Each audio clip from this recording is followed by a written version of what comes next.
Testing, testing. 1 2 1 2 test test. Is everything working? Are we live? Hey! 200 slides. Yeah, we finally broke the record. We hit the big 200. Heck, I'm late. Don't worry, sinful lad, I am. Hello and welcome back. Oh, it's good to be back. It's good to be back. I hope you all had a very Merry Christmas. Hope you all got to spend it in some way that was enjoyable, whether it be by yourself or with your family. 200 slides, we made it. Yeah, I'm not going to lie. This was, wait, the joke of compressing it to 200 was real? Oh yeah, it was. That was what I was doing. I was trying to compress it. Actually, while we wait for a little bit for more people to filter in once I have gone live, there was something that I was looking for. Hold on. I want to see if I can pull it up.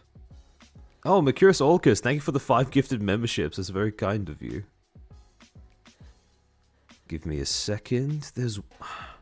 There was a cover statement that I've been looking for the past few hours, but I can't seem to find. I don't know if that means they've deleted it or something, but hold on.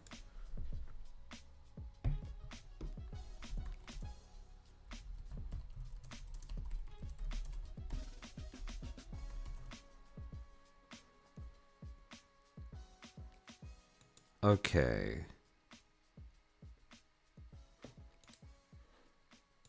Oh no, I found it. Alright. Okay. How are you? How was your Christmas? My Christmas was actually it was quite nice. It was quite busy, but it was quite nice. It was just me getting to meet up with some friends. How was it? Was it in regards to Chloe's soft graduation? Yeah, no, it was the statement that they released in their notes actually about the whole affiliate thing. I remember seeing it, but I just couldn't remember where it was, but I found it now, so we're good. So now 201. Yeah, pretty much. All right. Now, a few things about this stream. It may be very obvious to a lot of you, but I am no old head when it comes to VTubing. I am relatively new when it comes to both inhabiting this space and talking about it, and Hololive has been around for ages, way before my time. So I have done my best to try and sum up a lot of the things that happened years prior when it comes to Hololive's inception, some of their initial struggles, getting off the ground, etc., etc.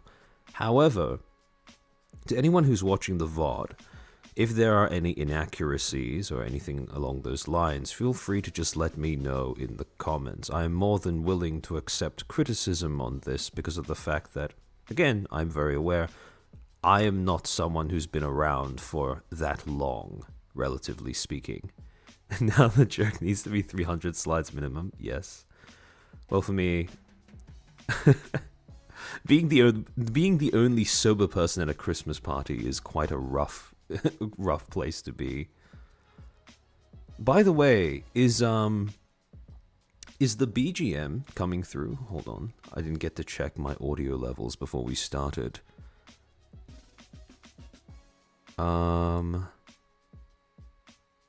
Hold on.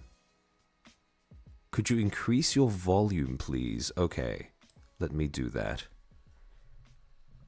Is this better? Is this better for you guys? Does this come through clear? Okay, excellent. 10 hours stream. I'm going to try my best. I'm going to try my best to not go that long. But, like I said, there's quite a bit to get through. Good, fairly low level? Excellent. Yeah. Oh, by the way, Mercurius, are you okay with me saying, like, calling you that instead of my ear trumpet's been blown off? Voice better. There we go. But 12 hours playing Dustbin. Okay, that's different. That's different. That's just suffering, which is why the consistency of the content makes it more bearable, because I can just switch off my mind and just pay attention to what you're saying in chat. 9 hours 59 it is. Yeah, pretty much. Oh, Orcosaurus, welcome to the stream. Glad you could join us. Alright. Oh, the one Habini, thank you for the 20 gifted memberships. That's very kind of you. Welcome to the 20 new Footstools. Oh, I've gotten so many new emotes since the last time that I streamed. Holy, it feels like such a long gap, even though it's only been like 2 weeks. But yeah, in any case, might as well get started. I don't want to put it off for too long. All right. Oh, hold on. That's not it. Oops. All right, hold on. I still have the the assets from last stream set up.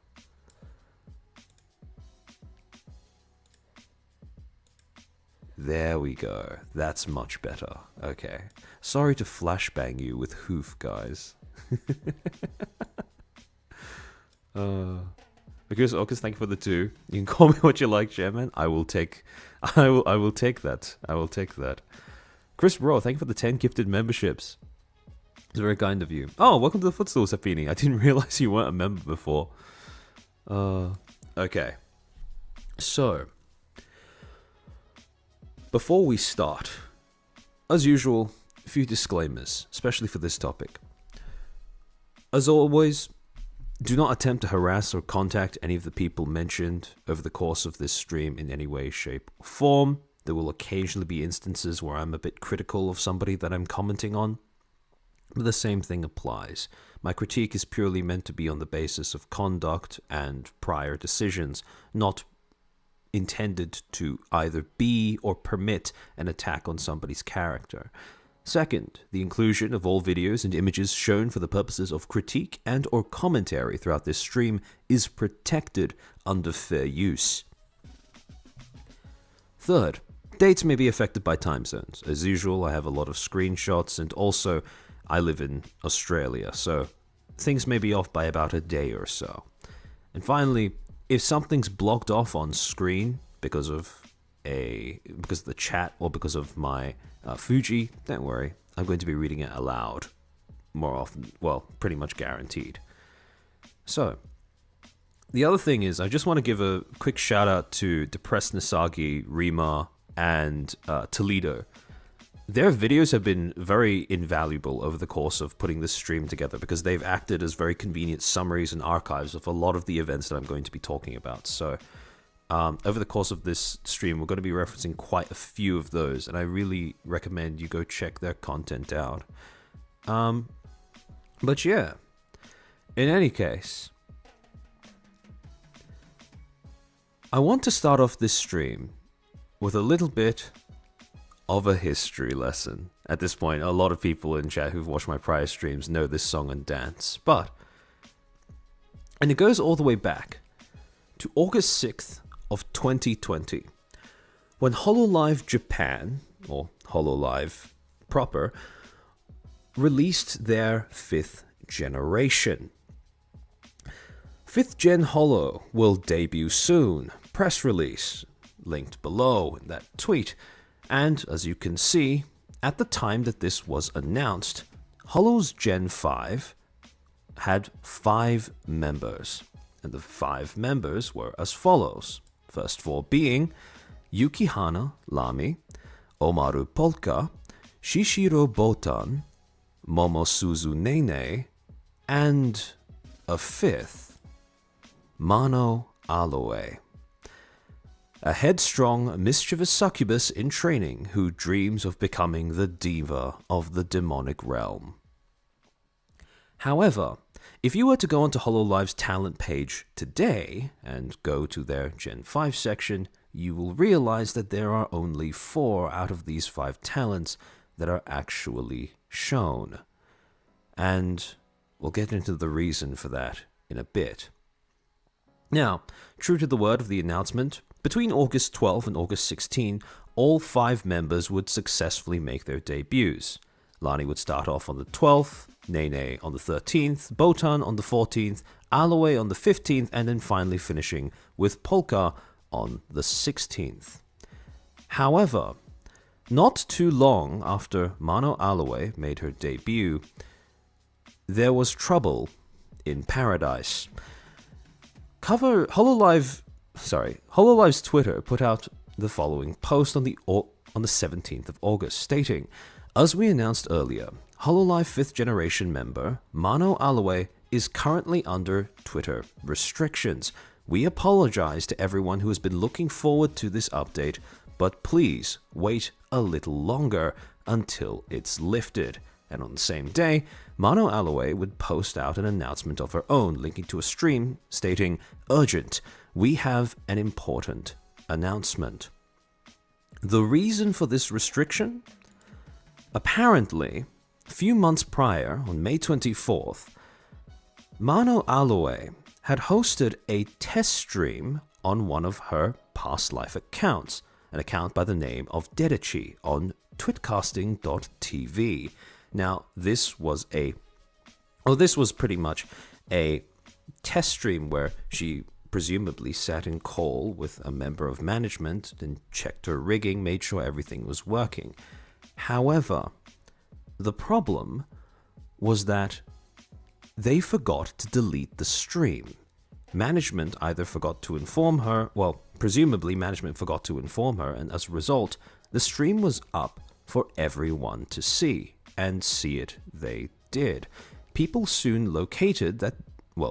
found out that this was one of her past life accounts, and using the information from that, found out pretty much all of her private information, including things like her telephone number, including things like her dating history, and from these findings, rumors that she had a boyfriend started cropping up.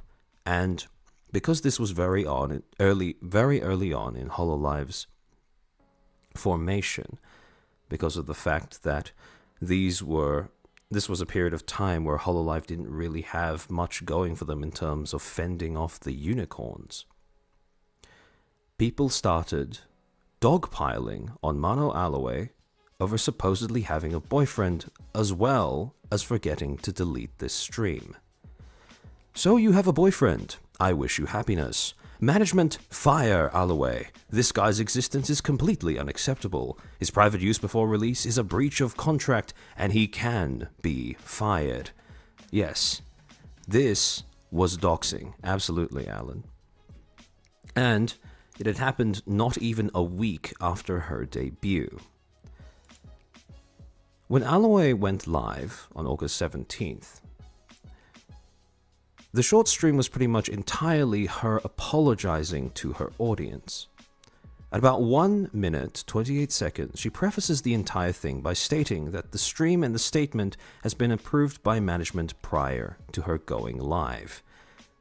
A few seconds later, she apologizes for leaking her live 2D model, which she confirms that the Twitcasting test stream was indeed the source of said leak, before taking the blame for forgetting to delete it afterwards.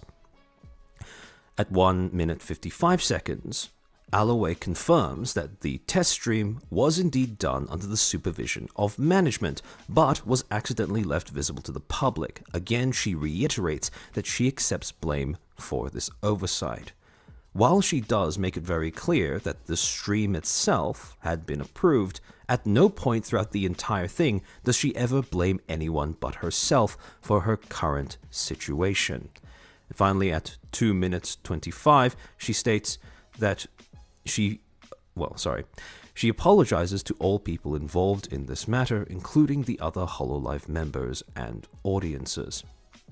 She states that she has received a stern warning from Corp and that she would be suspended for 2 weeks as a penalty, during which she would, quote, reflect and reevaluate, end quote, herself. And finally, she expresses that though she hopes that those who have picked up an interest in her or her content would be willing to return afterwards. At 3 minutes 41 seconds, she addresses the rumors circulating regarding her supposed boyfriend, stating that that is an individual that she has no relationship with and that she had broken off any connection with them prior to debut, before finishing by asking everyone watching to please cease harassing them, because up until this point, due to the information being leaked in her docs, people had been starting to call and harass and contact this individual that was rumored to be her boyfriend. At 4 minutes 15 seconds, Aloe states that viewers would be in the right to criticize her for her mistakes, but she then draws a line by asking them to refrain from baseless speculation and spreading falsehoods, presumably about the relationships that she had with said individual. At 5 minutes 38 seconds, Aloe states that the doxing campaign that has been instigated against her had reached a point where the harassers were now calling her via her landline, and she reiterates that while she understands and can accept being criticized because of her neglect and because of her carelessness in leaving the VOD up for the test stream, she would prefer, or she humbly asked viewers to refrain from going so far as to harass her in response. Again, a very measured, very restrained way of telling people to essentially just back off. And finally, at 7 minutes, she states that she's grateful for her viewers to tuning into this rather serious announcement and asks her supporters to wait for her return. So, in other words, Mano Aloe never really had much of a chance at this point. Prior to her debut, she made a test stream under the supervision of management, but she forgot to delete that stream, and as a result, now she basically faces, at the very minimum, a severe handicap on her ability to capitalize on that post-debut buff in terms of her growth, in terms of her numbers.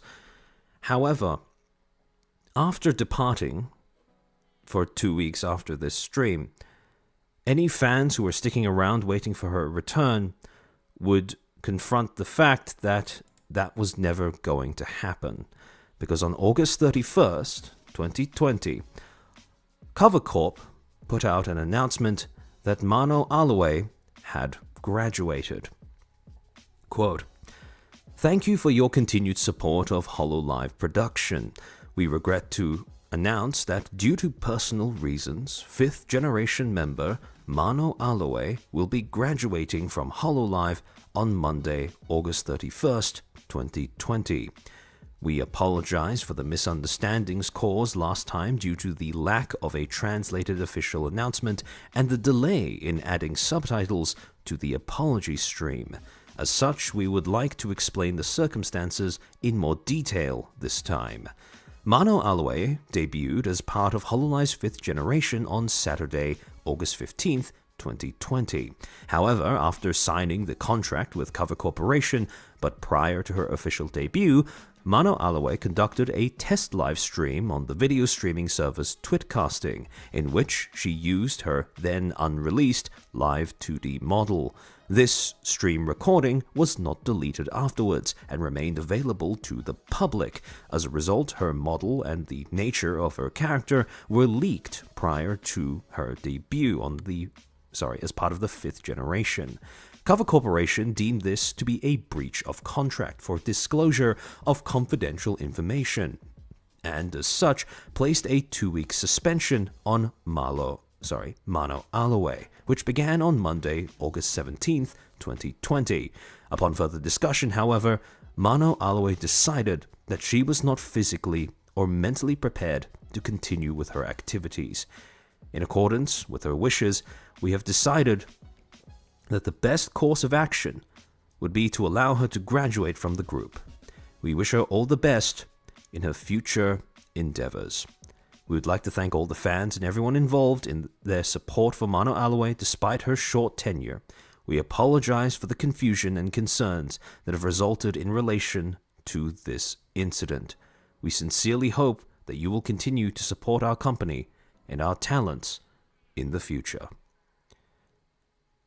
A reminder, this was a talent that had lasted for basically just over 2 weeks before graduating. This, on the part of cover, would go on to be considered one of the worst, most abject failures in terms of their ability to protect their talents across the entirety of the company's history. Despite the fact that Mano Aloe was only a talent in the eye of the public for less than a month, people would remember this as an instance of cover failing to step up in time, because failing to step up in time, to protect their talents from the worst parts of their fan base. Because remember, these were the most rabid of unicorns, the most deranged of fans. And yet, the only response has been to quietly let her go after, admittedly, management did forget to remind her to delete the stream afterwards, or forgot to instruct her to delete the stream afterwards. Now, in Aloe's statement, she states very many times explicitly that she takes blame for that. However, a lot of other fans also agreed that in this particular instance, both management and Aloe shared equal responsibility for that fuck-up. So, again, while it is the case that she did indeed choose to graduate, she wasn't terminated or anything, she was merely suspended, and even that suspension, you could argue, was more to protect her than to protect cover. This nonetheless remains a bit of a mark of shame on Hololive's history when it comes to managing their talents. And this wasn't the only black mark on Cover's back throughout the year of 2020, because just a few months earlier, on May 16th, 2020, Yozora Mel, one of Hololive's Gen 1 members, made the following post on Twitter. I have something I would like to tell you all at this time. Below is a summary of what has been happening around me since around October 2019. This is going to be a very long letter, but I hope you will take the time to read it. Now, the letter itself has not been translated officially. However, I did manage to grab a translation that was somewhere in the replies. This is unofficial, so there may be inaccuracies. However, from what I gathered, the summary of the situation is as follows. From October 2019, Mel had been subject to an increasingly severe harassment campaign from a growing number of burner accounts. In the lead-up to her 3D birthday stream, Mel received a threatening email that was marked as being sent by a member of Cover staff. Not a random person, but an actual Cover staff member. Mel then immediately reported this to the police and the CEO, as well as other appropriate staff at Cover. The 3D stream was subsequently cancelled under the pretext of Mel, quote, feeling unwell, end quote, on the advice of the police who wished to avoid having her enter Cover's offices for fear of coming into contact with the rogue staff member. However, after this point, police were unfortunately unable to take further action, and Mel did not receive the support that she was hoping for, either from the authorities or from those around her. This is a pretty vague part of the statement. She doesn't really implicate anyone in particular. After that point, Mel then decided to take matters into her own hands, hiring a lawyer that eventually managed to extract a confession from the sender of the email confirming their identity and that they were behind the entire harassment campaign. And finally, as of March 2020, the harassment has ceased and a resolution was being pursued. However, Mel had to take a hiatus for several months due to the stress of the situation, and she finishes the entire thing by apologizing to fans for her absence and expresses that she hopes to be able to return to streaming soon. Now, in response to this, Cover themselves would then put out another statement. Notice, announcement regarding our talent Yozora Mel and our future response. Again, this was one that lacked an official English translation, so I had to go into the replies for an English version of their statement. Again, this is unofficial, so there may be inaccuracies. However, for the purposes of this stream, Cover's statement included the following. Cover apologizes for and are reviewing policies regarding not keeping better watch over their talents, not resolving the situation faster, not reporting matters more quickly, letting the problem happen even when the perpetrator was in a position of knowing what they were doing, and finally, not preventing them from coercing Mel to continue streaming despite the current situation. Already, this is looking like a litany of things that would instantly call for a black company label. Hololive in 2020 was not nearly as polished and put together as they are today. But to continue, the statement goes on to say that Cover is reviewing various company policies, including communication, screening, info protection, care for the talents, etc., and have also reassigned staff. Now, presumably, what that means is that the staff member that actually confessed to harassing Mel has now been let go. Cover has also paid for Mel's legal fees and the cost of her relocation. They will also be more stringent in monitoring talents, staff, and business partners, along with very strongly worded announcement back in May 15th, legal resource versus stream harassment. By that, I assume that they mean that on the 15th of May, Cover put out another statement clarifying that they are against, or that they are going to take a stand against harassment of their streamers. And then finally, Cover apologized for the late and lacking response to the incident and promises to do better for the streamers so that an incident like this will never happen again. So, between these two, on September 8th, 2020, Cover finally put out an actual official statement, both in Japanese and in English, clarifying their position regarding the harassment of their talents. More specifically, they were now committing to actually doing shit. A statement regarding measures against the harassment of HoloLive production talents. Thank you for your continued support of HoloLive production. As published in a statement released in May, this was the one that they released regarding Mano Aloe, if I'm correct in assuming that. We have confirmed and continue to see several cases of threatening actions and breaches of privacy targeting our talents.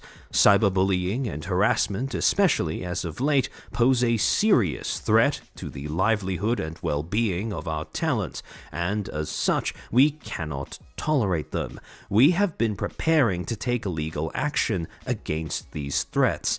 Yesterday, in response to the incidents, with the assistance of an attorney-lawyer, we requested the IP addresses of posters of such content from relevant anonymous messaging boards. We intend to proceed with legal action on this front. Furthermore, we have set up an online forum where viewers can directly report the threats to us. We wish to create a healthier environment for our content creators, and thus we would deeply appreciate your cooperation in reporting these matters. And then they provide a link to that form.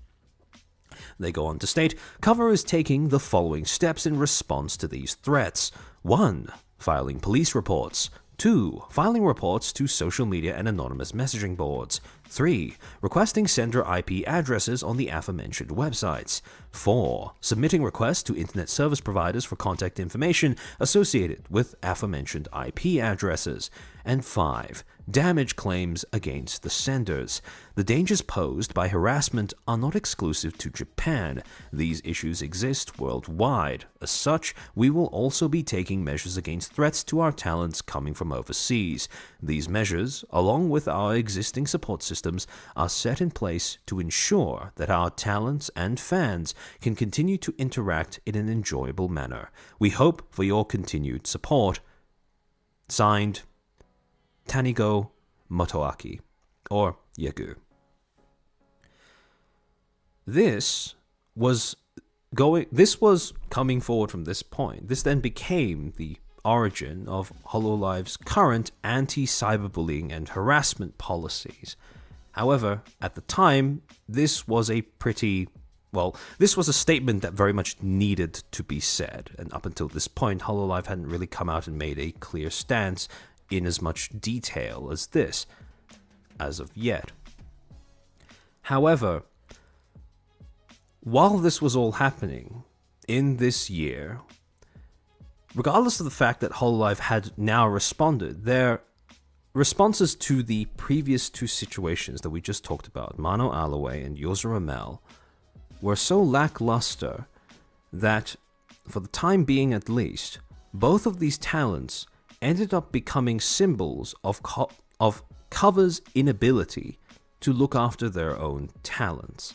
And these weren't even the only cases in 2020 alone where Cover's management seems to have failed at looking after their talents. Because earlier on that year, Toa, another talent from Hololive, also was the target of a harassment campaign, coincidentally, because fans who had tuned into one of her live streams I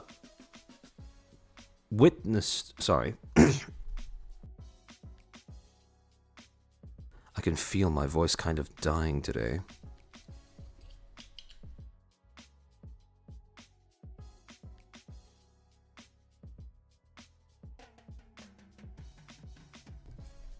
Toa unicorns, yes.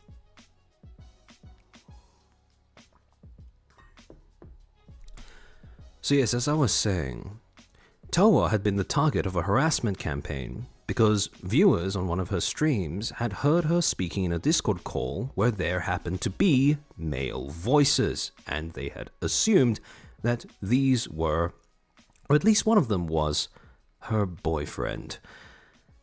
And yet again, you had another instance of unicorns piling on, etc., etc. However, that same year, earlier on in the year, Okami Mio had also received 2 copyright strikes on her channel, and so she had been suspended indefinitely for fear of her channel going down entirely. And again, this was YouTube back in 2020, and honestly, its moderation system was no better than it currently is today, meaning that if Hololive wanted to get through to an actual human being to have those strikes removed or to have a channel termination reversed, well, good luck with that. And 2, Hololive was not nearly as large as it currently is today, so it would have been a good deal less prepared to try and force that resolution through. All in all, when you take these four incidents together, they sent a very clear message to the fanbase over the course of that year, that Hololive/Cover Corp were not yet prepared to protect their talents effectively, regardless of where the threat came from. Platforms, rabid members of their fan base, malicious internet users. In all of these cases, or even the worst case scenario, Cover's own staff. In all of these scenarios, Cover had proven at this point in time in their development that they had lacked the ability to not only secure their talents, but to properly punish those responsible for seeking to hurt them. And here's where I want to sort of bring back something that we've talked about multiple times on previous streams. The concept of semiotics. So again, for those who've tuned into previous streams, for those who haven't tuned into previous streams, semiotics is the study of signs and how they're used to convey meaning. When I talk about these talents and these incidents becoming signs to the audience that not everything is right with Cover, that they lack preparedness when it comes to dealing with crisis situations, what I'm talking about is how they come to represent those things. So to break it down, every sign consists of 2 components. A signifier, which is basically the visual component, or the component that the viewer recognizes and associates with something in their head, and the signified meanings, the actual things that are in the viewer's head. So, for example, if you take a stop sign, the signifiers are the hexagonal outline plus the word stop in the middle plus the red color. The signified meanings obviously being stop and danger. Now, another thing when it comes to the actual creation of signs is that they acquire their meaning by association. For example, in marketing, this is how products are sold through being associated with influences. Let's take, for example, the fact that let's say, for example, that you're trying to sell a watch, right? You just have a watch. You haven't started designing it. You haven't started making it unique. You haven't started branding it. You haven't identified a target audience just yet. Or sorry, you have identified your target audience, but you haven't started reaching out to them just yet. The way that you make that product appealing, the way that you make that product stand out, is you then pair them up with a signifier that already exists, something that already has a very strong set of associations tied to it. In this particular case, let's take Gargura, the signifier, a signifier that embodies concepts such as being cute, being funny, being iconic, and being unique. After all, she is a Hololive EN sensation, a bit of an aberration when it comes to VTubers, or an anomaly when it comes to VTubers in terms of her meteoric rise and popularity. However, Chairman, you knew what you were doing? I have no idea what you mean. Once you start pairing the two together, once you start associating them with one another in the eyes of the public, what you then accomplish is something called semiotic transfer, where the signified meanings that were previously tied to the signifier then end up bleeding over into the sign. And as a result, once this process is complete, you now have not just a product, but a new sign.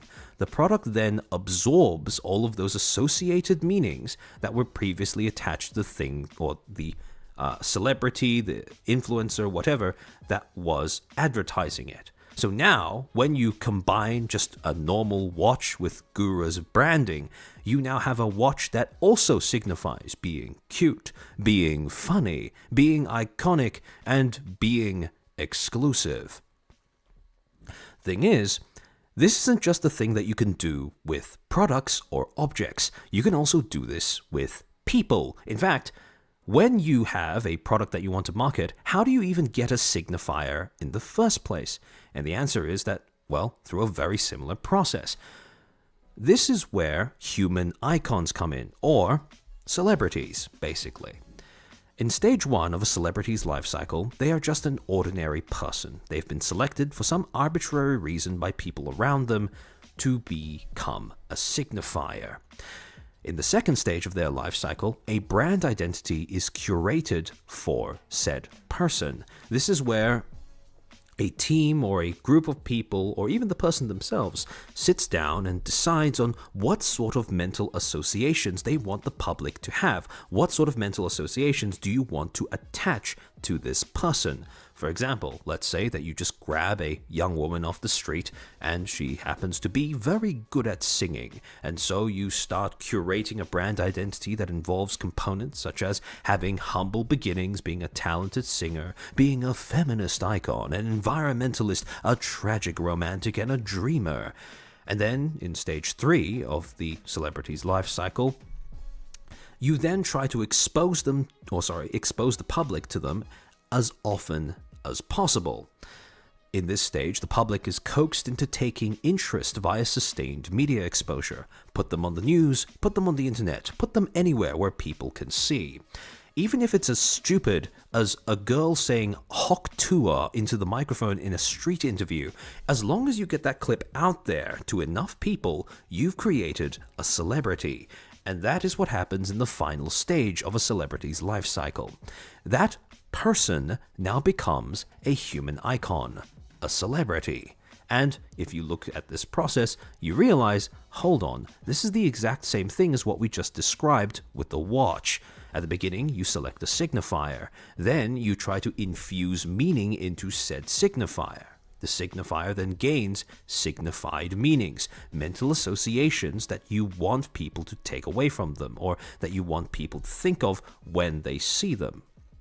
Finally, the public is prompted to, the public is then prompted to associate the signifier with its attached meanings via repeated exposure, and by the end of it, you get a new signifier.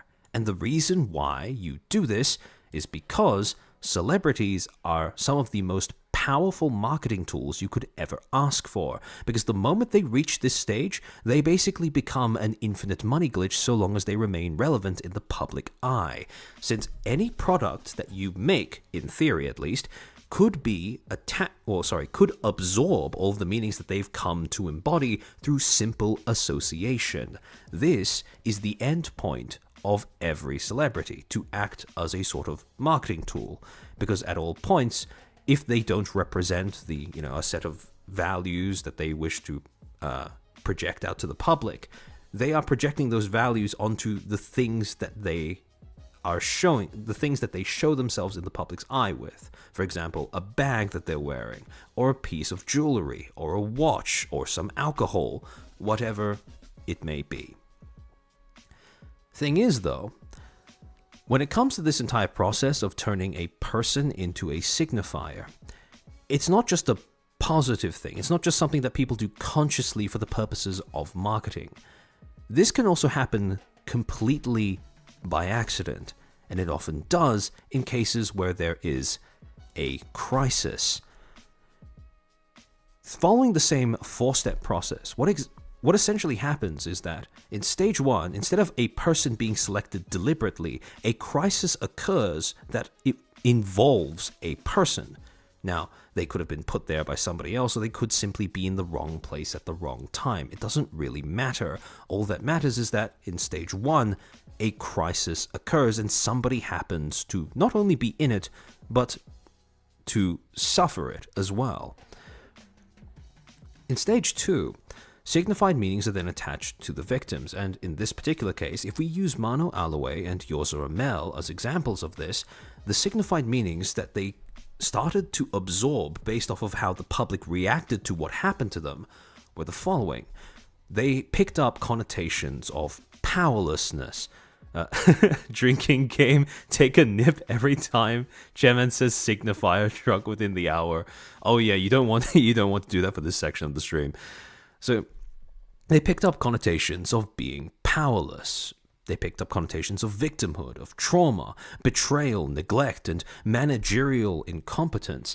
Over time, what ended up happening was as more and more people became aware of the situation, as more and more people chose to publicize the situation through analysis videos, video essays, or just, straight up just news reporting, drama videos, etc., etc., the public was given more and more exposure to these people through that lens, and as a result, the public is then, in a similar way to how the media works, the public is then prompted to associate the victims of a crisis with their attached meanings through repeated exposure to the stories of how they became victims. And then finally, at the end stage of all of this, is that the victims become signifiers of the issues that led to their victimization. In other words, nowadays, when anyone in Hololive's fanbase thinks of Mano Aloe, that thought is almost inseparable from thinking about how Hololive in 2020 was an extraordinarily rough place to be, or was in an extraordinarily rough spot management-wise, not nearly as competent and polished as they are today. And I want you to keep this in mind as we go forward in this stream, because this idea of people and events becoming symbols and signs in and of themselves is something that's going to become very important to understanding the current situation that Hololive has found itself in. However, so I've talked about how you can turn products or objects into signs. I've talked about how you can turn people into signs. However, you can expand this even further. You can push this concept even further, because it's not just objects, it's not just products, it's not just people that you can turn into signs and symbols. It's also nations, entire countries that can also have a similar thing happen to them. For example, if you just have a country, all you have is a landmass. Oh, sorry. At the beginning, all you have is a landmass, right? This place where people find themselves living. However, should those people band together and reach a sufficient degree of unity, they can then start enforcing an identity on themselves collectively. This is where a landmass actually becomes a country or a nation. As the country develops its own identity, as it builds up customs, traditions, etc., it starts to absorb all of these little things that give it its identity. For example, and this is a rough list summary of the various factors that feed into how a country identifies itself. You can look at things like a country's laws, a country's government, a country's media and exports, a country's relics and, historic conflicts, a country's people, well, this is the most obvious one, and finally, a country's symbols. What are the various icons and the associated connotations that they choose to use to represent themselves with? Now, over time, what ends up happening is, as this country is then presented, not just as a place where you live, but as an idea, as an identity to its citizens, for example, over media, like the news or broadcasts, etc., certain aspects will become more emphasized than others. For example, in the way that the US promotes itself to foreign countries, very often what people tend to be fed are things like the symbols of the US that it's adopted, the bald eagle, the fact that the US's media, well, you guys have a massive media export going, so things like the Oscars, things like Hollywood, well, increasingly often Hollywood seems to be falling off, so whatever social media influencers are really big over there nowadays, often political around times of the election. And then finally, things like your cultural relics, guns. People think of America and they think of guns. And that is not an accident. That's almost always because, well, guns are a very core part of America's history. It's the reason why America was even able to gain its independence, or at least a significant reason why. And then finally, through repeated exposure to these key traits of the US, the audience then builds up a conception of what the US is in their minds. So it moves from just being a thing that you see on the screen to being a thing that you see when you close your eyes. Blade, thank you for the 10. Knowing the American Revolution, Civil War, and other history, I can confirm as a common folk that it is our symbol. I'm not patriotic, but yeah. Yeah, again, you ask anybody, regardless of whether they are a red-blooded patriot that bleeds red, white, and blue, or if they're somebody who hates being an American, they will probably both agree that America is defined by the fact that all of you have guns. Or, stereotype and all that. However, what's even more interesting is how this process occurs when it's not the country representing itself to the people watching. For example, how do countries represent other countries to their citizens?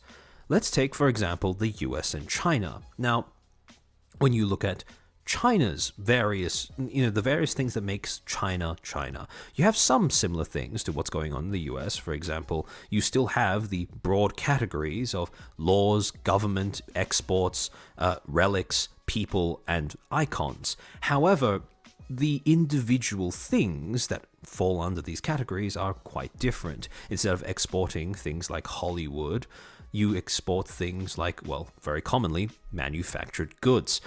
And cultural relics, instead of things like guns, nowadays China seems to be more defined by the various applications and platforms that it ships out to the West, big ones being Temu and increasingly Bilibili and WeChat. And finally, when it comes to the cultural icons, instead of a bald eagle, we have an evolutionary dead end, but a cute one as our symbol. Now, the thing is though, when another country sees all of these things, absorbs all of these meanings, these various components to what makes China, China, right? Let's say the US. It then takes some of these aspects and converts them into other signs. It attaches meanings to them that come from their relative position. For example, when the US observes when the US observes China, for example, and seeks to represent it in a certain way to US citizens, instead of just viewing a government as instead of just viewing the laws through the lens of, ways of governing your society, they are passed through a filter where they gain connotations of being censorship specifically. And again, this is because of the fact that, well, free speech is not really a concept in China, definitely not to the CCP. So, from the perspective of America and Americans, this is a very reasonable way of viewing China's laws. Instead of just viewing China's government as, a government, it now gains an acquired meaning of being communist as well, something that is, in terms of values, diametrically opposed from where the US stands from. And finally, when it comes to looking at the exports, it's not just a bunch of items or objects that China ships out. From the perspective of the US, these are the weapons that China uses as part of ongoing trade wars, and as a result, they acquire an added connotation of competition as well.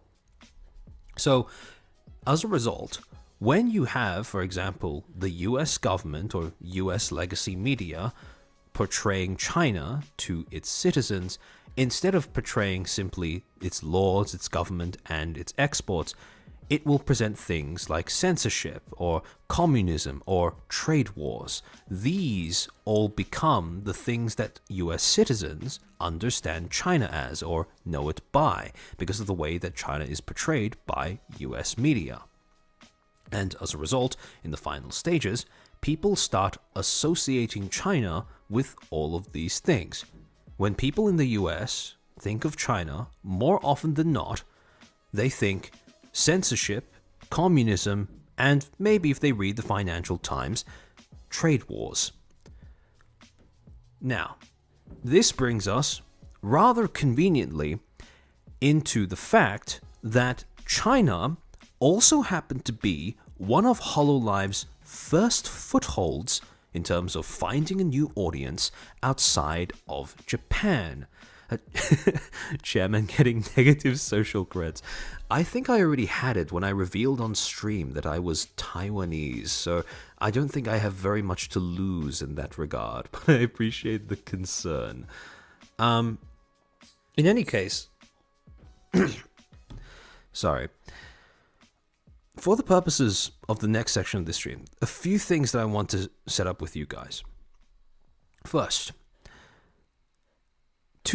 this whole segment is going to center around two talents specifically, Shirakami Fubuki and Kiryu Coco. Now, initially, this was around 2018, 2019, HoloLive ended up becoming immensely popular over in China because fans of HoloLive Chinese fans of HoloLive specifically, would make fan-run accounts that restreamed their streams, including complete with things like translation, subtitles, etc., etc. Again, these were some pretty hardcore fans, and as a result of this saturation, I suppose saturation is the wrong word.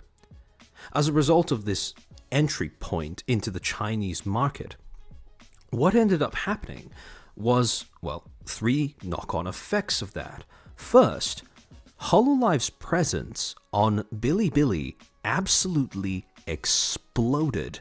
You had fan accounts, I say, that was what they were in the beginning, but later on they were essentially absorbed by HoloLive into actual official accounts.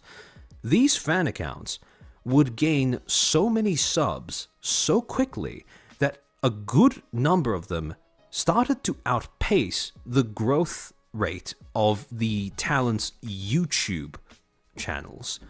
And that was, again, this is insane for a company that's just starting out.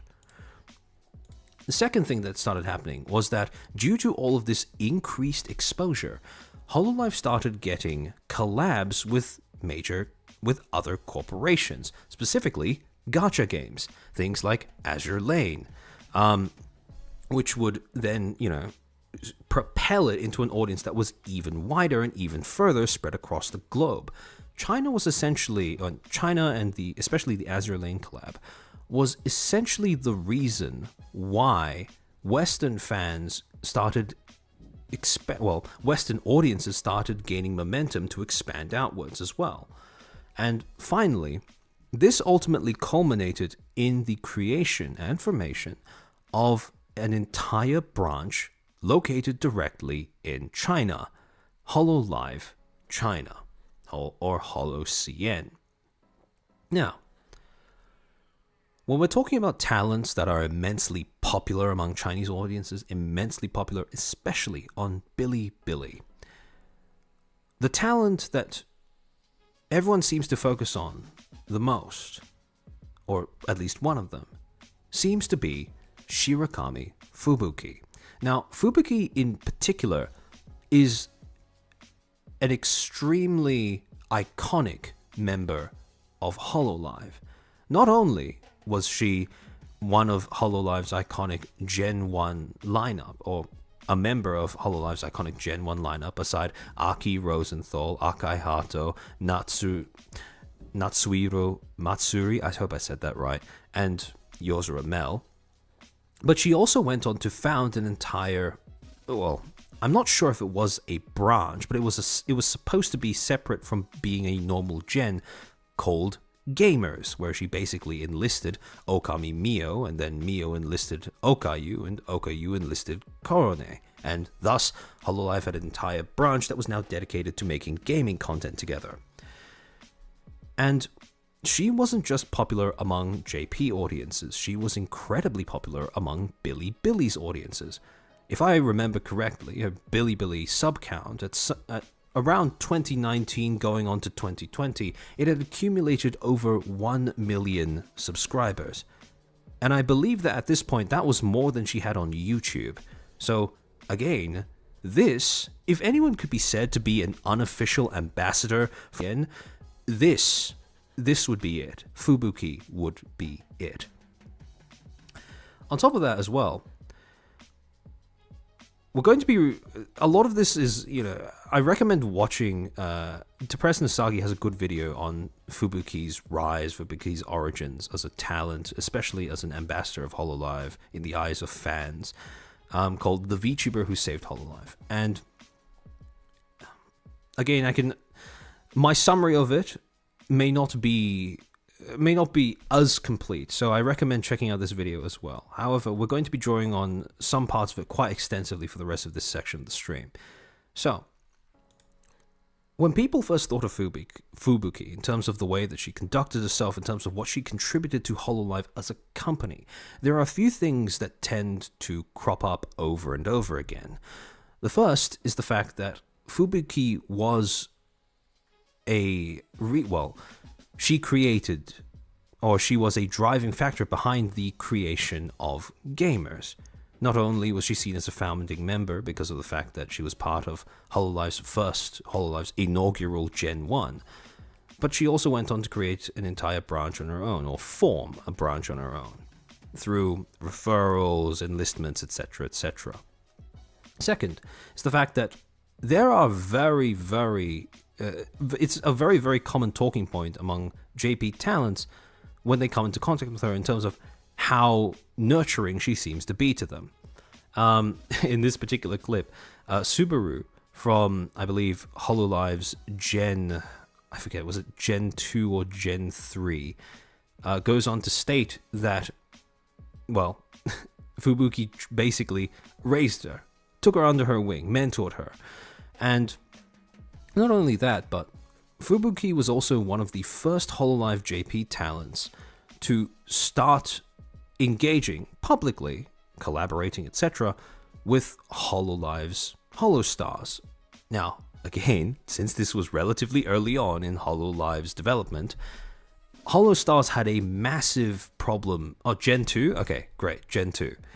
So, HoloStars at this point in time had a massive problem with stigma from Holo's main audiences because, unfortunately, they were male. They were males in the idol industry, attached to a company that mainly ran on female idols. You can probably tell how unicorns might become a problem there. However, Fubuki was one of the first to start spurning this stigma. I believe that the first one to actually start collaborating with Holostars was Matsuri, but Fubuki wasn't far behind. And finally, in reference to the earlier point where I brought up the fact that Toa had been the target of a harassment campaign because of the fact that she had allegedly, people were accusing her of having a secret boyfriend or whatever, Fubuki at the time also hosted a stream, essentially a joke stream, that was designed to take attention away from Toa and help the entire thing blow over quicker, where she set it up as if she was announcing that she was in a relationship, but it turned out to actually just be her announcing that she'd started raising a cat. But through instances like these, Fubuki developed a bit of a reputation for essentially being really good at taking the heat off of other members. JV Robogado, we'll get to that in a second, don't you worry. So through all of these different things, all of these different ways that Fubuki contributed to everyday operation at HoloLive, all of these things that audiences observed her doing, Fubuki ended up becoming a little bit of an icon for HoloLive. And as an icon, she started taking on the following connotations. Fubuki started absorbing connotations of being extraordinarily reliable. After all, there were many times where other talents would outright say, well, she is something of a leader among the other talents because of the fact that she is dependable. She also became a symbol of advocacy and solidarity. Whenever there was an instance where a talent would land in hot water or would be the target of stigma in some way, Fubuki was more than willing to interject and risk placing herself in line of fire so that she could help with breaking down all of that stigma, all of that heat, etc., etc. For the same reason, Fubuki also became associated with not just crisis management, not just disaster management, but crisis aversion. She developed the connotations of being capable of stopping things from happening or stopping things from spiraling before they got to a point of no return. For obvious reasons, she also gained associations of leadership and initiative, and finally, mentorship and support, because, again, she was there for a lot of the other talents in their times of need, especially when they were first starting out at the company. And Fubuki wasn't the only major icon of leadership, being an outspoken, outstanding member of the company that was present at HoloLive. Because while Fubuki was undeniably, I would say, the icon of internal talent leadership, initiative, compassion, etc., on the JP side, Kiryu Coco was the same thing, but for audiences outside of Japan. Now, Coco was initially a member of HoloLive's, I believe, their Gen 4. So, she debuted alongside Amane Kanata, Sunotame, let me just make sure I say that name right. Tsunamaki Watame, okay, now I won't be ashamed to face my Oshi. Tokoyami Toa and Himemori Luna. So, Kaicho, boss? Yes, exactly.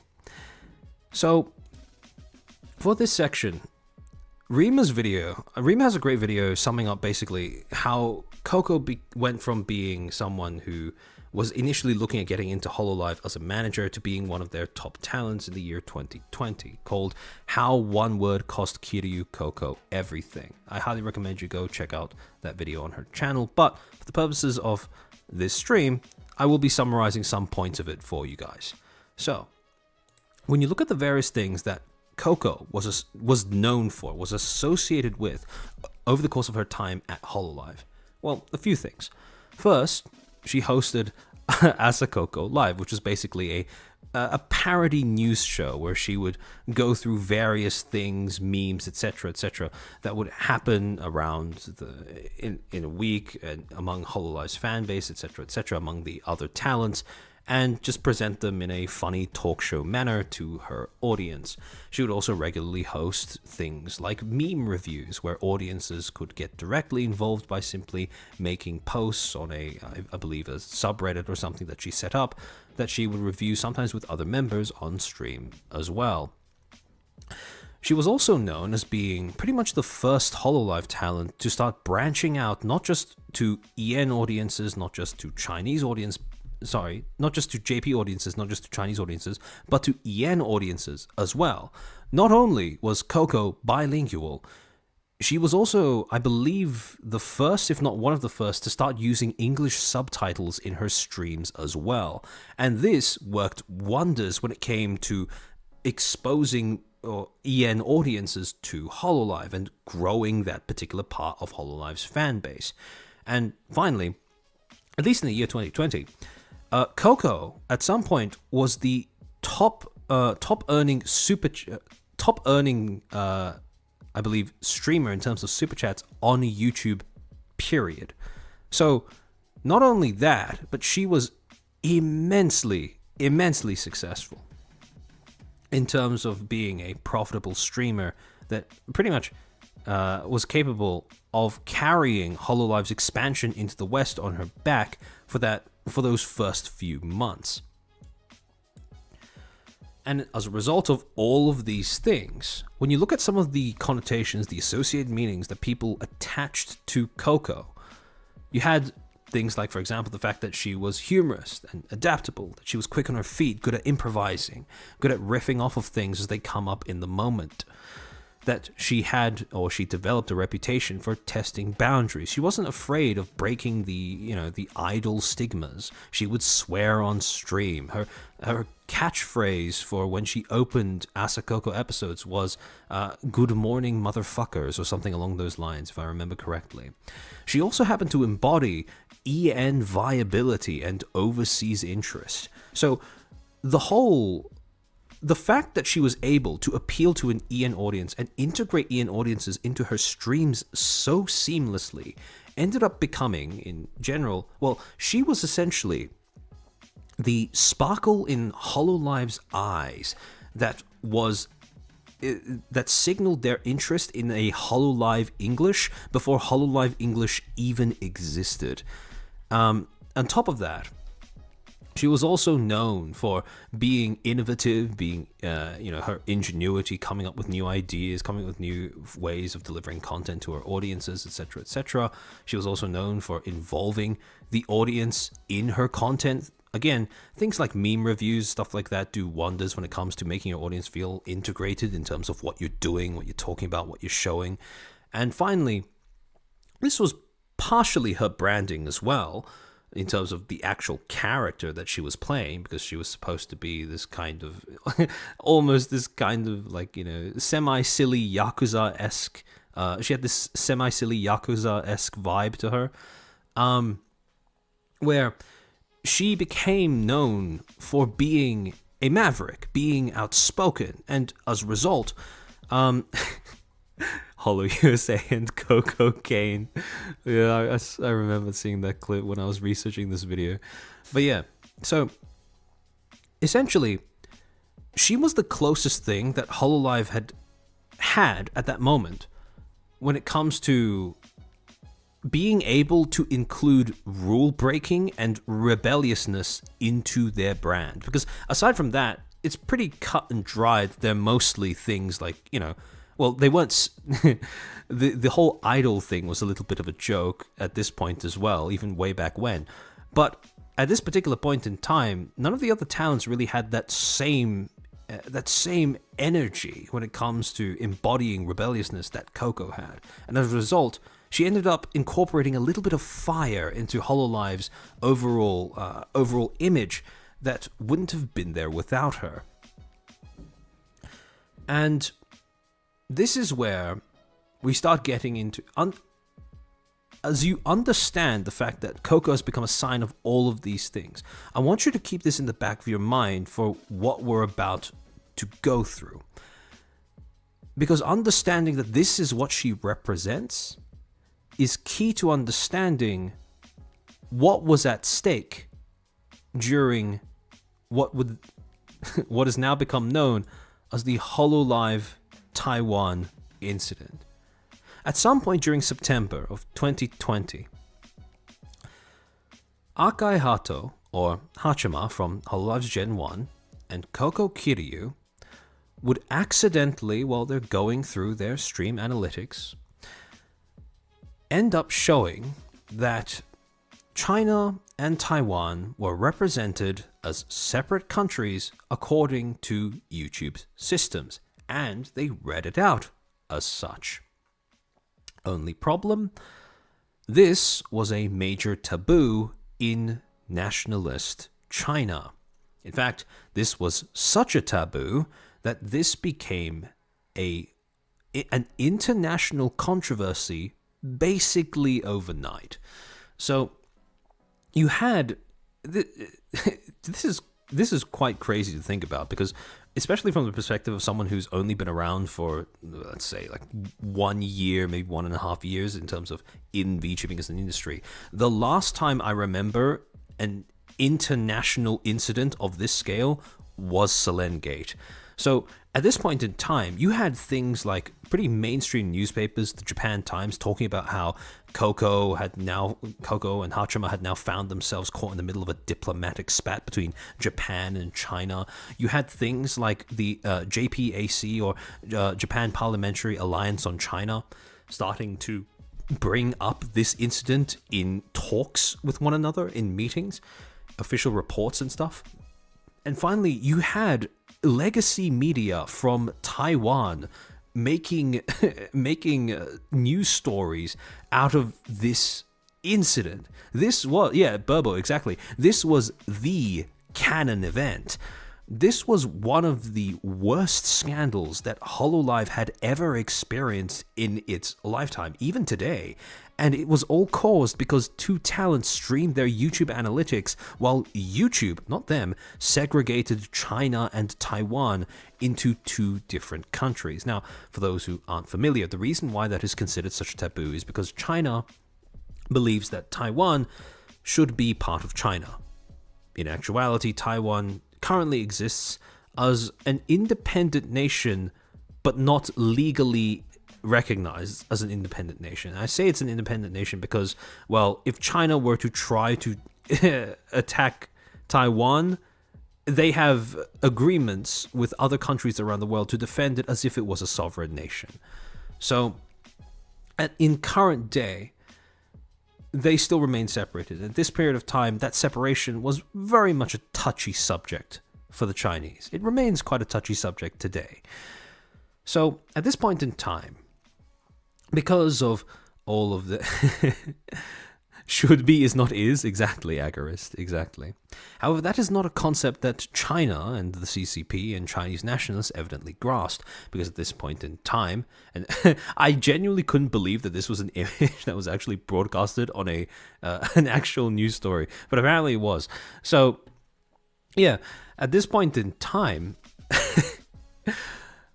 the Chinese nationalists among Hololive's fan base, including some members of China's government even, who had become aware of this, were very much bent on forcing Hololive to bend the knee, to admit that they'd made a fuck-up, to apologize and prostrate themselves because of the fact that they dared to have two of their streamers show a YouTube webpage that depicted China and Taiwan as being separate countries. Blade, thank you for the 10. Props to Kiryu Coco. If it wasn't for her, EN wouldn't have existed. From myth to justice, even with Holostar's EN as a project. Her credit and branching out to EN became what we know today. Absolutely, yeah. 100%. If Coco didn't exist, I don't think we would ever have a HoloEN.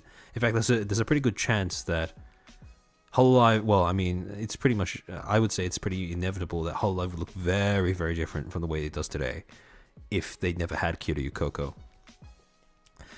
So, As a result, in response to all of this controversy, on September 27, 2020, HoloLive indeed did put out a statement that tried to appease the angry Chinese. Witness Void Fox, thank you for the 2,500 currency. I forget what that is. This was such an overreaction because both Hachima and Coco didn't even give an opinion about Taiwan and China. They just talked about it with their viewers. Yeah, exactly. The thing is, Hachima and Coco, in case it wasn't obvious already, they didn't even say anything about the conflict. I mean, they were Japanese. They have no horse in this race. So they basically just read out China and Taiwan as separate countries, and that was enough to activate the beehive. So the statement reads, quote, "Regarding issues caused by on-stream statements by our talents, thank you for your combined support of HoloLive production. We have received reports of HoloLive talent, Akai Hato and Kiryu Coco, uttering inappropriate remarks on their respective live streams." Remember, these inappropriate comments were just saying China and Taiwan, instead of, the province Taiwan or whatever. We would like to first apologize to the fans and supporters for any inconvenience incurred by these incidents. We would also like to apologize for the delay in releasing this statement, as we had taken some time to confirm the details of the case. After confirming the facts regarding the current situation with Akai Hato, Kiryu Coco, and other involved parties, it was determined that both had divulged confidential YouTube channel analytics information on their respective live streams. Now, this particular point is a little bullshit, because there have been many occasions prior to this point where talents have live streamed themselves going through their YouTube analytics. So, this was, for all intents and purposes, smoke and mirrors. Used said data for their own purposes and made statements that were insensitive to residents of certain regions. Had this statement be released today, I would be ripping into it just as much as I did Nijisanji statements, or that statement that I talked about a month ago or so from IN about addressing rumors. Billy Aoki, thank you for the 5. Where's Taiwan gotta chill? Yeah, that's right. Hit him where it hurts. We are currently in the process of improving our compliance training for our talents in line with our company guidelines. In this case, neither of the talents involved were found to have acted deliberately in causing these incidents. Even so, they still violated our guidelines and contractual obligations by divulging confidential information and making statements insensitive to certain nationalities. I want you to pay attention specifically to that phrase, making statements insensitive to certain nationalities. This will become very important later. We also acknowledge that the talents were not sufficiently aware of their position and the level of influence they might have in their actions. I don't know why I said it like that, but yeah, actions. In light of this incident, due to their breach of company guidelines and contract, Akai Hato and Kiryu Coco will be suspending their activities for 3 weeks, and we will be ensuring that our guideline training is more thorough going forward. As their parent agency, we understand the significance of such a problem occurring, as we were in the process of improving our guidelines training and will continue to work with even greater care to ensure that such an incident does not happen again, and to earn the trust of our fans and everyone we work with. Now, in general, this is pretty much your stock standard corpo slop, right?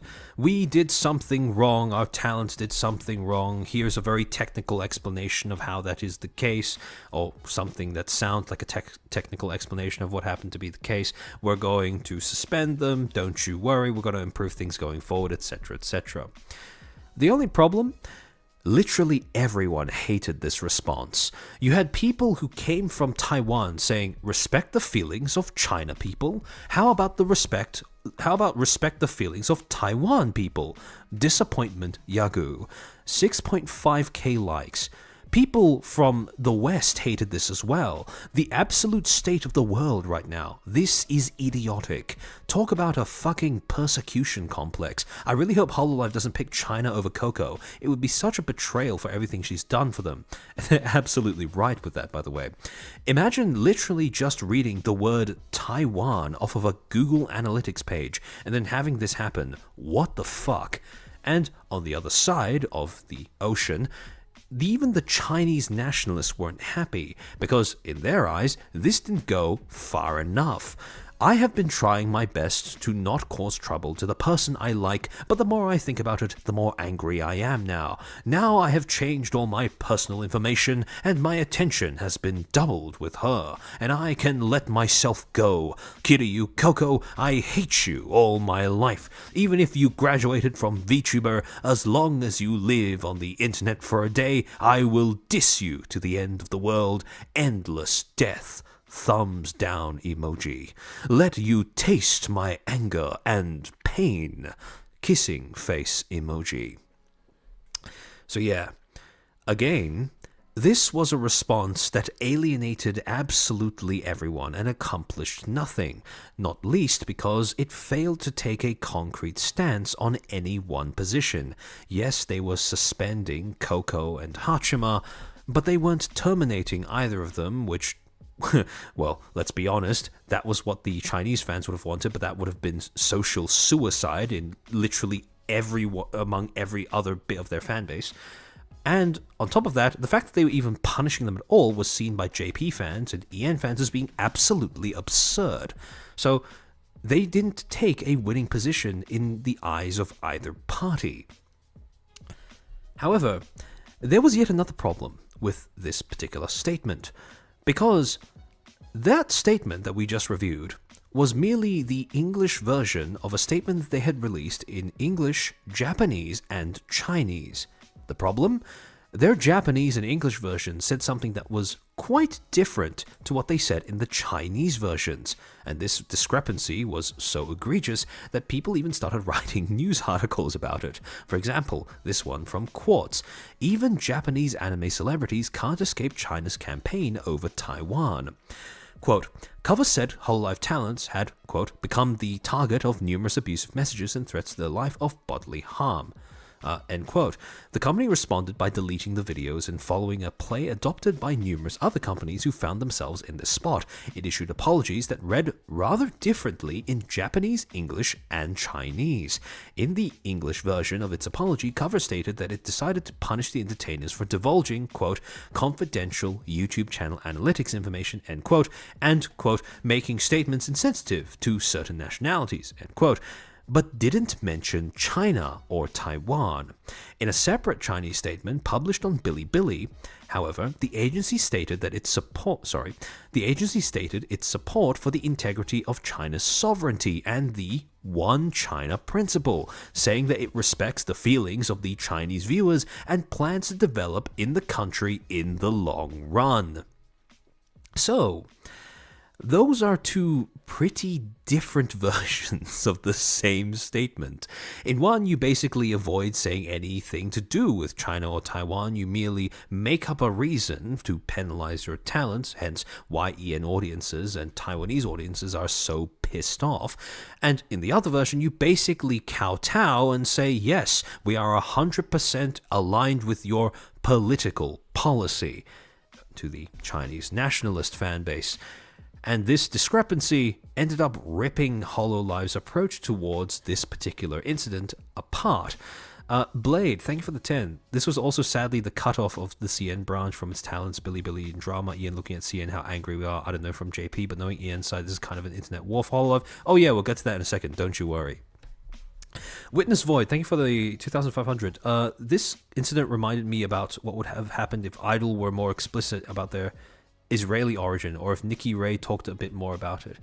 Yeah, I'm not going to lie, I don't know if it would have been as severe, because I don't know if the Free Palestine crowd is, shall we say, as dedicated, as autistic in their persecution as Chinese nationalists are capable of being. JV Robergato, think of 125 pesos. This is why we Filipinos don't take them seriously. Besides, everything Manila does is blame on Washington, and blame on Washington anyways. True.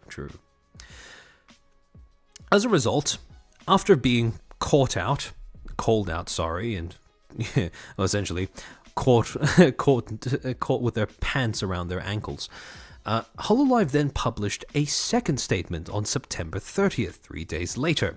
Notice, this document is an excerpt translation of the original Japanese document and is only for reference purposes. In the event of any discrepancy between this translated document and the original Japanese document, the latter shall prevail. So at this point, they've given up on actually trying to give out different statements to different audiences, and they have resolved to simply go with one statement they've translated into different languages. If you will remember, in my previous stream with Rima, when I was talking about things that I would have Nijisanji do, Hololive did the exact thing that I said that Nijisanji should never do, which is release different statements for different people, which risks anyone who even has a hint of bilingualism picking up on the fact that they are basically catching them in a lie, essentially. But in any case, to go on. Explanation of the events leading to... Oh, sorry, Solitary Lock. Why would supporting Palestine have anything against VTubers? Because if you have a VTuber agency that comes out of Israel, people who performatively advocate for freeing Palestine would you could very easily see how they would take an issue with that. Explanation of the events leading to our public statement on September 27th and our company's plans going forward.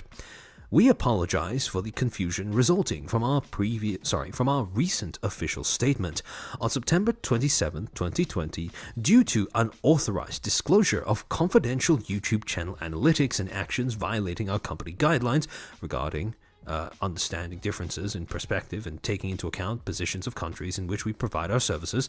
That was a wordful. By our company's talents, we released a statement of apology on the matter and have dealt the necessary sanctions on the talents involved. However, there were discrepancies between the statement published for the Chinese audience and those which were published for the Japanese and global audiences. We would like to deeply apologize for the confusion caused by this carelessness. Below, we would like to explain the sequence of events leading up to the release of our prior official statement. And here, they basically give their own version of a timeline that is supposed to encapsulate everything that went down between when the talents first streamed their YouTube analytics and where they currently find themselves at the point that they were releasing the statement. At around the time that we were made aware of the aforementioned conduct, Hololive production talents had become the subject of numerous abusive messages and threats to their life or bodily harm. In light of this, we responded by privating and deleting the controversial videos. Despite the above measures taken, the situation did not improve. In accordance with company guidelines, a decision was made to release an official statement and to discipline the talents involved. Now, this to me is a little bit of a sleight of hand, where to Chinese audiences, this may read, I should specify nationalist Chinese audiences, this would probably sound like, oh, we punished these talents because they did something wrong. However, to EN audiences and to JP audiences, if you read between the lines, this basically reads as, oh, our talents were getting harassed, and even after privating the videos, the harassment didn't stop, so we decided to suspend, quote-unquote, the talents instead. And this reads as if more that they're trying to protect the talents, in my opinion. Or this can read that way. However, like I said, the vibe seems to be that they're trying to imply that this was just a penalty and nothing else.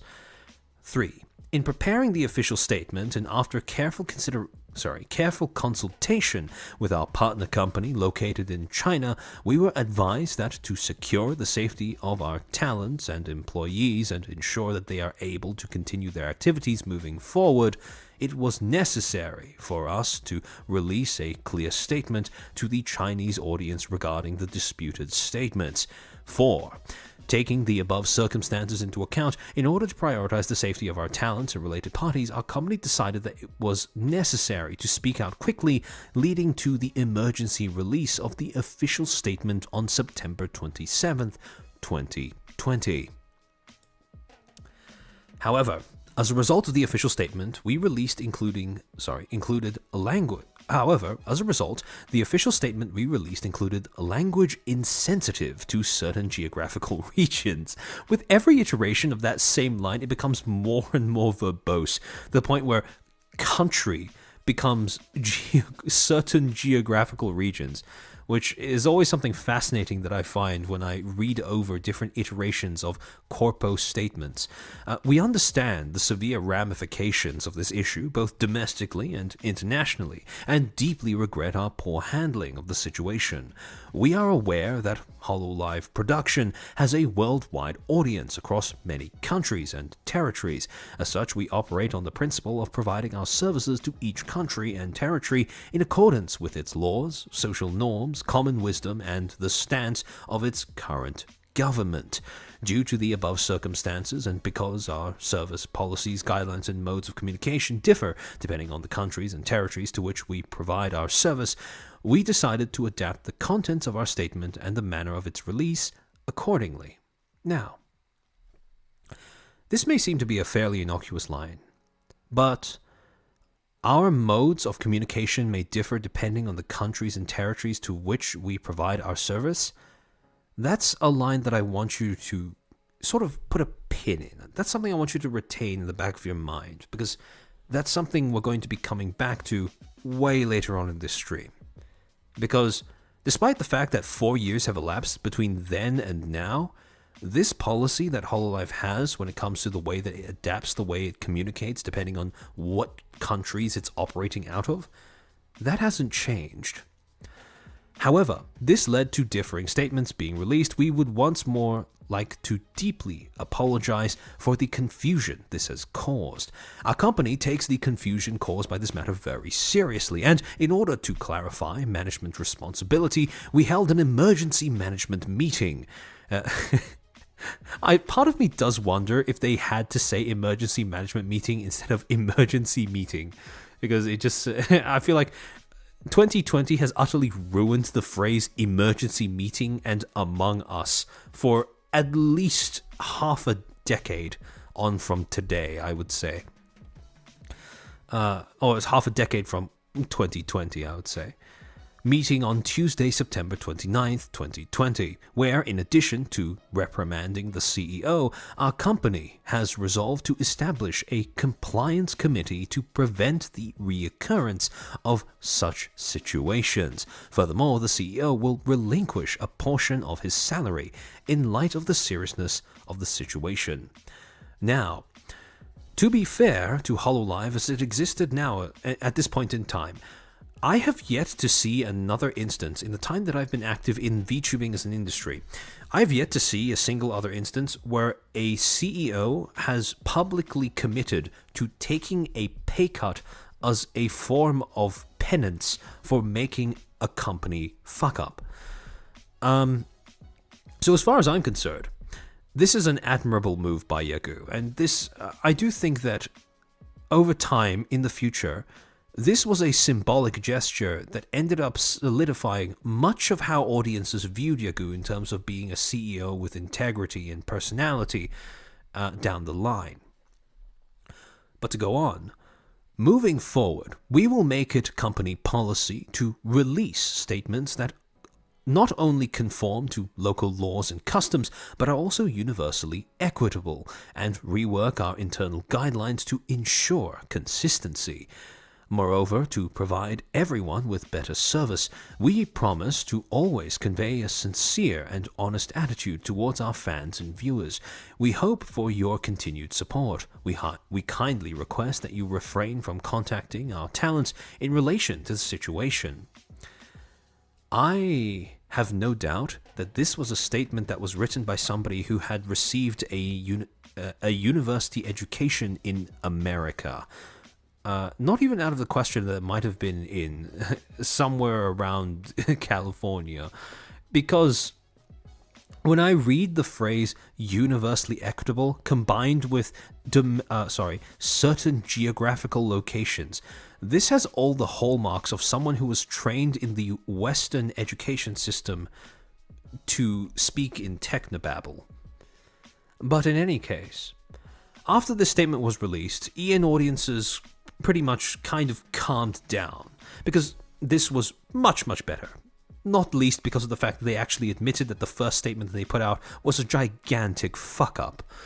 However, that wasn't the end of the entire situation, because on October 19th, the 3-week suspension that HoloLive had handed out to Hachima and Coco finally came to an end.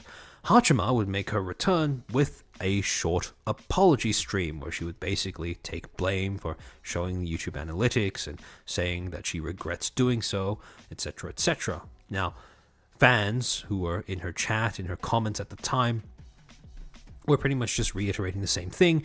You have nothing to apologize for. Welcome back. We missed you, etc., etc. However, Coco did no such thing. Instead of apologizing, she basically just went back to making content as normal, because on the 19th of October, she came back with an episode of Asakoko.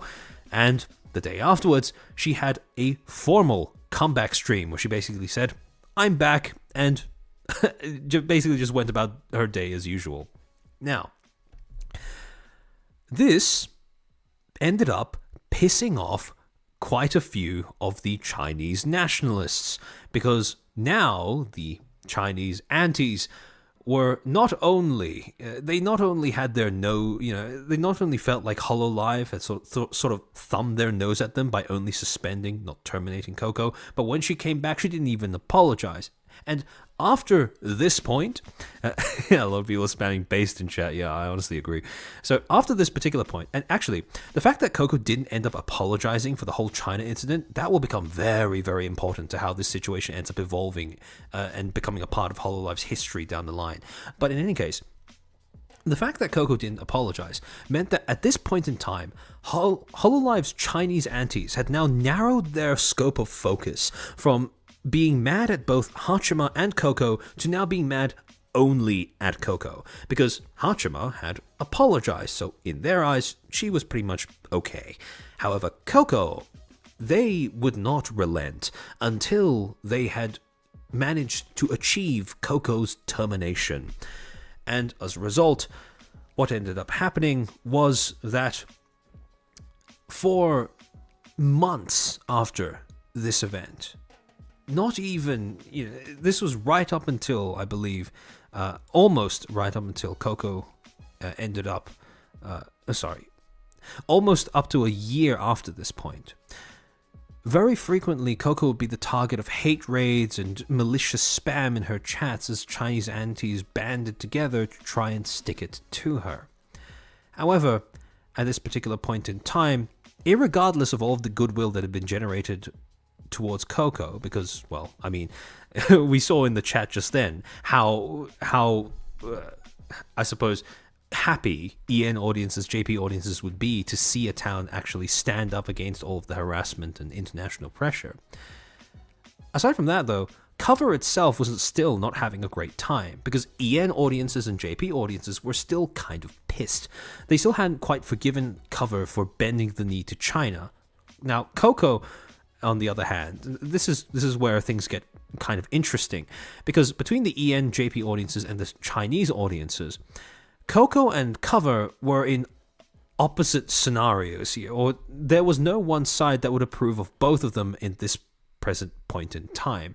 The EN and JP audiences were fine with Coco because she didn't apologize, but they were still holding a grudge against Cover because they did, whereas on the other hand, the Chinese antis were willing to give Cover a chance, or at least to give the appearance of doing so, but they were very, very adamant on how much they hated Coco, because on the other hand, she didn't apologize. So, at this point in time, Cover was pretty much stuck in a position where they couldn't really do anything right. Every audience seemed to hate them for a completely different reason, and there was nothing they could do about the situation that would lock in that would allow them to ingratiate themselves with one audience in particular. They were stuck. They needed to commit to something, but they couldn't. And then the game changed. Rumors started circulating that talents among Hololive's Chinese branch had been using their alt accounts, their past life accounts, to not only permit the harassment that was directed towards Hachima and Coco, but to even subtly encourage it as well. Now, one of the talents in particular that these rumors were circulating around was Artia. You had these posts from people who were pointing out that there were certain tweets made by accounts that they were claiming were her alt accounts that were subtly encouraging the Chinese antis to keep going at it.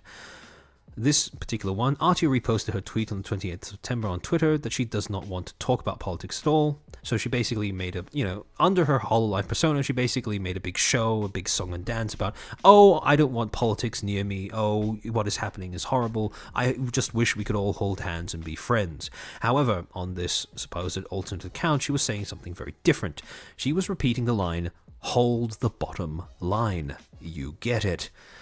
And this was basically a slogan that signaled to Chinese antis, or it was a slogan that spoke out in support of the One China policy and enforcing that through any way possible. Something that is quite interesting to note about Chinese netizens and even Chinese people in general. Because of the CCP, or ever since the CCP came into power, the Chinese population, especially on the internet, has become masters at euphemism. Because of the way that the laws in China, because of how censorious the Chinese government can be, very frequently you will get these very rapid adaptations in language where you get slogans, phrases, etc. that are meant to subtly signal something without ever having to directly state your intentions or positions. And funnily enough, as a direct side effect of that, even though nowadays a lot of Chinese people, a massive portion of the Chinese population are masters at euphemism, there is this subsect of Chinese people that have, as a direct response to that, become very adept at stating things in as blunt terms as possible. And you usually find this in the Chinese citizens that manage to migrate out of China, where Chinese people are known for being euphemistic in every country, only in China, and in every country aside from China, Chinese people are known for being politically incorrect and blunt, because, well, when you learn to see through and adapt to censorship, when you are free of such constraints and you learn to speak your mind, what comes out is often something that is not going to be very, shall we say, considerate of the feelings of others. So it's a very interesting dichotomy in the same sort of population of people that you can observe there. But yeah, so in addition to that, you also had these other screenshots of Chinese antis that were boasting openly about how Artia was speaking out in support of them, but EN audiences were completely oblivious. For example, these two posts that said, what would they think if they knew Artia and Sivia are one of the group members of the general headquarters for spamming case on stream, Lamau? They would say it's fake news, lol, replies another user. So essentially what they were bragging about was the fact that, one, a lot of EN audiences had no idea how to read Mandarin, and two, even if the rumor cropped up, they were banking on the fact that most audiences in the West and most audiences in Japan would be completely in denial of the fact that the Chinese, or certain talents among the Chinese branch, were subtly endorsing the harassment. Solitary luck is going to be refreshing to escape that hellhole. If you value things like speaking your mind, oh, absolutely it is. One of the other signs that this was supposed to be a dig, and this is where the whole spiel about Chinese people being very good at euphemism comes in. On the day that Coco made her return stream, so this is the 19th of October, she was apparently the target of a massive wave of, well, anti-spamming. And nowadays, if you review the VOD, I'm pretty sure that all those users have been removed, so the messages aren't visible. The only remnants are occasionally messages by other people in chat saying to report accounts if you can, read what they're saying, and they're very obviously just harassers or spam bots, etc., etc. However, while all of this was going down, Artia, and I believe that's Sivia, was hosting a stream on Bilibili where they were watching a movie called Wolf Warrior. Now, at first glance, that's pretty innocuous, right? They're just watching a movie. They're just watching a movie together on stream. And it happens to coincide with Coco's return stream.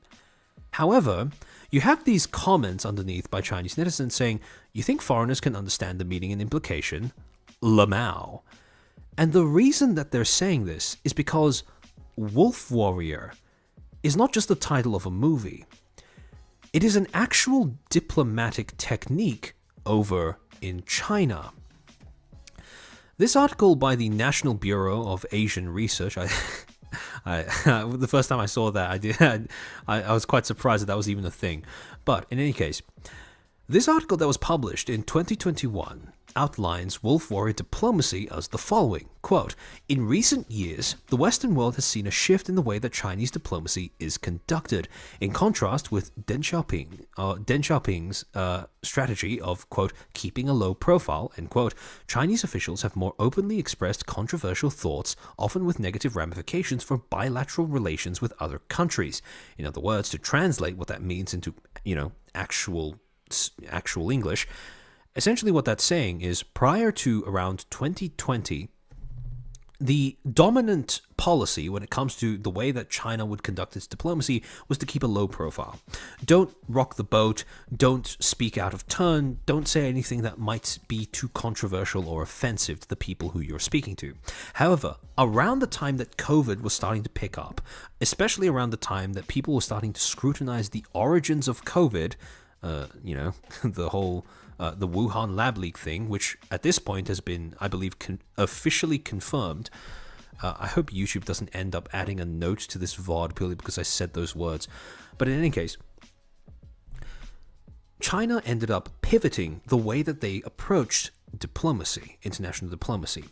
They would adopt something that they called the Wolf Warrior approach, which is basically be as aggressive, outspoken, and controversial as possible.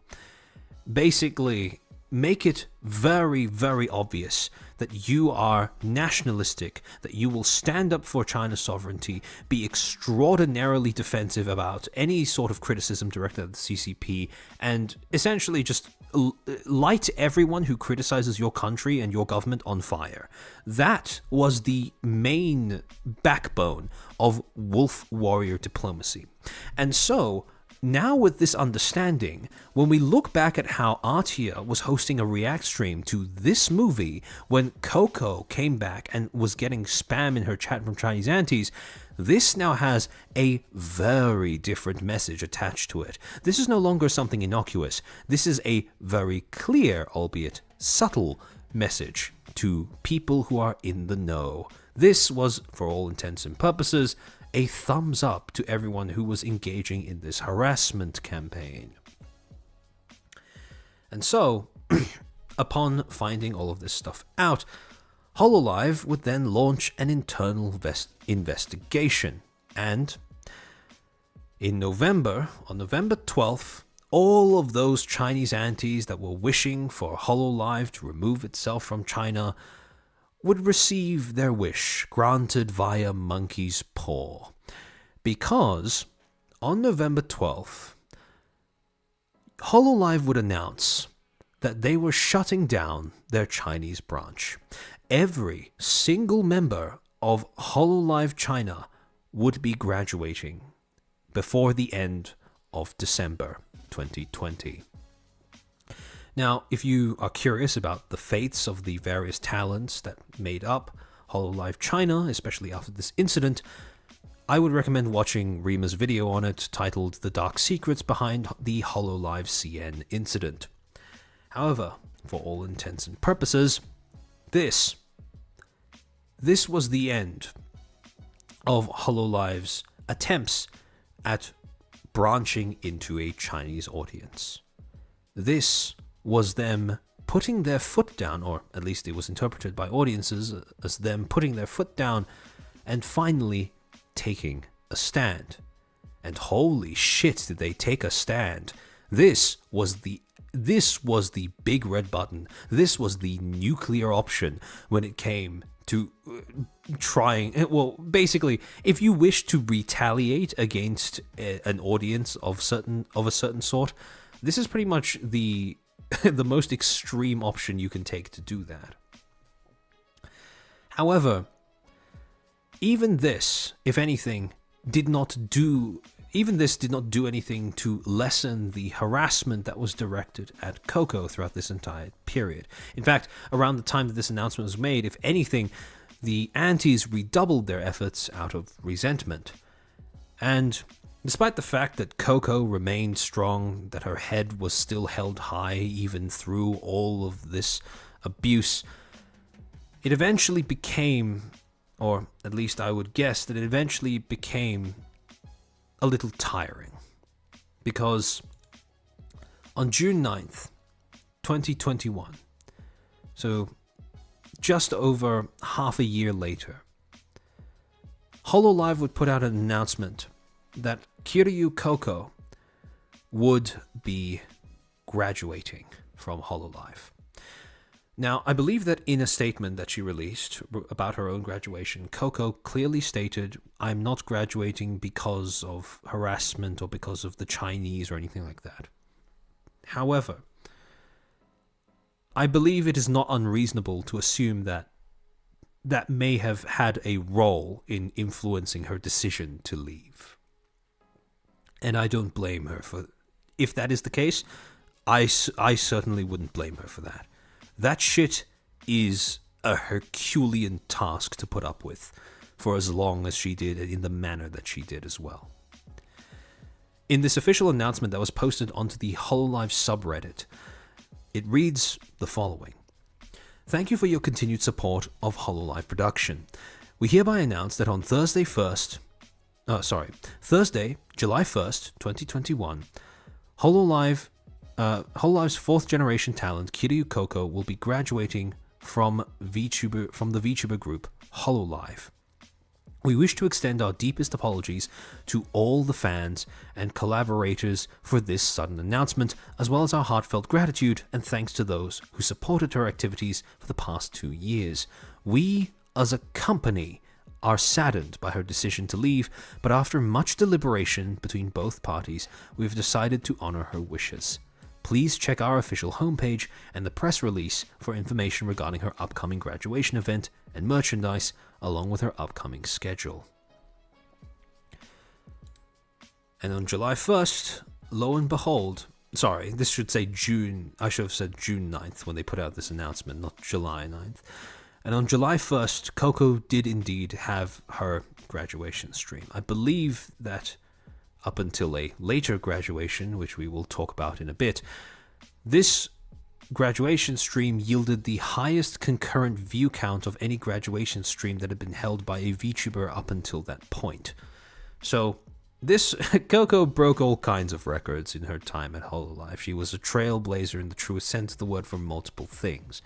And as a result, when she left, this became immortalized by a lot of Hololive's fans, JP, EN, whatever, even some CN who weren't nationalistic antis, as a tragedy. This was a tragedy that would stick with Hololive going down into the future, well into its future. Even today, when people remember Kiryu Coco, the memory of this talent is inseparable from both the innovations that she accomplished, essentially the fact that she birthed the idea for EN pretty much, I would go so far as to say that, and the fact that she had to leave under these circumstances.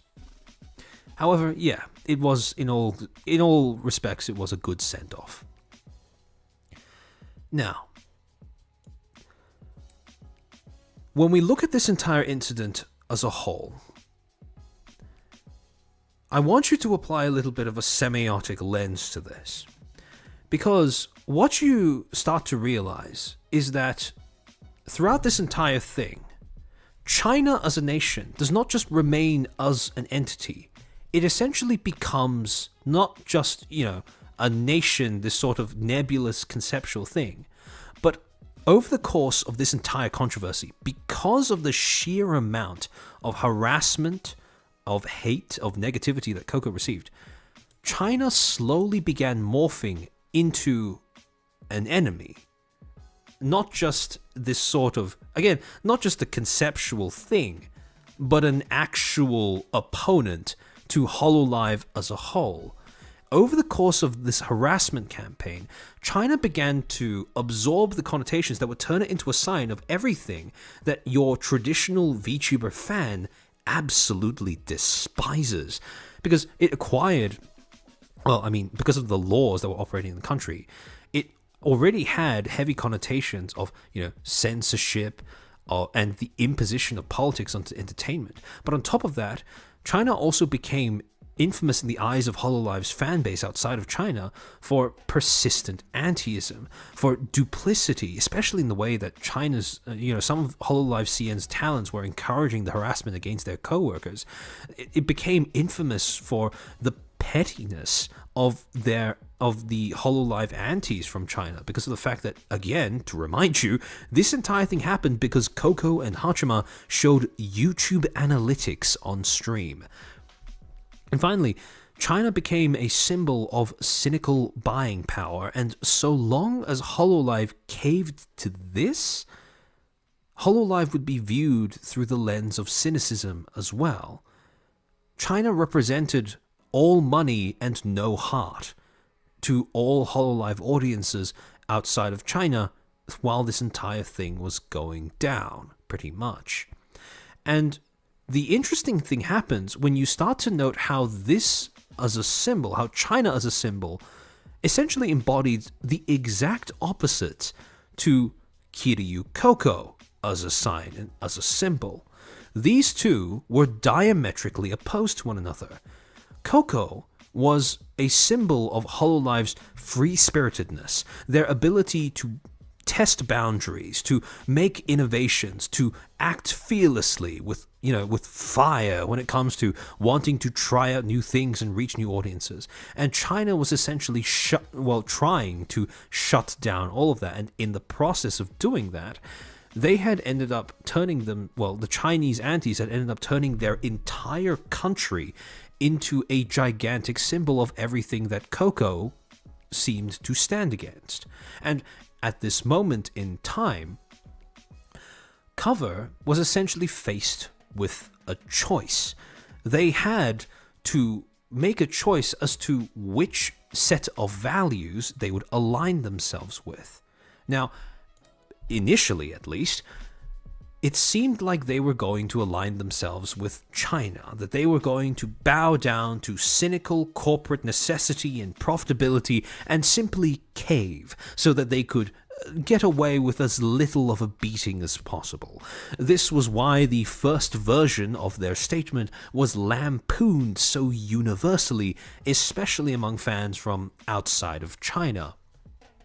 However, when China began to threaten Kiryu Coco, specifically in the form of the other HoloLive China talents that were tacitly, if not outright, encouraging their fans to continue this harassment, the dynamics kind of changed, because this was the moment that HoloLive was sort of put into a position where it had an excuse to retaliate. Because if you remember, prior to this point, they had made a declaration, a public commitment to taking a stand against the harassment and bullying of their talents. And here was a situation where representatives of China, in the form of their HoloCN talents, were engaging in encouraging, if not participating in, the harassment of one of their most popular talents. Essentially, this gave them an opening to strike back in a way that could be justified in terms of, well, I would assume, justified cynically as well as morally. Now, when you look at the situation as it was in this current moment, so this was while the harassment was ongoing, it was being subtly encouraged, but HoloLive had not yet responded to the fact that it was being subtly encouraged by some of their own talents over at their China branch. While this was all going on, because of the fact that Kiryu Coco was under threat of continued harassment and persecution by Chinese antis, this was a situation that could have very easily ended up becoming the same thing as what happened with Mano Aloe and Yozora Mel. However, I mean, look, I'll be honest, if you actually look at the entire thing as it went down, it was almost a picture-perfect recreation of what was happening. Because, again, stage 1, you have a crisis. She accidentally shows her Google Analytics. Signified meanings are then attached to the victims, right? Because in this current scenario, she could be very easily said to be a victim of circumstances. HoloLive at this point, because of the fact that they had not taken a stand in this situation, you could see how people were beginning to associate what happened with Coco as an example of betrayal, neglect, and yet another instance of managerial incompetence.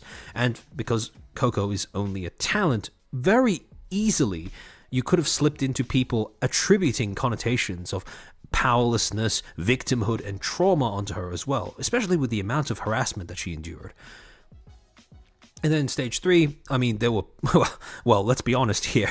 This is basically the same as a natural disaster in terms of how much the news, like mainstream media across different countries, were starting to report on it, right? Where you have newspapers, you have actual mainstream news media, legacy media from Taiwan talking about it. So we had plenty of instances of the public being prompted to associate think of Coco as a victim in that regard. And overall, had that happened, had this process managed to complete itself, Coco would have become yet another signifier of HoloLive's incompetence in 2020, HoloLive's inability to protect its talents in 2020, HoloLive's managerial incompetence in 2020. That would have been a nail in the coffin, I would say. Because 1 is an anomaly, 2 is a coincidence. With 3, okay, now you have a problem. However, there were 2 specific things about Coco in particular that stopped this process in its tracks. And HoloLive, because had Coco become a signifier of HoloLive's incompetence, that would have been a mark that HoloLive would have struggled to shrug off. And HoloLive really does owe Coco a lot because of the fact that her identity specifically and her actions made it incredibly difficult for this process to reach its completion. And there were 2 specific things about Coco that made that the case. First, Coco's identity and the various meanings that she has attached to her in terms of acting as an icon of HoloLive made it extremely difficult to just dismiss her as a victim or portray her as a victim and nothing else. Again, her entire character revolves around her being proactive, adaptable, tough, a rebel, etc., etc., etc. And it is really, really difficult to reconcile that, or to, I should say, overwrite that with simply the labels of being powerless, victim, a victim and traumatized, right? So again, had it not been for the fact that she built up this brand identity for herself, there would have been nothing getting in the way of people simply attributing these associations to her in light of what has happened. The second thing is the fact that she didn't apologize, because even if that might have caused a little bit of grief for Holo in the short term that she didn't do that, in the long term, what that meant is that this completely nullified the ability mostly nullified the ability of people to simply say that she is powerless, a victim, and a victim of trauma. So essentially, it was going to be extremely difficult to get any of these connotations to stick. So all that needed to happen now was for HoloLive to actually do something that would show that they are not betraying, neglecting, or incompetent in this particular instance. And All that needed, again, I keep harping on about this point, but it's extremely important. I can't say this enough.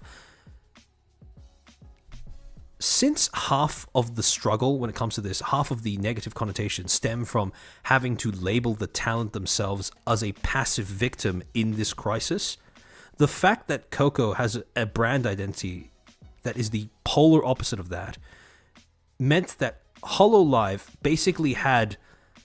The ball was basically halfway through the hoop at this point for Hololive. Literally all they had to do was take a stand. And this part of the process would have come to a screeching halt then and there. And upon realizing that the Hololive CN talents were involved in the harassment, or at least some of them were, Hololive now had the perfect excuse to go scorched earth. This whole thing recontextualized. This was, in every sense of the word, a canon event for Hololive, because the fact that they decided to shut down HoloCN in light of what they found was going on in that branch, this has now reversed that situation entirely, because now Hololive has taken a stand. This was all they needed to finally make a very significant show of force. A show of force that signaled to audiences, at least outside of China, that they had found a spine, they were taking the side of their talent, and they were not going to hesitate to light the people who threatened their talents on fire. Now, the thing is, when you look at this decision to shut down Hololive China, right, instead of just, terminating the people who were 100% proven guilty of encouraging the harassment, which admittedly would have been maybe like 3 or 4/5 of the entire branch. When you look at it from the perspective of a cynical corporate business decision, it is absolute insanity, because in choosing to do that, what Hololive has essentially done is the equivalent of cutting off one of their own fingers as an act of atonement, right?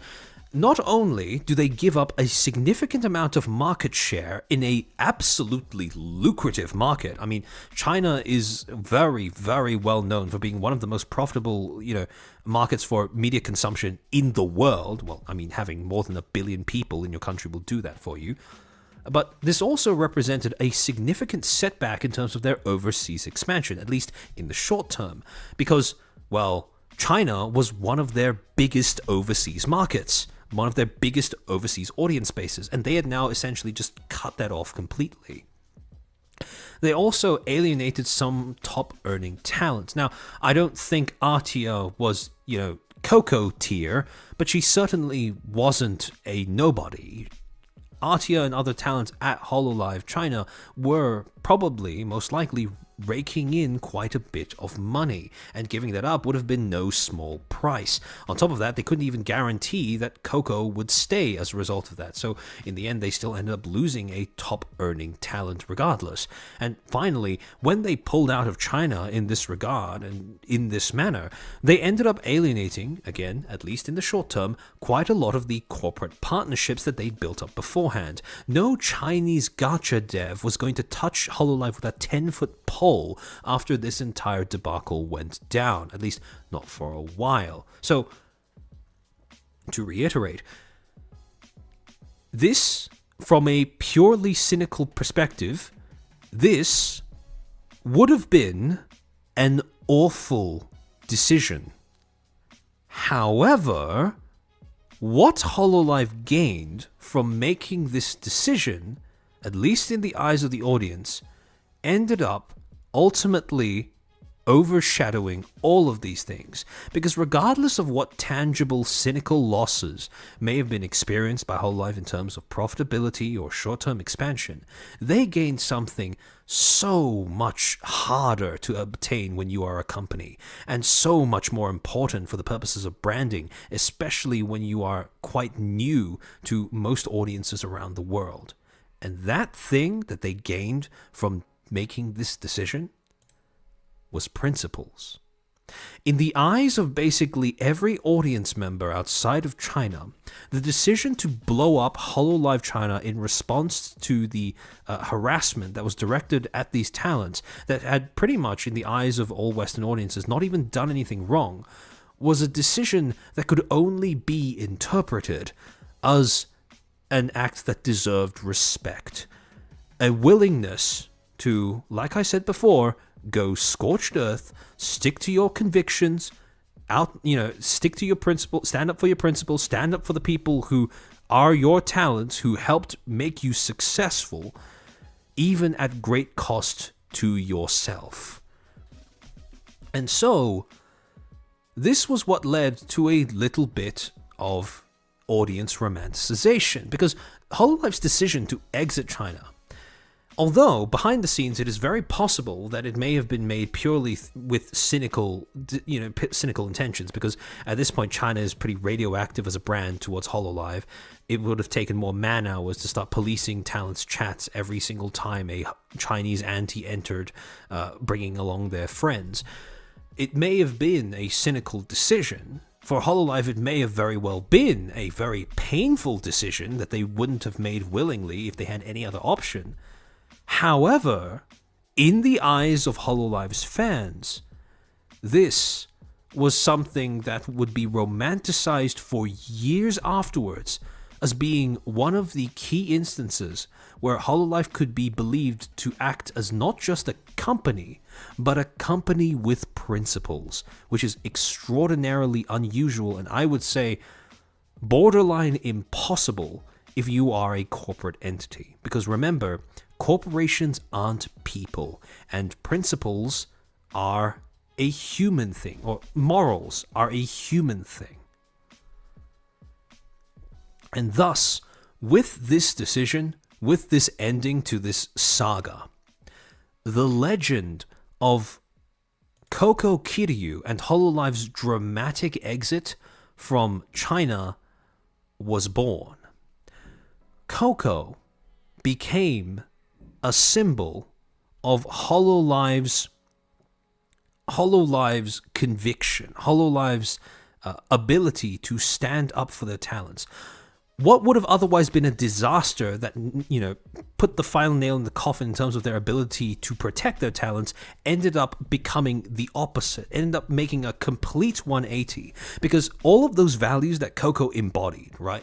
Her trailblazing nature, her capacity for rebellion, her outspokenness, her innovation, ingenuity, etc., her fearlessness when it comes to pushing boundaries, all of those meanings and associations, in the moment that HoloLive made this decision that could be interpreted as standing with Coco against the whole of China, all of those meanings and associations transferred over to the company. HoloLive would not be viewed as nearly as positive a light as it is now, in terms of being, you have fans that would say with absolutely no hesitation that HoloLive is a principled corporation. That would not be nearly as popular a sentiment. I have serious doubts as to whether it would even be a sentiment if this event did not happen. And as a result, when you look at the things that make HoloLive, Coco Kiryu and their exit from China is one of the most potent symbols that encapsulate HoloLive as a brand that I think you can ask for. However, that being said, Coco wasn't the only talent that emerged out the other side of this entire debacle as a symbol in the eyes of HoloLive's audience.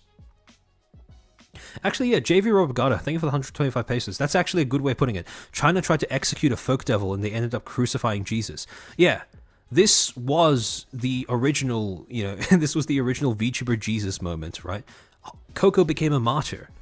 And as a result of that, her departure was seen by audiences, I would say, in hindsight, romanticized by audiences as a sacrifice, not just a loss or anything along those lines, not something nearly as banal as that, but a sacrifice, something that was intentional, something that was a burden she took upon herself by choice. And by aligning themselves with her, Hololive had now managed to benefit from acquiring the same connotations. And so, in addition to this, right, while this whole thing was going down with Coco, on top of that, someone else who was very outspoken or very deliberate in terms of combating stigma, as she is usually wont to do, was Fubuki. Fubuki was one of the first people to start collabing with Coco again after her return. I believe that she hosted this meme review 1 month after Coco's return, where she just appeared on her stream, had a collab with her, etc., etc. And especially in this moment in time, there was very much a movement of guilt by association that was spreading among the Chinese aunties that were angry at Coco. As a result, what Fubuki did here was a very deliberate message. I don't care about the shit you have with my kohai. I'm going to stream with her anyways. I care about her more than I care about your petty little dispute. And that was definitely the message that was being picked up. Because in the time between the beginning of 2020 and the end of 2020, Fubuki's Bilibili subscriber account fell from over 1.2 million to about just over 600k. So she essentially alienated half of her fan base just to make a statement. And to be honest, more respect to her for doing that. In addition, she would also end up attracting the ire of a lot of the Chinese aunties who would also start spamming or shitting up her chat as well. However, just like I said with Hololive, when you stand with somebody, especially somebody who has as significant a presence and reputation, overall image, as Coco Kiryu, you end up gaining some of their associations, some of their connotations. And this is exactly what happened with Fubuki as well.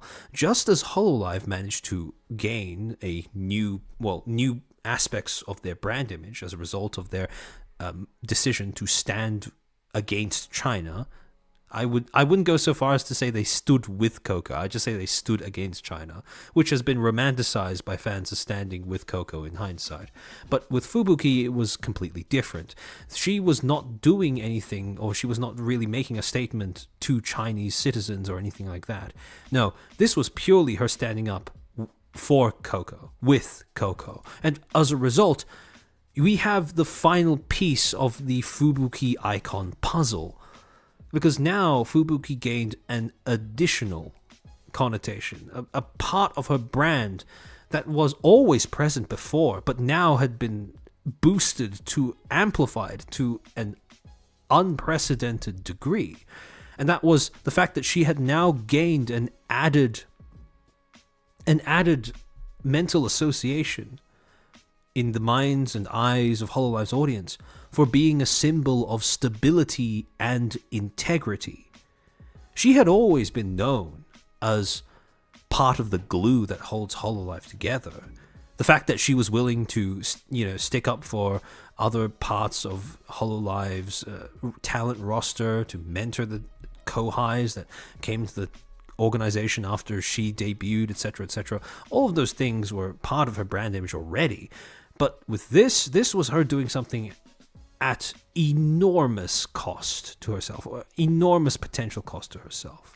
And as a result of that, she was known not only for being a sign that Hololive was stable, because she would keep it stable, she would hold it together with her own hands if she could, but also a sign of Hololive's integrity. Making decisions that are, from a business perspective, quite irrational, probably ill-advised, but from a moral perspective, very applaudable.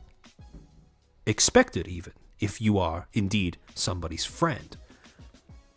And this added on to some of the statements that she'd made earlier on in 2020. For example, this tweet that she made in, I believe, I think it was, I'm not sure, it might have been April, if I'm remembering correctly, although I could be misremembering the month.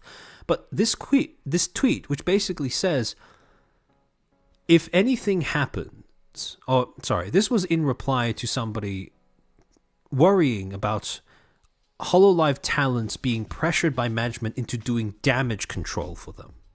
And Fubuki's reply to that was essentially saying, if that ever happens, Shirakami will quit HoloLive, rest assured. Things seem more convincing, and this was a reply to someone saying something along the lines of, things seem more convincing when they're said directly by the VTuber as opposed to HoloLive cover officials. I hope it's not something you're forced to say. And again, this was Fubuki basically clarifying, look, I'm not going to act as a mouthpiece for the company. If ever there are problems that exist and I am going to speak about them, I'm not going to play nice just for the sake of it. This was essentially interpreted by fans as a promise. This was a promise that she would be a pillar of HoloLive's integrity. In a stream that she did on August 1st, 2020, she would also go on to elaborate a little bit on this concept, and she would make the following statement. A statement that, up till this day, a lot of fans hang on to. As long as I'm here, you can put your faith in HoloLive. Like I said, this was interpreted by fans as a promise, and in doing so, Fubuki became a symbol, not just of her own integrity, not just of her own capacity to keep things stable. No, she became a symbol of HoloLive's integrity. So long as she was there, HoloLive was worth trusting. That was the way that a lot of fans interpreted that message. And that is the way that a lot of people still retain that to this day. And so, that's, again, something I want you to file away in the back of your mind, because it's going to come up later. And speaking of promises, that then brings me over to another quite bizarre set of decisions made by HoloLive's management, but not on the JP side, but the EN side.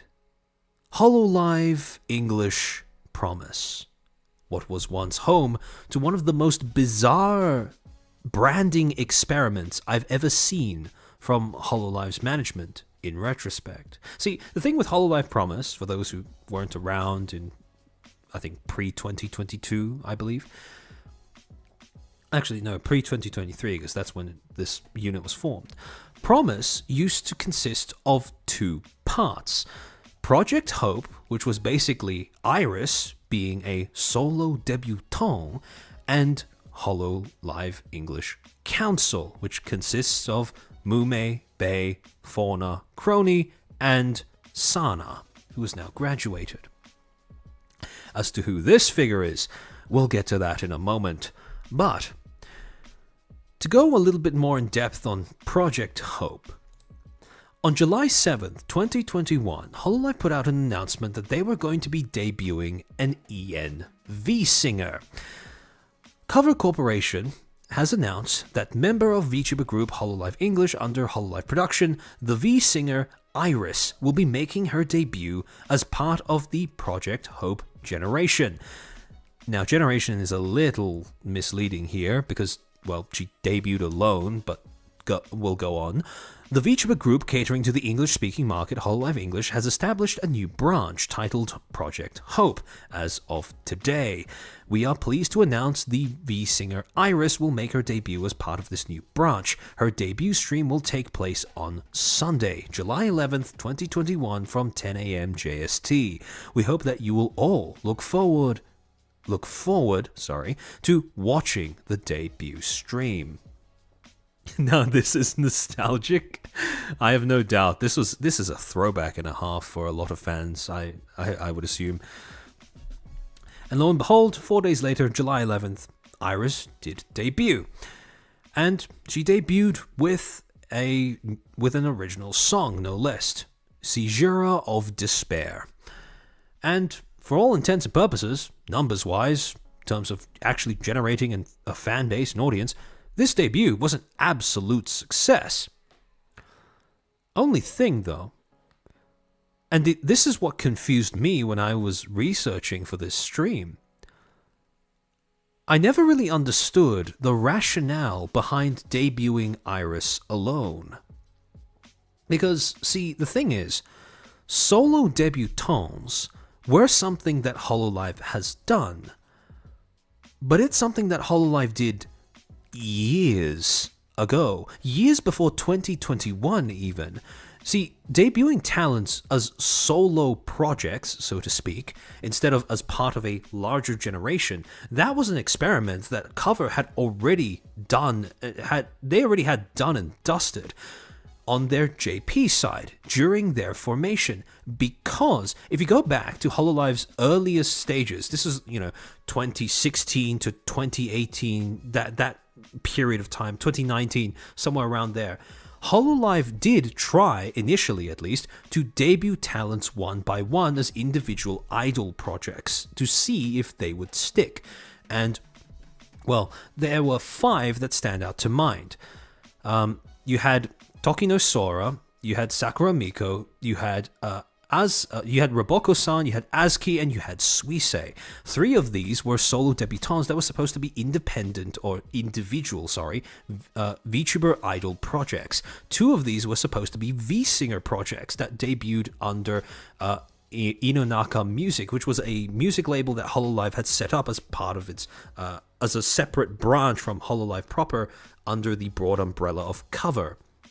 However, as HoloLive quickly realized, if you want to support your talents, it's a lot easier if you just put them into a gen, if you put them into a group, especially if your main content that you are making for your audience is not just music, but streams as well. Because the thing that HoloLive learned through this whole period of their development was that what audiences crave, what audiences love, is not just consuming talent individually, because otherwise, why not just watch an indie?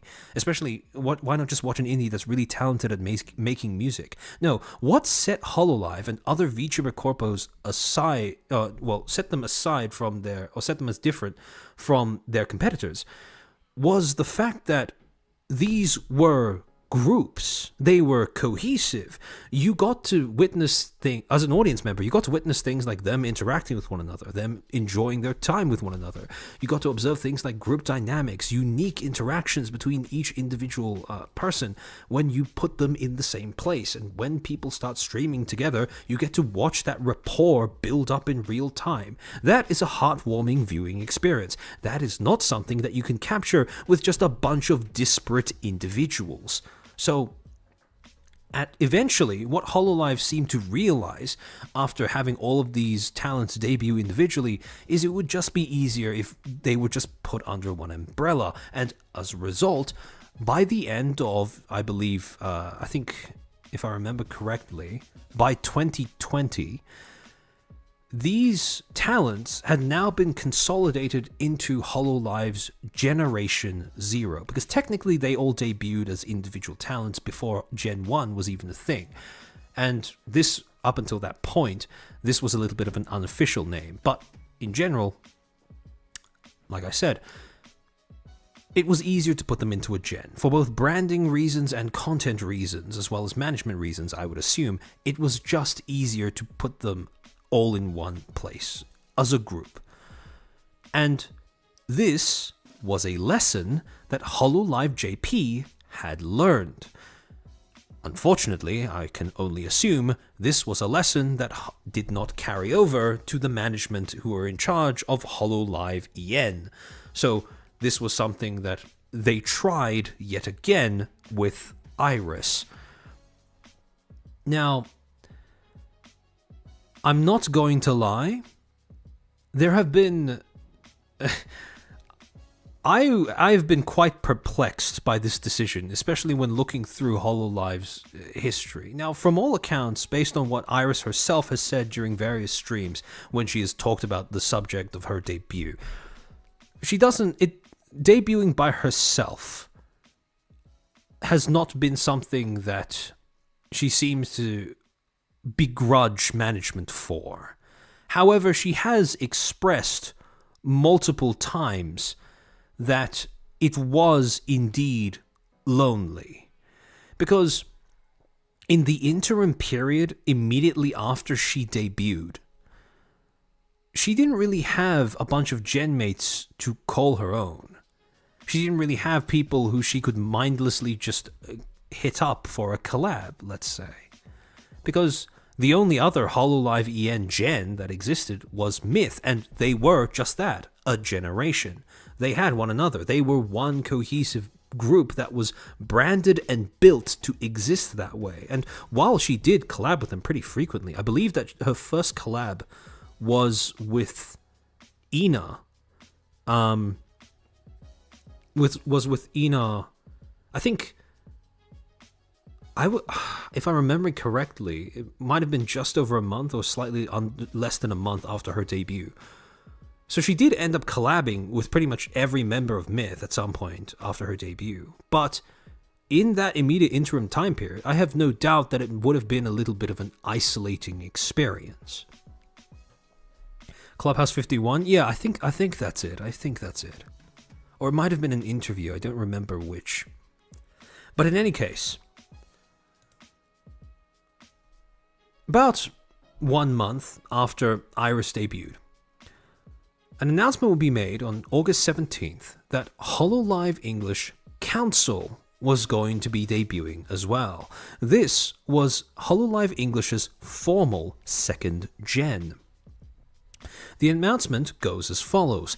Debut streams take place on the individual channels on Sunday, August 22nd in a relay format. Cover Corporation announced that the 5 participating members of the new era of HoloLive English, titled HoloLive English Council, will be making their debuts on Tuesday, August 17th. August 17th is when they make the announcement, not the debuts. HoloLive English has officially launched the next era, titled HoloLive English Council. The 5 members from the group will begin their activities from today. The members are Tsukumo Sana, Ceres Fauna, Uro Crony, Nanashi Mume, and Heikos Bales. And, true to their word, come August 22nd, they would debut in a relay format. All of their debuts a roaring success, absolutely juiced in terms of numbers and audience right from the get-go. Now, here's where things get a little funny. The day after they debuted, on August 23rd, 2021, Holo Council would have its very first group collab. I believe this was hosted on Bales' channel. I think that was the only channel it was hosted on, although I could be wrong. Where they would essentially just get together, review their debut experience, talk with one another in front of their audience, etc., etc. Just give the audience more opportunity to see them interact as a group. Because, yet again, that is one of the main draws of VTuber Corpos, getting to watch your talents interact as a group. However, near the tail end of this stream, they dropped something quite interesting. A trailer of sorts. A trailer that introduced another mysterious character. And this character, from between 56 minutes, 46 seconds to 1 hour, 42 seconds, was revealed to be something called Omega Alpha. Give me a second to take a sip of water.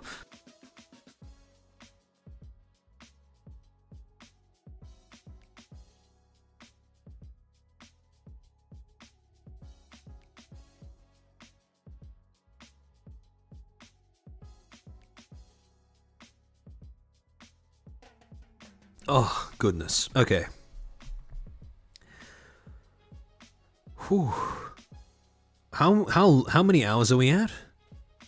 Like 2.5 or so?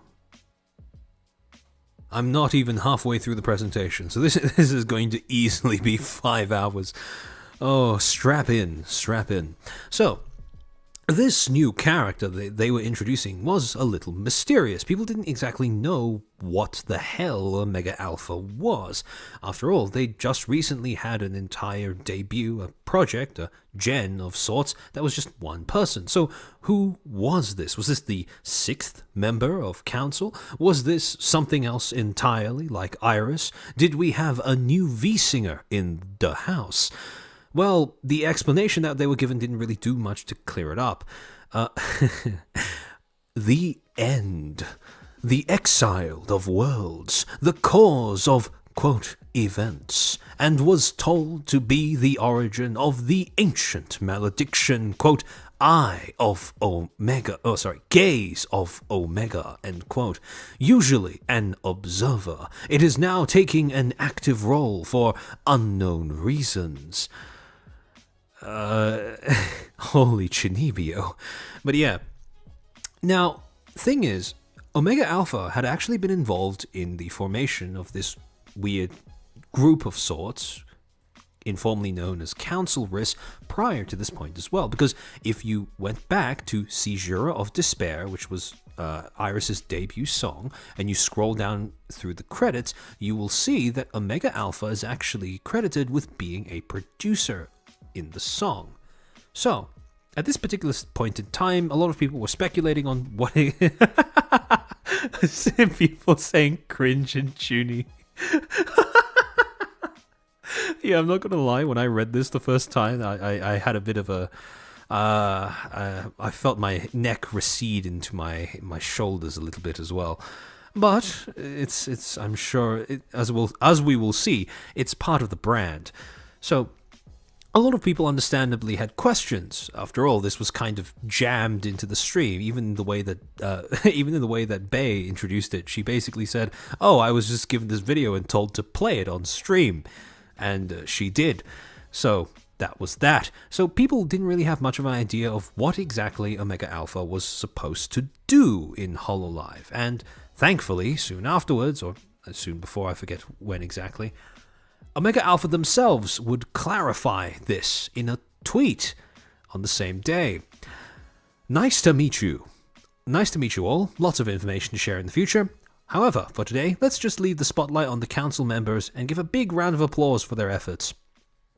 You say that, and then you had a massive trailer introduced for you right at the end of their group collab. I mean, if you want to leave the spotlight on them, I fail to see how that particular introduction aligns with that sentiment. But yeah, to go on to this, HoloLive's very own A-chan would then reply saying, "Hello, Omega-san. I have been looking forward to meeting you. I hope to have a good partnership as a similar position. Nice to meet you." And this has now confirmed what exactly Omega Alpha was supposed to be. So, for those who don't know, A-chan was essentially a member of HoloLive staff that doubled as a little bit of a talent. Not really a talent, but a hybrid between talent and staff. She was involved in a lot of things behind the scenes. She would also make public appearances, for example, hosting events, appearing in collabs, etc., etc. However, she was supposed to be the public face of HoloLive staff, HoloLive management to some extent, even if, strictly speaking, she was not a manager. So the assumption was that Omega Alpha would also be occupying a similar role, since this was what A-chan herself was saying. Yeah, she was a creative director, exactly. So, to this, Omega Alpha then replied, "Hello, A-chan. A-chan-san, we have finally met. I would like to express my deepest gratitude for your continuous support for HoloLive. May our partnership be blessed." Then, September 2021, Omega Alpha would then make another tweet saying, "I would like to express my gratitude to everyone. The talents, the community, the staffs. We could not have made it to Season 2 without you all. Thank you. Hashtag Mythiversary." I believe this was the second anniversary for HoloLive Myth. 1 year. It has been a journey. Good times, bad times, difficulties, and worse difficulties. Was this the second Hold on, this might have been the first anniversary. My bad. This might have been the first anniversary of HoloMyth. Good times, bad times, difficulties, and worse difficulties. However, we have made it. The Myth members have made it. We will try our best answering the higher and higher expectations. And yes, an answer to your questions. If you have watched the announcement video, I have been here since the very beginning, as I am the first staff of EN. #Mythiversary. Now, spoiler alert, in case any of you newer HoloLive fans have no idea who the fuck this is, there's a reason for that. This project didn't exactly go anywhere, because it's dead now. There is no Omega Alpha that's officially affiliated with HoloLive as of today, December 2024, going into 2025, January. This project pretty much has fallen off the face of the earth. And as to the reasons why it fell off the face of the earth, there are a couple. But, in my opinion, this was never a concept that was going to be able to work. And the reasons for that, the reasons why I find this to be such a bizarre experiment in branding from HoloLive EN management, was because of some of the inherent contradictions that exist within the very premise of what Omega Alpha was supposed to be. See, when you look at talents, quote-unquote talents, or staff talents, like Achan, for example, you can kind of view them as existing on this kind of, sort of a spectrum, where on one side you have strictly talents, and on one side you have strictly staff. Now, the thing is, the reason why I put them on two opposite ends of a spectrum is because when you look at talents and staff, the two have fundamentally different functions. Talents are designed to be performative. They are forward-facing. They are quite literally the face of your company. They are what the audience knows you as. They are what the audience recognizes. They are what the audience signs up to watch. And as a result of that, they tend to be very outspoken. They tend to be very, like I said, in the public eye. They are designed to be eye-catching. And finally, talents are also creatives. They have the task of making the content. On the other hand, when you look at the function of staff, they are quite different. Staff are designed not to be performative, but to be utilitarian. Their job may not be pretty. Their job may not be glamorous. Their job may not even be something that you want to inform the public about 24/7. But they are functional. They need to work. And the agency, the organization, relies on staff being useful in order to sustain itself. That is their function, being utilitarian. As a result of that, staff also usually occupy a bit of a backstage, backseat kind of role, where they don't need to be in the public eye, and they're not designed to be in the public eye most of the time. Usually, if you have staff that are supposed to be representatives to the public, they are designed to be that way. They have been trained to be that way. They have been branded to be that way. They are not that way by, or at least not purely by accident.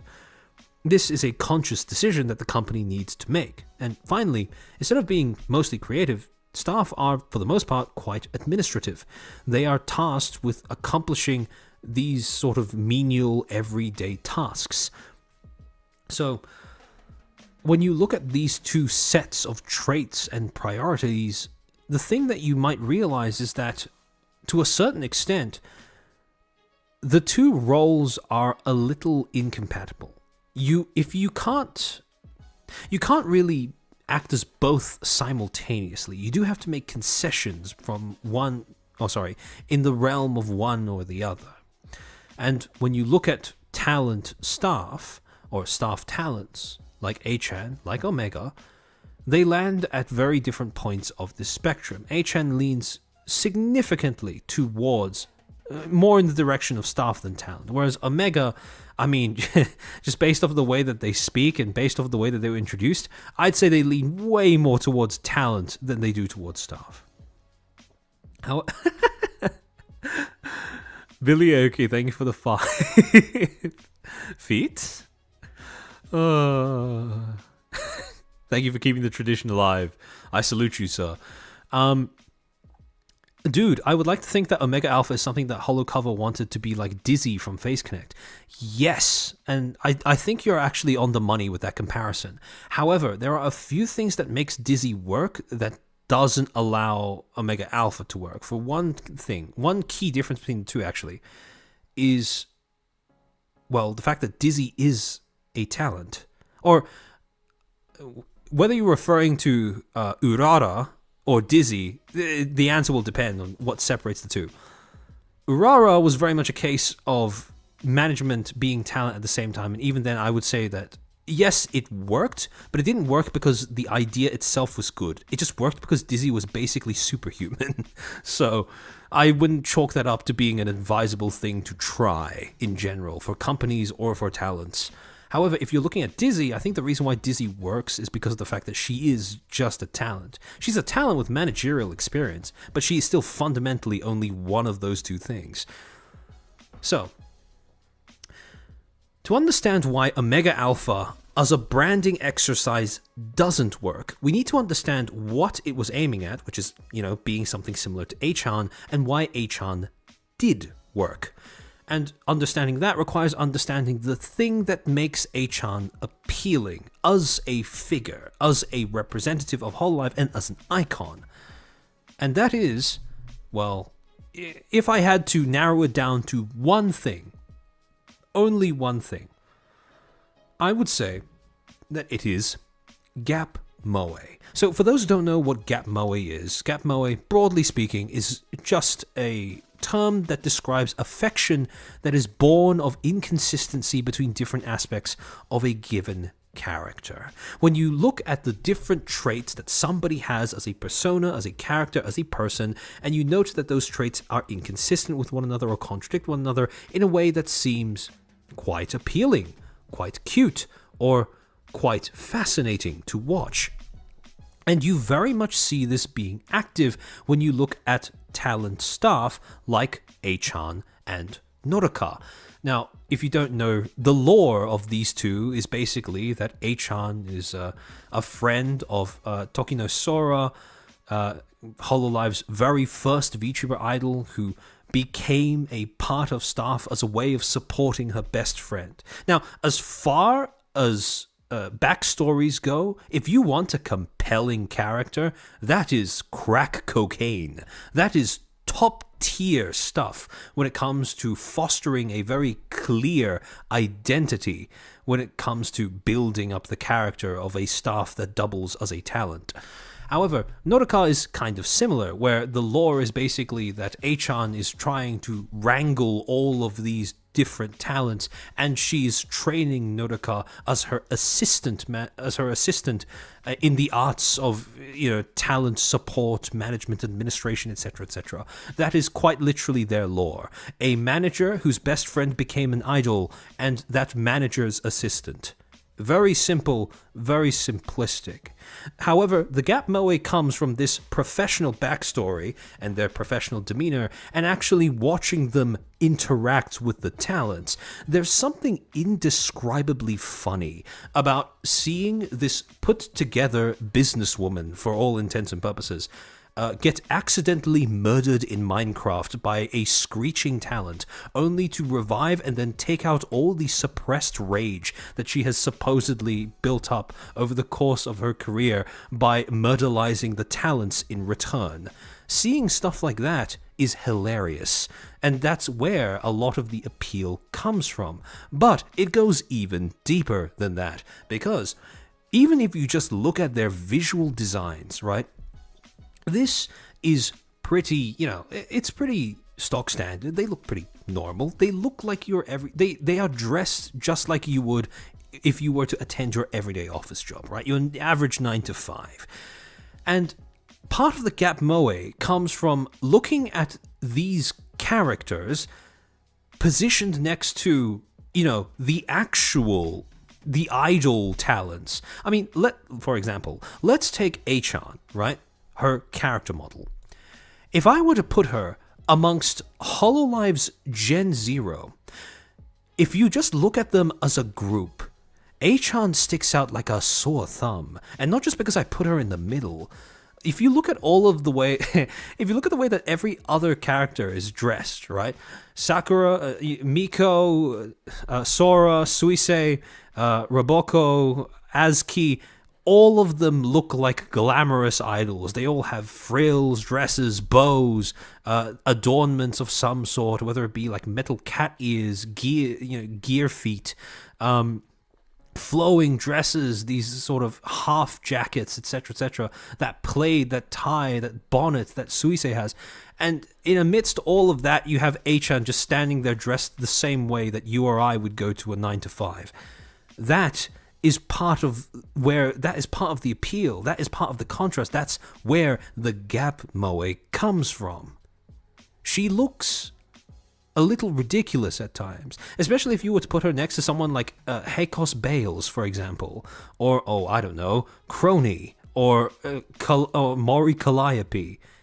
You know, it just looks funny because of the fact that she is an everyday businesswoman, and they are personifications of, in reverse order, death, time, and chaos. So, you know, by contrast, right? Let's take all of the members of Council and Project Hope plus Omega. And if you were to put them all into a group like this, let's say you've never come into contact with HoloLive prior to this point. If I were to tell you one of these is a manager, or one of these is a member of staff, and I asked you to pick out which one it was, I don't know if you'd be able to do that, purely just looking off of the design. Because Omega basically looks the exact same as a talent. Visually speaking, there isn't really anything that differentiates them design-wise from being just another HoloLive talent. And as a result, this... Actually, yeah, hold on. Kirnoth, you bring up breaking the fourth wall without knocking it down. That's a great way of describing part of the appeal of A-chan, right? Because A-chan, because of how mundane she looks design-wise, it's a sort of almost like a nudge, wink, wink kind of gesture to the audience, where it's sort of like, here is your stand-in. Right? This is a normal person that finds herself at the center of all the chaos that is a VTuber idol company. And this is, she is us, basically, right? She's literally me type situation. When you see A-chan react to something without playing a character, just being this sort of, eternal straight man to the antics of the other talents, it's funny and it's relatable, and from that is born this kind of relatability and attraction that you can't really get without those components. And that's exactly the problem that you run into with Omega, because Omega is very much a character, and this is just me talking about it from a visual design perspective. Because, I mean, yeah, just looking at it, there's not really that much separating it. It's a great design. No skin off of the backs of the artist that designed and drew Omega. It's beautiful, but it's just not something that screams staff. And the thing is, the reason why I fixate so much on things like the design, or how much the design does or doesn't fit the prescribed role of being a member of staff, is because when you are looking at when you are building up an idea of somebody, right, of a public figure, and this is something that is quite important to take into account when you are looking to actually create an icon, right, a human icon for your company in any capacity. Something you need to take into account is that people can only attach mental associations to someone or something if you prescribe them first, if you give them enough material to form those associations. Thing is, when it comes to Omega Alpha, or, they weren't really, the audience wasn't really given very much to go off of when it comes to building up those associations. Because, let's say, for a starting point, let's just look at A-chan's opening little bio from VTuber Wikipedia versus Omega Alpha's bio, immediately you can see that there is a pretty significant discrepancy in terms of size and length. But if we go into actually reading the contents, that disparity grows even wider. Yujin A, better known as A-chan, or translated into English as Friend A, was a female Japanese head of content, equipment technician, and virtual YouTuber associated with Hololive. Originally Hololive's first support staff member in charge of the technical aspects of Tokino Sora's streams, she became a VTuber in her own right through appearances in Hololive content, eventually receiving her own live 2D model. A-chan served as the host/narrator in most collaboration videos uploaded to Hololive's YouTube Japanese channel. Okay, that last bit, we'll ignore that for now. That'll become a talking point later. However, if you look at that backstory, that sums up beautifully, concisely, every single thing you need to know about her function. She is, it's in the name. Her name is literally Friend A. She is a friend of the talents. She is friendly to the talents. She occupies, branding-wise, she exists as an icon, a representative and representation of how Hololive has a good relationship with its talents. That is the whole point behind her symbol. If you read through her backstory, her branding, you immediately know what her role in Hololive is. Now, let's go to Omega Alpha. Omega Alpha was a figure associated with Hololive English. They were revealed during the Hololive English Council debut collab in 2021. It appears the character was quietly retired in 2023. That's a little bit unfair. So let's go a little bit further into some of the portions that explain their backstory or history that occur later on in the Wikipedia article. Profile. When it comes to A-chan, hello, I'm Friend A Hololive staff member. The Hololive agency's first ever supported staff member. Always has too much on her plate due to the quirky idols and massive amount of work she deals with, but she takes it in stride as she's truly happy about the agency's and its idols' growth. Together with Harusaki Norika, a newbie employee, she aims to make Hololive the top idol agency in the world and to be free of overtime forever. This, again, is a beautiful, concise way of summarizing not just her backstory, but her branding and function as well. She is a staff member. She is there to support the talent. By the way, that's also part of what makes it so perfect when you use A-chan as a stand-in for the audience. Because having someone as your Oshi means wanting them to succeed, right? Being there on the journey as they transform themselves from being a person into being a paragon, and being there to support them along that journey. A-chan has that function built into her lore. That's part of what makes her such a brilliant, a brilliant icon of Hololive staff. That's why she works. Also, it also helps that she is low-key in all senses of the word. She isn't trying to have attention put onto her.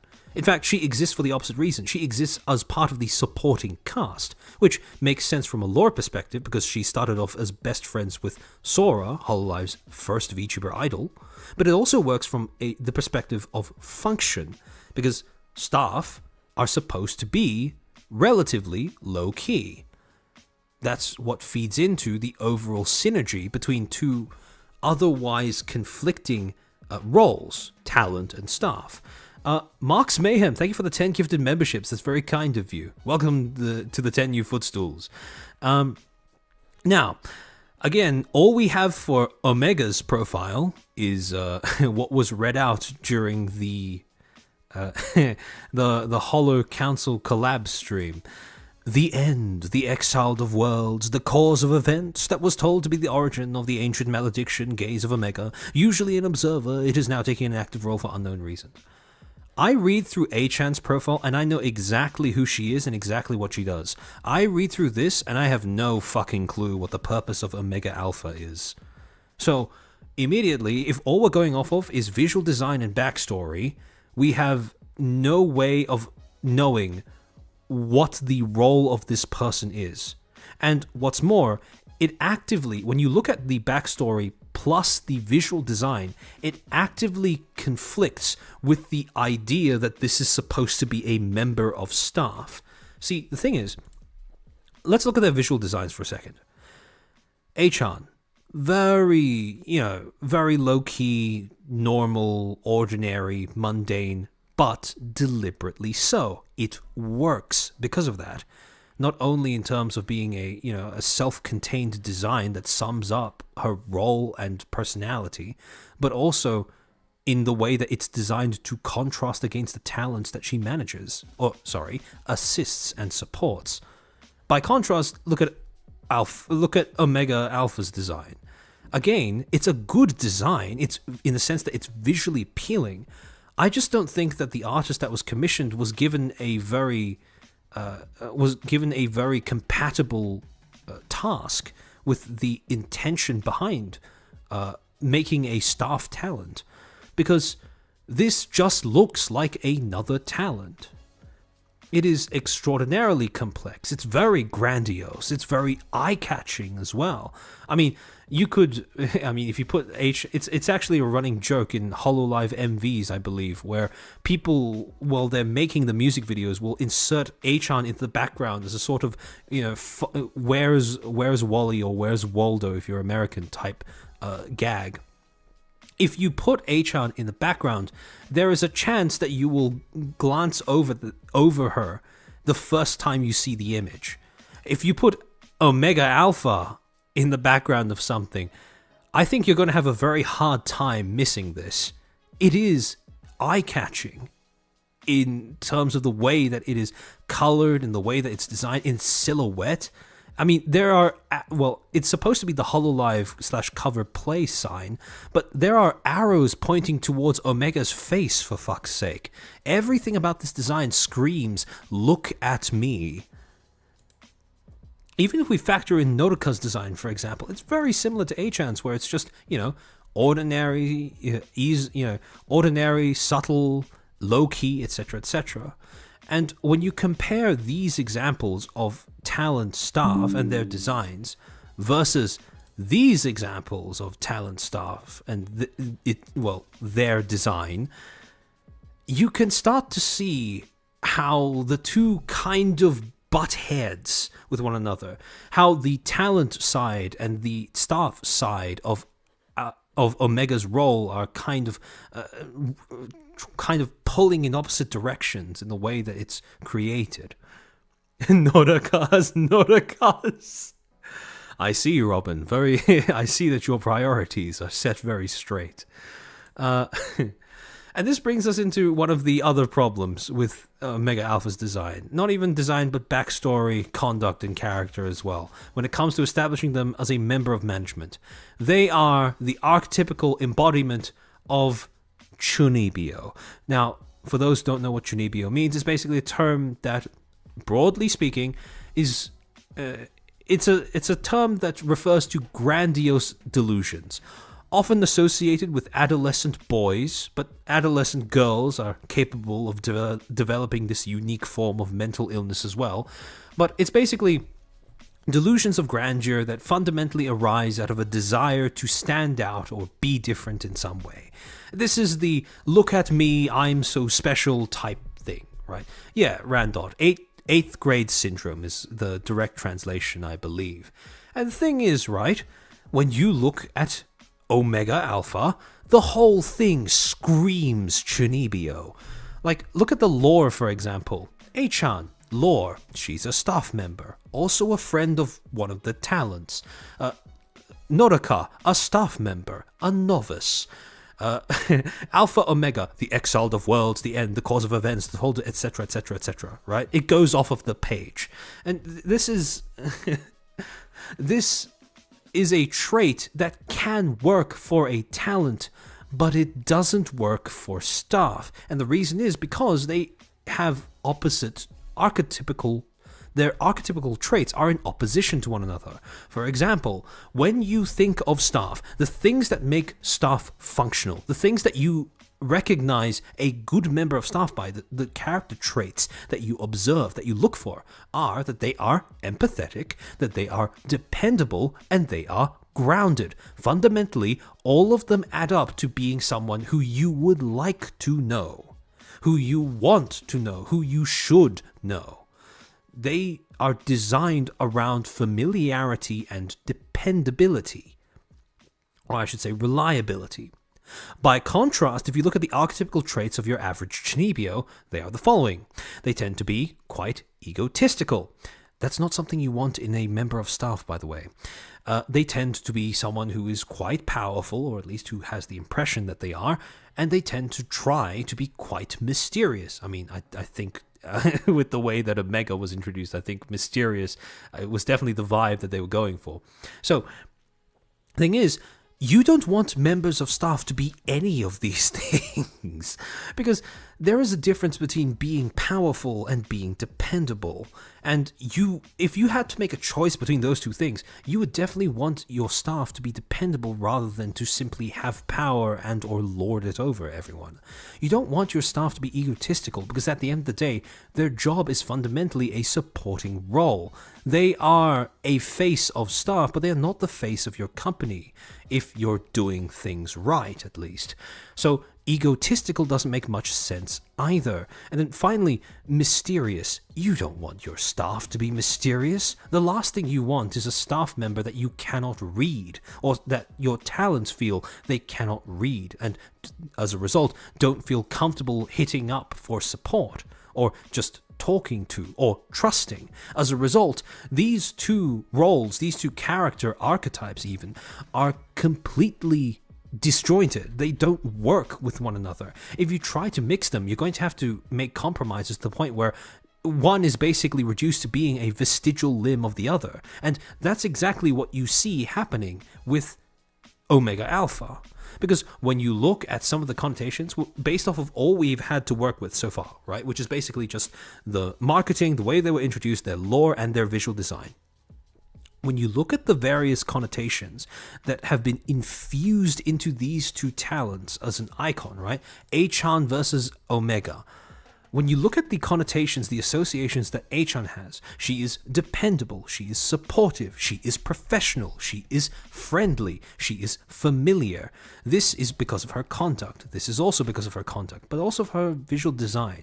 Supportive because of her lore, dependable because of her lore and conduct. Friendly, it's literally in her name, Friend A. However, if you look at Omega Alpha, mysterious, powerful, the end and the beginning of everything, the maker and cause of all things, the origin of the ancient malediction, XYZ ABC. Impassive. That's a big part. The idea that they are supposed to be some sort of observer of the universe, and they are now getting involved for unknown reasons, which feeds into the whole fantastical element of it, the mystery of the character, and the fact that visually speaking, they are designed to be eye-catching. Their design is it doesn't have a choice. It seeks attention. It demands your gaze. Like I said, there are arrows pointing at Omega's face built into the design motifs. And finally, the idea that they are cool, not in the sense that they are, I think the design to some people is kind of cool, but I also mean in the sense that they are aloof, they are removed, they are distant in some manner. And the problem is, sure, these are great traits if you're trying to make a character, but they are not good traits for a member of staff. Shirona Slave, I see these points, but I don't see why they're negative. It's supposed to be the manager of powerful mythical beings or forces of nature. It's perfectly fine to be chuny. I think here's the thing, right? The problem is, you can be chuny, but the thing is, you're always going to have to make it very clear when you're playing a character and when you're actually functioning as your designated role, being a staff member. Because, like I said before, chuny and staff are opposite things in terms of the character traits. You don't want your, like I said, you don't want your staff to be mysterious, impassive, or fantastical, or attention-seeking. Because, very simply, that creates problems. And yes, it is fine for a staff member to play a chuuni character, but there needs to be a very clear separation between the two things. And the problem is, right now, when we're looking at the way that Omega Alpha was introduced to the audience had no backstory to Omega Alpha besides the lore that was presented. We have nothing to go off of. So we can't judge Omega Alpha based off of, prior decisions that they've made behind the scenes, or talents that they've supported through their journeys, or content contributions that they've given to HoloLive's official channels, like we can with Achan. All we have, in fact, when we look at all the things that we have to go off of, all we have are tweets, essentially. And I'm leaving out the song credits in Iris's debut song, in debut MV, for instance, because of the fact that was more a behind-the-scenes thing. No, I'm talking about what do we as the public get fed as stimuli on which we are supposed to base our impression of this character. See, when we look at Achan, we have plenty of material to base our opinion of her. We have plenty of material on which to base our opinion of her. So we have the fact that she has appeared in collabs. We have the fact that she has hosted material on HoloLive's official channels.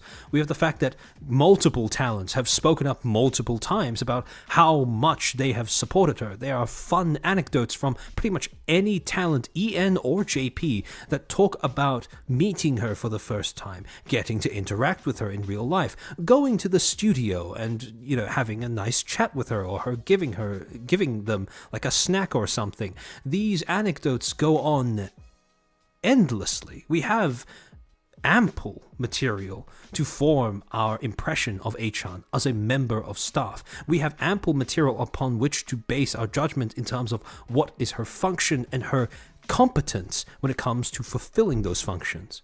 On the other hand, when we look at Omega Alpha, because bear in mind it's been stated that they are supposed to occupy a similar role, we don't really have that much to go off of. Because what have they done? What do we see on an everyday basis when it comes to how Omega Alpha operates? We see tweets. We see chat messages in talent streams. But aside from that, we don't really have anything to go off of, because HoloLive made the mistake in this weird branding experiment of putting the cart before the horse, introducing the character before the functionality. And the reason why that's the wrong way of doing things, in my opinion, is because they are supposed to be staff. They're supposed to be representations of staff. And when it comes to staff, people will inherently care more about function than they do about things like design or lore. When you are staff, when you are a representative of staff, your usefulness comes first and foremost. And this is something that I'm not sure whoever was behind this marketing campaign, I don't think this is something that they realized. Because, reposts, Maro replies, retweets, etc., quote tweets, that's not really anything that the public can use to judge your usefulness behind the scenes. That's not something that builds the impression of staff. Essentially, what Omega Alpha ended up becoming is Tomahawk, exactly. A corporate sanctioned V-tweeter. And in the eyes of pretty much every member of HoloLive's fanbase by the end of their tenure, that was all they amounted to. Because come sometime between July 18 and July 4th of 2023, Omega Alpha would mysteriously disappear. They would mysteriously disappear from HoloLive's official channels. Their channels would be unlinked from all of HoloLive's branding and official spaces, etc., etc. And their tweets would have seeked to function a few months later. The last thing that they did with their Twitter profile was retweet some posts from HoloLive Production English on September 13th. As of that date, there's been no further, this should say 2020, Shade 2022. I think this might have been. Oh no, sorry. The last Twitter activity, my bad, was September 13th, 2022. And that was pretty much it. After that, they basically fell off the face of the earth. And that was that. So, when you look at the way that Omega Alpha was designed, when you look at the way that Omega Alpha was put forth, you get the impression that Omega Alpha, and by extension everything that they were involved in, seems a little experimental. It seems like a little bit of an experiment in trying to imitate the things that Hololive JP has done, the things that Hololive JP has accomplished, but without quite understanding why either of those things happened. For example, with the involvement of Omega, them saying that they were behind the scenes for everything, it lends credence to the theory that they were part of the reason why Iris and Council debuted separately. I would not bat an eye before making the assumption that Omega Alpha was also behind their own character design and initial introduction to the public. And the reason why, in light of that, it sounds... it convinces me that this wasn't someone who really seemed to know what they were doing, is because in both of those cases, the choice to debut Iris individually and the way that they were introducing themselves to the public, it comes across as them trying to imitate Hololive JP's early individual idol project releases without understanding why those were, not a mistake per se, but definitely something that you shouldn't do if you are given the option to do otherwise. Because that, again, like I said before, that was a lesson that Hololive JP learned in due time. And also trying to imitate A-chan and Nodoka without understanding why those two work as staff talents or talent staff. So, like I said, when you are creating a new branch, there occasionally arises instances where you have to learn the same lessons all over again. And what was going on here with Omega Alpha, and I would go so far as to this is just speculation on my part, Iris Council, Hope Council, I should say, that strikes me intuitively as someone trying to emulate something they don't understand, someone having to learn lessons firsthand and face first, as opposed to consulting and or understanding those that came before. Chris Bro, thank you for the 10. Given all you said about Omega Alpha, I just wonder why High Guy works so much better as a staff member in VShojo. They appear kind of similar in that they are flashy, standout characters. Actually, that's interesting. I've never heard of High Guy. I might have to look into that after this stream. But, yeah, I can't really comment on that since I don't know about them. A cargo cult. Yeah, basically. The West misunderstood the East. Many such cases. Yeah, pretty much. So, when it comes to the launch of Holo Council and Project Hope, this wasn't the only... Well, this was a pretty big eyebrow raiser among many members of the fanbase, but this wasn't the only one. And... well, I would even go so far as to say this isn't even the most important one, because this wasn't the only mysterious disappearance that Hololive Council experienced during its, well, when it was first getting off the ground. On July 12th, 2022, Tsukumo Sana would go live with a short stream on her channel titled "I Have Something to Say." With a title like that, and a stream length below 1 hour, it was pretty obvious as to what this announcement was going to be.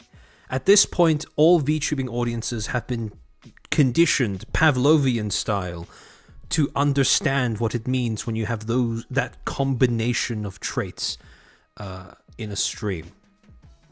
And so, just as people feared, this was an announcement that she was going to graduate. Now, to remind you, Holo Council debuted only in... Sorry, let me find the slide again.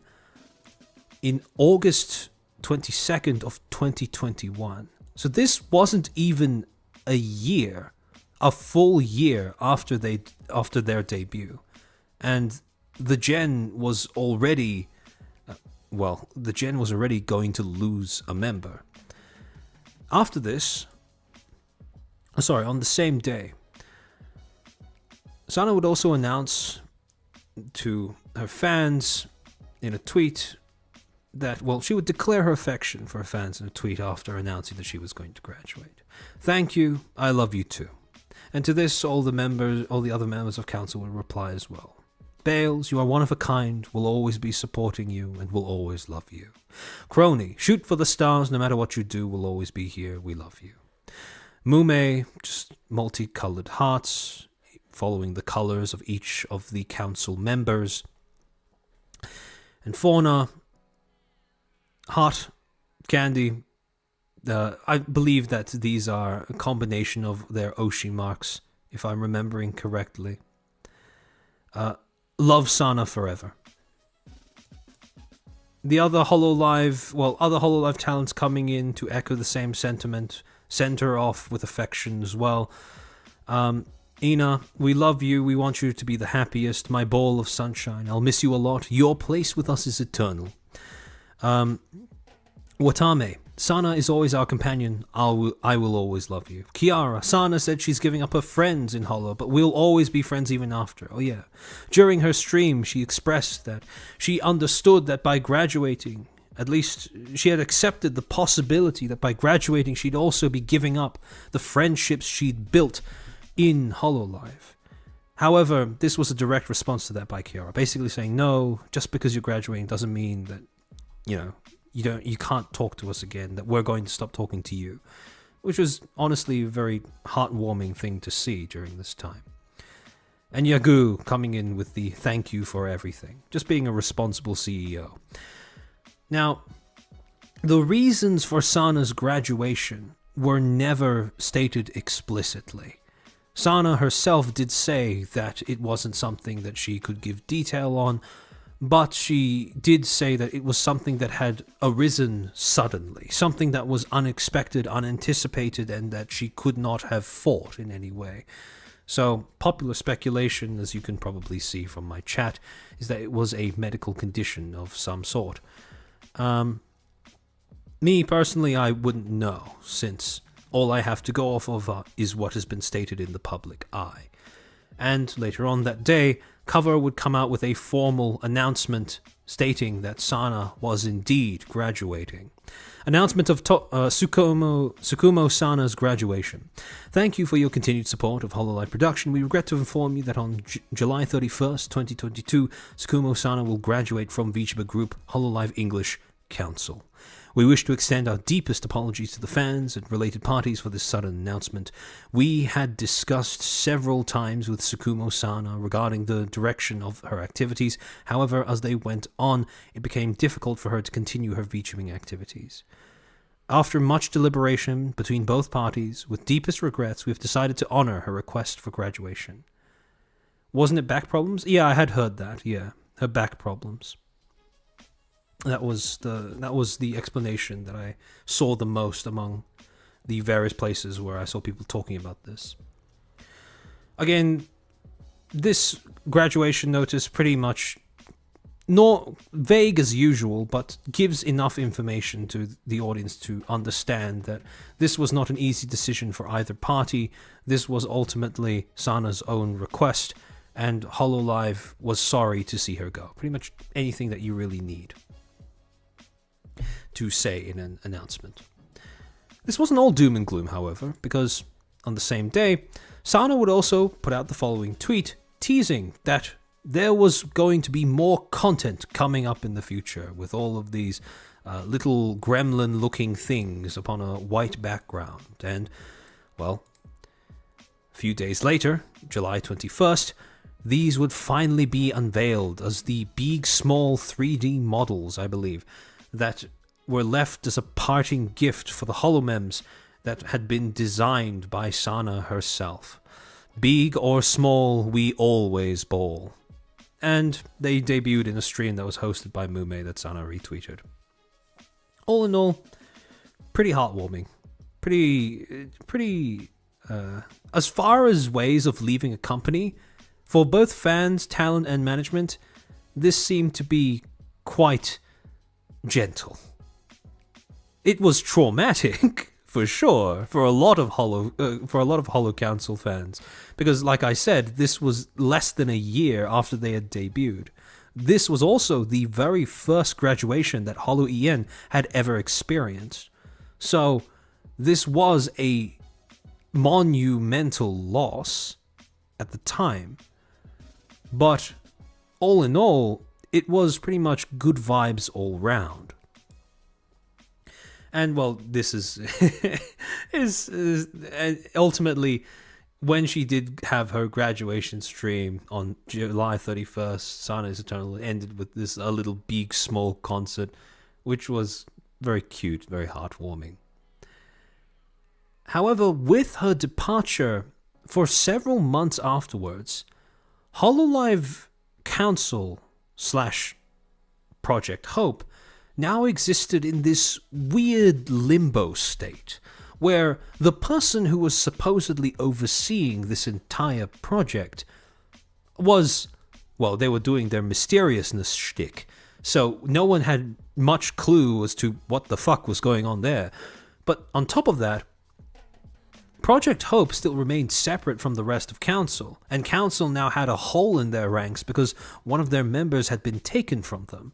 So, as a result, this was a period of time between August 22nd to around, somewhere around a year later, or up to close to a year afterwards, where both of them were, symbolically speaking, in a bit of a weird spot.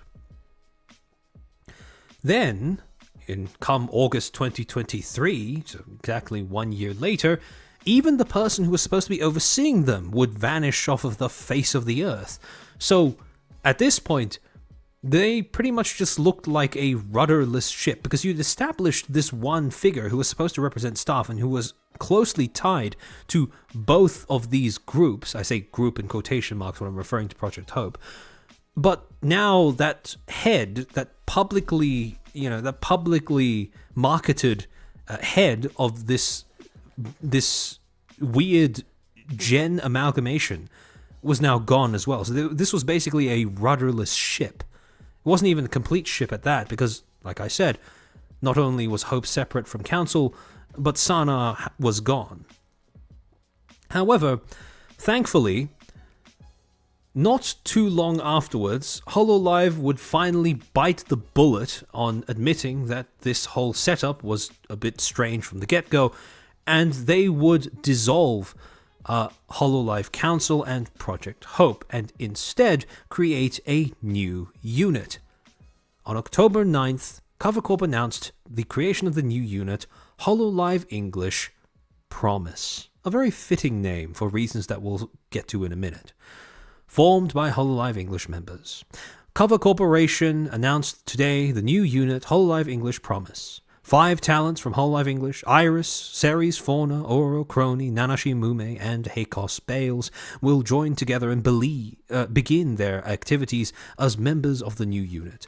Once mere observers of humanity from a distance, the members of Hololive English Promise now set upon a life-sized adventure on this world stage, seeking answers to their own promises.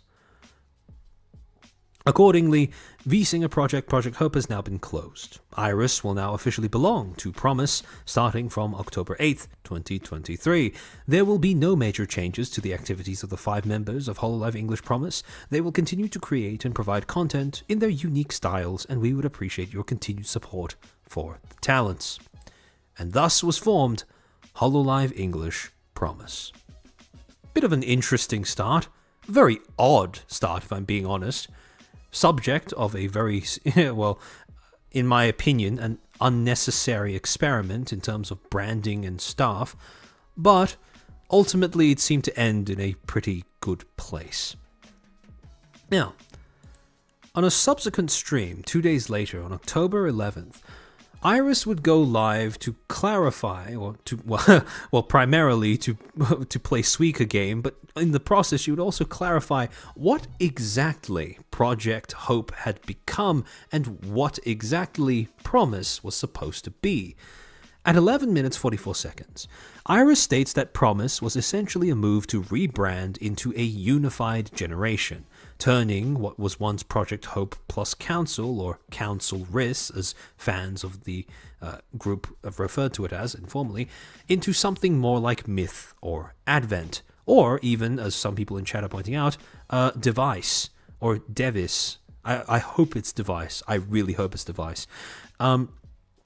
At around 12 minutes 33 seconds, Iris states that the reason behind the closure of Project Hope was an extended lack of internal support. This is where red flags start waving in terms of retrospectively re-examining what the point of Alpha Omega was, because it's a little conspicuous the fact that they have been let go, and almost immediately after they supposedly disappeared, the Gen finally heals the rift that was imposed there, I would say arbitrarily, and we find out that Project Hope was actually lacking in correct support, or the correct amount of support, I should say. Scarling Michael Ori, thank you for the 5. I'm so sad I missed it. Work was busy. Can only look forward to watching the VOD. Good night all, especially new Footstools. Hope you enjoy the memberships. Thank you. It's very kind of you to pop in to send that super chat to me. I hope you have a relaxing watch of the VOD. A few seconds later, she then states, quote, "For quite a long time, there was really, nobody really in charge of it or managing it. There was nobody managing it for quite a long time. And it is referring to Project Hope. So this pretty much solidifies that one of the reasons why Hololive finally made the decision to collapse Hope and Council into Promise was because they simply didn't have the resources to keep supporting Hope as a separate thing. Now, at 13 minutes 23 seconds, Iris clarifies that she still wants to pursue singing and she doesn't anticipate any changes to what she's already been doing. But nonetheless, at 15 minutes 55 seconds, she states that Project Hope was something that was initially buoyed by a lot of interesting ideas, but that all of those ideas just seemed to fall through pretty soon after it launched. And finally, at 16 minutes 51, she gives a little bit of a wry laugh, a little bit of a wry chuckle, and states, therefore, it can only get better. Now, I don't know about you, but when a talent says that about having their previous quote-unquote gen dissolved, that doesn't fill me with confidence about the way that gen was being run previously. So I am very glad that Holo actually did take the initiative and make the decision to finally put Hope and Council together and free Iris from Hope, funny as that may sound. But yeah, it was, I would expect that it was at least a little rough while she was still in it. And the thing is, as a result of that, Promise itself has, kind of funnily enough because of the name, it has become a symbol in and of itself to audiences of Hololive in and of itself. The creation of Promise represents, well, two things obviously and one thing subtly. The two obvious things that it represents is a symbolic correction of managerial mistakes and oversight, or in other words, a commitment that no longer are you going to be conducting experiments in terms of branding or staff that come at the cost of your talents. And the second thing being a symbolic mending of the rifts in the generation. This was quite poetic in terms of trying to heal both sides of the coin. Project Hope suffered from being a case of isolation. council suffered from a case of losing one of its members, and when you brought those two together, you kind of mitigated both, right? No one will forget Sana, but at the same time, this made up for a rift that had been put into the gen. And the final thing, this is less obvious and as a result less spoken about, but when you make the shift from forcing a talent to stay by themselves and you finally let them, or you finally integrate them into being part of a gen, what you are signaling is that you now understand that the main draw of your content is not the talents individually, because after all, that's what being independent is. No, it's your talents as a unit, as a group. This was one of the first signs that HoloLive in general, HoloLive EN, had finally learned the same lesson that its parent branch had learned years before. That when audiences sign up to watch your content, they aren't just watching your content when they sign up to watch the content that is released by talents who are part of a corpo, they aren't just signing up because of the talent themselves. They are also signing up to watch things like group dynamics, friendships, etc., etc., etc. All of those things that come with being part of a unit and a friend group. And you can't capture that if all you do is keep your talents separated, atomized, as individuals. That is what makes HoloLive fans. Not just, Iris fans, Fauna fans, Crony fans. I almost said Kuroni. Bay fans, Sana fans, Mume fans. No, HoloLive fans. If you want fans of your company and agency, that's what you need to provide. A space where groups like that can be nurtured and grow to create those friendships and interactions that audiences love so much. That's what separates being fans of a talent from being fans of a company, and what allows you to rotate from one to the other. Funnily enough, when I was doing my stream on VShojo, this was a problem that I spoke about as well, where because of how atomized VShojo is, with the exception of their current JP gen, they don't debut their talents as part of waves or gens. They basically just debut them in ones and twos. What that also does is it means that the fan bases of your talents tend to be atomized as well, where you will very often get people who are Fruit fans without being Matara fans, or Matara fans without being Melody fans, or Melody fans without being Michi fans, etc., etc. And as a result, you don't really very often see VShojo fans. Because VShojo as a company exists or it builds its branding off of the talents as individuals. As a result, you don't have that same sort of cohesiveness and unity that would give way to a fan base for the company as a whole. And I think that's by design, but it is worth pointing out that is a factor in that design. MILF, man, I love fauna, based. Yeah, it's absolute cinema of phrasing, from hope to promise. Yeah. There's no group in VShojo. I don't think technically there is, because they're all part of the same agency, but I wouldn't say that there is a group identity as such, at least not a very strong one, because, well, like I said, probably by design. The individual personalities of the towns are just that much more powerful than anything that could possibly unite them as a cohesive whole. Now, in terms of this being a sort of happy ending for this EN group, this wasn't the only experiment that ended up defining the way that HoloLive ran its talents, or the way that HoloLive grouped its talents. In fact, one of the earliest experiments that HoloLive ran when it was first understanding the concept of debuting its talents and nurturing them in generations was, well, Holo Stars. Now, Holo Stars, I believe that they began debuting starting from June of 2019. Holo Stars was initially the brainchild of Yagu himself.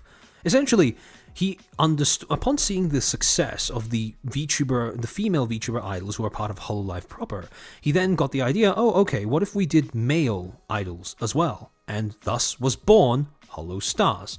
Now, some people may think that this is a bit of a cynical maneuver, right? Where, oh, now that I know that female idols are popular, let's make sure that I have at least a loss leader, if not future-proof my own business by making sure that I have a male branch as well. But one of the things that counteracts this is the fact that as multiple talents, especially the older ones on the JP side, have multiple HoloStars talents have talked about Yagoo, they've let slip that in the early stages of HoloStars, when it was first starting out, they didn't actually have a proper curious happy ending phrasing, Chairman. I don't know what you mean. In the early stages, when HoloStars was first getting off the ground, they didn't actually have a proper manager. So Yagoo himself stepped in and took on the responsibility of managing and nurturing them in the early stages. And this adds yet another instance of a growing trend when it comes to Yagoo's behavior that solidifies his role as a CEO that actually feels responsible for his company. Because if you'll remember, back during the HoloCN incident, he elected to forfeit a portion of his pay for a while. And in this particular instance, he's basically taking on a hands-on approach towards managing a group of talents that is not strictly required of a CEO. He's just doing it himself. And that does quite a bit to make HoloStars as a concept seem like something that Yagoo is personally invested in. And the implication, therefore, is that HoloStars is going to receive support, even if they aren't as profitable. Because boy, did HoloStars in Japan have a rough start. Like I said before, right? Male idols attached to a company that is built on female idols. There is no world in which that generates no friction. So they had a lot to fight through in order to start becoming successful. And in current day, HoloStars JP seems to be doing just fine. They certainly have done that. However, in seeing, eventually when HoloStars JP started experiencing success, Hololive Productions got the idea of starting another HoloStars branch, but this time in EN. And thus was born HoloStars English Tempus, or at least part 1 of Hololive English Tempus, which debuted with 4 members: Axel, Altair, Vesper, and Magni. Joe Bonogo, thank you for the 5. I really enjoyed HoloStars EN when they first came out. I felt like hanging out with the boys playing games after school, and then Magni and Vesper left. Yeah. In fact, it's convenient that you bring that up, because as I was going to say, after they debuted on July 18th, 2022, HoloStars EN, because of the fact that EN doesn't seem to have as many of the unicorns as seem to be present in Japan's or the Japan-Korea idol audience, HoloStars actually introduced something new to Hololive's content repertoire, at least on the EN side, that we hadn't had before. It did have very much of that vibe of just a group of, just the boys sitting around, sitting on the couch, sharing a couch, just gaming with one another, etc., etc. It was very comfy, very homey and homely at the same time. And when you look, especially 2 of the members, Vesper and Magni, they would cross a taboo that Hololive EN audiences had not encountered or had challenged before. And that was female talents regularly or semi-regularly collabing with male talents. Vesper in particular was especially prolific. He would very often end up subjecting himself to Bales's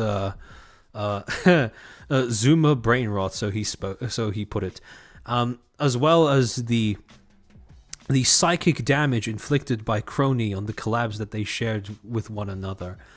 Yeah, Kiernoth Vesper interviewing Crony. If you ever want a good laugh, search up Vesper gives therapy to Crony or something along those lines. I forget the exact name of the stream, but it's absolute comedy gold. Also, the collabs between Vesper, Magni, Crony, and Mori are absolute kino, each and every one. I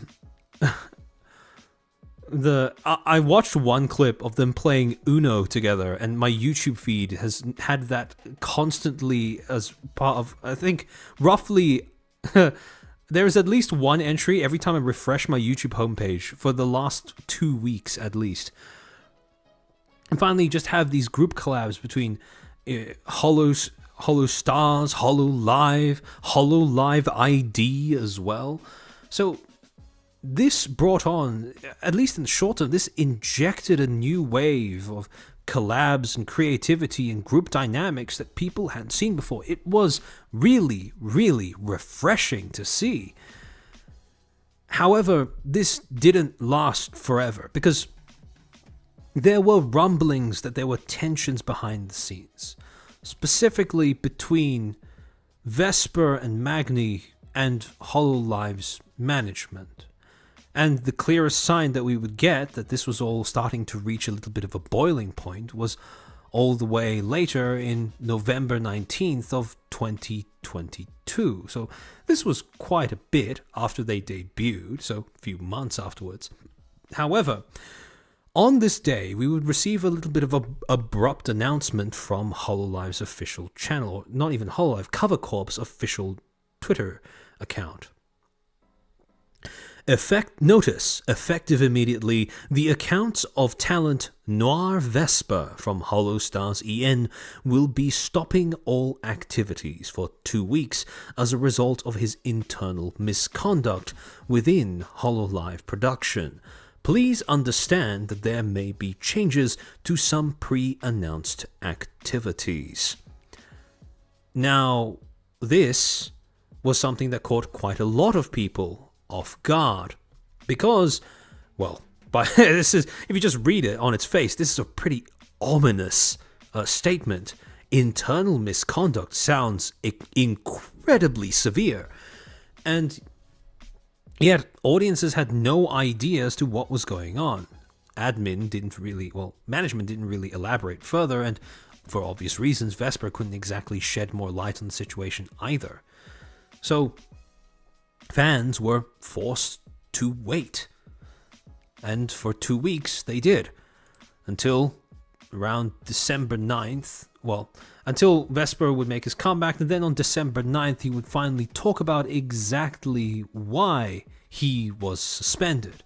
At around, in a stream titled Shaking the Rust Off, Short Return Zatsudan, funny thing about the rest of the stream, at some point he let slip that he had been cooling off over the 2 months by buying a spear and going hunting in the woods, if I'm remembering correctly, which is it's a very iconic way of spending your time away from work. But in any case, yeah, orc rage. Rage that would befit an orc, in fact. At around 56 minutes, 16 seconds, he clarifies the reason behind his suspension, stating that he was suspended because, and he's very frank in the way that he states this, he lost his temper. The implication is that he lost his temper at a member of management. He expresses that... Oh, sorry, I forgot to add a bracket into this. Let me just fix that here. He expresses that he genuinely regrets doing so and, as a result, admonishes himself for losing his composure. In fact, quite a lot of what he says after this point in the stream revolves around warning his audience against making the same mistake, losing your temper, warning his audience of how if you do lose your temper, lose your composure, you will only ever end up making mistakes. And he doesn't hold back at all when it comes to admonishing himself for fucking up, essentially. He doesn't try to hide it in any way. He doesn't try to, pussyfoot around the issue. He's very straightforward when it comes to stating, I fucked up because I lost my temper. At about 1 hour, 36 seconds, he expresses regret for placing himself in a position where he was forced to leave his audience in the dark. He has a little bit of a chat about how he's realized that over the course of the 2 weeks, he's become painfully aware of how he has a responsibility not just to himself, but to a group of people who forms his audience, people who care about him, people who during those 2 weeks had no idea what was going on with him. And as a result, he had come to regret the previous decision, not just because he viewed it as a lapse in his judgment and as him sort of forsaking his character a little bit, him not acting as mature as he'd like to be, as he stated in the VOD, but also because he felt like he had betrayed his audience, at least to some extent. Thing is, when it comes to the reason as to why Vesper would have been frustrated with management and would have lost his temper at management, there were quite a few signs as to what this thing might be. See, in prior streams, in prior instances where they were talking about, or Magni and Vesper in particular were talking about their interactions with management, or them wanting to attain perms so that they could do something on stream, there had been quite a few occasions where they had, in a half joking manner, commented on how difficult it is to get perms to do the things that they want to do. For example, in this clip, where titled Magni Plays with Fire, he discusses how he wanted to draw certain Sonic characters as part of an art stream, but he wasn't able to do so because he didn't get perms from management and didn't get the go-ahead. And he talks about how frustrating it can be to have to forfeit stream ideas because, well, perms are a pain in the ass. In another clip, this time from the perspective of Vesper, he briefly talks about how he had an idea of doing an extended, a long play of Persona 4, and when he raised that idea with management, they shot it down. Now, I'm not saying that this is the reason for their discontent, because frankly speaking, these two clips by themselves are not enough to give us that impression with certainty, or even with reliability. However, what I will say is that the idea that the talents would become pissed off at management because they keep getting ideas shot down due to a convoluted or excessively inefficient perms process, that is something I can very easily imagine. Oh, yeah. Now that you bring that up in chat, I also want to say, in this particular clip, it wasn't just the fact that Magni wanted to be able to draw Sonic characters in that particular art stream. No, he also wanted to be able to do a cover of one of these songs from Sonic, but he wasn't able to get perms for it, so he was a little frustrated because, I mean, the consolation prize was them asking him to pick a different song. And, well, there was a reason why he wanted to do a cover of his favorite Sonic song, but in any case. Now, these weren't the only complaints that we would come to know of from Holostar's English, but for now, these were the more significant ones, or the more visible ones. And perhaps it shouldn't have been surprising what happened next, considering that these two, at this point in time at least, had been the most outspoken talents among Holostar's EN when it comes to having issues with the way that management operates, or the limitations imposed on them and their content by Hololive's bureaucracy. Because on August 24th, 2023, so just over half a year later, Hololive would suddenly put out the following announcement. Announcement regarding the graduation of Magni Desmond and Noir Vesper. We would like to express our sincere gratitude for your continuous support of Hololive production. We regret to announce that the two members of the VTuber group Holostars English, Magni Desmond and Noir Vesper, will be graduating on Thursday, August 31st, 2023. Please understand that the members will not be performing any further activities such as graduation streams. Magni Desmond and Noir Vesper have been active since the formation of HoloStars English and have contributed to the growth of the group. However, in accordance with their wishes, we have accepted their decision to graduate. We deeply appreciate the contributions and wish them the best in their future endeavors. To our fans and to all those involved, we understand that this sudden graduation announcement following a prolonged hiatus might be quite unexpected and distressing. Nevertheless, we are truly grateful for the warm support which you have provided us. And everything else is just your normal stuff about merch releases and etc. Fireman Emblem, do you know how permission for games and such work in Japan as compared to the West? Well, for Japan, you basically need a license to stream a game. If you don't, you may be fine, but that's only if the company doesn't notice that you're streaming it and or arbitrarily has no problem with it.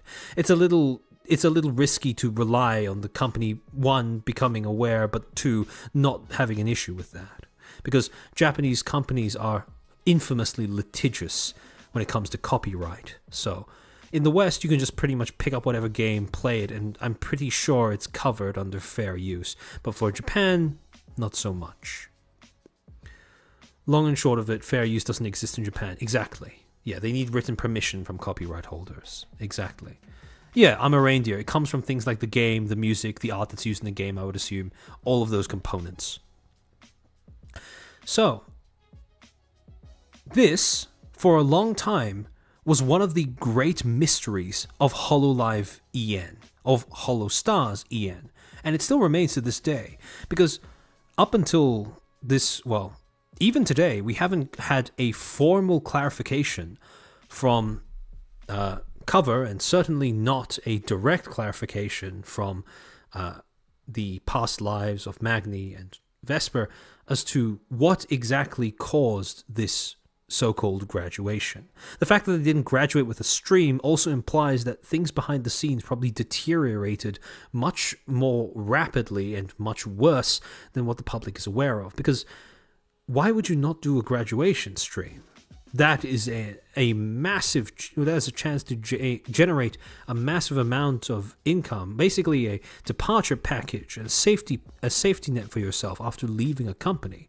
And the only reason I can think of that town would opt out of graduating is one, graduation is being used for the name rather than the function, or two, the town just wants to get the hell out as fast as possible. So, as a result, I can only assume that while the cause of this departure might be something as banal and mundane as a contract simply not being renewed, it does add to speculation that Vesper and Magni did not have the best relationship with management at the time of their departure.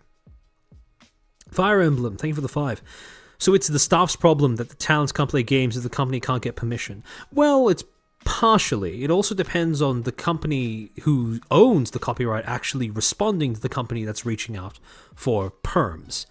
After all, if the company that holds the copyright just ignores HoloLive, there's not really much that HoloLive managers can do. Although I do think that clearly communicating that to the talents would do wonders in making sure that the relationship between talents and managers don't become strained. J. Robogon, thank you for 125 pesos.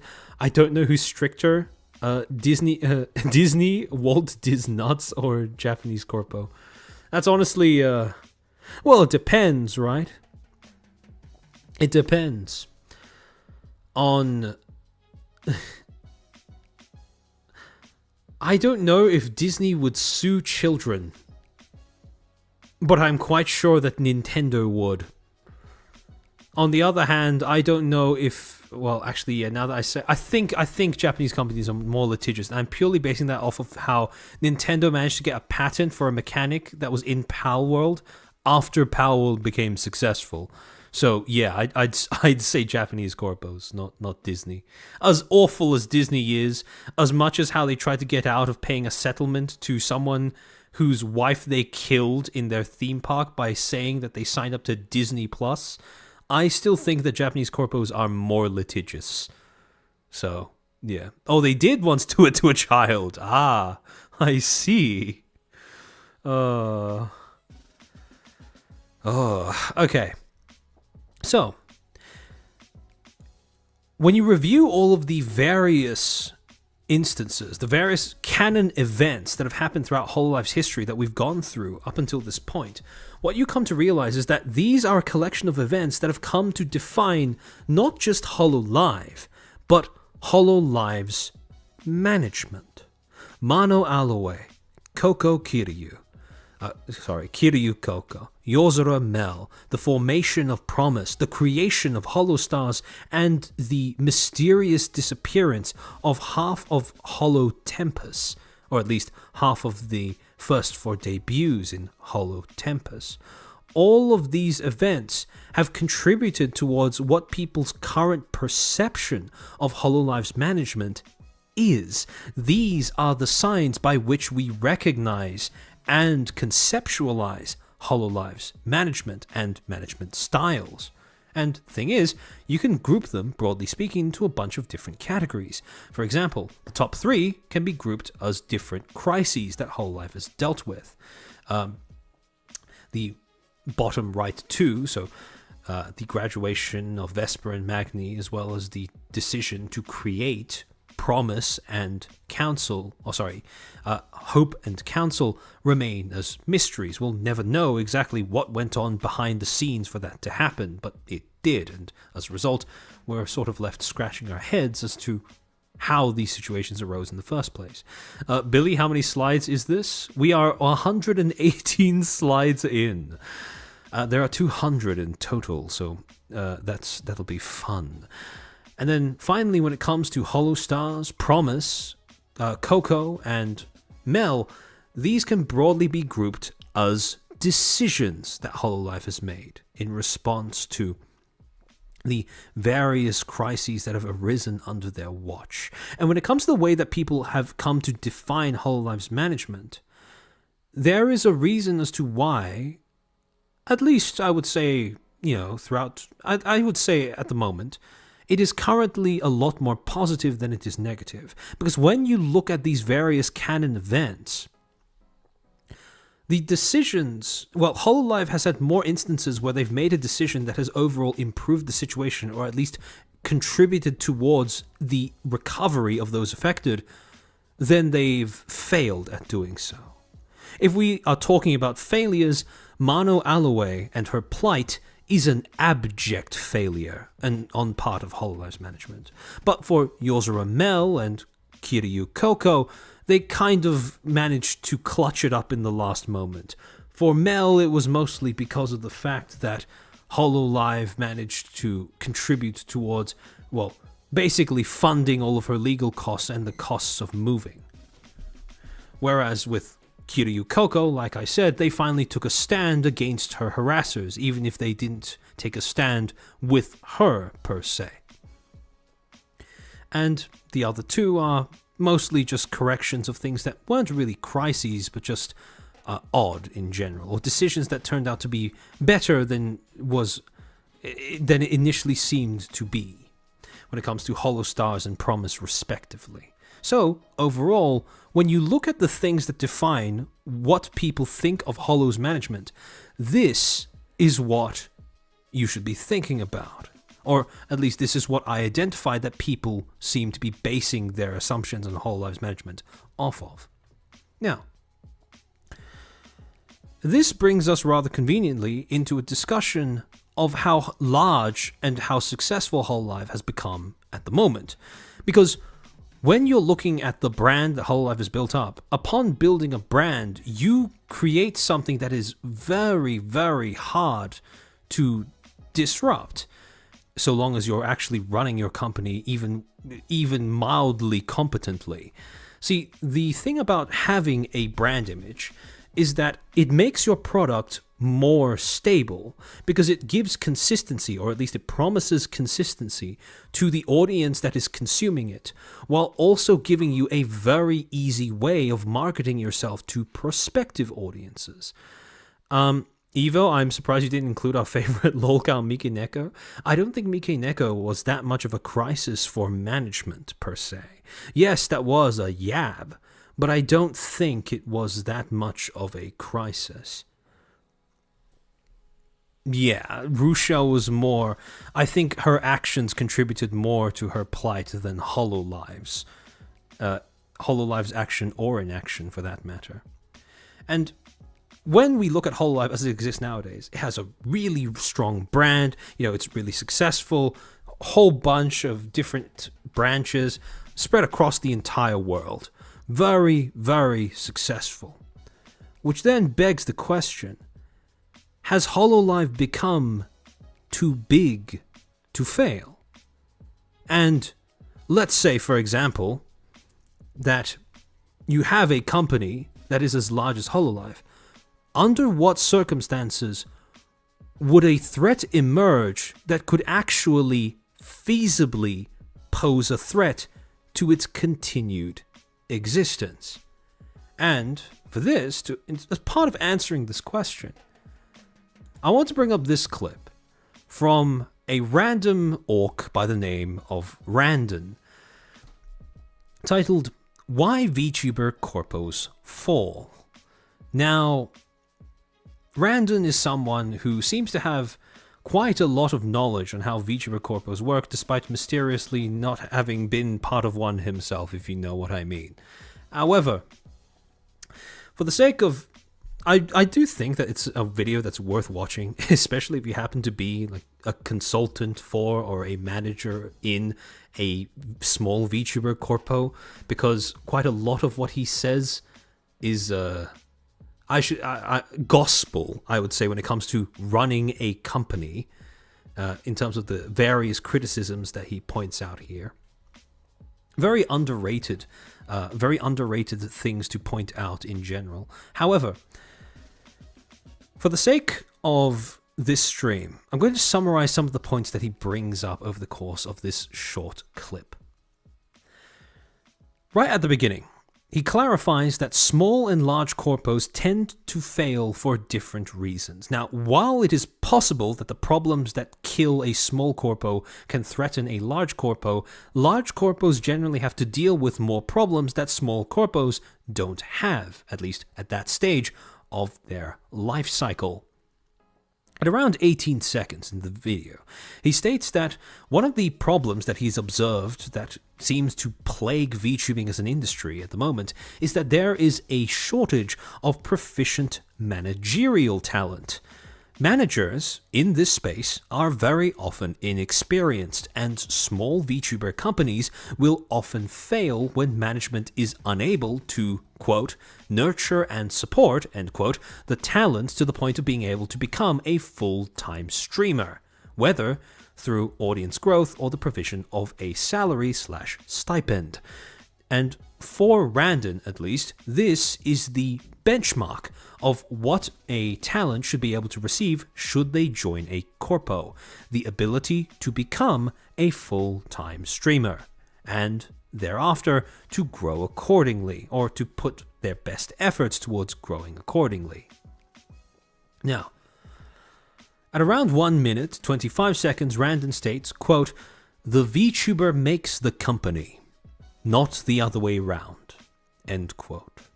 And this was the moment where I said, holy shit, this guy is spitting facts. Because if there was one thing that I could demand to be to be tattooed on the foreheads of every prospective VTuber CEO, this would be it. That the VTuber makes a company and not the other way around. Like, yes, your company can have a brand image, and yes, once you create that brand image, your talents that debut with you can benefit immensely from that brand image. But at the same time, if you were to take all of the talents out of Hololive and put them in...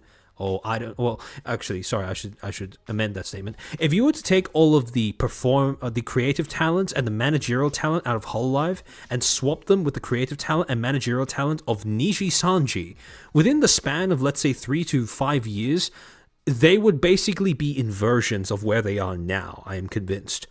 Because at the end of the day, I count CEOs as part of managerial talent because they have to make business decisions.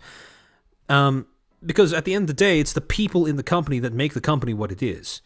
And if you get rid of too many of those people, your company ends up losing its identity.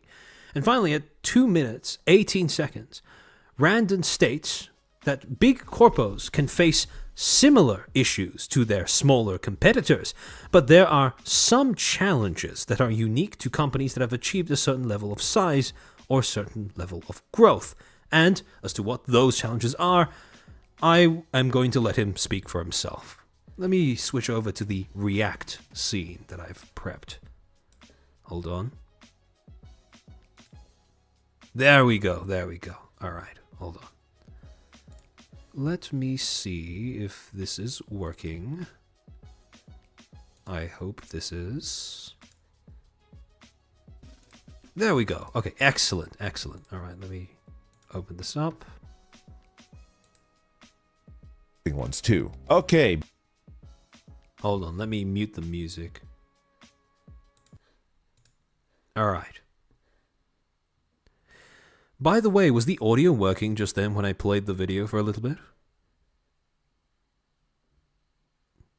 Oh, DPS, Ship of Theseus in VTuber form? Yeah, that's a great way of putting it, actually. Yeah. VTubing corpos are, well, they function great as Ship of Theseus metaphors. Technical genius. Oh, it's working? Excellent. All right. I'll just let it play. Big corpos. Everything I said about small corpos applies to the big ones too, but there are challenges that the largest companies face that the small ones do not, so I'm just going to focus on that. Off the top of my head, I can't think of a single large VTuber company that's gone out of business yet. I suppose whoever was managing Kizuna Eye counts, but if I recall, her IP was sold and shuffled around to multiple sketchy companies over a 3-year period. Actually, now that he says that, if we're talking big VTuber corpos, I don't think I can think of one either. Unless you would count Walkter as a big VTuber corpo. I don't know. I don't think so. It was small to mid-sized even in its heyday, and that was before it set upon committing every single sin in the book. So that situation probably doesn't count as a large VTuber company as we understand it today. Because there's no real concrete examples, we're gonna do some theory crafting. Let's jump in, huh? I could think of 2 ways that a big corpo would fall. I'll start with the boring way first. Big, successful businesses making tons of Putis, man? Idol? I don't know if Idol was big. I would still class Idol as small to mid-sized.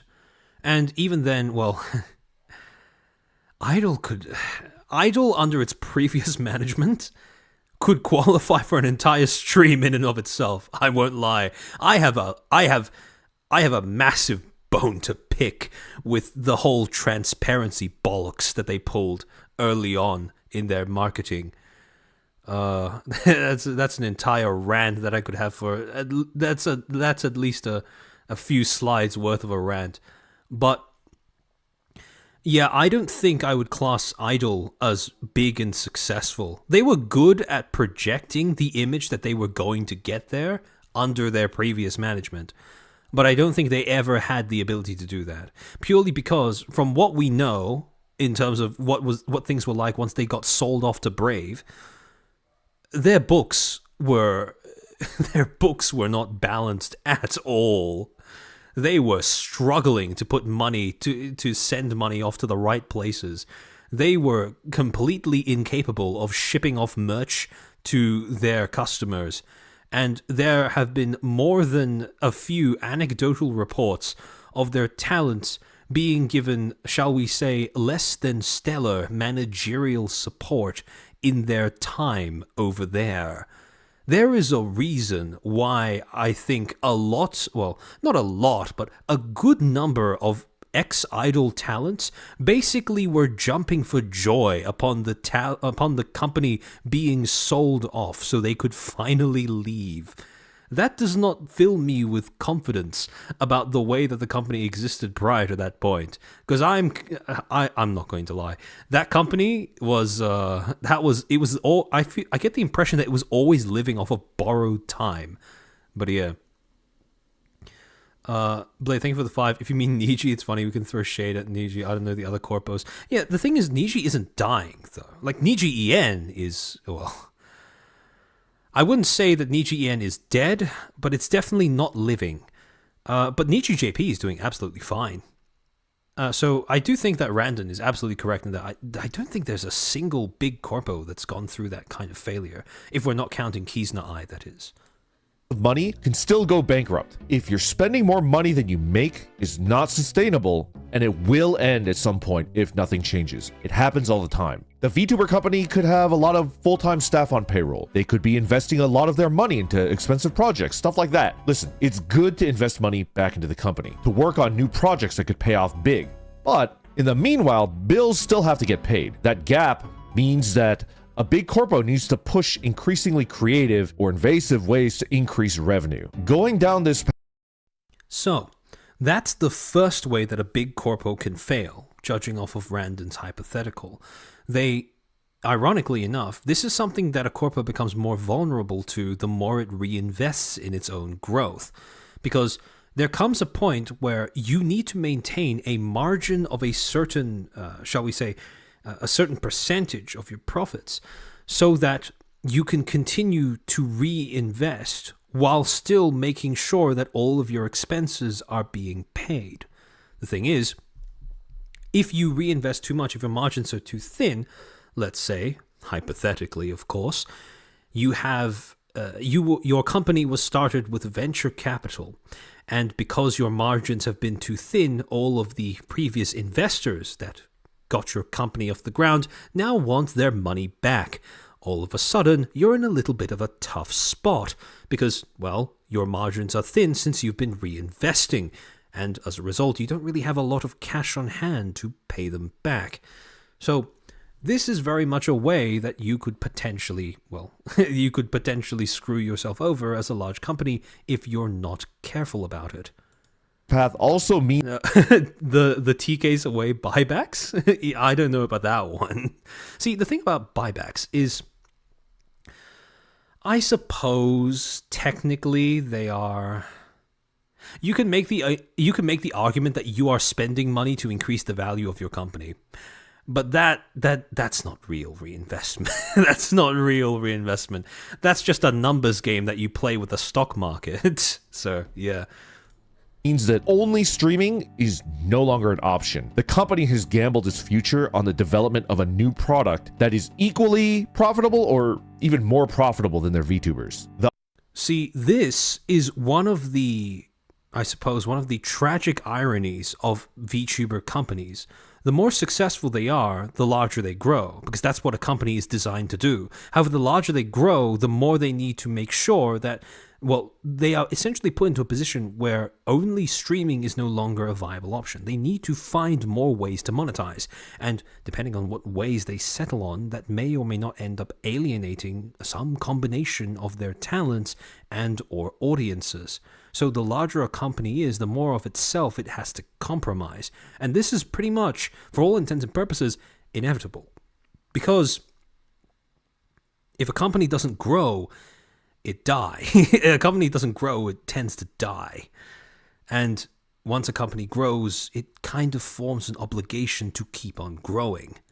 The other, more dramatic way a big VTuber company can fall starts with a question. What or where do you think the value of a VTuber company lies? This was the moment when my ears really perked up while I was watching this clip for the first time. They don't really own anything, right? They don't really produce a product in-house, at least. They usually outsource their merch projects. It's the brand, right? But what the heck is a brand anyway? The brand of a VTuber company is, in my opinion, the amount of trust that its fan base puts in whatever the company is cooking up. Think about that for a moment. You're probably watching this video because you're a fan of some big VTuber company. You guys are what we're talking about when we're discussing a corpo's brand. You are what makes your favorite corpo valuable. So what makes a big VTuber company fall? Simple. Ask yourself, what could my favorite VTuber company do to lose my trust and support? The thing that you thought of just now is one part of the answer to that big question. I have to tell you, I do not envy being the shot caller for these big VTuber companies. After a certain point, the fan base is so big that no matter what decision you make, someone is going to get pissed off and leave. In this situation, if the company makes a move that loses it 1 million fans, that move better have at least made it 1 million new fans. If it didn't do that, it was a bad decision and it weakened the company's brand. And if it gained no new fans, well, I would call that a disaster. I'm not sure where the tipping point is, but there are only a finite number of disasters that a corpo can take before his brand collapses. Without you guys, any company can and will fall. What do I know? I'm just an office orc. I cannot tell you how satisfying it was to hear him say that the first time I was watching this clip. It was like, well, it's a bit pretentious, but it was like being able to slip into the warm water of a spa after a long day of walking.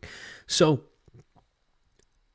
for obvious reasons, and I am admittedly a very biased source when it comes to this, I 100% agree with that assessment of VTuber companies and their value.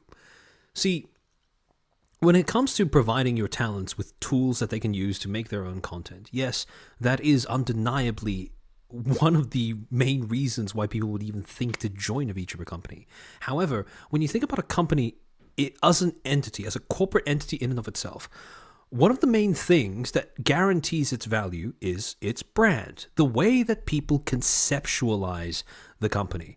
And when he talked about how, when a company kills its brand, it dies, well, it as in the company, not it as in the brand, obviously, we have been given time and time again case studies of this happening with yet another classic on this channel. The archetypical one, the one that has defined this industry for an entire year, pretty much, Selengate, Nijisanji.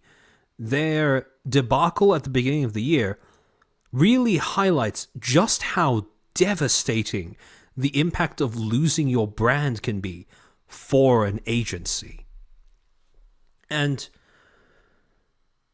in deference to Randon making this point, I wanted to dive into that idea a little bit deeper.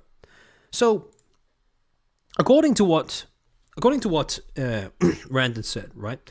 Just to refresh, basically, there are two main reasons, according to him, that can cause a big VTuber company to fail. In this particular case, we're going to use the big three: VShojo, big three in EN VTubing, VShojo, Niji, Holo. The first is unsustainable expenditure and the need to diversify sources of revenue.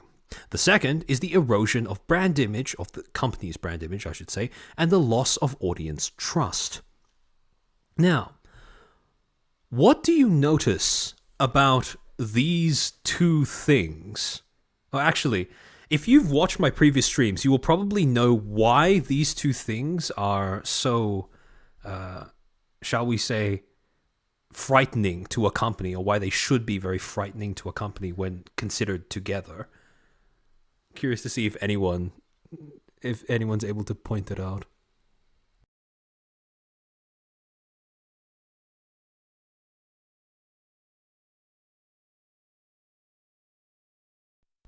Asokoho, isn't Brave Corp second or third?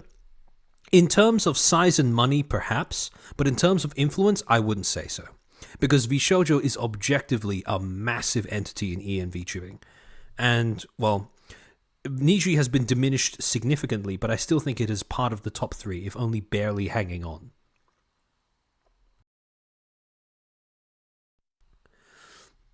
Niji did both. It's purely based on audience. Kind of. That's close. That's close. Purely based off audience sentiment is close. Mercurius Orc is thanked for the 5 gifted memberships. It's very kind of you. Welcome to the 5 new footstools. Electric Wind Godfist. Avoidance of one causes the other. Or that's almost exactly what I was aiming at. Essentially, the problem is, once you reach a certain degree of, well, once one of these problems becomes sufficiently bad, the only solutions end up making the other problem worse. So essentially, once you allow one of these problems to deteriorate to a certain point of severity, you essentially lock yourself into a negative feedback loop. Because let's say, for example, that you start off with unsustainable expenditure and you need to diversify your sources of revenue, which also means that you've now increased your need for growth and return on investment, which then incentivizes more intrusive and or predatory business practices that may end up alienating talent and or audiences, which in turn worsens your brand image and loss of audience trust. But what if you've lost your brand image and you've lost your audience's trust? Well, your audience ends up cutting itself in half. Departing audiences and or stigma among prospective audiences decreases existing sources of revenue while limiting potential ones, which goes on to exacerbate your prior problem of unsustainable expenditure. And so on and so forth, ad infinitum, ad nauseum.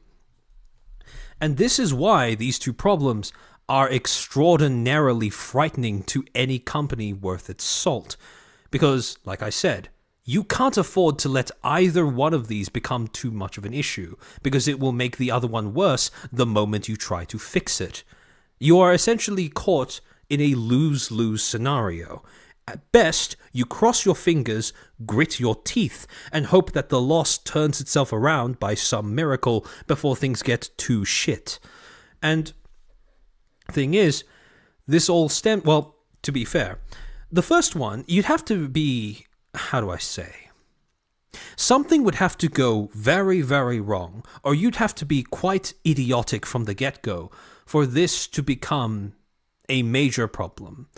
Hypothetically speaking, you should be able to plan out a path of growth for your company that would make it so that your expenditure remains sustainable. You will be in the red for quite a bit, but you will be able to, with sufficient planning, move yourself into the black, which, for those who don't know, being in the red means you're operating at a loss. Being in the black means that you're not operating at a loss, but also not really operating at a profit. If you start a VTuber Corpo, you have to be prepared to lose money for 3 years and only stop losing money after like 3 to 5. So don't even think about becoming profitable until you've hit 5 years plus. So you can plan for this, for the most part, which then leaves the problem of brand image and loss of audience trust. When you ask various people who've started VTuber Corpos, who operated as part of VTuber Corpos, when you ask them which one seems to be, or when you ask general audiences as well even, which one of these is easier to control, they tend to talk about this, expenditure and sources of revenue being the easiest one to manage. Because fundamentally, yes, there is a little bit of variance, but for the most part, you can plan for this. For things like brand image, though, that's a little bit more difficult. Because unlike money, brand image and trust is not a tangible resource. It's not something that you can quantify as easily as cash flow in and cash flow out. So that then begs the question, because since Randon identified that this was one of the major things that can cause a company to go belly up despite being big and successful, at least to start off with, what then is a brand? If this is the thing that a company develops, this is the thing that gives a company the most of, the biggest proportion of its value, what even is a brand? And for this, I want to introduce a book written by somebody called Arthur Berger, called Brands and Cultural Analysis. In particular, on page 10 of this book, Berger cites a guy called Kotler, who was, I believe, one of the founding academics of the study of marketing, specifically how it related to the tourism industry, if I'm remembering this correctly, that attempted to give a definition of what a brand is, right? A brand is a name, term, sign, symbol, design, or a combination of these elements that is designed to identify the goods or services of a seller and differentiate them from the competitors. So, according to this particular definition, a brand needs to do two things. First, it needs to give a positive definition to itself. It needs to be able to define what it is and identify itself to prospective customers. However, the second function is that it needs to define itself negatively, not in terms of being bad or anything, but more in terms of being different, negating something else. And this is where the whole differentiation thing comes in. So this is all easier to understand if we actually apply it to an example. Let's go with one of the more iconic brands that we have in, Western society nowadays, even sometimes in the East. McDonald's, right? The two functions, identification, what it is / what it does. If we're looking at Macca's, they do things like fries, burgers, drinks, Happy Meals, right? And differentiation is what it isn't, what it doesn't do. Things that Macca's doesn't really do or isn't really famous for. Fried chicken.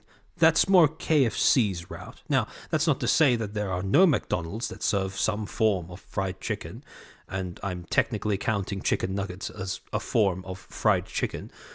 But they definitely don't have the same sort of integration of fried chicken into their brand that KFC does, for example. Macca's also doesn't do things like hot food or hot sauce. That is very much a different, that's very much a part of food service branding that isn't something that they seem to be interested in. This is more the realm of something like Nando's, for example. Not McDonald's. Armchair McDonald's is not cheap. Well, not anymore, unfortunately. I have a feeling, though, that when customers stop spending as much money on on fast food, they may be forced to lower the prices a little bit. But yeah, they did hot sauce here in the US, but they're not known for it, is the thing. It's an option that they can include, just like how they can include things like fried chicken. But it's not quite, not quite a part of their main brand. Nando's mentioned. Oh, is Nando's an Australian thing? I could have sworn that in the US you might have Nando's as well. Hold on. People in the US, do you have Nando's? I'm very curious about this.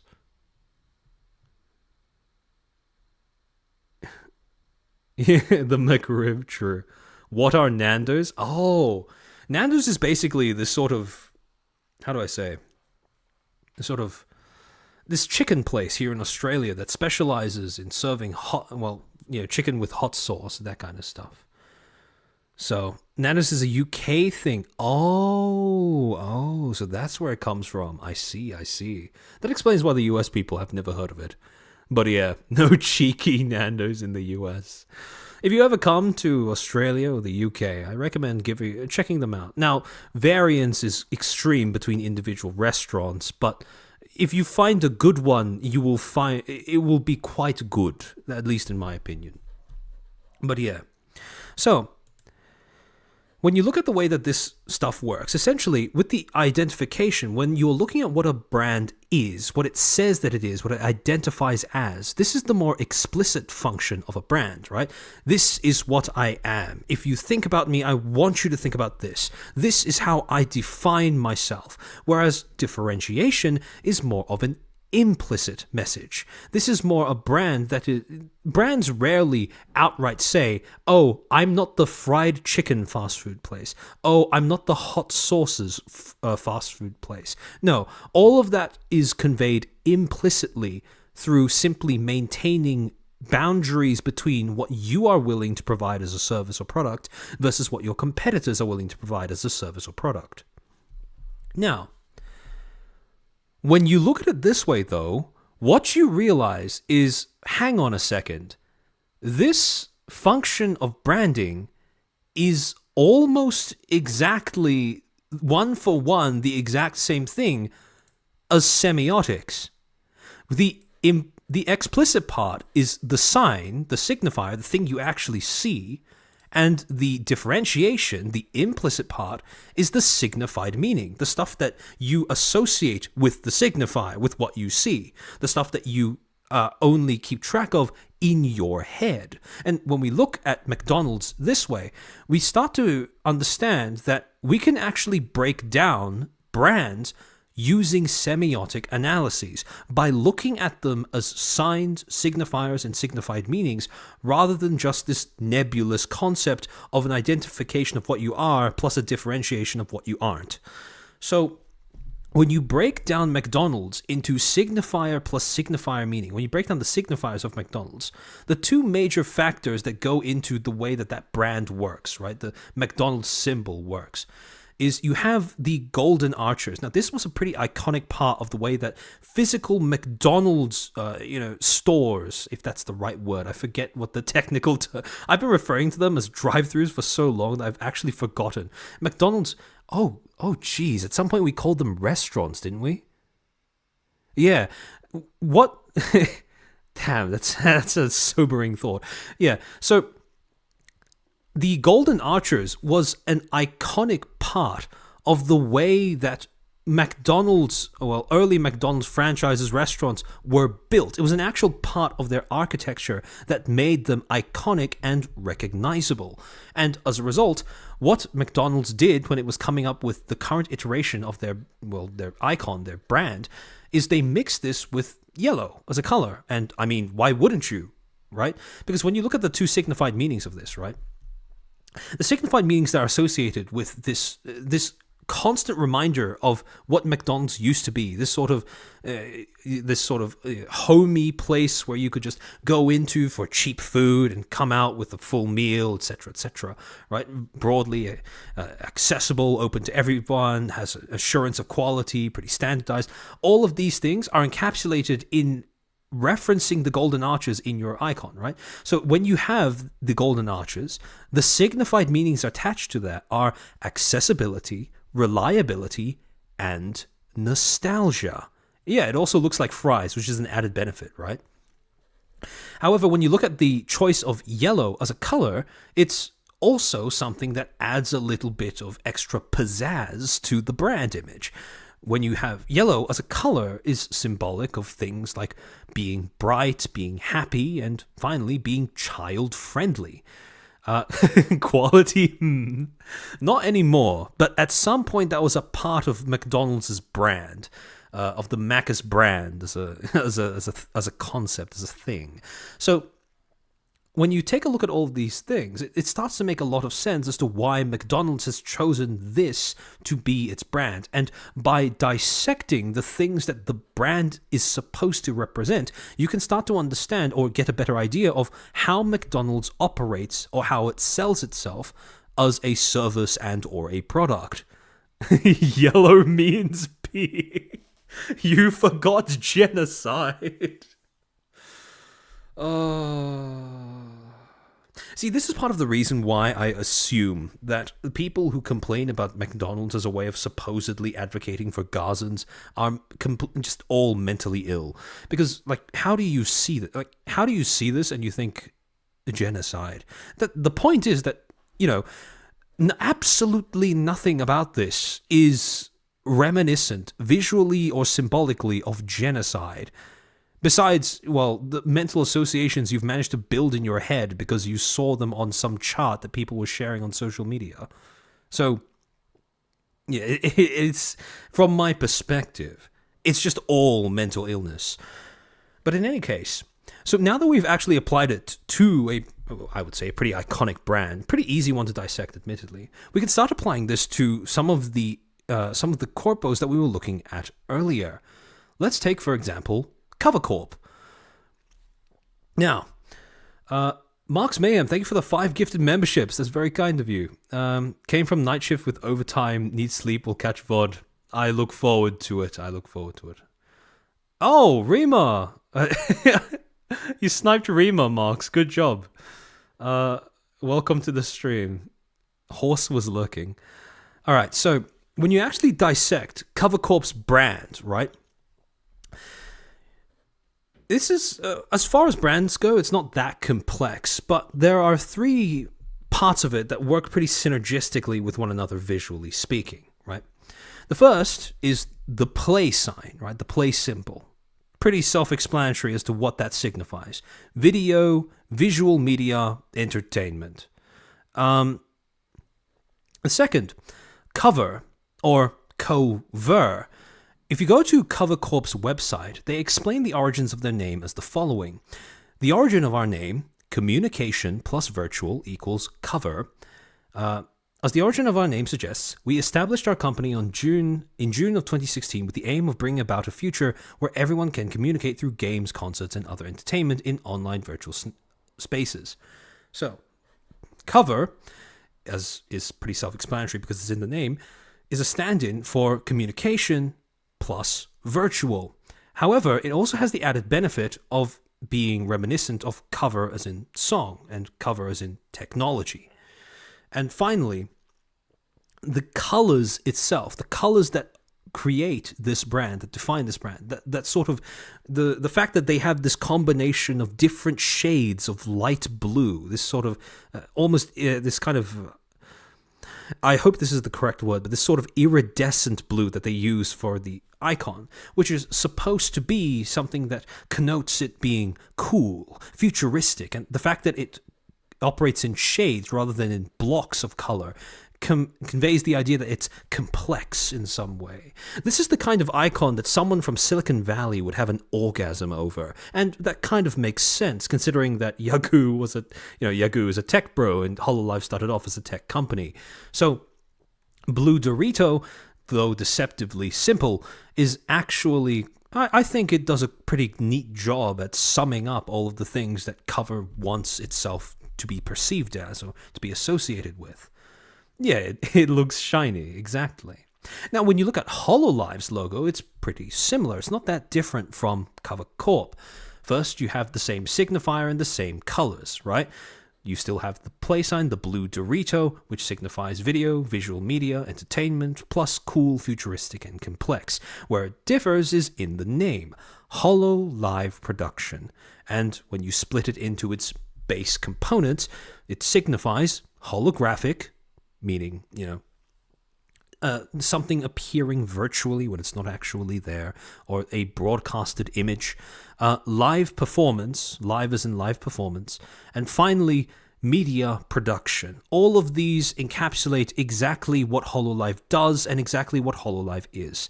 All of the performances are live in the sense that they're being streamed to you, whether they're, a stage performance or just your average live stream. And media production, self-explanatory. So, when you look at HoloLive as a brand, it's all pretty self-contained, pretty consistent, pretty easy to dissect. This is how HoloLive defines itself before a single word has come out of the mouth of any talent and or staff.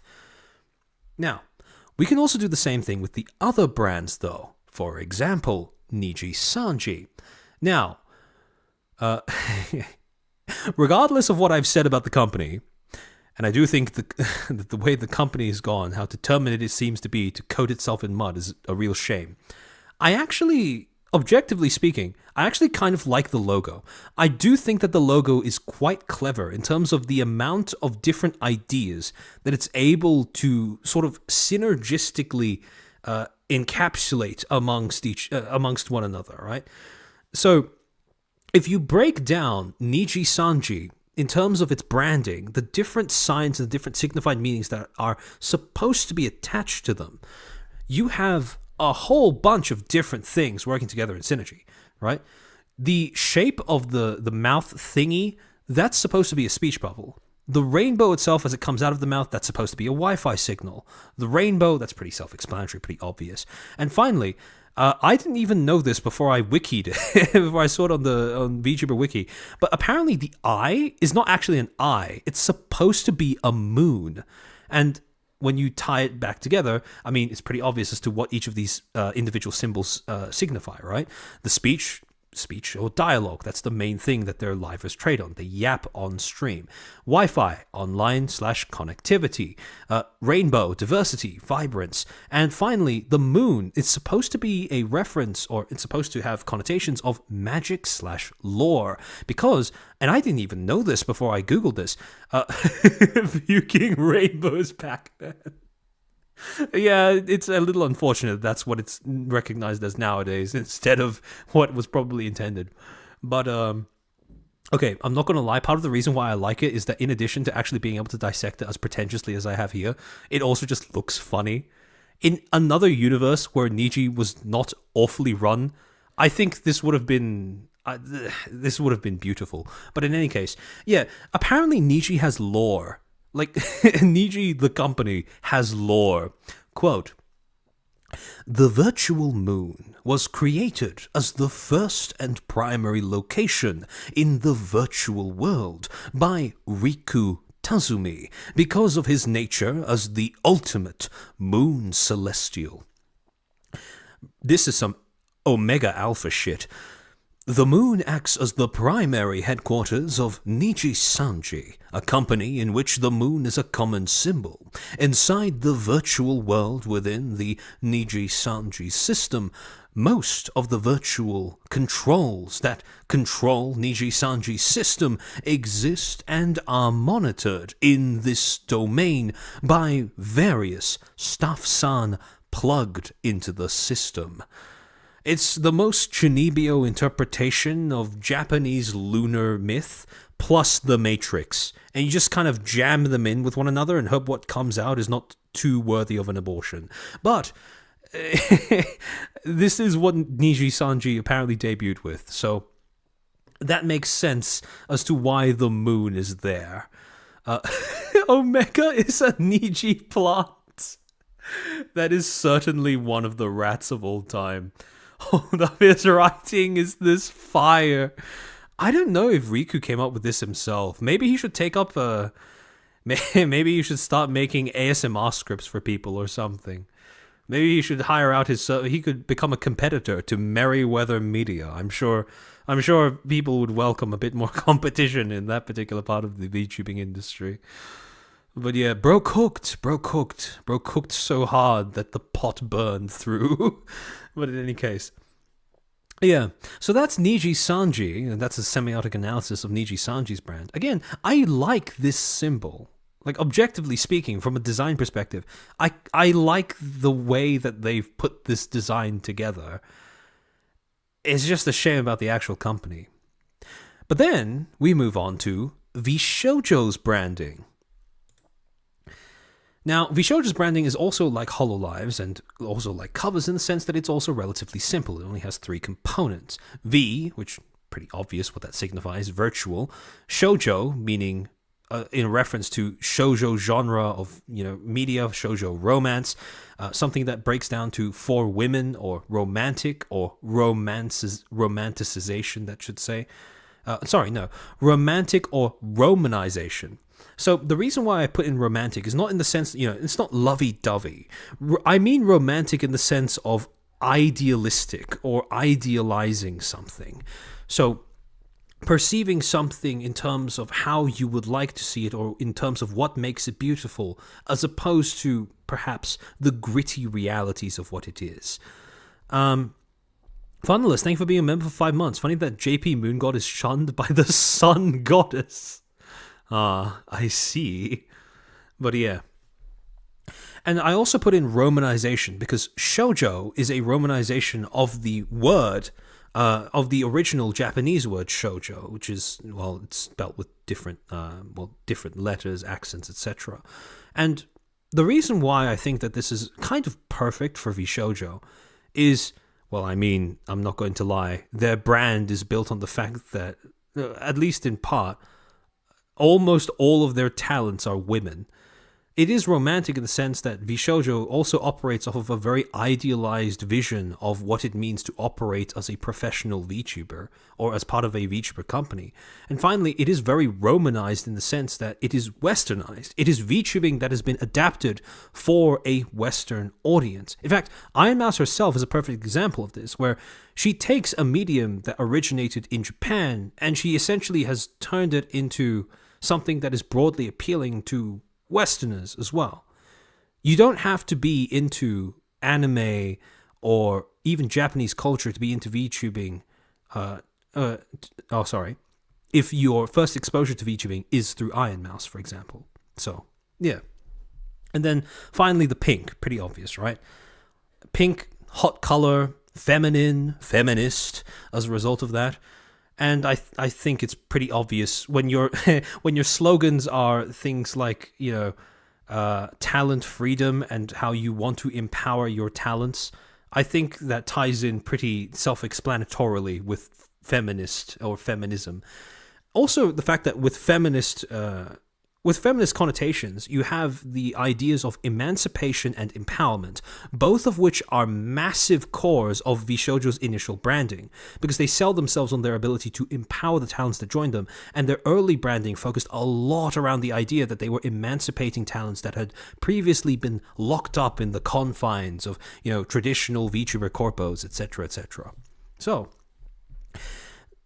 VShojo in particular is quite fascinating in this regard, because we can use this as a way of breaking down, VShojo as a brand in the same way that we broke down Macca's.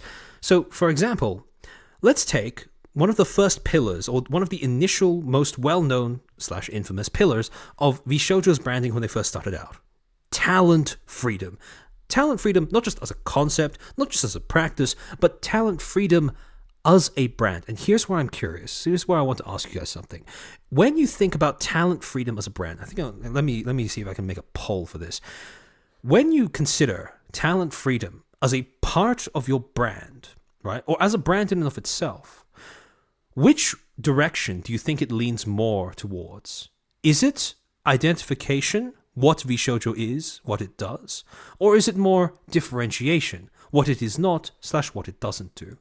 Let me put it as a poll. Identification. Hold on. Talent freedom as a brand. Identification. Differentiation. All right, I'll let that run for a few seconds. Macca's looks like to Judon my soul. Oh, so that's why you guys were spamming it earlier. Oh, okay. It only just clicked in my head. Yes. Funny down under language. Green woman. I can hear Parrot saying talent freedom. Aye. Okay, the poll is... Oh, it's really overwhelming. Okay, I'll let it run for a few more seconds.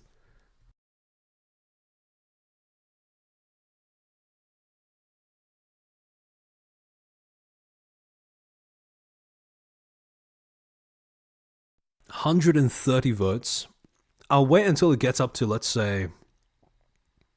Whoa, it just dipped from 137 down to 134. I think it's both. Okay, so you can say that it's both, but which one does it lean more in the direction of, is the question. Women coffee. Okay.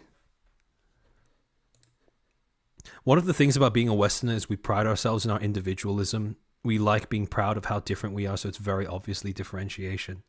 That's a good way of explaining it, yeah. Actually, yeah, I think that's enough people who've responded. It's about just under half. So that's good enough. Yeah, at this point, there's no way that identification is winning. 75% of you or thereabouts voted for differentiation. And in my opinion, yeah, you're absolutely on the money. Thing is, when you consider talent freedom as a branding tool, right? And I talked about this back when we did the VShojo stream. It is not a positive it is not a positive identifier. It's a negative identifier. And I don't mean negative in terms of bad. I mean negative in terms of canceling out different or to negate.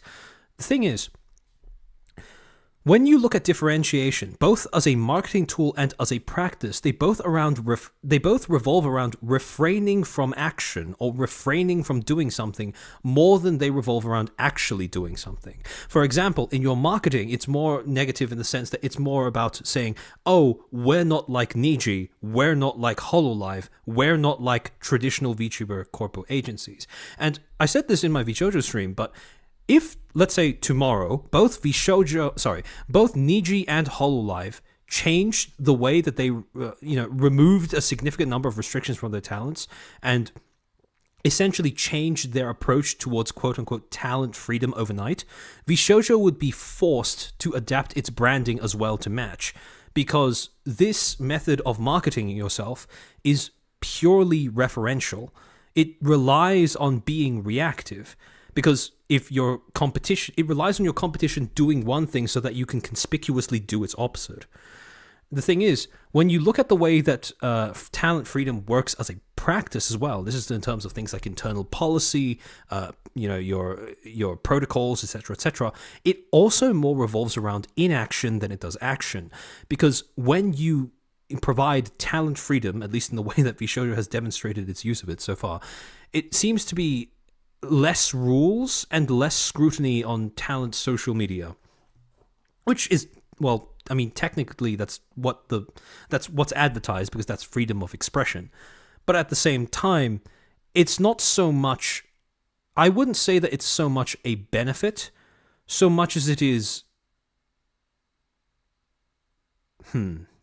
how do I phrase this? The absence of both a cost and a benefit.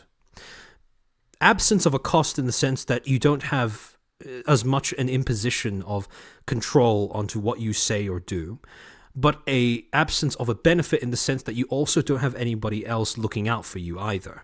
So if you do or say something stupid, you are the only one who, you are fully responsible for catching yourself first, and should consequences arise, you are the one who is going to be facing it face first. So, yeah. Freedom of expression does not equal freedom to be stupid. Well, it kind of does. The problem arises more when people try to, avoid or deny the consequences of being stupid with your freedom of expression. Something that I've always thought is that freedom of expression is a little bit of a, how do I say? It's a little bit of a self-regulating. It's a right that gatekeeps itself, because people who believe in, freedom of expression also means right to reply, and people who cannot tolerate other people's right of reply will often end up giving up their own right to free speech. So as a result of that, again, like I said, it gatekeeps itself. However, when we understand this, that talent freedom as a brand, right, it's more differentiation than identification. Yeah, there's a little bit of it that is identification, but it's mostly differentiation. We can then also get a better idea of how we should start looking at the way that the top three, or the big three, brands itself relative to its competitors. Because understanding that VShojo's marketing, its use of talent freedom, is purely reactive, narrows down the scope of the things we need to consider when we try to look at how HoloLive's brand works to differentiate itself. VShojo's relationship with the other two companies is a little bit like a one-sided rivalry, in the sense that it's a branding method that gives off the impression that they are competing with the others, whereas the others aren't really competing with them. And a lot of that branding relies on the, VShojo trying to distance itself as much as possible from the traditional VTubing corpo models that it's supposed to stand out from. Now, what this means is that when we're trying to get a better handle on HoloLive's branding by, again, understanding how it differentiates itself from its competitors, we can now narrow the scope to a side-by-side comparison, not with VShojo, because VShojo is constantly and consciously trying to differentiate itself from HoloLive rather than the other way around, but with Nijisanji instead. And that's a comparison that makes a lot more sense, especially when you consider the fact that in Japan, well, aside from VSpo, these two are, I would say, the biggest VTubing corpos that operate over there. So, when you start looking at these two brands side by side, Cover and HoloLive versus AnyColor and Nijisanji, one of the first things that I noticed when I started looking at it this way was, how do I say?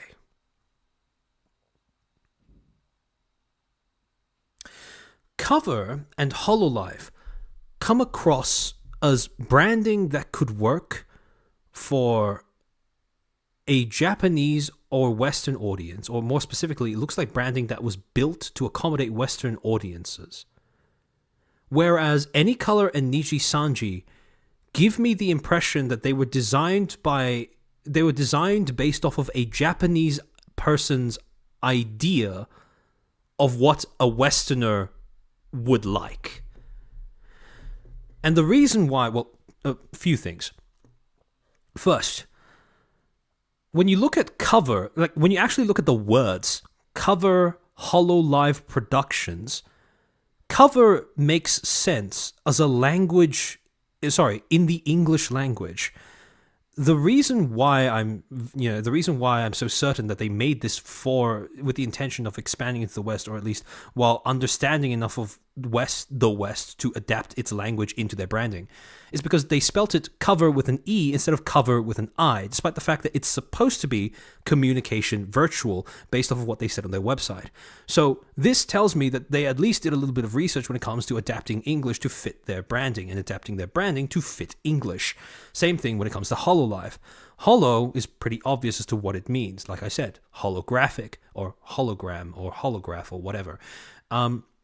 Live, also pretty self-explanatory. All of this makes sense. However, if you look at Any Color, it becomes there's a little bit more internal dissonance in terms of the way that it operates. For example, Nijisanji, anglicized spelling of a word that only makes sense if you understand Japanese. For example, one thing I forgot to bring up before is the whole rainbow branding. Nijisanji as a name is actually quite smart, because the whole 2434 thing where Niji also means rainbow, which again coincides with the branding. However, the problem is, if you speak English and not Japanese, you have absolutely no ability to appreciate that whatsoever. Which is why when I say that this is a Japanese person's idea of what a Westerner would be able to understand and appreciate, that's what I mean. It's something in English that you only understand if you speak Japanese. Otherwise, it just sounds like a random collection of syllables. Also, Any Color. The name is Any Color, and yet when they were designing the icon, they chose black and white. This, to me, tells me that somebody in upper management, presumably when they were first creating the brand and its icon, they thought, I think some values that Westerners like is stuff like diversity, stuff like vibrance, color. I know, Any Color. And then they decided on that name, and then designed this logo without fully appreciating the irony of what it's like when you contrast this name against this color scheme. So this is what I mean when I talk about things like internal dissonance and the difference between understanding, at least to some degree, Western language and culture versus simply borrowing from it in some way.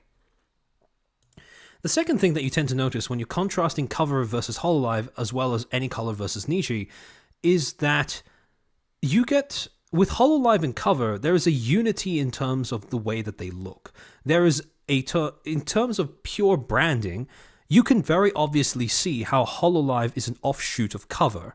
Whereas with Any Color and Nijisanji, you don't really see the connection, because visually speaking, they are incredibly different from one another in terms of color scheme as well as in terms of the words that they use. Like I said, Any Color is English, comprehensible English, but Nijisanji is not.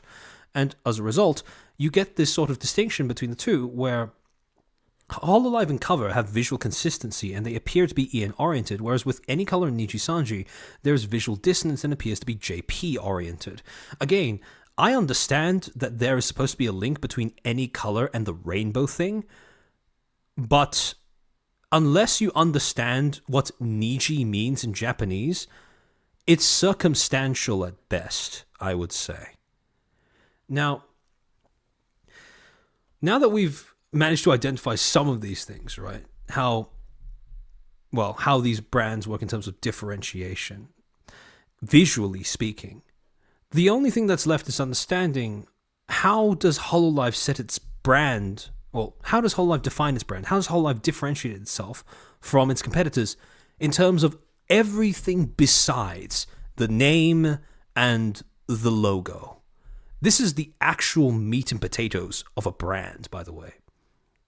And if we return to that book by Arthur Berger, he has a little bit of a framework that we can use to sort of get a better grasp on that concept. Essentially, in this book, I think this is in chapter 2 of the book. By the way, if you can find some way of getting your hands on this for free, I do think that it's not as dense as other books that they feed you in university or academia.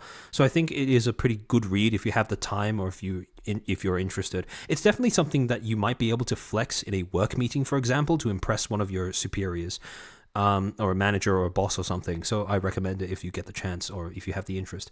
However, in I believe chapter 2 of the book, Berger breaks up the concept of a brand into 3 main components. The brand name, which is how consumers refer to the brand mark, which is how consumers recognize the brand. This is basically just the logo. And finally, the brand image, which is what consumers believe about the brand. In terms of what these components are supposed to do, right? Each of them have a specific function.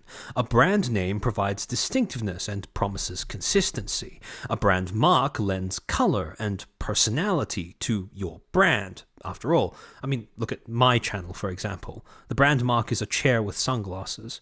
It pretty much it accomplishes everything that I need to summarize, right? It's a pun on the fact that I'm giving you knowledge despite being unqualified to give it out, technically speaking. And the fact that, well, chair with sunglasses, lol lamau. And finally, the brand image, which is, well, I do admit it's a little confusing at first when you're trying to get your head around the distinction between brand mark versus brand image. But the brand image, in terms of, like, again, what consumers believe about the brand, is designed to create positive mental associations. Actually, yeah, Burbo, great example. Oshi marks.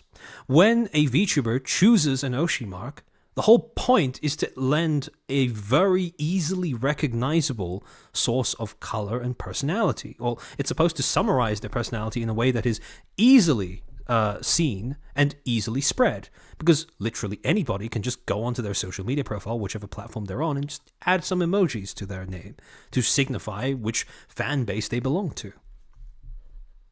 Now, when we break down Cover Corp or HoloLive in this manner, well, for the first 2 components, it's pretty self-explanatory, right? Brand name, HoloLive, brand mark, Blue Dorito. Brand image, though, that's a little bit more tricky. So, when we look at the brand image of HoloLive as a company, there are a few components to all VTuber Corpo brand images that we need to consider. The first most obvious component, talents and content. This is the first thing that people are going to come face to face with when they interact with your brand in any capacity, or interact with your corpo in any capacity. The second is forward-facing management. Basically, whatever aspects of management that people actually get to see. This includes things like official statements, things like marketing, things like, your CEO appearing on a stream, for example. All of those aspects, or even, managers appearing on streams, all of that counts as forward-facing management. And the reason why, well, the distinction between these 3 is these 2 are more visible things that define a corpo's brand image.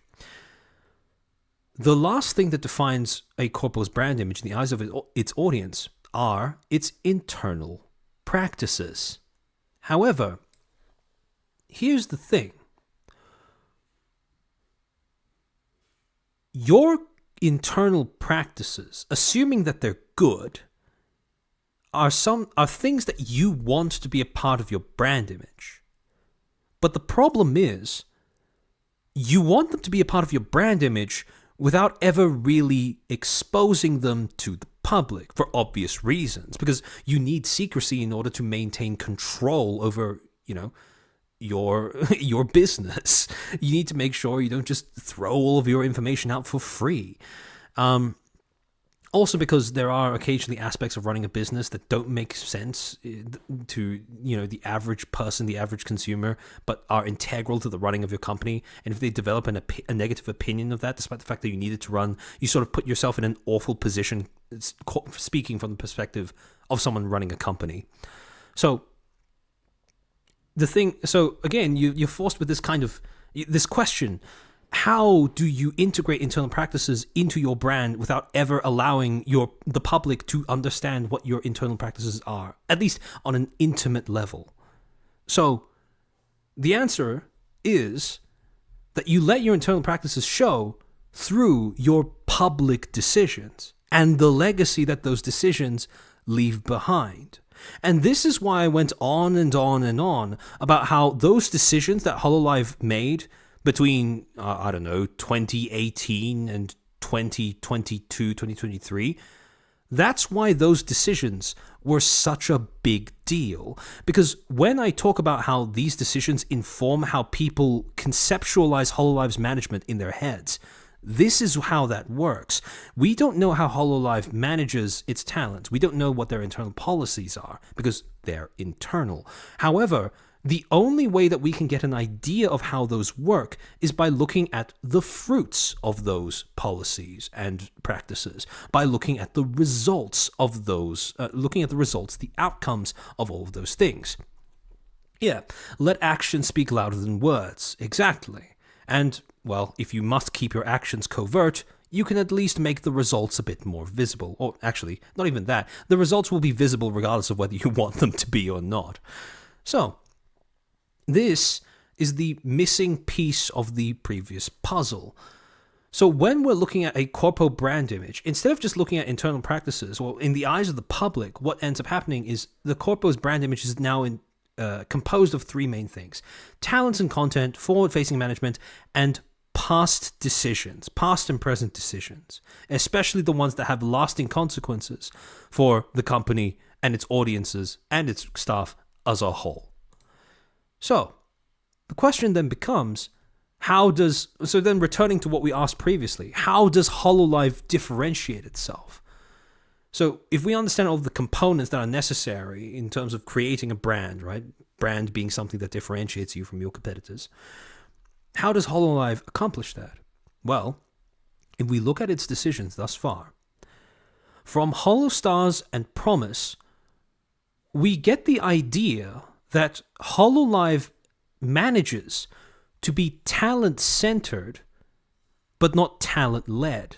And what I mean by that is they make decisions that are at times not very conducive to perhaps immediate return, for example, like HoloStars, but it seemingly benefits the talent. As a result, when they make those decisions, right? When for example, Yagu gives up his own time, not as a CEO, but to act as a manager for a branch that was his brainchild, that gets across the idea that you do care about your talents, that you understand that your business model fundamentally revolves around your talents, but you don't let your talents lead your company. Probably a good thing, in my opinion. Anyone who watched the VShojo stream will know why I say that.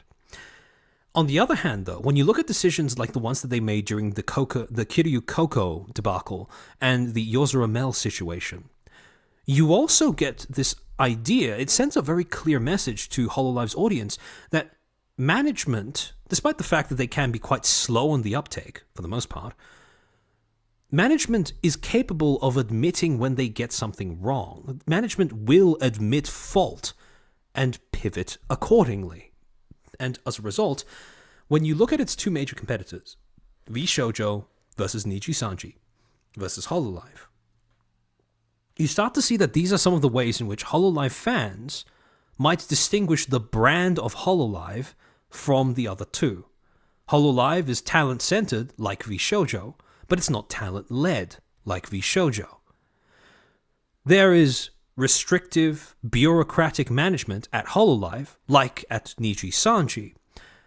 But unlike with Nijisanji, HoloLive has had a streak in the past of admitting, or management admitting when they fucked up, and then making changes to their operation accordingly.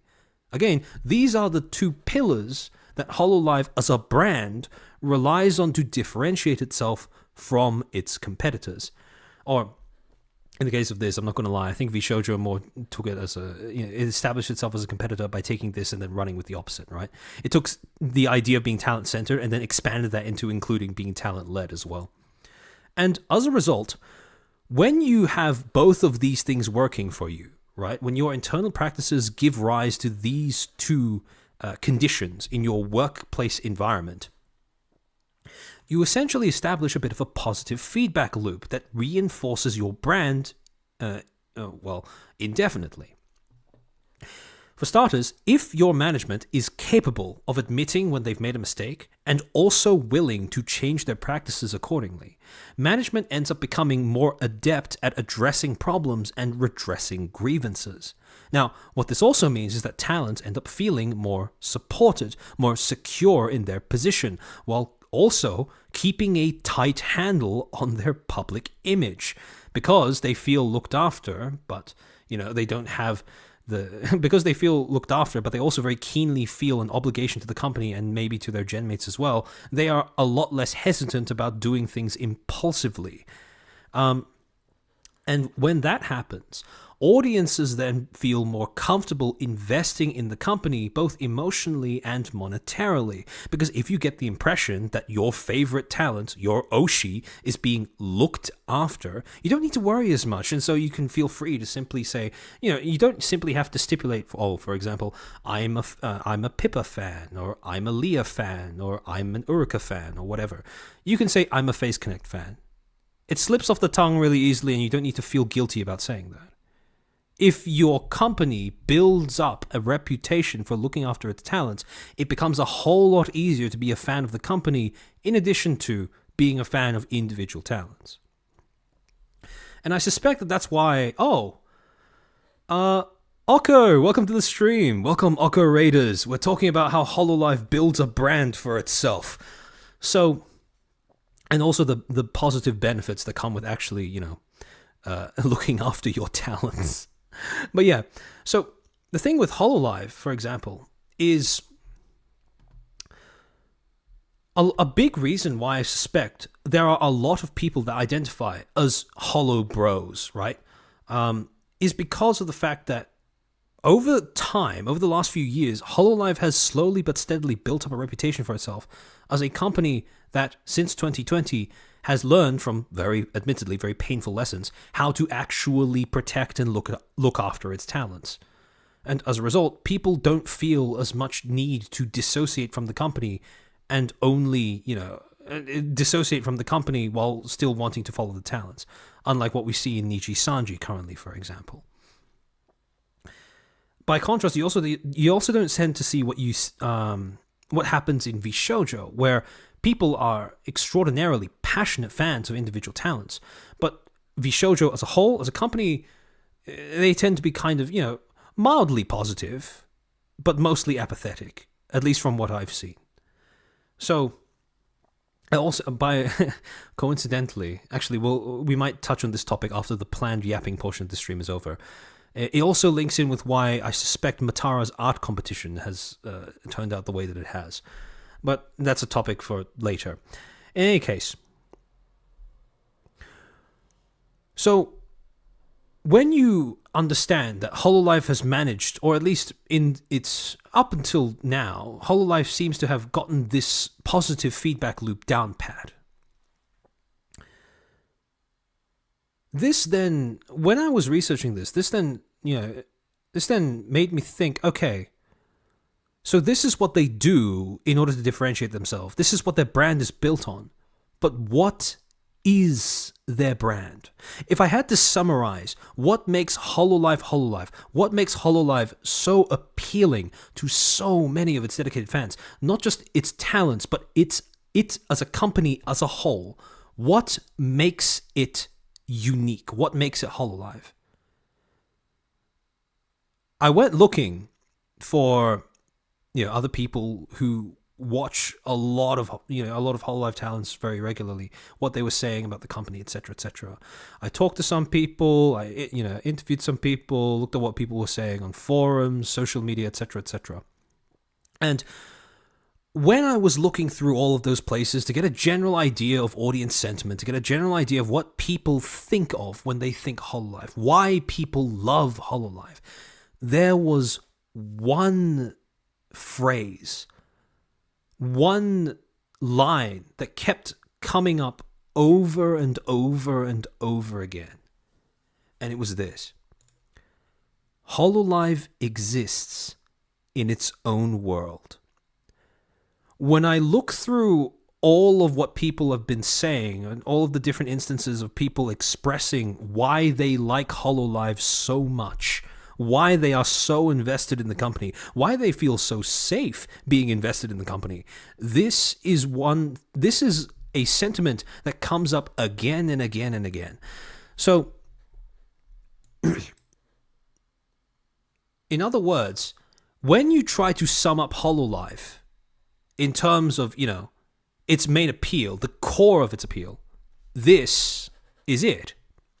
Yeah, the patented walled garden phenomenon, exactly. And once you grasp this, I think that gives you enough of a handle to start understanding or start branching out to, essentially backwards engineer what the core of Hololive's brand is. Hololive offers something that is extraordinary. It offers essentially a little slice of magic, in the sense that when you're watching a Hololive stream, when you're engaging with Hololive content, Hololive talent, whatever, you get this distinct sense that Hololive could exist regardless of what the fuck is going on in the world, both around you and even to some extent around the talent. Because there have been multiple times in the past where talents have expressed how Hololive has allowed them to pursue their dreams and essentially break away from some of the more banal parts of their everyday life. I think it was Raden from, I forget, was it Regloss? I think it was Regloss. I hope I'm remembering her gen name correctly.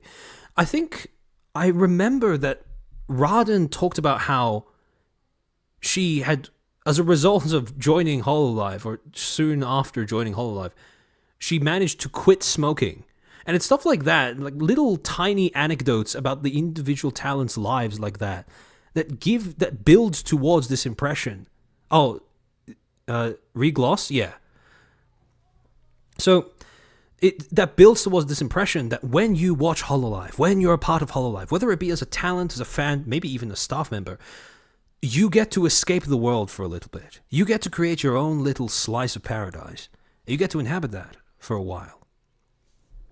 And so, if I were to sum up Hololive's main virtue, so this is the thing that people keep saying. If I were to sum up Hololive's main virtue, however, into one thing, one concept, one term, the main draw, the foundation of Hololive's brand, the thing that differentiates itself from its competitors, seems to be aloofness. In other words, the state of being distant and or removed from something. Conspicuous non-engagement. The idea that Hololive can be above everything else. Somewhere where you can escape from all the hustle and bustle and the grinding and gnashing down below. Little slice of heaven, right? Hololive provides sanctuary despite what is going on in real life. Yeah, exactly. Remember they blew up during COVID. Actually, that's a brilliant point, Eddie. Yeah.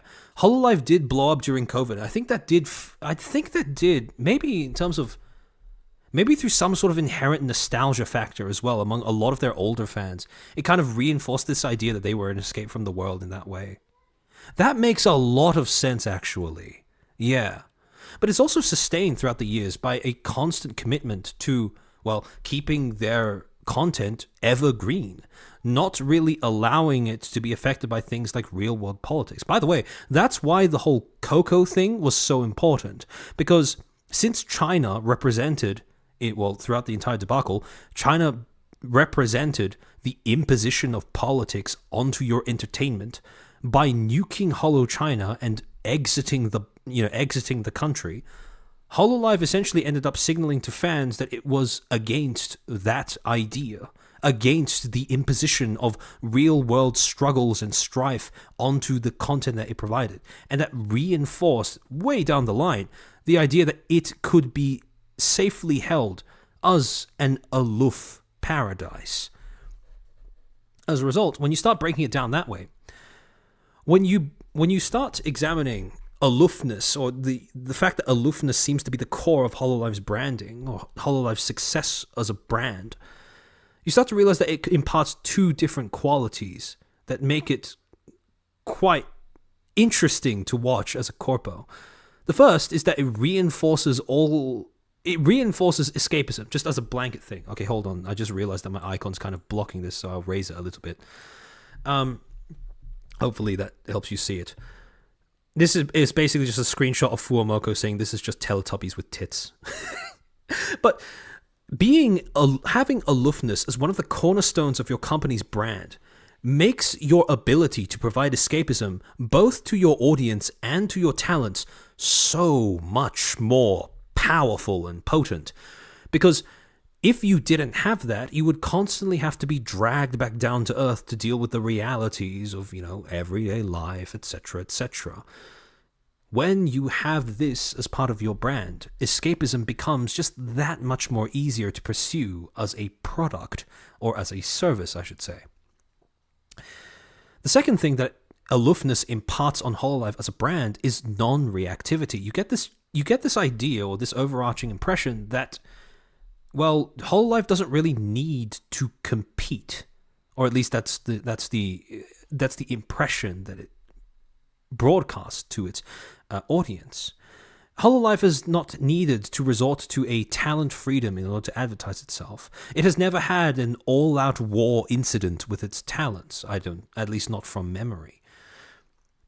And as a result, you get this idea that, well, Hololive seems to market itself purely based off of its own merits and accomplishments, rather than having to sort of play this game of compare and contrast with the other entities that exist in the same space. Yeah, they're always doing their own thing. That's where the meme of Hololive wins by doing nothing comes from.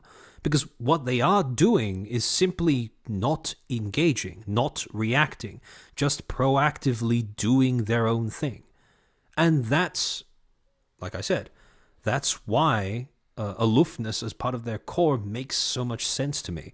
And perhaps you would say that something else is, a more core or more accurate descriptor of the core of Hololive's brand, but at least to me, from what I've seen, this does seem to be it. Aloofness combined with the Hololive, this explains why the Hololive exists in its own world thing is such a common descriptor among so many fans.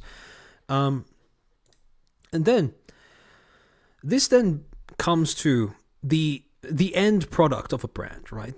At the end of the life cycle of a brand, what is the ultimate aim of building up a brand? What do you want brands to become once they reach a certain degree of saturation and synergy, or self-synergy, I suppose? And the answer is that once your brand reaches a certain point, right? Once it has a certain degree of complexity, capacity to compel an audience, ease of spreading, etc., etc., a brand ends up becoming a myth. And to some extent, every brand is built around a myth as well. No pun intended. A myth. Yes. Very clever, Luniversion. Very clever. Makus August, thank you for the 5. Don't think, just jam. Don't think, just jam. Oath. But yeah, every brand builds and is built around a myth. And so, with this in mind then, when you understand, if you really want to understand a brand and if you want to understand a brand's weaknesses, you have to understand what a brand is built off of. And we've identified the core of Hololive's brand in terms of the way that it appeals to its audience. But What then does that tell us about the myth that HoloLive is built on? Because once you understand the myth, you also understand the shortcomings of the myth, which means that you also understand the weaknesses of the brand, because it's built on the myth. And we can start by looking at Nijisanji and VShojo. Now, I want to preemptively clarify. You can disagree with me on what the myth is. That's perfectly fine. However, I think in terms of broad descriptors removed from how these companies actually function, I do think that these are, I'd say they're pretty accurate descriptions of what the myth of each company is.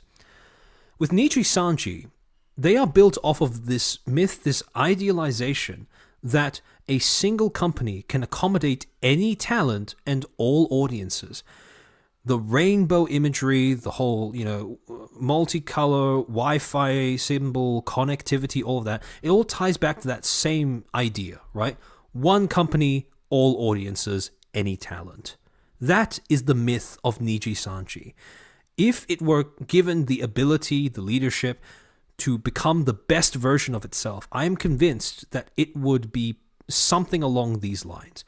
And you can kind of see that in terms of, you can kind of see how them sending out meat waves and rushing out branches across all different parts of the world when they first started gaining momentum fits as a sort of warped parody of this central myth. But in essence, fundamentally, I'm convinced that this is what Nijisanji, at least conceptually, in an ideal world, would have been built off of. For VShojo, it's also kind of relatively simple because, since I've looked at their brand before, I don't think it's too much of a stretch to say that this is pretty easy to see. VShojo operates off of a myth that joining a company can grant greater freedom than simply acting alone. And, it is quite a compelling myth, right? If all you had to do once you joined a company was be friends with people and get to do more things, why wouldn't you want to do that? In an ideal world, right? In an ideal scenario where VShojo has, it's kind of tricky with VShojo because since talents have absolute freedom, problems that arise in the company are usually not due to the company but due to the individual talents. So let's say in a scenario where VShojo has a roster of talents that have absolute perfect synergy with one another. You're convinced that they are capable of reading each other's minds and acting with complete consideration of one another at all times. That is the ideal scenario. You have a group of people that are just friends with one another, that will support one another non-conditionally and will always act with the other's interests in mind. And as a result, when one person does something, everyone else who's part of the company reinforces their attempts to do that as well. This is the myth, the legend that VShojo sells to not just its audiences, but to its talents as well. When you join, joining the company will set you free. And when you consider in that line, if the myth is basically the idealized version of what a company advertises itself based off of, when you look at HoloLive, the myth that HoloLive is built off of, therefore, is that it is possible for a company to provide a refuge from reality. It all ties back to that whole HoloLive is its own world type thing. HoloLive can give you an escape from reality.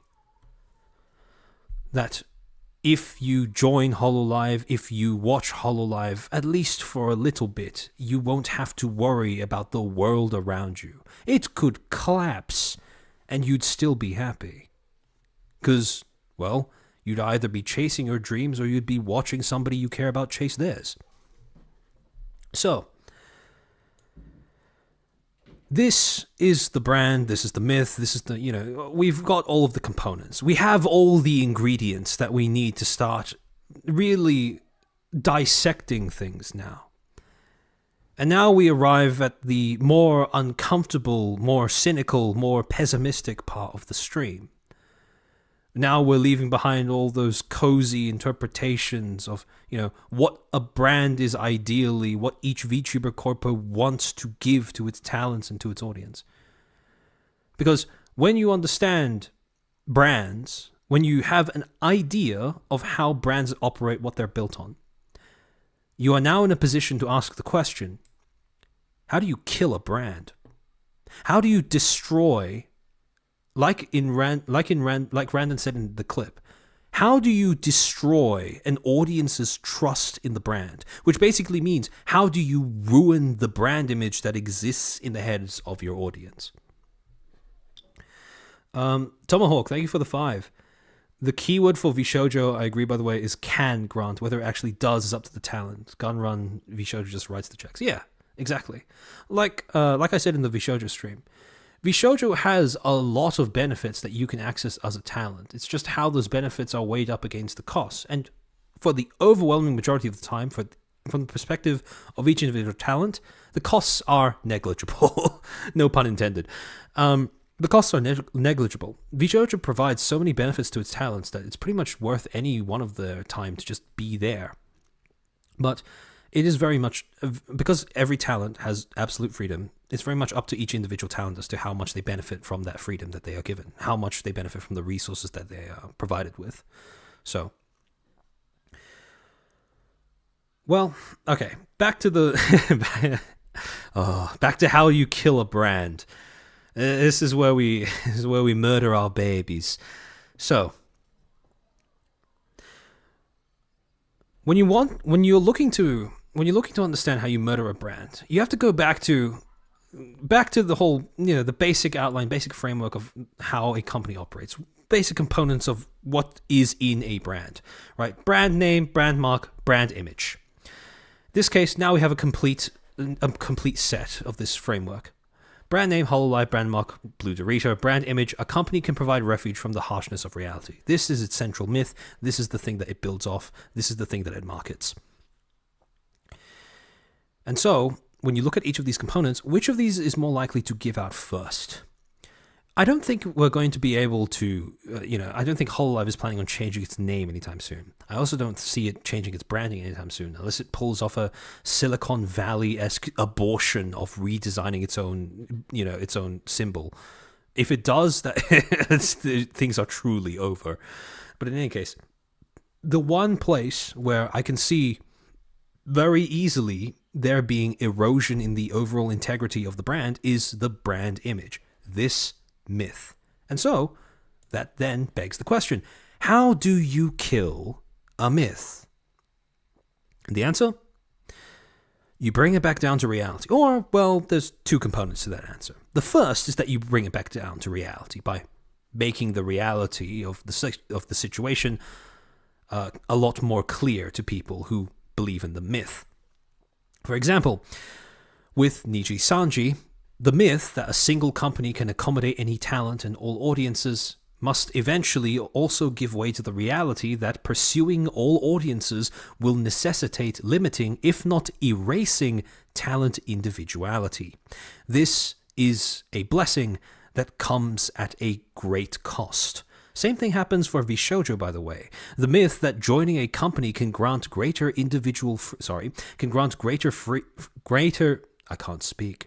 greater freedom than acting alone also has to eventually give way to the reality that with greater freedom comes greater capacity for self-harm. And when you're part of a company, every single bit of harm you receive is not just yours, it's shared across everybody else. And this is, over 2024 at least, this has become something that is uncomfortably relevant as well. With Hololive, the myth that it is possible for a company to provide refuge from reality must eventually give way to the reality that all companies must eventually bow to the necessities of their own operation. Coffee check. Good point. I need to take a sip. I can feel myself getting scratchy.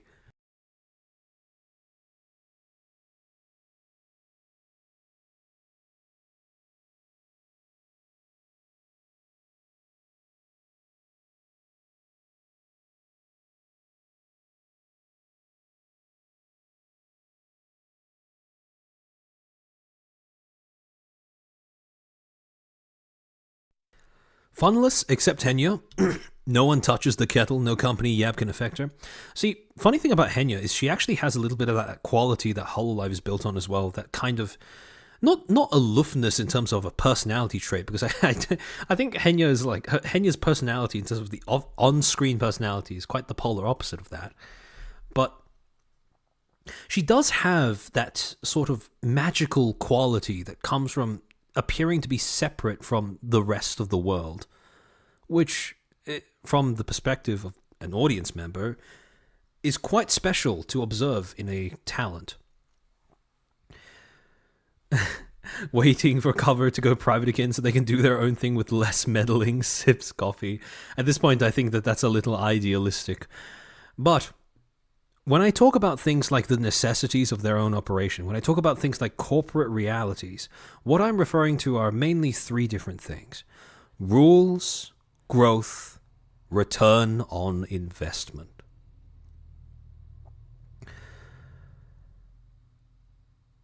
And, well, I mean, each of these is pretty self-explanatory. However, when we're looking at talents, when we're looking at, well, the way that Hololive is built up, when we're understanding the realities of its business operation, the place where we start will have to be looking at the way that their business operates, because we can't understand how their operation might threaten their brand if we don't understand their operation to begin with. And for that, I want to go to Hololive at the beginning of 2023. At this stage, Hololive has grown significantly from its origins back in 2016, where they only had Tokino Sora as their one VTuber idol. At the beginning of 2023, Hololive had a total of 54 talents, Hololive Productions had a total of 2 staff talents, and HoloStars had a total of 21 talents. If I remember correctly, this is both EN and JP. So, thing is, this creates quite a lot of expense, quite a lot of people to, invest in, because you need managers for these talents. And okay, well, I don't think that Hololive has one manager per talent. I do think that even if you allocate one manager per 2 talents, this is quite a lot of salaries that you're going to have to pay. So, the other thing is understanding how, when you look at the way that Hololive initially grew as a company, right? Back in 2016, when it first started, and this is according to the history of its own accomplishments and various phases of its development that it's provided on its own website, on Cover's official website, right? According to its history, in 2016, June, Cover Corp was established in Shinkawa with a capital of 19 million yen. And then, okay, you have that sort of, the origin of their name is, as the origin of their name suggests, their company was founded with the aim of bringing about a future where everyone can communicate through games, concerts, technology, and online entertainment. However, interesting thing, when you actually look at the different achievements that they list in their About section, in their history of themselves as a company, you start to notice something very funny. Hololive started off as a tech company. We all know this. However, if you count up the number of achievements that they list that actually have to do with creating a new application, technology, or medium, versus the number of achievements that have to do with simply something talent related, so introducing a new talent, creating a gen, creating a music label, whatever, the the number of technologies that they have created are 3. The number of other talent-related achievements, hold on, let me do some quick maths, 9. So that's triple the number. They have triple the amount of talent achievements than they do talent-related achievements. They do actual tech-related achievements. So when you look at Cover as a company, we all know that they started off as a company that is built around the idea of technology and products. However, quite quickly, over the course of the first few years after they started operating, they pivoted because they realized that they had a brighter future in the entertainment/service industry. And that's one of the things that Cover was probably forced to confront quite early on.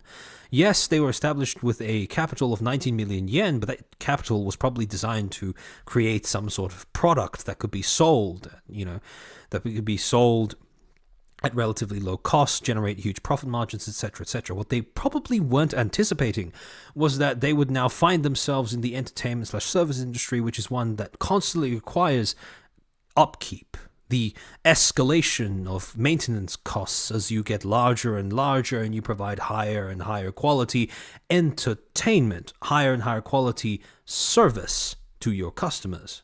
Because it's not just a one-off transaction. And so often what I see VTuber, and this is something that people have said numerous times before me, but so often what people miss when they start and run VTuber companies is they forget that they are not selling a product, so to speak. They are selling a service. They are selling entertainment. They are selling a journey that you are willing to embark on / empathize with. They are selling you an idea of a person that you would like to support. None of that is so simple as to be able to be summarized in the form of a product.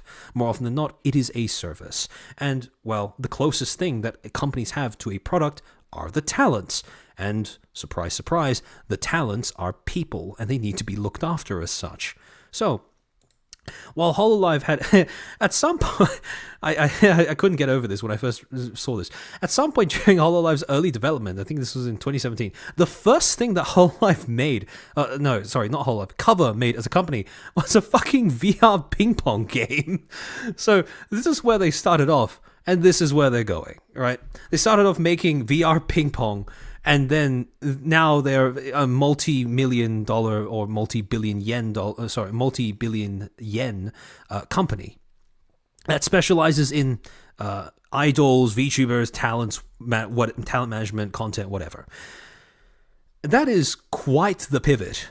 And when you pivot from products into service, what I will suspect, especially with the degree of reinvestment that Holo has managed to maintain with its expansion, is that the profit margins are probably quite thin. Thing is, like I said before, Holo or Cover started off with an initial capital investment of 19 million yen, and I would be willing to wager that quite a lot of those initial investors were not looking to get into the VTuber business, because well, let's just say that the VTuber business has not exactly proven itself to be excessively profitable.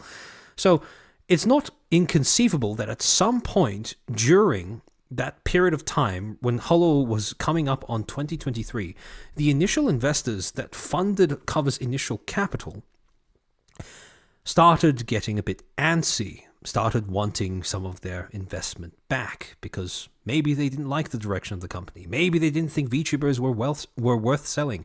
Maybe they weren't happy with the profit margins. Could be any number of reasons, but I have no trouble believing that at this point, with as much as HoloLive has pivoted, as far as it has pivoted from its initial direction, or Cover has pivoted from its initial direction. I keep using those two interchangeably by accident. I have no trouble believing that some of these investors would probably want to pull out, would probably be pissed. And so, if these investors were to start threatening Yagoo, for example, to give them their investment back, or else, realistically speaking, this would have put Yagoo and HoloLive in general in a position where they would have to do one of two things. Either Yagoo would have to sell the company, which would essentially kill its leadership, and more likely than not, kill the company, with a delay of a few months or years, or they go public. They put themselves on the Japanese, or the Japan Exchange Group, or the Japanese Stock Exchange. Yagoo opted for the latter. On March 27th, 2023, Cover Corp put out an article titled Listing and Future, where the person writing it was Yagoo himself. Quote, "We are pleased to announce that we were successfully listed on the Tokyo Stock Exchange growth market today. We are pleased to announce that the..." What's the image behind you, help? Oh, you're right, I actually blocked it. Hold on. Let me go back and just move myself so that you get a chance to see. It's nothing major, don't worry. Hold on, did I lock my Fuji? Why can't I move it? Okay, there we go. It's just it's just Japanese Stock Exchange plus Yagu's face with a pie chart. But in any case, quote, "We are pleased to announce that our company was successfully listed in the growth market of the Tokyo Stock Exchange today. We would like to thank all of our investors who have supported us. I would also like to thank all of our employees and talents for their hard work, and all of our fans for their support. Gratitude for being able to go public and continue the company." This is why I ended up cooking up that scenario earlier, because that from this part of Yagu's statement, it sounds like that scenario that I just posed was probably what happened. As a startup company funded by venture capital, we had no choice but to go public or sell. But we are grateful to be able to go public and continue the company. Considering the fact that several VTuber companies have grown and the VTuber industry has been launched thanks to investments from venture capitalists, I believe that the startup system has truly launched the industry. So, unfortunately, even though going public does come at quite a significant cost, in this particular case, Hololive didn't really have any choice because, like Yagu said, it was this or sell the company. And unfortunately, this was before Hololive had an LA Dodgers collab where Gura became yet again became a mainstream international sensation. So, at this point in time, investors probably weren't as confident that Hololive would be a safe investment. Our goals after going public. Our goals after going public are to further spread the VTuber culture and to launch the metaverse in Japan. We would like to further spread the VTuber culture and establish it as a culture. As for the metaverse, just like the dawn of the VTuber industry, there is no right answer yet. As in the early days of the VTuber industry, we will continue to challenge this area with our own hypotheses for the future of entertainment in Japan. Japan's population will decrease in the future, and a future will come when business cannot be conducted solely in Japan. Very true, actually. I believe that it will be too late to take on the global challenge after such an era has arrived. I believe it is important to follow the example of Korean and Chinese companies and boldly take on the global challenge in order to expand the base of entertainment in Japan in the future. Thank you for your continued support. Basically, was this after the China pullout? This was 3 years after the China pullout. So, as you can probably understand, if your investors see you pulling out of one of the most lucrative markets in the entire world, I can understand why they 3 years afterwards they might be a little hesitant on keeping their investment in. So, with this statement in mind, sorry, give me a second. With this statement in mind, the next thing to look at would be the actual changes that going public would have imparted onto Cover as a company. If you look at Cover, their company overview that they list on their official site from December 2022 to June of 2023, so this is right after they went public. Within that span of time, this is like 6 months or so. This is only a few months after they actually went public, 3 months after they went public. Within that span of time, Hololive managed to essentially double the amount of capital that they had at their disposal, from 452,808,554 yen to 973 million yen. That's a massive increase. That's a lot of capital to splash around. And also, in terms of the number of employees that they are retaining, the number upped itself from 392 in December of 2022 to 409 in June of 2023. Now, some of these new employees were members of upper management. So, if you look at the Cover Corp website from March 27th, 2023, it lists 4 top executives. Yagu as CEO, Fukuda as CTO, Suda as Outside Director 1, and Wada as Outside Director 2. However, using the Wayback Machine, we can see that somewhere between August and December of 2024, 4 new members of upper management were added to Cover's website. Shuhei Ueda, added as an outside director. Takahashi Kato, added as another executive officer, head of administration / human resources. Yosuke Kaneko, executive officer, CFO, and head of the corporate planning. And Daisuke Maeda, executive officer who is in charge of managing the merchandising, e-commerce, and logistics. All of this pretty stock standard. Now, in addition to these 4 additional members of upper management, at least on the JP side, Cover was actually spending quite a lot of this capital on investing in more facilities, more ways of making more content. This was, of course, the unveiling of their new 3D studio, which happened on March 1st, 2024, in this article on the Cover Notes website. At the forefront, a sneak peek at Cover Corporation's new studio, a new foundation. In an effort to continue providing high-quality content and entertainment, Cover Corp has taken great strides in investing in new facilities and taking on new challenges in cutting-edge fields. And for this particular project, we haven't held back. 800 million yen, approximately USD 5.3 million, for construction, and 1.9 billion yen, approximately USD 12.6 million, for equipment, a grand total of 2.7 billion yen, approximately USD 17.9 million, investment in setting up a spacious new studio, as of February 2024. Our goal is to provide an environment for our talents to show off what makes them special, putting on even more 3D performances and projects with even larger numbers of people than ever before, all in real time. This was a bit of a game changer. I don't remember exactly, but I think this might be where I could be misremembering, but I think this is where the piece of fried chicken meme cropped up. But in any case, on March 12th, Cover announced that it had made even greater strides in terms of reinvesting in the company and expanding its reach by stating that they were now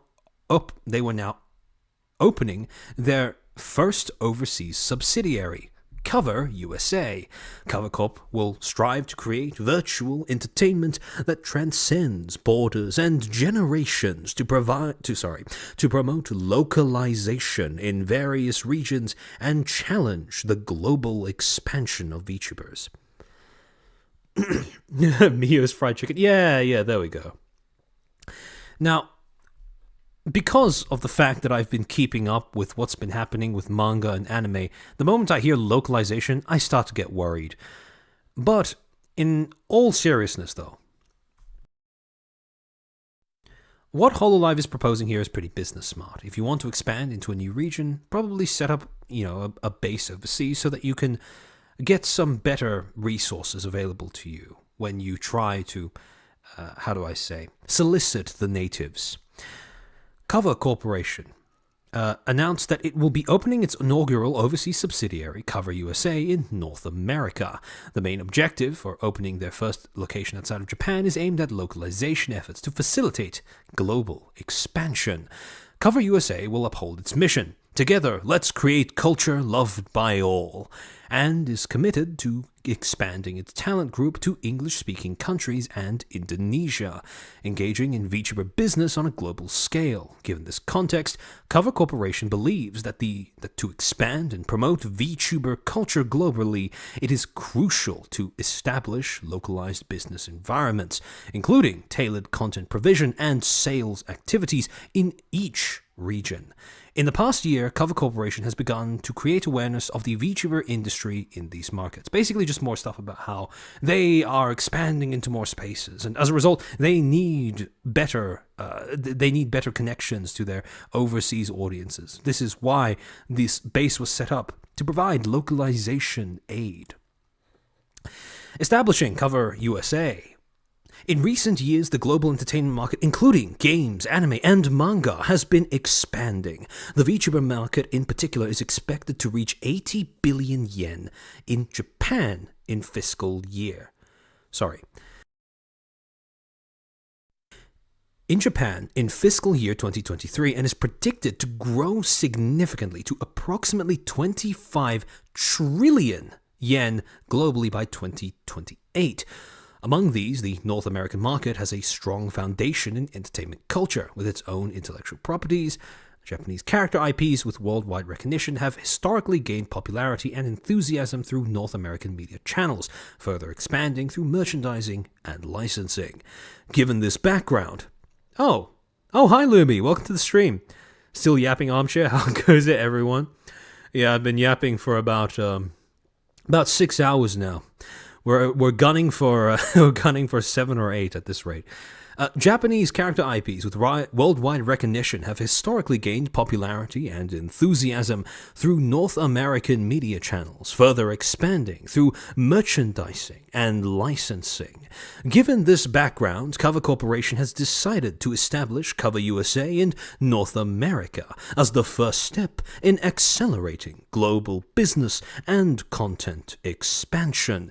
We aim to elevate the, quote, VTuber culture into a Japanese-originated new content business that can compete alongside manga, anime, and games on a global scale.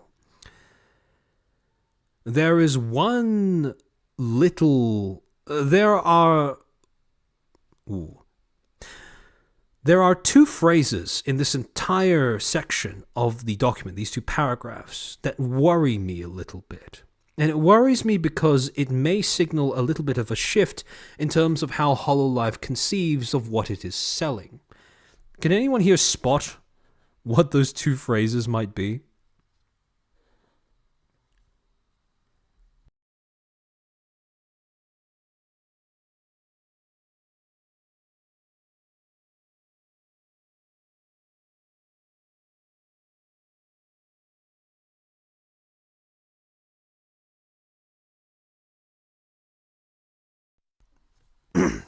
Sorry, give me a second.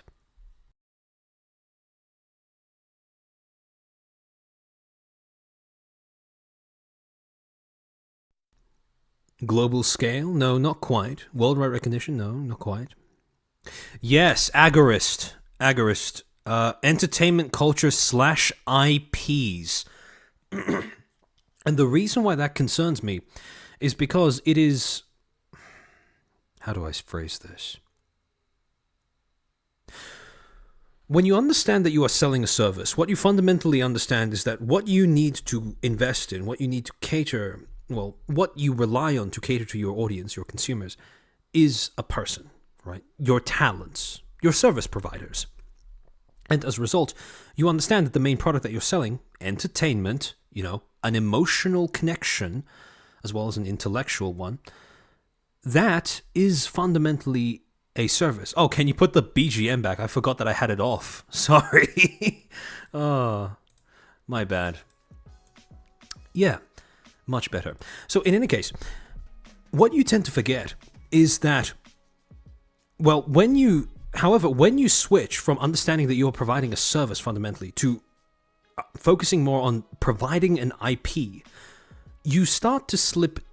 It's the beginning of a slippery slope into regressing back into thinking of your product as an object instead of a person, right? Yeah, Luna Bershin, exactly. Living brands. You can't lose sight of the fact that what you are selling is fundamentally a living brand. That's a good way of putting it. And the thing is, if all you're focusing on is the IP, unfortunately, the thing is with IPs, they're not people. And if you are focused too much on building up, pruning, preserving IPs, if you are ever called upon to make a choice between the IPs and the people that make them, depending on how much your business model is focused around the IPs, you may not be in a great position to make a good choice. You can make a good choice in terms of short-term profit, But in terms of long-term sustainability, it will sometimes cause you to need to sacrifice the ability to focus on your IP so much as you are able to focus on the people that end up building those IPs. Lumi, do you think Sweet Baby will try to put their fingers in this pie? Undoubtedly. And cover is Japanese, which means that they have less defense. Because Japan operates on a 5-year lag to whatever is going on in US or Western corporate culture. So they probably wouldn't even understand that that's a problem. Or why Sweet Baby is a problem. But in any case... Now, another reason why I find this to be so concerning is actually tied to one of the greatest successes that HoloLive has experienced throughout this entire year. And that is July 6th, when HoloLive's Gargura, very own shark girl, cute and funny, managed to find herself in the eye of mainstream audiences and legacy media because she sang on a screen during the LA Dodgers game, and the LA Dodgers actually won. So, as a result of that, HoloLive now has the world as its stage, pretty much. Western audiences have now started to wake up to VTubing and specifically HoloLive more than they ever have before. And the thing is, prior to this point, HoloLive's IPs were a little bit of an untested product because while they were incredibly lucrative within VTubing, within the VTubing industry, within the among the audiences that currently and already inhabit this space, people didn't really know how lucrative VTubing could be outside of this industry. Thing is, this pretty much put all of those doubts to rest, because what HoloLive has managed to prove with this one single event is that HoloLive's IPs they are incredibly valuable. Gargura in particular, I don't know if you would even put a price on that one, especially with the way that she's positioned at the moment. So, this event, while it was a great moment for HoloLive, absolute monumental achievement, great achievement for everyone involved, Suisei, Pecora, Gura, a great moment for VTubing as an industry as a whole, because more people know about it, more people have a positive view about it. I think it also signaled to at least some of the investors in HoloLive that IPs are a fucking goldmine. Like, at the end of the day, your talents can be, managing your talents is something that comes with a cost. But once they build up an IP that is that famous, that is that empathetic, that is that popular, you have a golden goose in your hands. And that brings us then to 5 days later, July 11th. So when HoloLive was celebrating the fact that, they managed to make their way onto a screen at the LA Dodgers game, the LA Dodgers managed to win, etc., etc., a lot of fans were focused on celebrating that success, and, well, they should. This was indeed a monumental success. However, 5 days later, Cover Corp released a document called the Cover Value Deck to their Notes webpage. And this is something that quite a lot of fans, at least at the time, didn't really pick up on. And when you start going through this, there are a few red flags in terms of what is stated in this document. Because what this document essentially purported to doing was a corporate value renewal. The new values, or Cover defining the new values that it would operate around when it pursues global expansion. Let me pull this up. Let me just check on the OBS to see if this is good for you guys. Okay, this looks excellent. All right, I don't need to actually change anything or change scenes. Okay, so first red flag immediately. This image, this art style, we all know where we've seen this before. This is I think other people have said this before me, but this is the most soulless thing I've ever seen come out of Cover Corp or HoloLive.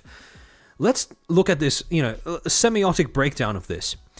there is, with the exception of that one blue Dorito on that flag, there is literally nothing about this art that looks like HoloLive. This is soulless. This is empty. This is Western corporate, disgusting, sanitized art style that you would associate with Microsoft PowerPoint, for example. This does not tell me what you are selling. This does not tell me who you think you are. This is just slop. Nothing about this says VTubers, nothing about this says Japan, and certainly nothing about it says HoloLive. And so this is already quite worrying, because when you're looking at the way that companies communicate with potential investors, or the way that companies present themselves, you need to understand that they are always advertising themselves. And when you look at what a company advertises, when you look at how a company advertises itself, it is almost always synonymous with how the company views itself, how the company defines itself, because you want your potential investors to have an accurate idea of what and who you are. And if this is what Cover chooses to use, what this is telling me, symbolically, is that they are willing to forego the things that make them unique, albeit things that may alienate people unfamiliar with them, for the sake of being, safe in a corporate sense. And that's not a very reassuring thing to see as a fan, or even a viewer. Yeah, it's just typical corpo, every company doing this template. That's what bothers me, yeah. Because, again, HoloLive is an entertainment company. They are designed off of being unique. Being unique or different is part of what makes the brand. Ironically, the thing about this that bothers me the most is that it's not just soulless, it is completely devoid of any sort of coherent brand image. Because how does this look different to every other little bit of corporate art that's been pushed out by a Silicon Valley tech company within the last 5 to 10 years? The answer is it's not. And so, remember that a brand is designed to identify and differentiate yourself from your competitors, from others, and this does neither of the two. It is completely empty. But in any case, actually reading through the text, a warm welcome to all those who read our notes. Thank you so much for your immense love and support for Cover Corporation. This is Kuwai from the HR department. It's been 8 years since, if you don't remember, Kuwai was one of the one of the executive officers that was added in the new wave of upper management hirings, somewhere between August and December of 2023. It's been 8 years since Cover Corporation was established, with the mission, "Together, let's create culture loved by all" in mind. The employees have continued to take on new challenges as one since the day Cover Corporation started. In preparation for the full-scale global expansion just around the corner, we have renewed our values to lay the foundation for everyone in Cover to unite and be dynamic. In this note, we will introduce the new values and report on how they were unveiled to all employees. Lumi, I hope the girls' contracts cover their asses with AI voices, because they can't keep the IP alive with AI voices. Oh yeah, I don't think that. I think I'm pretty confident in the VTubers, the individual talents, the holomems being able to speak up for themselves and advocate for themselves against that. But yeah, I think give Cover 5 to 10 years. I think the AI prospect is going to be put on the table. Now, at this point, they start announcing their new corporate values. Now, new implies that they are different from what was there before, and in terms of what values were there before, we'll get to that in a second, don't you worry. But as far as this document goes, the new corporate values that Cover will be embodying, They state the following. During the second general meeting of members of Cover Corporation held on May 14, 2024, President Tanigo presented the new values that I will explain below. First, bold, spirited. Hold on, why is the font so tiny? Ugh, that's like ants. Alright, you know what? We're going to go through the more detailed explanation later on. But to begin with, bold-spirited, united without boundaries, outcome-driven. And all of them are accompanied by the same stock-standard, soulless art from before. Thing is, though, this is very typical of the... yeah, it means nothing. It means nothing, exactly. This all reads, and this is something I've said before, this all reads as if it was written by somebody who had read the entire thesaurus without ever touching a dictionary. What the fuck does united without boundaries mean? What the fuck does, what does bold-spirited mean in this sense when you're talking about your business? That's fine if you're talking about a person, but as a business, what do you mean by bold-spirited? Yeah, it's kind of corpo slop. Thing is, it also is very characteristic of... I guarantee that the person who came up with this and wrote this graduated from, or had at least some education in a US university. Because this phrase, united without boundaries, if you cast your minds back, people who've watched my previous streams, if you cast your minds back to my stream that I did on Orwellian language, this is a very typical example of doublespeak, because when you say united without boundaries, thing is, that doesn't actually make any sense. What does it mean to be united? When you really think about the concept, togetherness, solidarity, to move in the same direction. Problem is, when you factor in human nature, you need boundaries in order to preserve unity. Because if you don't have any boundaries, you will always have some outside element coming in that cannot integrate and cannot fit together with where everyone else is going or what everyone else is doing. As a result, this phrase, united without boundaries, is very typical of that kind of university, academic, Western academia certified doublespeak. It is conveyed as if it is something that is self-evident, as opposed to something that inherently contradicts itself and doesn't make any sense. You can be without boundaries, but I guarantee you won't be united. Just as in the same way that I can say that if you are united, you probably have your boundaries. Again, we'll get to the the nitty-gritty of how they've described it in depth when we're looking off of something that that doesn't look like it's written by ants. But to go on, Mr. Tanigo encouraged employees to, quote, think about how we can bring more joy to our customers while implementing new ideas, create even more excitement, take on challenges courageously, and pursue results through working with different people in areas beyond the boundaries of their team, end quote. And this is a quote that scares me immensely, because this is very stereotypical of Western, meeting filler, corpo slop, stuff that you say that sounds good in theory but actually makes zero sense, if any impact, to the audience, which is comprised of your workers. I can guarantee that if your workers had to sit in a meeting to hear this, they could have been doing something more productive elsewhere. So this does not fill me with confidence as to Holo's new direction, if this is the kind of thing that gets normalized in the workplace.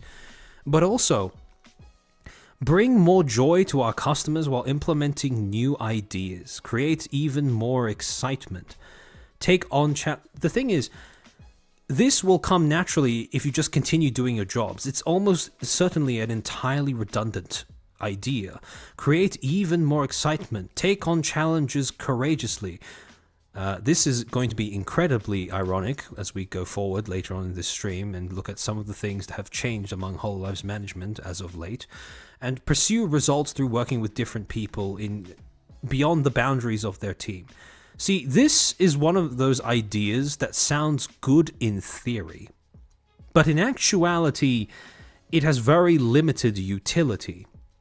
See, the thing is, if you actually want to work together, you need to be put into... You can't just drift around to a bunch of different people with varying different levels of expertise in different things and expect the result to turn out coherent. That's one of those things that, for some reason, has become extraordinarily popular in Western academia and, as a result, in places like Silicon Valley. But I don't understand how it ever gained popularity. It's an offshoot of the whole concept of intersectionality, which, for those who have been fortunate enough to not waste money on an arts degree, basically is fancy speak for giving people the ability to be involved. Making unqualified opinions valid outside their areas of expertise. Pretty much, making opinions valid outside of their areas of expertise.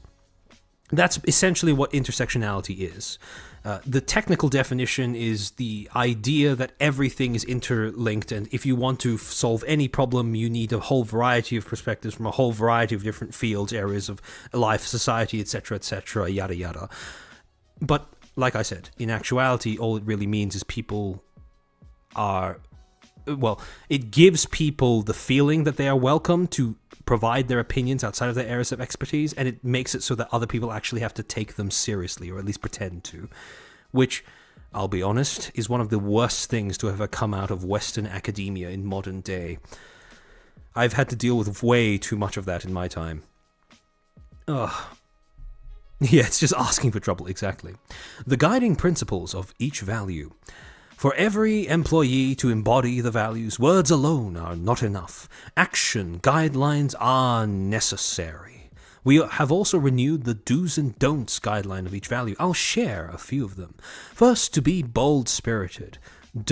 Hold on, let me take a look at this. Don't take words of others without question. Do take an approach based on your own hypotheses. Now, the problem is, this is great advice if you're a smart person, if you're a competent person.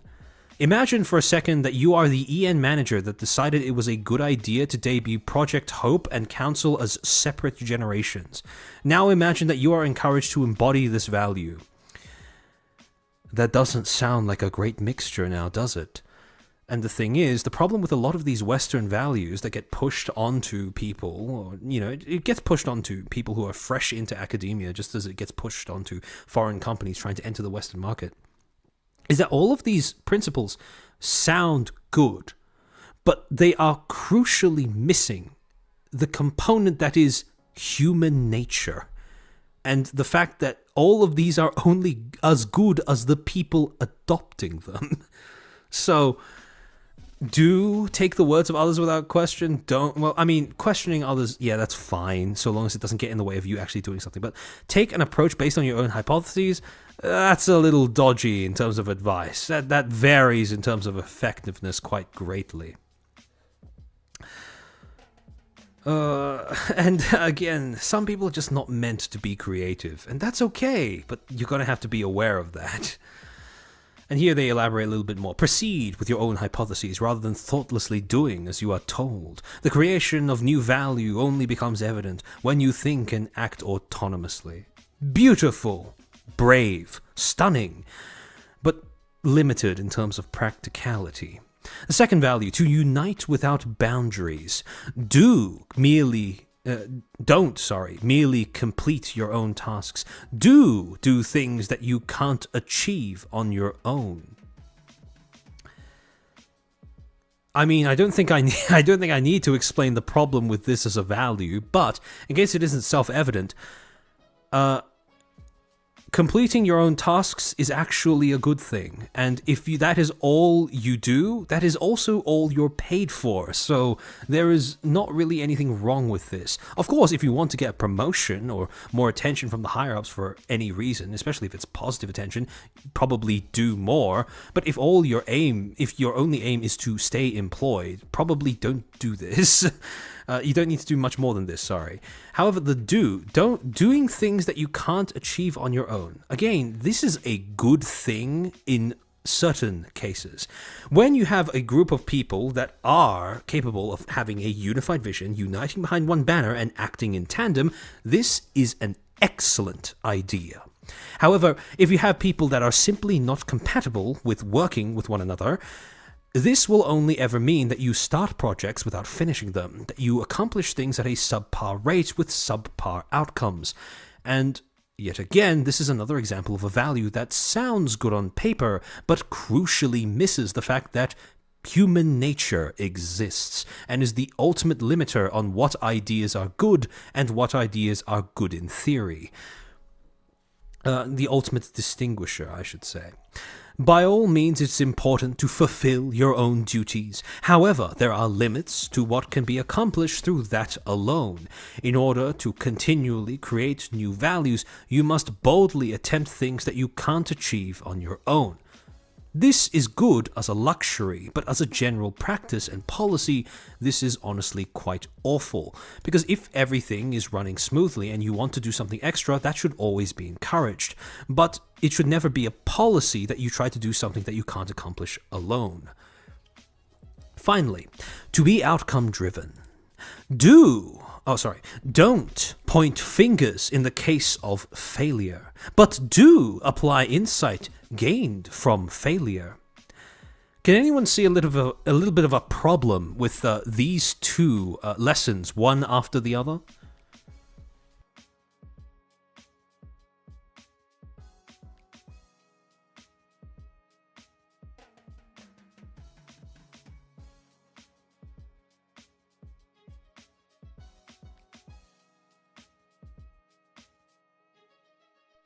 Sometimes it really is staff's fault, undeniably so. Yeah, this does not belong in outcome-driven. Exactly. This has absolutely no connection with the concept of being outcome-driven. There is no accountability, Kirnoth. Exactly. And if you want to gain insight from failure, that is going to necessitate pointing fingers. I didn't think that we'd need to say this in 2024, going on to 2025, but unfortunately, this kind of doublethink is very, very common among the Western corporate environment. And the thing is, this principle in particular, don't point fingers in case of failure, this is something that could only come out of academia. Reason being that in academia, the way that academia currently works is that you are paid not to come up with solutions, but to come up with ideas. You're not paid to come up with solutions that work. You're only paid to come up with solutions, which means the more ideas you have, the more you stand to gain. However, the problem is, how do you keep getting paid for ideas that don't work? Silver bullet. Just make it so that people don't care about pointing fingers when one of your ideas doesn't work. Because if your idea and the shitty outcomes that come as a result of it can't be traced back to you, well, you're not a fraud in that case. And you can keep on churning out shitty ideas. And the consequence of that is that academia has become rife with the kind of rhetoric where, people can make mistakes, there are insights to be gained from every single mistake that someone makes, but don't point fingers, no, don't allocate responsibility, don't take accountability. Well, taking accountability is what bad people do, bad people need to take accountability. You and I? Nah, not so much. And that's the problem. Because of the fact that academia has created this kind of environment that now leaks over into every other aspect of Western corporate culture. Because more often than not, what Western corporations look for is a university degree. And unfortunately, if you've gone through enough uni to get that piece of paper, you've almost certainly been subjected to quite a bit of brainwashing, try and convince you to think about things in this manner. About how pointing fingers is inherently bad because, we don't want to make other people feel bad. There are no bad ideas, only bad people. That kind of thing. Kirino, thank you for the 2. This is basically being a government worker. Yeah, pretty much. I mean, a lot of government workers are, they are fresh, when they enter the government offices, they are fresh out of uni. So that makes a lot of sense. The wider VTuber space already has a toxic positivity problem. Yeah, exactly, Lumi. So this this makes it even worse. This, by the way, is also why I suspect that this is also why drama tubers are so well. This is at least part of the reason why drama tubers are so stigmatized in this industry, because, well, it is part of our job to point fingers. So, yeah. But in any case, what they say on the side is the following. When you try and don't get the results you seek, you'll find the greatest opportunities, focusing on what you learn from the experience and how you'll apply it in the future, rather than whose fault it was. It's the shortest route to achieving results. Now, let's apply this to, a bit of a logical extreme, but it highlights the point, so I think it's worth considering. Imagine for a second that you were tasked with fixing the problem of having a talent manager harassing one of your talents, and you are unable to point fingers. How the fuck would Cover have resolved the Yozora Mel situation if they were not allowed to point fingers? The answer is, of course, they didn't stand a chance in hell of doing that if this was part of the dominant policy, if this was part of prevailing policy. So, the whole thing, this idea, again, this is one of those ideas that sounds great in theory, but fails the moment you start factoring in human behavior. Thing is, okay, sure, you can make mistakes, you can learn from them. In fact, it's encouraged that you learn from them.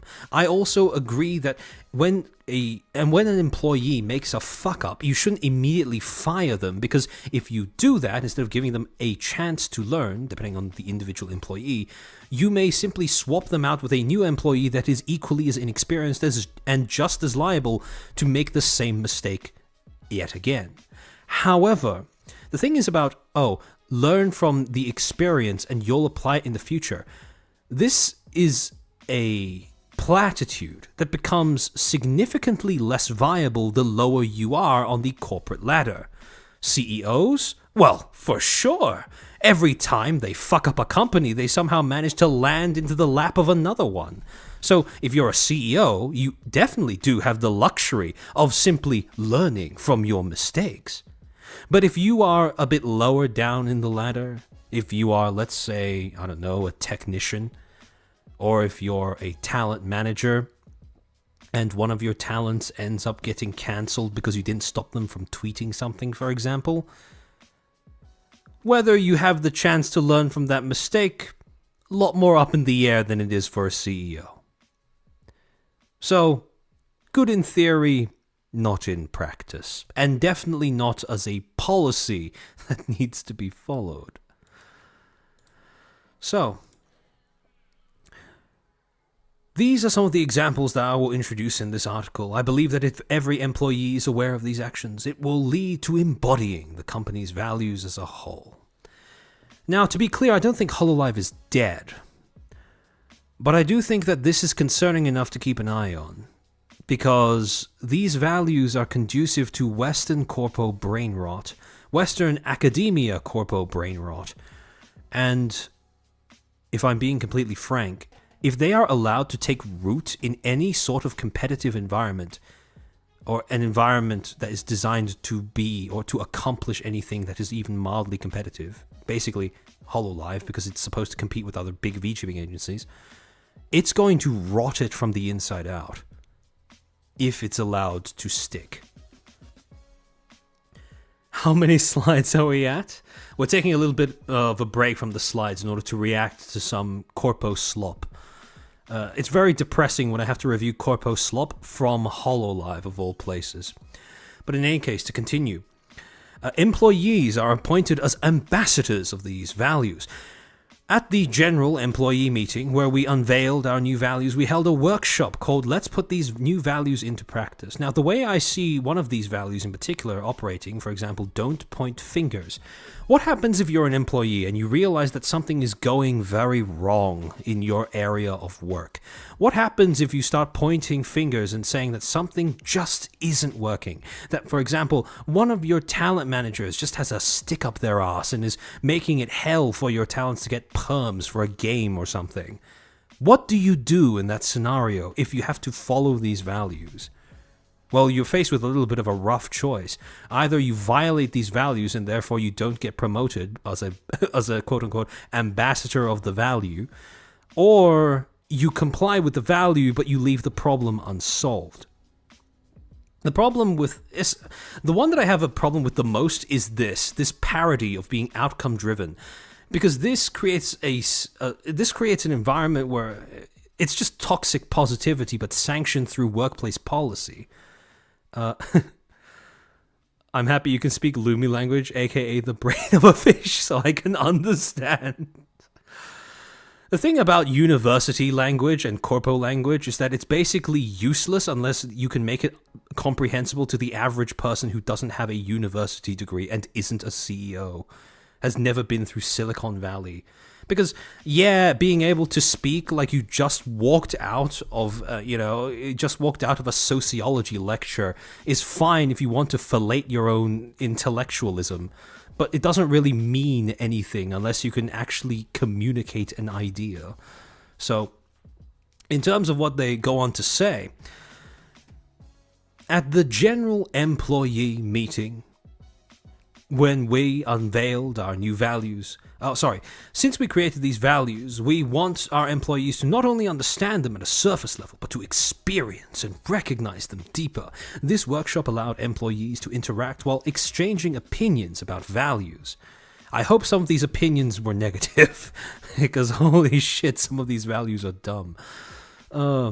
Before the workshop began, Mr. Tanago appeared on stage once more. In response to the host's question, "What changes do you expect with the new values?" Mr. Tanago responded, "The new values will not only be in Japanese, but also in English. Under one shared value, we want to create entertainment that is appreciated by fans from all over the world, no matter where they come from." Now, this is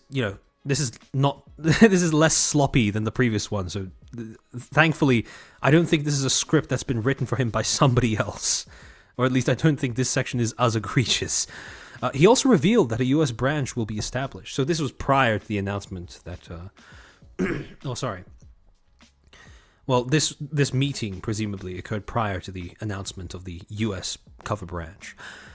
As the workshop began, employees chose between the three values: bold-spirited, united without boundaries, and outcome-driven, and were divided into 3 teams. They were then split into groups of 4 to 5 to discuss these 2 points.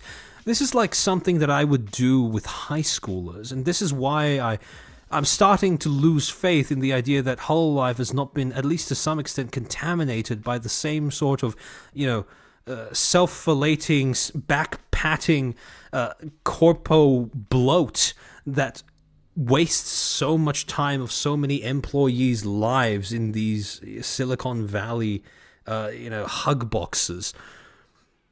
What specific actions or words embody these values, and why do you think so?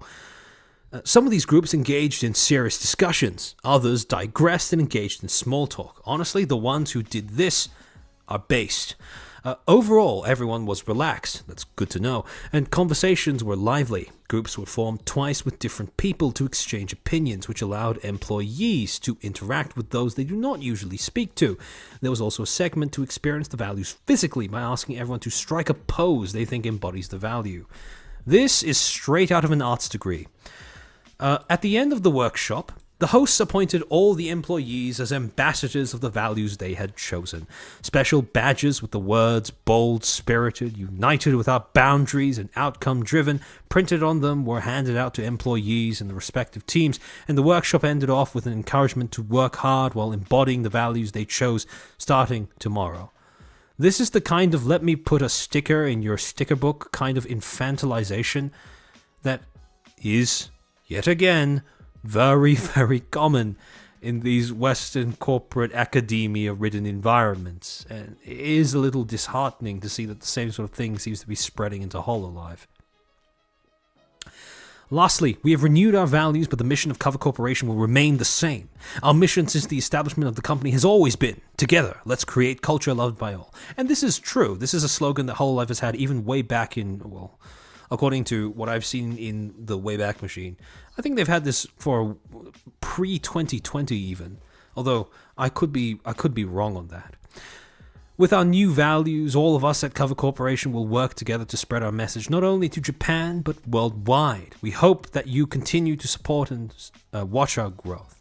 And the thing that always strikes me as a worry that I have when I read stuff like this is perhaps, and this is something I'm very worried about, but when you want to export your culture and spread your message, it is a necessity to adapt the way you speak and adapt the way you come across in order to make sure that your message can be absorbed by who you're speaking to. It is something I've preached many times in the past. You should tailor your message to fit the person you're trying to send it to. However, what I always worry about is that in their efforts to spread that message, to reach an audience that is so different from where they came from, these companies are going to lose the very things that made their message itself, that made their message unique and in severe cases even worth spreading in the first place. And when I see things like Cover taking up values that they've outlined thus far and explained in the way that they have, I'm very worried that this is a realistic threat to Hololive's integrity.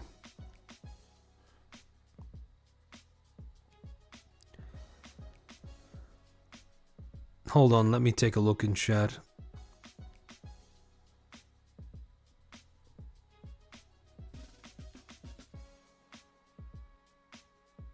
Ketsuno? Hold on, let me take a look at what you've been saying.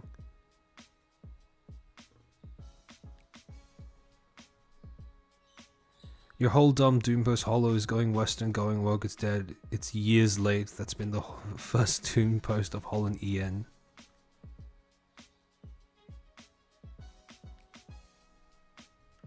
Yeah, hold on, give me a second.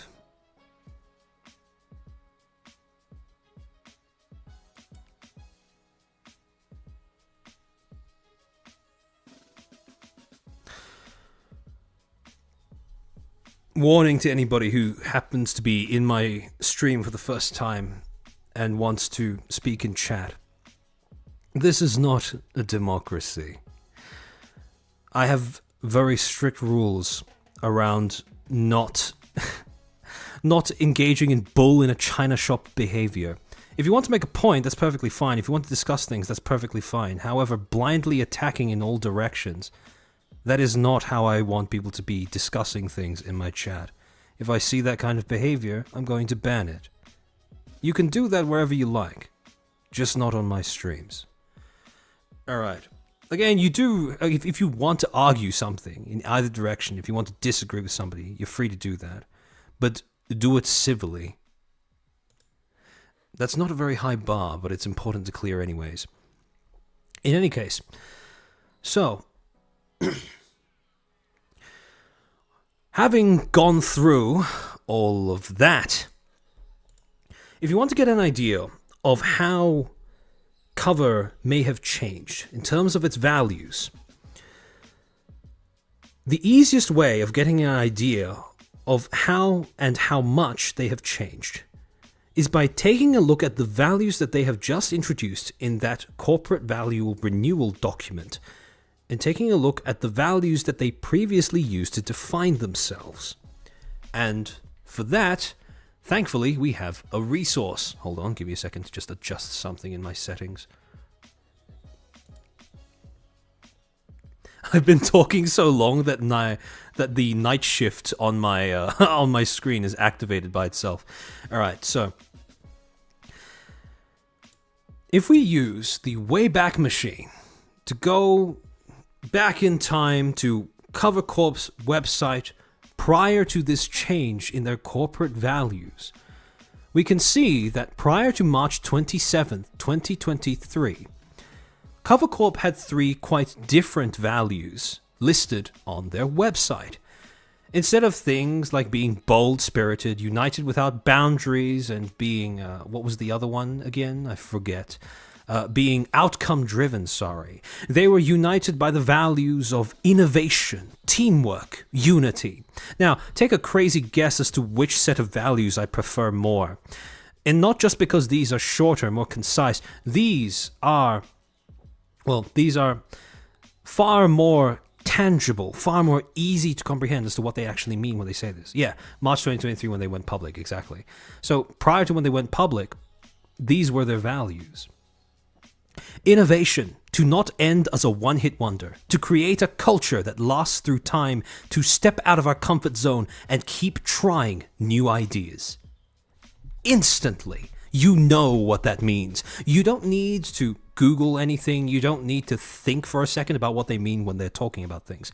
This may come across as mere simplicity, but it is beautiful simplicity in its ability to get across what the intentions are, what the message is, what the goal of the company is going to be, what they mean by innovation.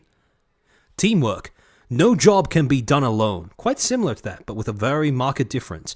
We involve one another to create synergy. Through that synergy, our team becomes more responsive, and through that responsiveness, we support one another proactively. See, here, instead of that whole, just work with people, talk with people who are outside of your team, this actually includes, albeit maybe unintentionally, a condition. Synergy.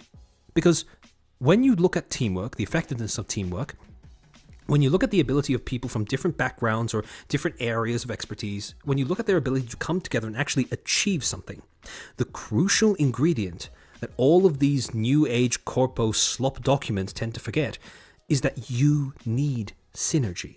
Without synergy, you don't have teamwork. Without synergy, it doesn't matter how similar you are or how different you are. You're not going to be able to get anything done together. So, this is something that,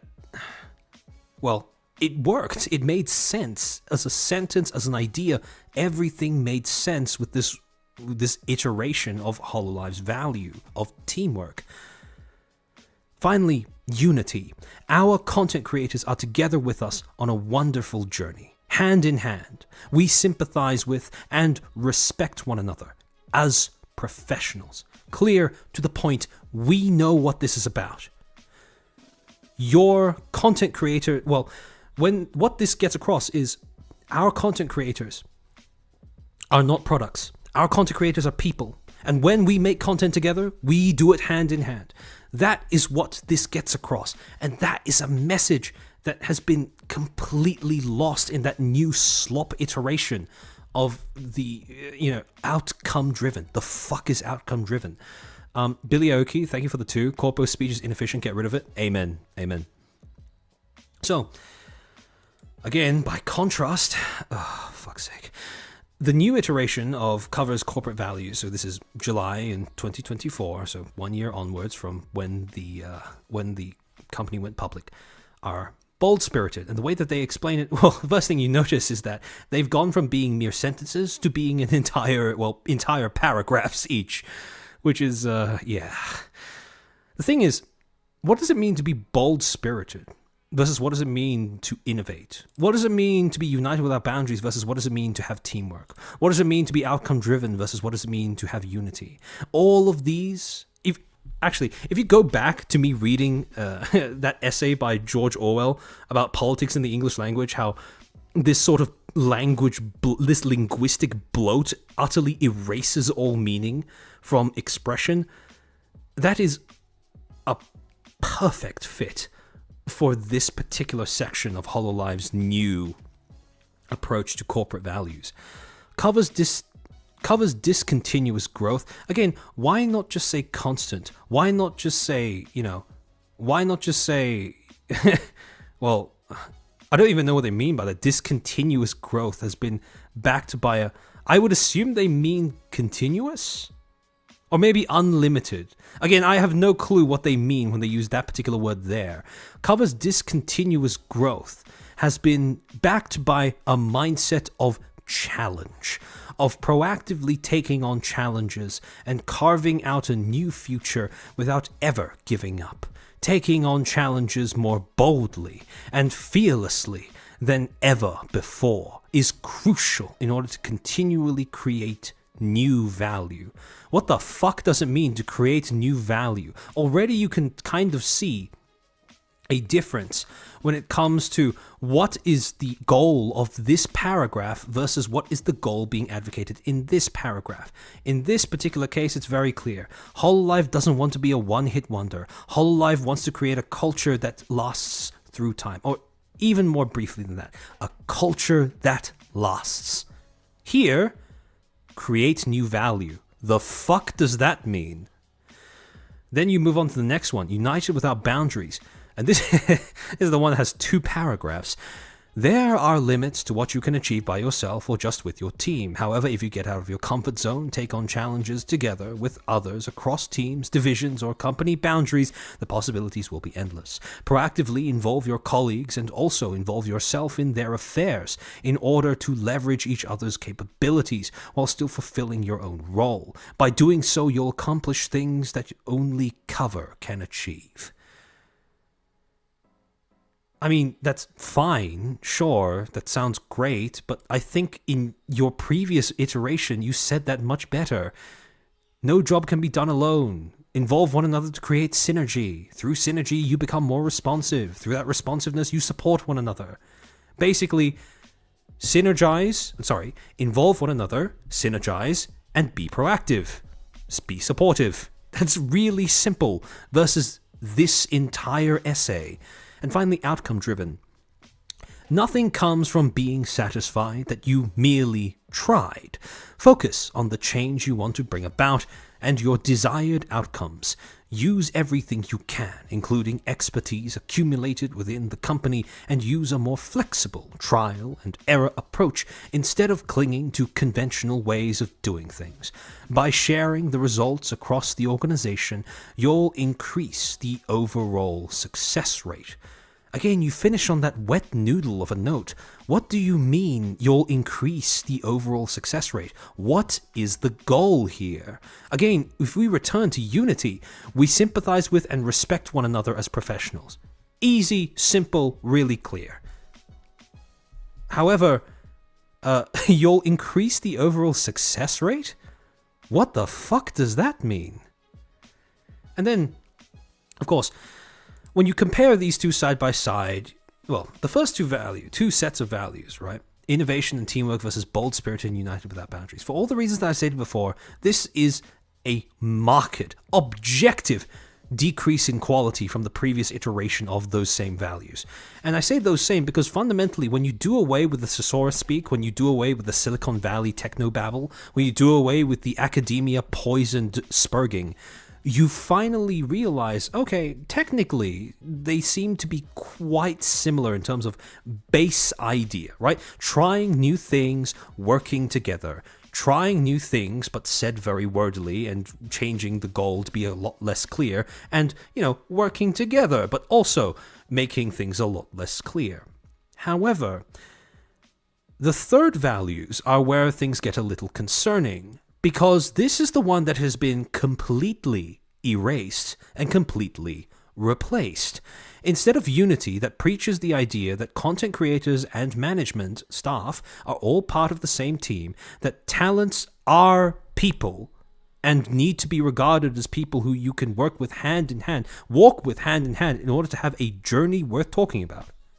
Instead of talking about how you need to sympathize with and respect one another as professionals, it's now been replaced by this slop, vaguely summed up under the premise of being outcome-driven. What the fuck do you mean, outcome-driven? How do you measure being outcome-driven? I can think of a few ways, but none of them have to do with actual usefulness. None of them have to do with actual... Well, how do you measure, for example, how happy a talent is? You can measure things like their productivity, like, how many streams did they do in 1 month? How much did they make in terms of super chats and ad rev? How many events have they participated in the last quarter? What is their CCV and stuff like that. But all of that is number monkeying. And, well, that's why I put this there. All of this is just number monkeying. None of those metrics that you can actually use to objectively, measure quote-unquote outcomes has anything to do with actually running a people-based service. Because, long story short, you don't just sustain your company off of things like making sure that your talent CCV is above a certain number, or that they get a certain number of revenue every month, or that they participate in a certain number of events every quarter. No, you measure it in terms of how happy they make their audience, plus how happy they are themselves. And you can't do that with numbers.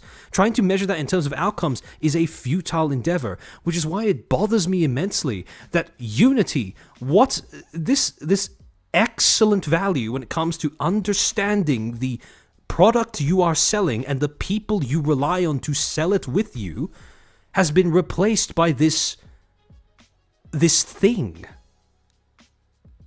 This abortion of a value. It really does concern me if HoloLive starts switching over to that thing that so many other corporations do in the West, where they enter a space or they start looking at they forget that they are selling a service and they start trying to measure things like your base outputs. And all of a sudden it becomes stressing about numbers instead of crafting things or teaching things or communicating things or forming connections. And if you operate in an industry that is as human as entertainment, that is a path you don't want to go down. And it really, really bothers me that this is something that HoloLive doesn't seem to understand or realize is deeply harmful to the end goal of their business. And I get that a lot of people may come in and say, oh, well, this is just at the end of the day, this is just a corporate document, right?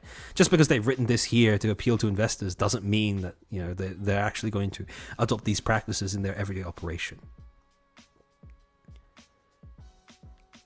Fair, but at the same time, generally speaking, you don't put something up as a way of advertising your company unless you either embody it already or plan to start embodying it.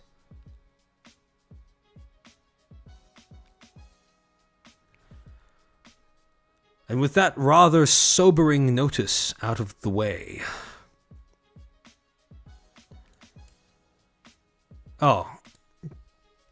So, Son of Swearaf, thank you for the 5. Save a copy of this document because if cover erases this, that's not a good sign. Don't you worry. I have it screenshotted already. Or if anything, my stream will end up preserving it unconsciously as well.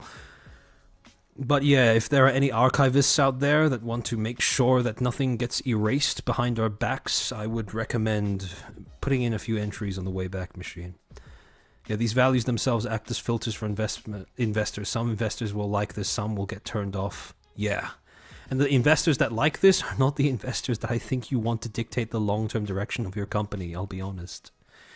Because if I had to pick between an investor that appreciated this iteration of Cover's principles versus an investor that appreciated this version of Cover's principles, I would pick the one who enjoys this in a heartbeat.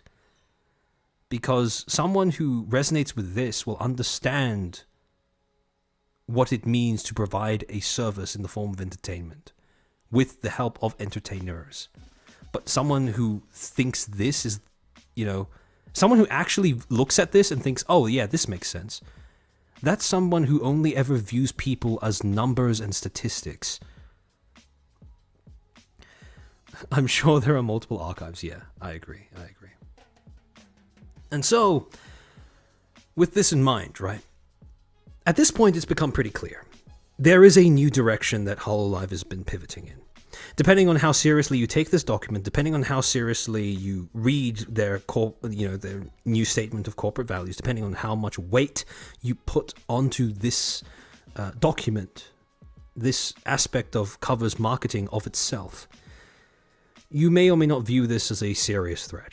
That's fair enough. That's your prerogative, either way you choose to go. If it doesn't bother you, well, I suppose that's bliss that not all of us have access to.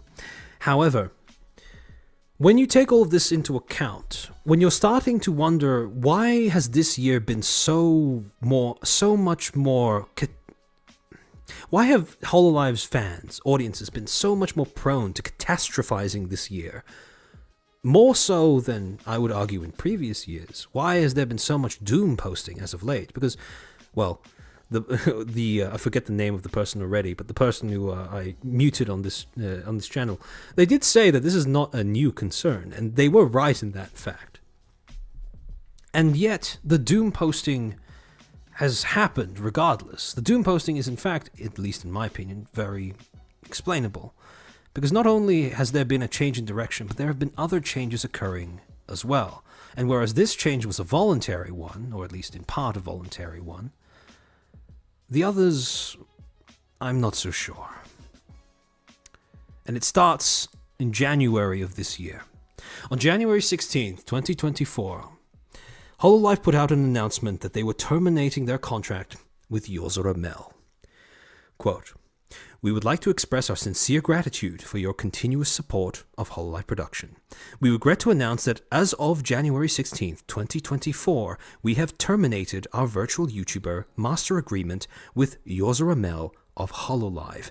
It has been confirmed that Yozora Mel has been engaging in acts that violated her contract by leaking information that she acquired from the company to third parties. As a result, we have determined that it has become difficult to continue managing and supporting her, and with agreement from the talent, we have elected to make this decision.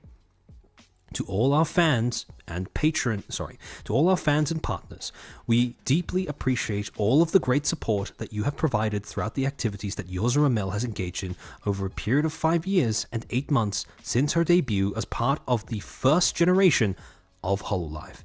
It is with regret that we must report this matter in spite of the long-standing activities of Yozora Mel.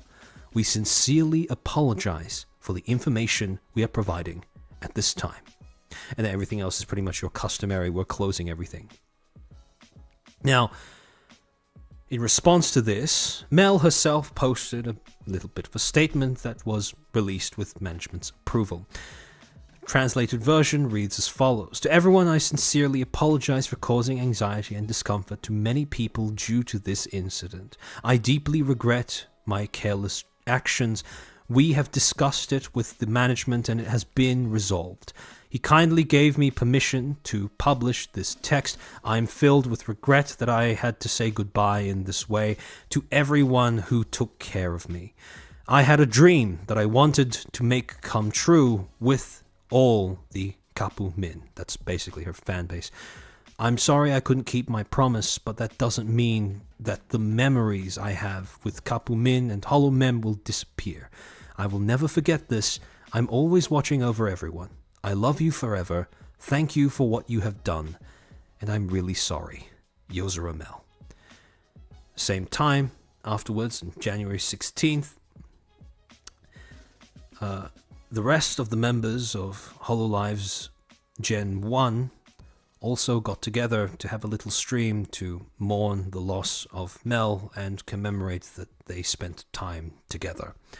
Overall, this really wasn't, well, it was a traumatic departure, but it was nothing dramatic.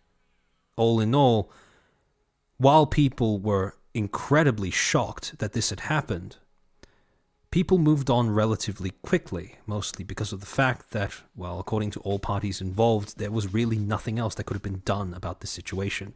Hololive's hand had been forced by matters outside of their control, and as a result, no one took this lightly, and everyone felt that this was a loss. However, the departure of Yozora Mel may have had more consequences than initially anticipated, and we'll get into those in a second.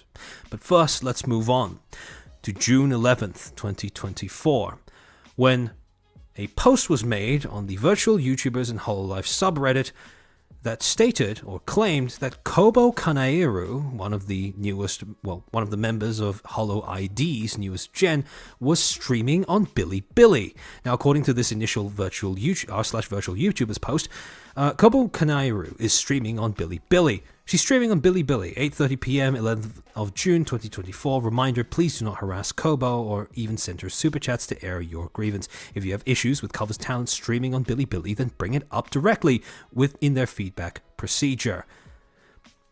And not too much longer, on the r/Hololive subreddit, it was confirmed.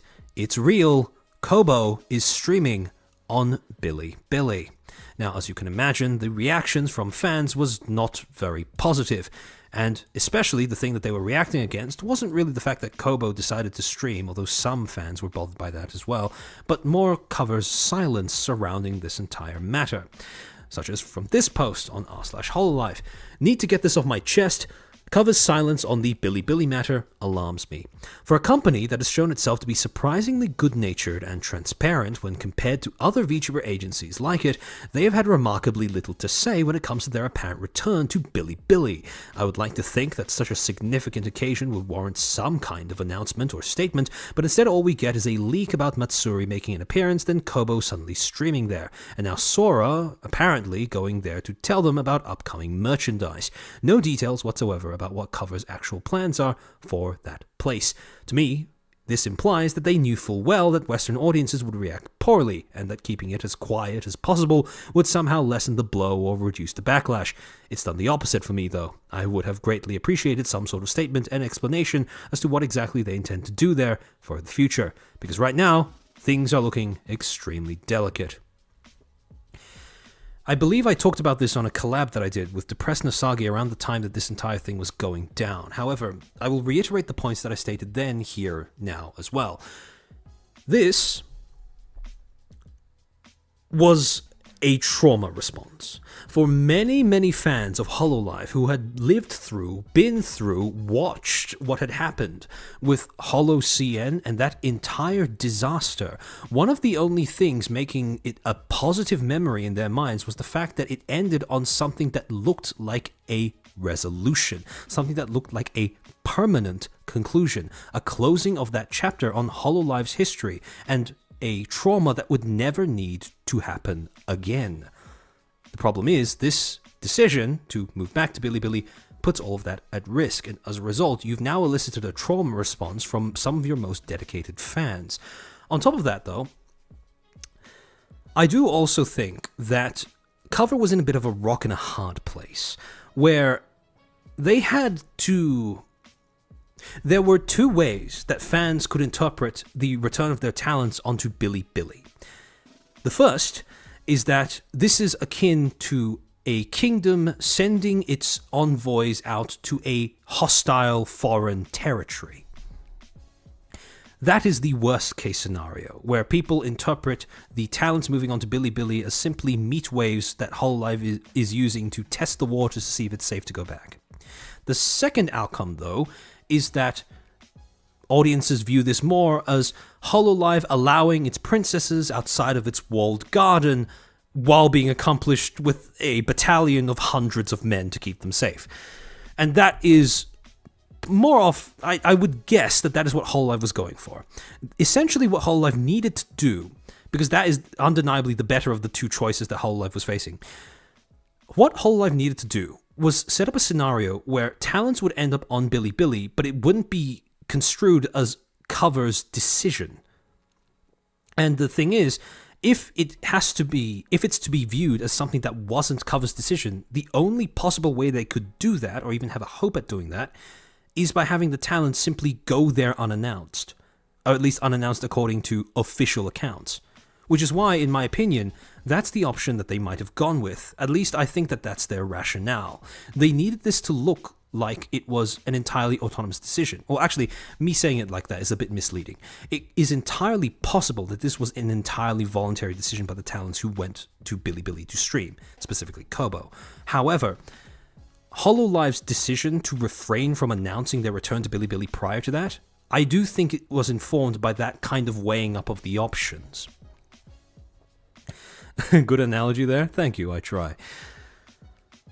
However, that wasn't all. That wasn't all the shocks and horrors that HoloLive's fanbase would have to be dealing with in that period of time in the year. Because on June 28th, Achan's official Twitter account posted the following announcement. I, Friend A, will be leaving HoloLive Productions at the end of June. The reason we were able to keep going this far was because of the wonderful talents and staff. But without a doubt, it's all thanks to the warm fans who have supported HoloLive Pro.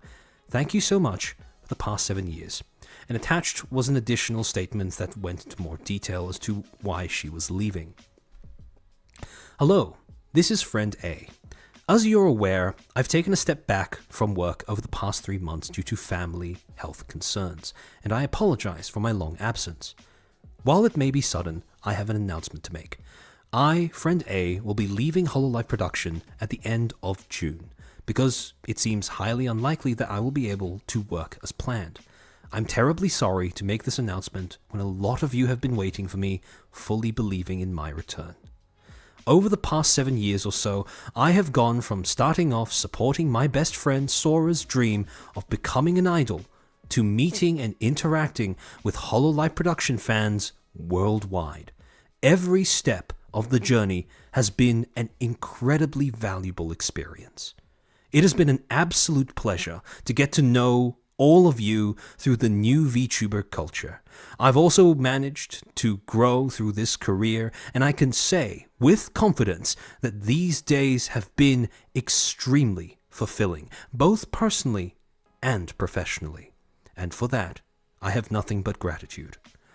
From now on, I will be cheering HoloLive production on from the sidelines as a fan, and I hope that it will become even more beloved across the globe. Thank you for having me these past 7 years. To all the fans supporting me and the rest of HoloLive production, thank you all so much. This has been Friend A. 7 years, 07. And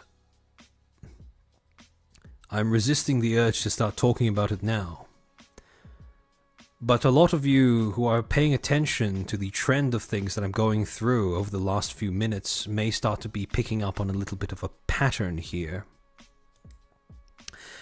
On June 19th, 2024, not even a full month after what just happened, HoloLive would put out the following announcement that they were terminating their contract with member of HoloStars JP, Hisaki Gama. We regret to announce that as of July 17th, we have terminated virtual YouTuber master agreement with Hisaki Gama of HoloStars. As a result of discussion between Hisaki Gama and management, we have determined that it has become difficult to continue managing and supporting him, and with agreement from the talent, we've decided termination of the contract with him. Gamma also replied with a response of his own.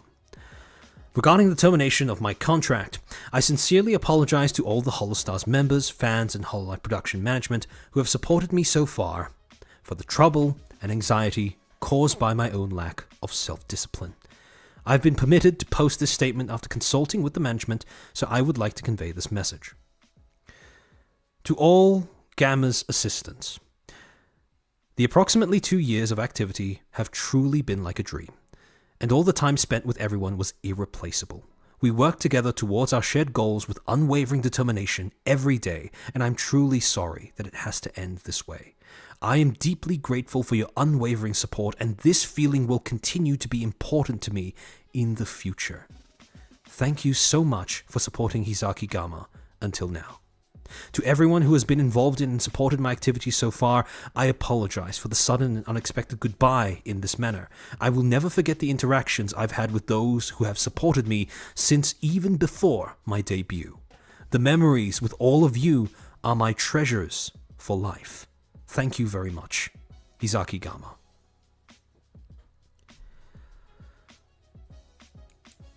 On August 6th, 2024, audiences around the globe, Holo fans, JP, EN, CN, whatever, would all be shocked at the announcement of a graduation of one of Hololive's most beloved members and someone who nobody saw coming.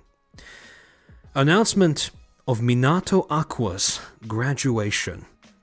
Thank you for your continued support of Hololive production.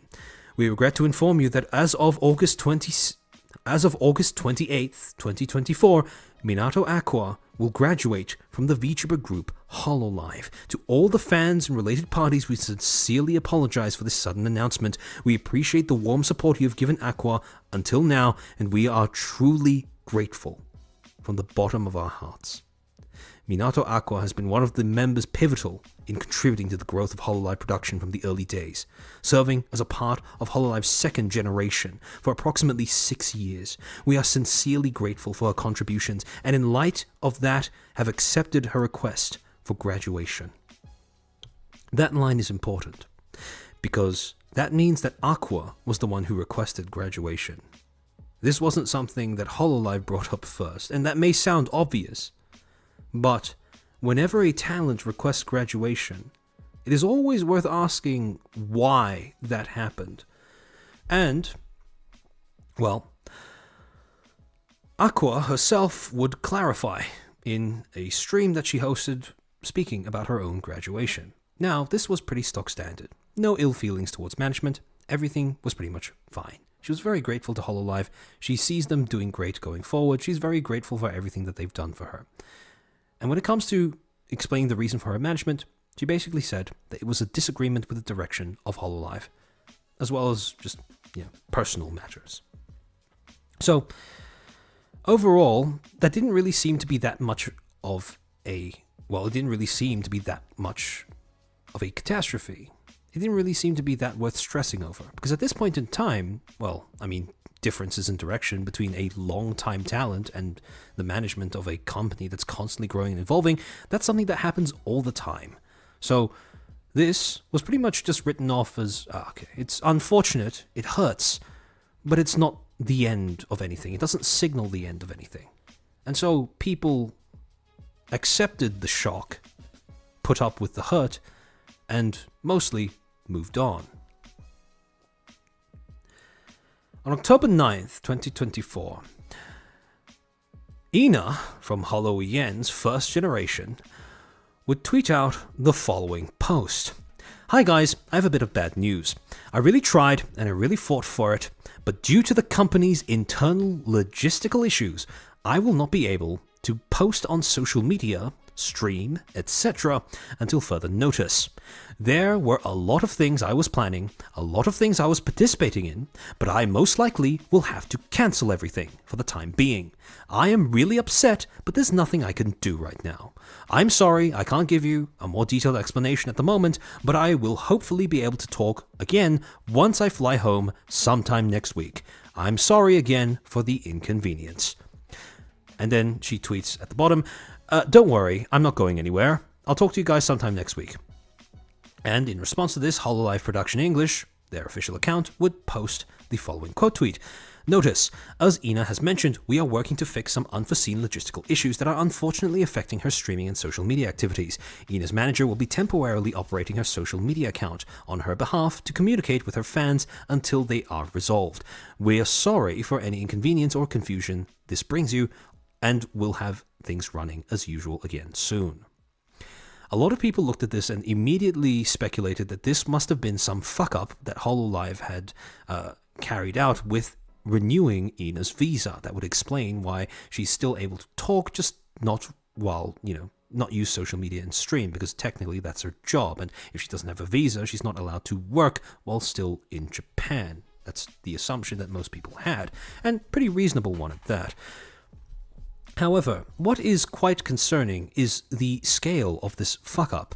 When you have a talent that is as, Ina was one of the founding members of HoloEN, I don't know in what circumstance would you reasonably somehow forget to renew her visa if that was your job.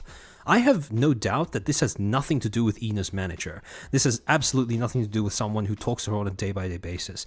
This sounds like something going significantly and awfully wrong with HoloLive's upper echelons, where they would more reasonably be tasked with things like making sure that all of the talents have valid visas, etc., etc. So, whoever did this needs to be quite seriously disciplined, because that kind of fuck-up is not something you want to happen again. Although, to be fair, yeah, you do have Japanese officers delay visas all the time. However, at the same time, it is a little worrying that this happened. And especially due to the timing, a lot of people instantly started catastrophizing when they first read Ina's post, because she sounded pissed. And she did say that she was going to be talking to her audience again sometime next week, but for the most part, this just sounded like she was utterly pissed off and done with something to do with HoloLive, and that was always going to be a red flag for people reading this. However, the situation came and went. As of December 18, I believe, Ina had her first stream back after that little hiatus. So everything seems to be okay.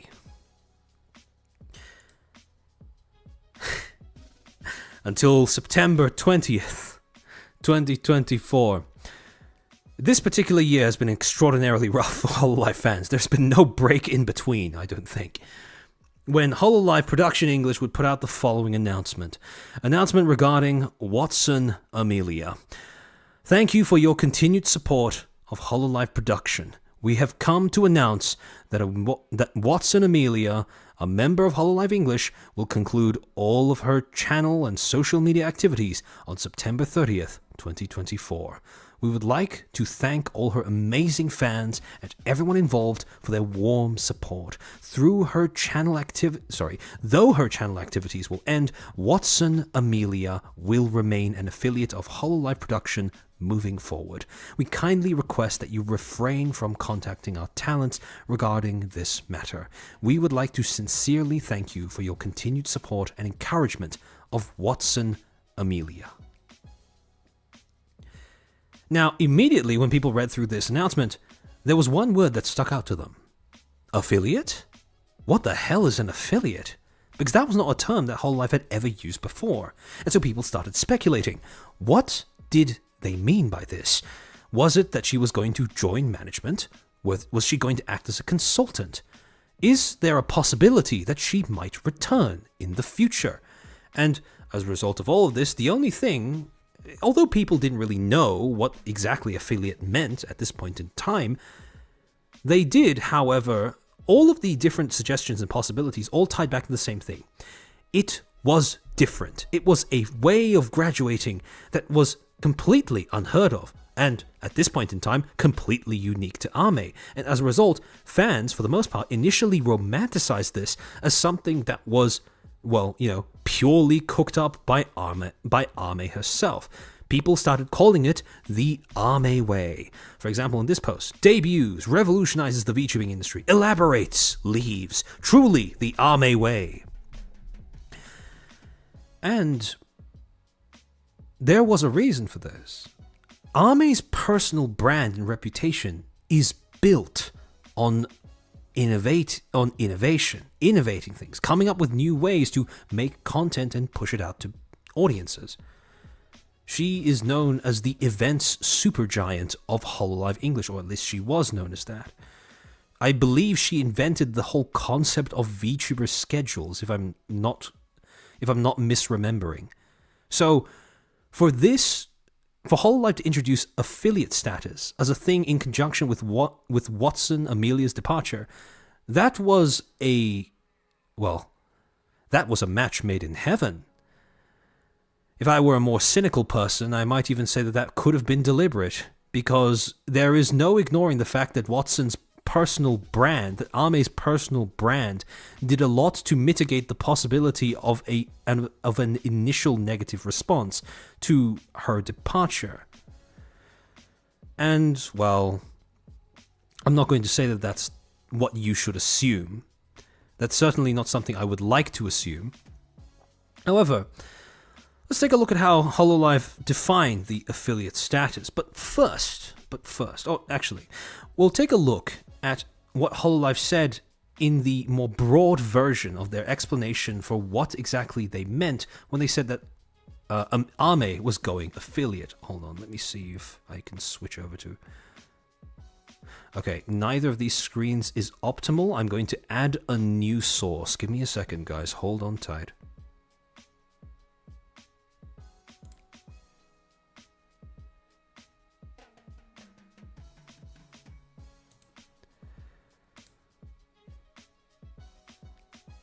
Oh. Hold on. My bad. I added the wrong thing. Ignore.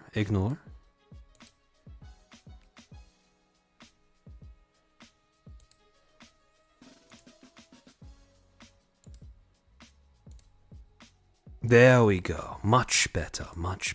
All right. In their announcement, elaborating on what exactly they meant when they stated that Watson Amelia's channel activities and social media activities were going to be concluded. In this article, HoloLive states the following. Sorry, give me a second to move you guys out of the way. Watson Amelia, a member of the VTuber group HoloLive English, will conclude all of her channel activities on September 30th, 2024. This would include all regular activities, including live streaming on platforms such as YouTube, social media activities, live event participation, and the regular release of new merchandise. Since her debut as a member of HoloLive English's founding generation, HoloLive English Myth, she has actively provided fans with unique content as well as participated in all sorts of event activities beyond streaming that significantly contributed to spreading VTuber culture overseas. Though her channel activities will end, Watson Amelia will remain an affiliate of HoloLive Production moving forward. In line with this, the following services will come to a close. And then they list what those services are. Pretty stock standard stuff, pretty much exactly what they said in the announcement. However, I want to pull up another page, a different page. Give me a second. I'm going to put you guys on the head hort scene for a sec while I bring this up.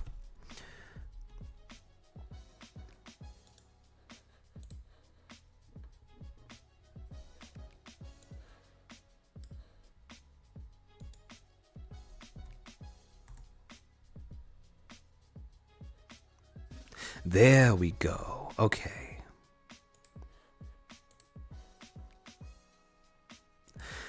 Now, on November 29th, so this was what? This was about a month, 2 months after the conclusion of Watson's streaming and social media activities. 2 months after the announcement that Watson was going affiliate. On their notes webpage, Cover Corporation published the following document regarding the conclusion of streaming activities. Thank you very much for always supporting the talents affiliated with HoloLive Productions. Today I would like to talk to you all a little bit about the end of streaming activities. Graduation, quote unquote, and end of streaming activities, quote unquote. Now, since we only just reviewed the changes to HoloLive's values and how we observed them expanding from single word ideas, single word responses to being these sort of bloated linguistic messes, you can start to see that there may be a little bit of a pattern happening here. Until now, when a talent finishes their activities with HoloLive Production, we have used the word graduation to inform everyone.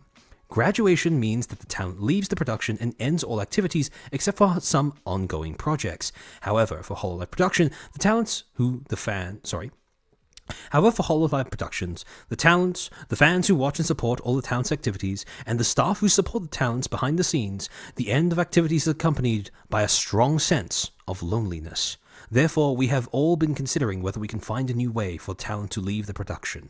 In these considerations, we have arrived at, quote, ending streaming activities, end quote, as one form of new, quote, graduation, end quote. Quote, ending streaming activities, quote, is still a form of, quote, graduation, quote, in principle. The talent will end their streaming activities on YouTube, SNS, etc., and their participation in events. This is important. All of those prior dreams of Ame showing up for a major collab or stream in the future, that's this article states that that's not a thing. That's not part of the remit of, well, becoming an affiliate. Based on this, with the production's thoughts on future projects and the agreement of the talent's will, we hope to have the opportunity to continue to deliver activities in a limited form in the future, as if a graduate who happens to be at the right time shows up at their alma mater. The type of projects. So this paragraph sounds pretty cryptic. What exactly do they mean by this? And as we go on, we'll probably get a better idea. The type of projects that talents who have ended their streaming activities will participate in the future will vary depending on various factors, such as the situation of each talent and the circumstances of the production company. Not all talents will end up with the same, quote, end of streaming activities, end quote. We would appreciate your understanding and forgiveness in this regard. It's also very important to understand that there is no superiority or inferiority between graduation and ending streaming activities. The production company's wish is to provide a new way for talent to start a new life, and we believe that whatever form the talent chooses, it is a decision that should be respected. Essentially what this means is that when talents seek to graduate now, providing that they are not being terminated, they get to choose one of the two. And this is their choice to make. Remember that, because that's going to be important in the future. In the very, very near future. Thing is, when we're just looking at these two terms, this is the exact same problem as we talked about when we were reviewing covers change in corporate values. Graduation, very clear what that means. The talent behind the persona is departing. End of streaming activities. What the fuck does that mean? Yes, basically it obscures the idea that there is a departure in the first place, because it simply seems like they're still there, they're just not streaming and they're just not posting. Whereas in actuality, everyone who's gone affiliate, or, well, Watson, after going affiliate, seems to have moved on quite well, quite completely, in fact. And so that begs the question: what were they aiming to accomplish by introducing this term? They state explicitly that a strong sense of loneliness accompanies the term graduation, and this to me worries me, because it sounds like they're trying to sidestep the connotations of graduation. And you might say, oh, what's wrong with that? What's wrong with giving fans, talent, staff less of a sense of finality? And the reason why I personally have an issue with that, and perhaps this will resonate with you as well, perhaps not, is because when you change graduation to end of streaming activities, at least on some level, you are obscuring the fact that a person is leaving. You are obscuring the fact that there is now an absence, not in the character, mind you, not in the IP, but in the talent that built up that IP. The talent who brought that IP to life. Thing is, IPs can't graduate. Talents graduate. When we talk about a graduation, whether people are conscious of it or not, that is the loss that registers in the minds of people. The talent may come back, but they're not coming back to where they left. And so that character, that talent will never, well, in the eyes of most people who regard graduation as a loss, that will never quite be the same. On the other hand, end of streaming activities, well, that's perfectly fine, right? They're just not streaming, they're just not posting. The character's still there. I mean, the talent may be doing something else, but, they're not gone, right? Right? And that's what bothers me about this, because to me, this reeks of playing word games. And it reeks of playing word games even more when you start looking at what they mean in this particular paragraph. See, we have the opportunity to continue to deliver activities in a limited form in the future. There are two parts of this entire article that bother me immensely. First is the way that they use the word affiliate, and second is the way that they use the word activity. Because what exactly is an activity? See, when you or I hear the word activity, we think that's something that you do, something that you are involved in personally as a person, right? Because you act. It's in the word, activity. However, they have stated that they are not streaming, they are not posting, they are not coming back for future events, which pretty much rules out all of the things that an ex-talent can do. Which then begs the question, what are these so-called activities that the talents can still participate in? And why are you referring to them as activities when it doesn't involve the talents doing anything? Or at least it doesn't seem to involve the talents doing anything. The second thing is affiliate in general. Affiliate refers to a person, which means the talent. And I mean, sure, the talent is going to be affiliated by the time we reach the end of this document. What they mean by affiliate will make a bit more sense. But I can't shake the feeling when I read through this article that this is part of a little bit of a pivot towards focusing more on IP and less on the talent operating the IP. Or at least trying to convince audiences to think about one and not the other.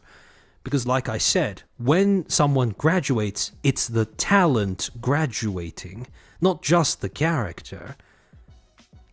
But if the talent were to simply cease streaming activities, well, you can still pretend they're still there. I feel it's just graduation, but we might make new merch for talents. Yeah, well, we're going to get to that, Eddie, don't worry. Towards a production that can carry out a wider range of activities. 7 years have passed since the founding of Hololive production, and the scope of activities of the talents belonging to the production has expanded in various ways. The support of our talents is great support for the activities of our talents and productions. In order to improve the environment in which we can receive such support and to help our talents leave the production and embark on new journeys, we will continue to move forward so that we can help our fans ease their anxiety and loneliness as much as possible. My question is, are you easing their anxiety and loneliness by removing the sources of that? Or are you merely giving them something that will suppress those feelings or distract from those feelings and create a happier, brighter future for the production and talents themselves? We appreciate your continued support of Hololive production and its talents. And then this is basically a reiteration of the same thing. Except, in this particular version... hold on, let me just find the spot where it starts actually saying something new. Ah, there we go. English version. The term graduation describes etc, etc, etc, but this is the line below that I don't think we read out before.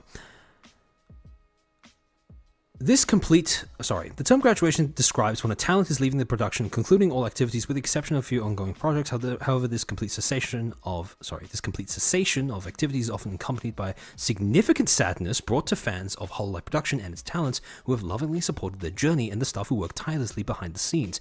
Therefore, we are now exploring new ways to positively send off talents departing the production. As part of this, we introduced the concept of conclusion of streaming activities as a possible form of graduation. And that is the money shot. The two are functionally very, very similar. Conclusion of streaming activities is indeed a form of graduation. However, to go on, what makes it different?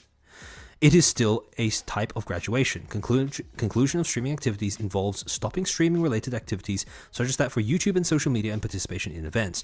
This approach opens the door for future opportunities where, upon mutual agreement between the production and talent, they make special appearances in future projects, similar to a graduate visiting their alma mater. For those who don't know what alma mater is, basically your old place of schooling, I suppose. How much will towns participate in these kinds of projects varies based on the circumstances. This is basically the exact same thing. And this is the part that's different from what we read out before. towards a more inclusive and diverse production. As we celebrate the 7th anniversary of HoloLive production, the activities of our affiliated talents have expanded into many different areas, and the unwavering support of our fans has been a tremendous source of strength of our talents in production. We remain committed to fostering an environment where fans can support their favorite talents as they embark on a new journey, while experiencing feelings of anxiety and sadness, and creating a brighter, more fulfilling future for all. Thank you once again for your incredible support of HoloLive production and its talents. And this is the thing that kind of worries me. Now, obviously, the use of inclusive and diverse as buzzwords worries me, but even more than that, when you actually look at what affiliate means, it basically just means that you're not going to show up for events, you're not going to stream, you're not going to post anything on social media, but they can sell your merch. And I think that's good for the talents because, well, obviously it's a bit of a shame to let that IP just simply rot away in a hard drive somewhere. And, well, I'm sure it's a welcome source of income for the talents. However, at the same time, it can't really be ignored that affiliate at this point in time basically just means, and this is a very cynical interpretation of it, it basically just means that you are capable of still using the IP but just without the stigma. Because the talent's gone, but the IP is still usable. And that's pretty much it. That's what separates it from graduation. So my only conclusion, realistically, is that a talent would only choose to graduate instead of go affiliate, if the option is presented to them, if they just didn't want their IP to continue after they are gone. And, well, I can think of only a certain number of reasons as to why a talent would make a decision that is that financially unviable. And all of them seem to revolve around a sense of extreme dissatisfaction. That could only be interpreted, at least in my mind, as a message that's being sent out. Which is why, well, something else that kind of bothers me is the introduction of affiliate the way that it has been. Now, again, if you are a HoloLive fan, I would advise taking what I'm about to say with a grain of salt, because this is me with my admitted tendency towards more cynical trains of thought, spitballing as to how this got cooked up. It is entirely possible that everything has worried you so far. Armchair? Yeah, that's true, Cucumber mainline. However, in fairness to me, there have been quite a lot of signs here that I think aren't very great representations of what HoloLive has built itself up to be, if I'm being completely honest. How do I say this?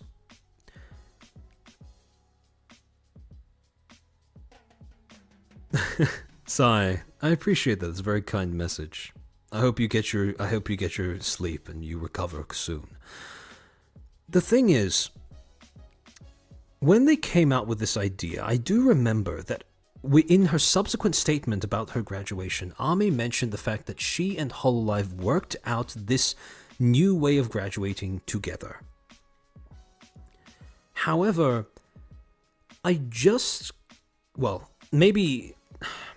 think that Ame's fans, would definitely be a lot more qualified to speak on this than me.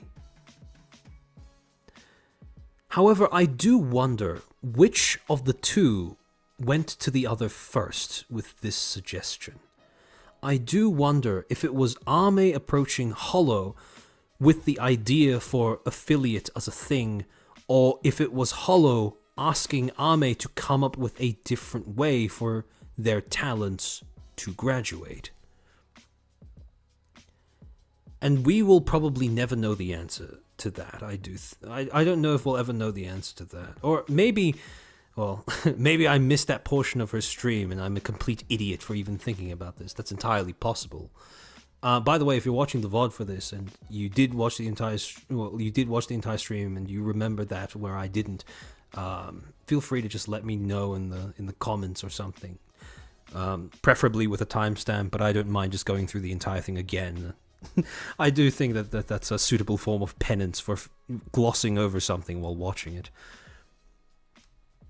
definitely Ame. The inverse doesn't make sense. See, the thing is, though, I do think that there might be an incentive for HoloLive to approach Ame with that idea first, because of the fact that Ame has, how do I say? For all the reasons that I discussed earlier about Ame's personal brand image revolving around innovation, if you wanted any one of HoloLive's current roster to sell an idea for a new form of graduation to your audience, who would you pick? If I was HoloLive, there would be no question about it. I'd pick Ame, because she has a reputation for doing things differently, for innovating.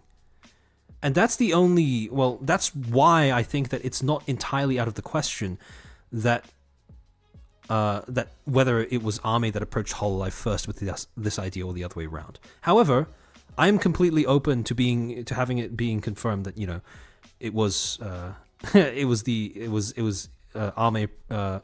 HoloLive with that idea. In fact, I understand why a lot of people say that. And I think that makes sense. Are you drinking water? That's a good question. I should. Give me a second.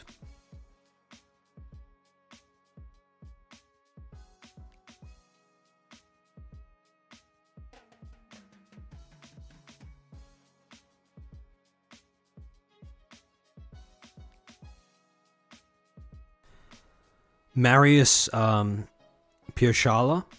Ame did say that she proposed this to management? Oh, okay. Alright. Yeah, I heard from herself that she suggested this. Okay. Yeah, then I'm an idiot. There's no question about that. That's okay.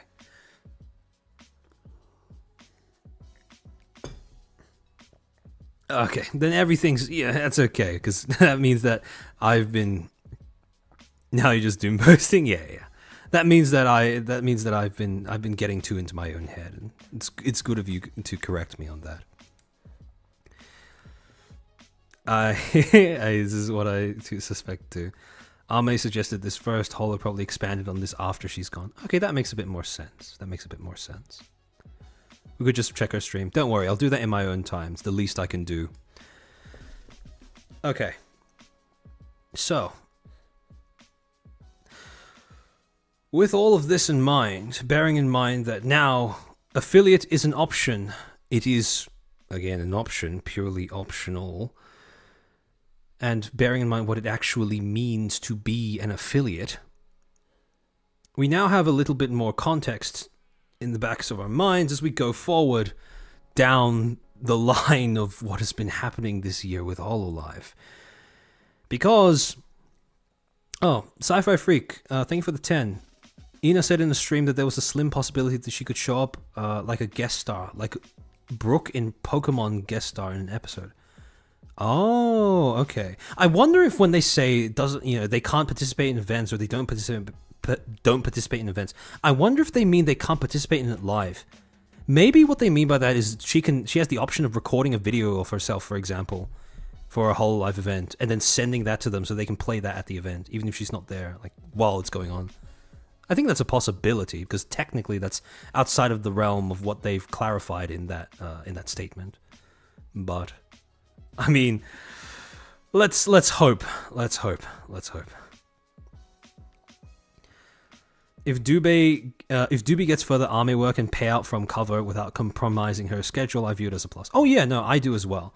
Again, when I talk about the possible rationale behind the introduction of affiliate status, I don't mean to. Perhaps my expression has been unclear, in which case I apologize for that.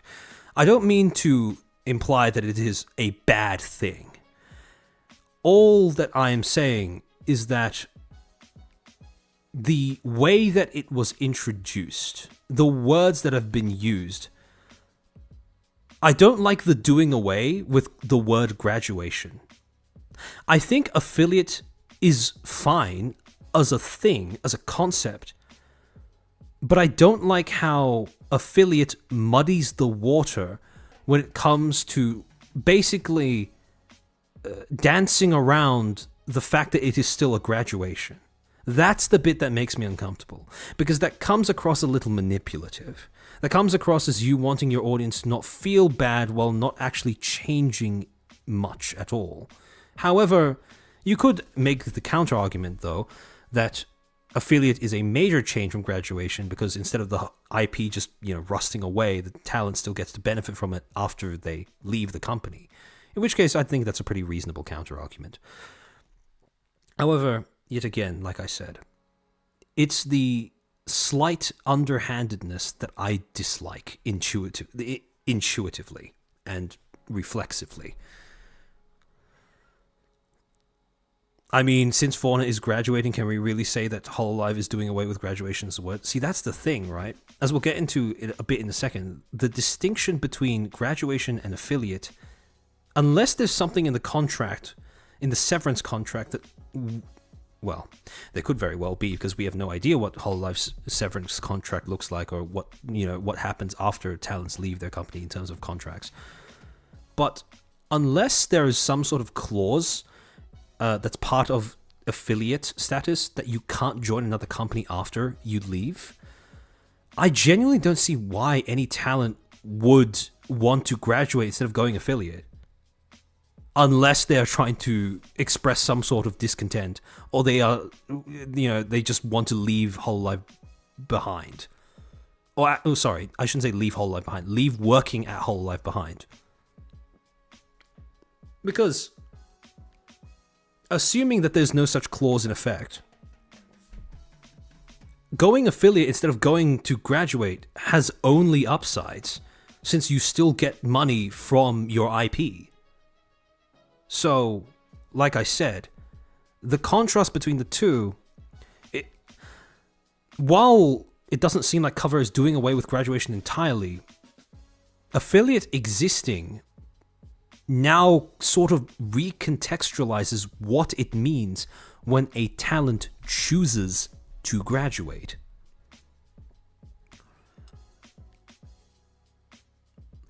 Has Hyurei, there was a recent ruling in Japan against non-competes in the VTuber industry? Not quite. It was more to do with it was people floating the idea of possibly making it so that companies cannot keep IPs away from the talents who are charged with playing them after they leave. So far, it's only an idea that's being floated. There's nothing concrete about it. It hasn't even started entering things like formal parliamentary debates or anything like that. But if it were to go further, I think that would be quite interesting to keep an eye on.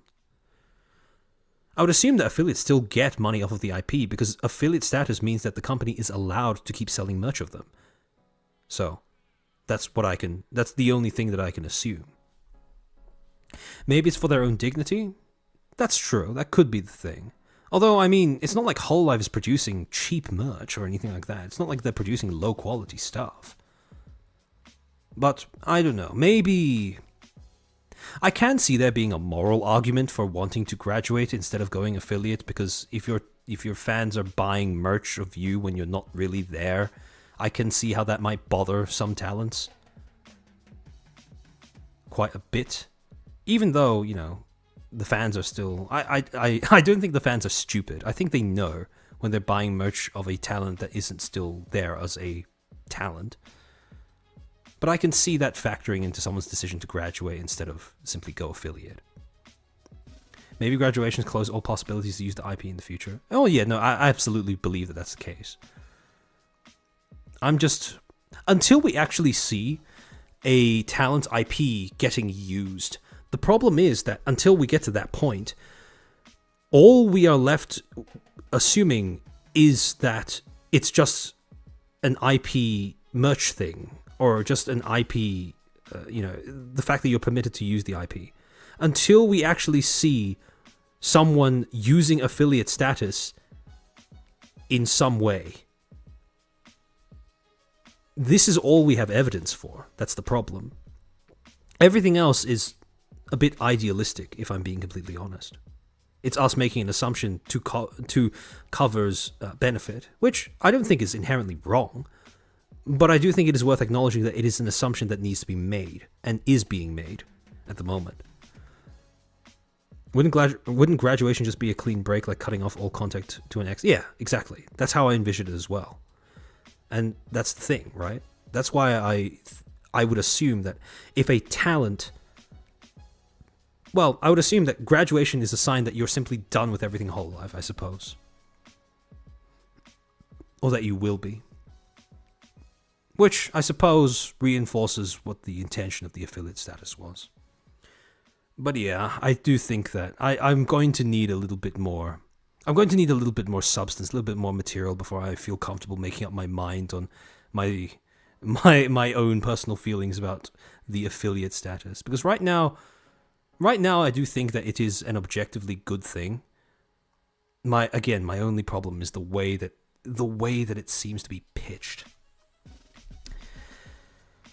However, despite this being called the Ame way, etc., etc., that little veneer of positivity would be dimmed at least somewhat come November 29th, when Hololive Production would put out yet another announcement saying, quote, "An announcement regarding Sakamata Chloe. We regret to inform you that Sakamata Chloe of the VTuber group Hololive will conclude her regular activities, including streaming on YouTube, social media posting, live event participation, and release of new merchandise as of January 26th, 2025. Since debuting as a member of secret society HoloX, Sakamata Chloe has been instrumental in the growth of Hololive Production through her numerous endeavors. Although her regular streaming and related activities will end, she will continue her affiliation as a talent of Hololive Production. For further insights into the management's thoughts, into the management's thoughts on the conclusion of her streaming activities, please refer to the official note page. We would like to express our heartfelt gratitude to all the fans and affiliates for your unwavering kindness and support, and greatly appreciate your understanding and cooperation in not reaching out to our affiliated talents regarding this matter. We are thankful for your continuous support and encouragement as well in the days to come." I don't think this is intentional, but using affiliate as the name of the status, the graduation status, while also saying affiliates and affiliated talent in the last portion of the statement does come across a little confusing. I can see that catching somebody for a little bit of a loop. However, what this did was confirm that no, this wasn't something that was going to be unique to Ame, as idealistic as that may sound, but in fact this was going to be a thing that stayed in Hololive even long after Ame's departure. This was a new normal. Oh, sorry, give me a second. I just realized that the window capture was, we were using the wrong window capture. There we go, that's better, that's much better. Alright, there we go. Who was that in chat that pointed that out? You're out of presentation view. Who was it? Robin, thank you for putting that in chat. I didn't realize that without reading it from your messages. Okay. So, this was a little bit of a snap back to reality moment for quite a few people, because a lot of people realized, yeah, this is a trend. This wasn't an anomaly. This wasn't just an innovation. This was something that would likely become the new norm. And until people started watching Sakamata Chloe's stream, that was the extent of the unease. However, when she went live to explain why she was graduating, yes, she went through the entire thing of saying that, well, actually, it's not fair for me to phrase it that way. She did take pains to clarify that there was no bad blood between herself and management, that she's grateful for her time here, and she wanted people to stay away from speculation, to only listen to what she was saying there in her own statements and her own streams. However, what people couldn't ignore was the fact that when she was citing the reasons for her graduation, she also said differences with management. Or, sorry, not differences with management, but disagreements with management. And immediately upon hearing that, audiences started casting their mind back to August 6th when Minato Aqua said the same thing. Because now, that was no longer just a one-off event. That was not an anomaly. That was not an aberration. This had now become a coincidence. And this was a coincidence that would go on to become a pattern come December 1st, 2024. About 4 weeks ago now, when Hololive Production English would announce to everyone's shock and horror, deservedly so, that they had an announcement regarding the graduation of Hololive Council's Series Fauna. We regret to announce that Series Fauna of Hololive English will be graduating on January 3rd, 2025 PST. Since her debut as a member of the group council, Fauna has significantly contributed to the growth of Hololive production. We will forever be grateful to her contributions. Now, this was also accompanied by a stream where Fauna talked about her decisions leading up to the graduation. But something was different about this one. This did not have the same sort of polite, there's nothing wrong between management and me, I'm not leaving because things are bad, etc., etc. She did take pains to say, I'm not leaving. Well, one of the first things that caused people's ears to prick up was the fact that she said very clearly, I'm not leaving because I don't want to be an idol, or I'm not leaving because I don't want to keep singing. I love being an idol, I love streaming, I love, making performances for you guys, etc., etc., etc. Which is a little concerning, because if you want to do all of these things, then what's stopping you from doing that at HoloLive? And then the penny dropped when she said very clearly, very bluntly, that the reason that she was leaving was disagreement with management. There was no mincing of words. There was no dancing around that particular point. It was very clear, very brusque as well.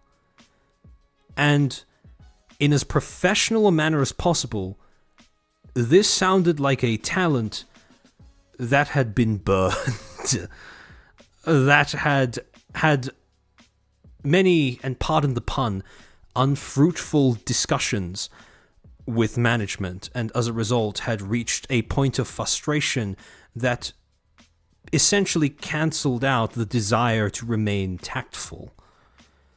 And,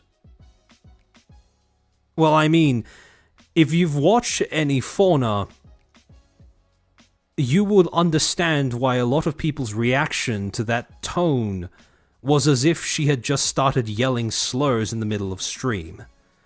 Because that was quite different to the normal way that she conducted herself and portrayed herself in her content.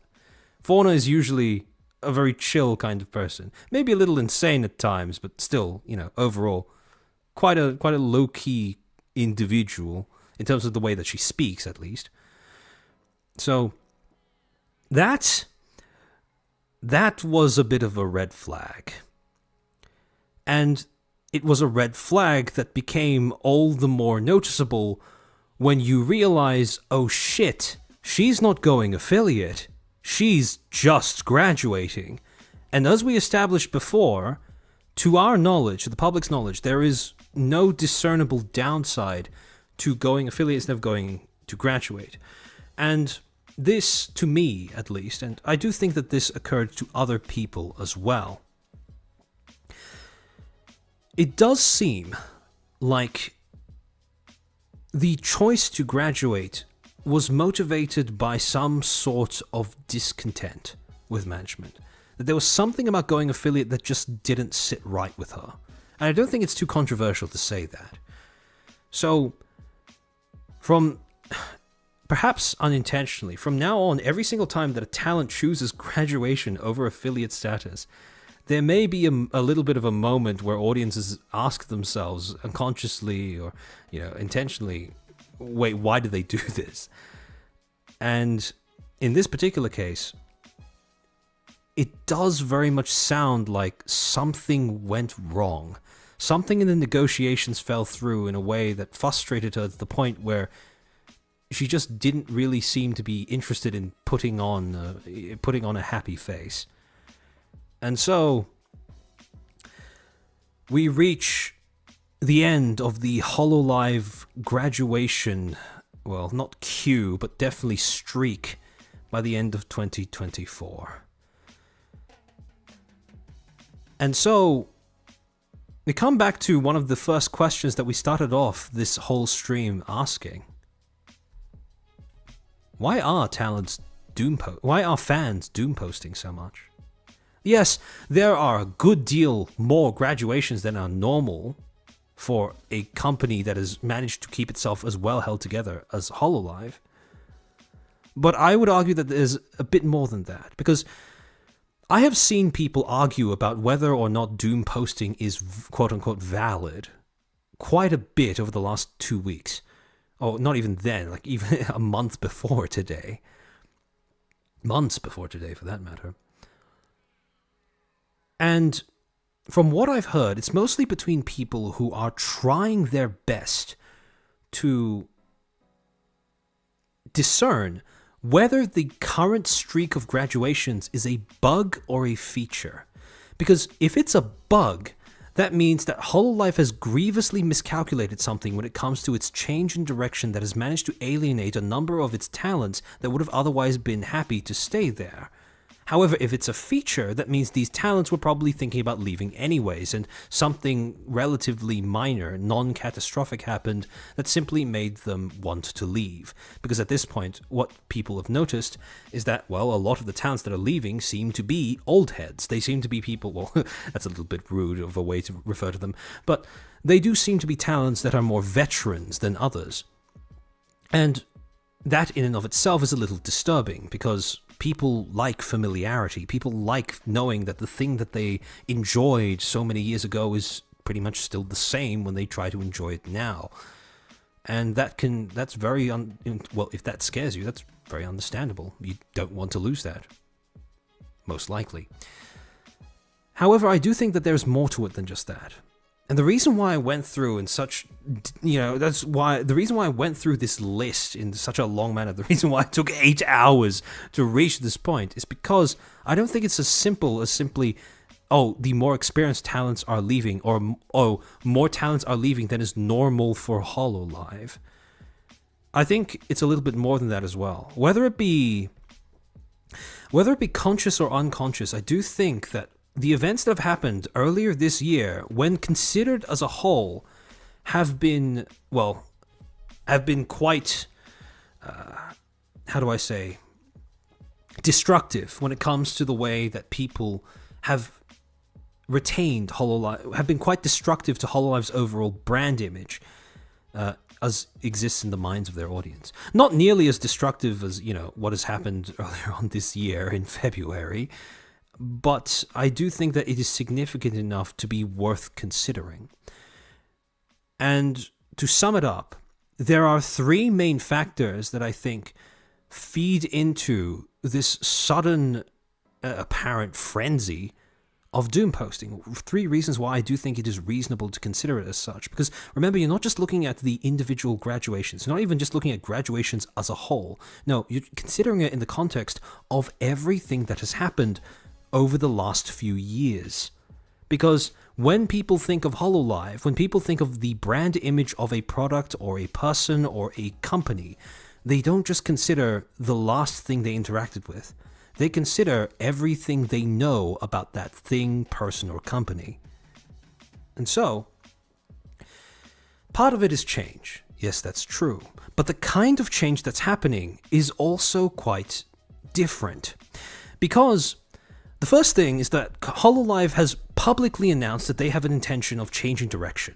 Now, that is always going to be met with a certain degree of apprehension by audiences, because they have no idea if the change is going to be good or the change is going to be bad or what the change is actually going to alter. So, naturally, a fear response is quite understandable. However, that's not the only thing that, in my opinion, has contributed to fans catastrophizing as much, as severely, or as, quickly as they have. The second thing is that Hololive, whether it be, probably unintentionally, completely accidentally, has been slowly, over the course of 2024, shedding a lot of these symbolic reminders, a lot of the, the signs that have stuck around along the years that have been these constant symbols, these constant reminders of their prior legacy decisions that have solidified the brand image that they have built up in the minds of a lot of their their oldest audiences. For example, let's consider Yozora Mel terminated at the beginning of this year. Yes, there was nothing Cover could do, but at the same time, that also came at the cost of removing one of the symbols of one of the few times where, in early Holo's history, they managed to claw their way back from just outright leaving a talent out to dry. Second thing, the loss of A-chan, just this embodiment of not just the fact that staff are supportive of talents, but that they are friendly with talents, that they have a good working relationship, that can be so good, in fact, that it might even progress to being a friendship. That kind of unconditional support that comes along with best friends that you had when A-chan and Sora were part of the same organization that is now kind of gone.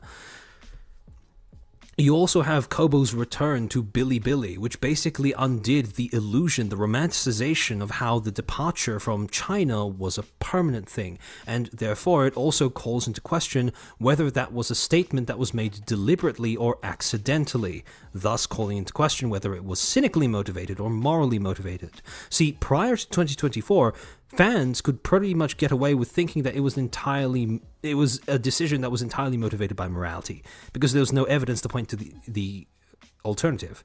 But now, people have a reason to reconsider that. Because, well, let's just say that if it was to choose between the ire of EN and JP audiences over returning to China versus dealing with the ire of Chinese antis in the moment, I don't know if I'd think that the ENJP audiences might be more understanding if you were to simply tell them, hey, we're moving back to China and Billy, because I think the storm's over. On top of that, you then have the reversal of the idea that people can put their faith in Hololive's management when it comes to recognizing their mistakes and adjusting, not accommodating their talents indiscriminately, but at least making some concessions where mistakes have been made. The graduation of Fauna has essentially symbolically reversed the whole thing that happened with Promise. Or maybe reversed is a bit too hyperbolic, but it has eroded that to some degree. And finally, when it comes to talking about Holostars being one of the... It was, in terms of its inception in the JP side, one of the... it was regarded as a passion project for the longest time, but with the recent termination, as well as some of the other clips that we will discuss in a second, from Holostars EN members talking about how they have not been receiving the support that they would have expected from a company of Hololive's size, now that whole mystery to do with why Magni and Vesper have departed has become a lot more relevant than might be comfortable to consider. And so, when you look at all of the things that have happened this year, I urge you not to look at them as isolated incidents. But, what I just described may or may not apply to you. That may or may not have factored into the way that you considered things. But I do think that it is worth understanding that completely by accident, completely unintentionally, Hololive has created a situation where its fans now need new anchors, because all of those symbols, all of those reminders of legacy decisions are disappearing. And so they're going to need more. They're going to need to give the fans new symbols to become attached to tether themselves to.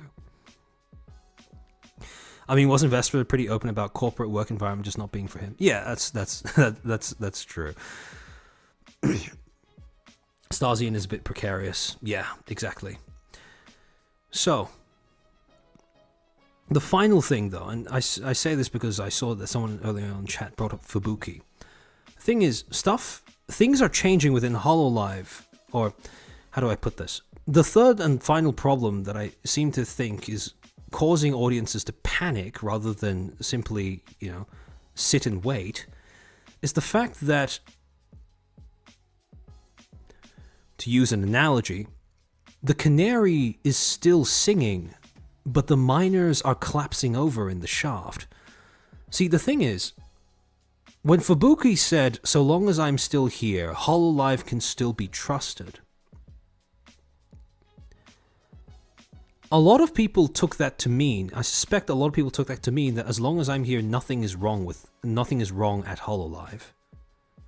Or, if I'm being a bit more reserved with that assumption, the assumption is that if there's anything grievously wrong with HoloLive, then surely that must mean that Fubuki would do or say something. However, this to me, I do think that this is kind of comforting in a way, because that would indicate the fact that Fubuki hasn't really needed to make any sort of break with the company or anything. It tells me that what is going on is, well, it's a little mixed. It tells me that whatever's going on seems to be a feature. And not a, well, it's hard to decide, but it seems like a feature, not a bug. It seems like HoloLive is working properly, but it's just working in a way that alienates a few of its talents.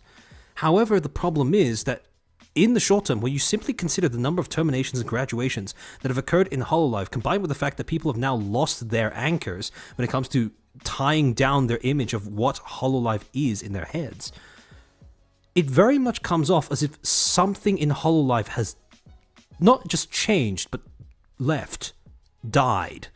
And as a result, when people look around for, Fubuki to be freaking out, presumably because they are freaking out, and they see that she's not, it creates this sense that something is wrong, but all the signs that something is wrong aren't there.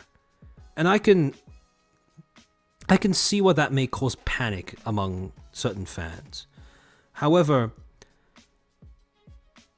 like I said, how do I put this? I think Fubuki remains a good indicator of HoloLive's integrity. However, I don't think that she is a great indicator for the problem that we are about to discuss that is currently rearing its head in HoloLive. And it's not something that's going to break the company. Don't worry about that. It's not that severe. But I do think it is significant enough to cause some painful changes. Actually, yeah, Eddie, it's basically growing pains. So, like I said, Fubuki is a great... I do believe that Fubuki remains a good indicator of HoloLive's overall integrity as a company. But I don't think she remains a great indicator of predicting the cost of growing pains.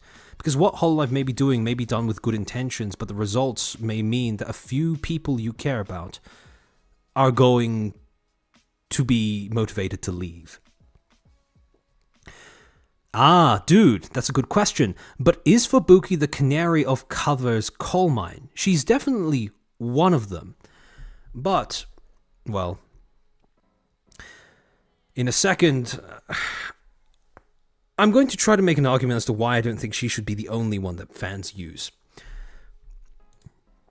And this brings us to, what have the other talents been saying? Because it's always important to not just go off of, it's very easy to get locked into this sort of doom spiraling, like, feedback loop. I mean, you guys saw that when I was sort of trying to, talking myself into a loop in terms of the whole who proposed the affiliate thing between Ame and HoloLive.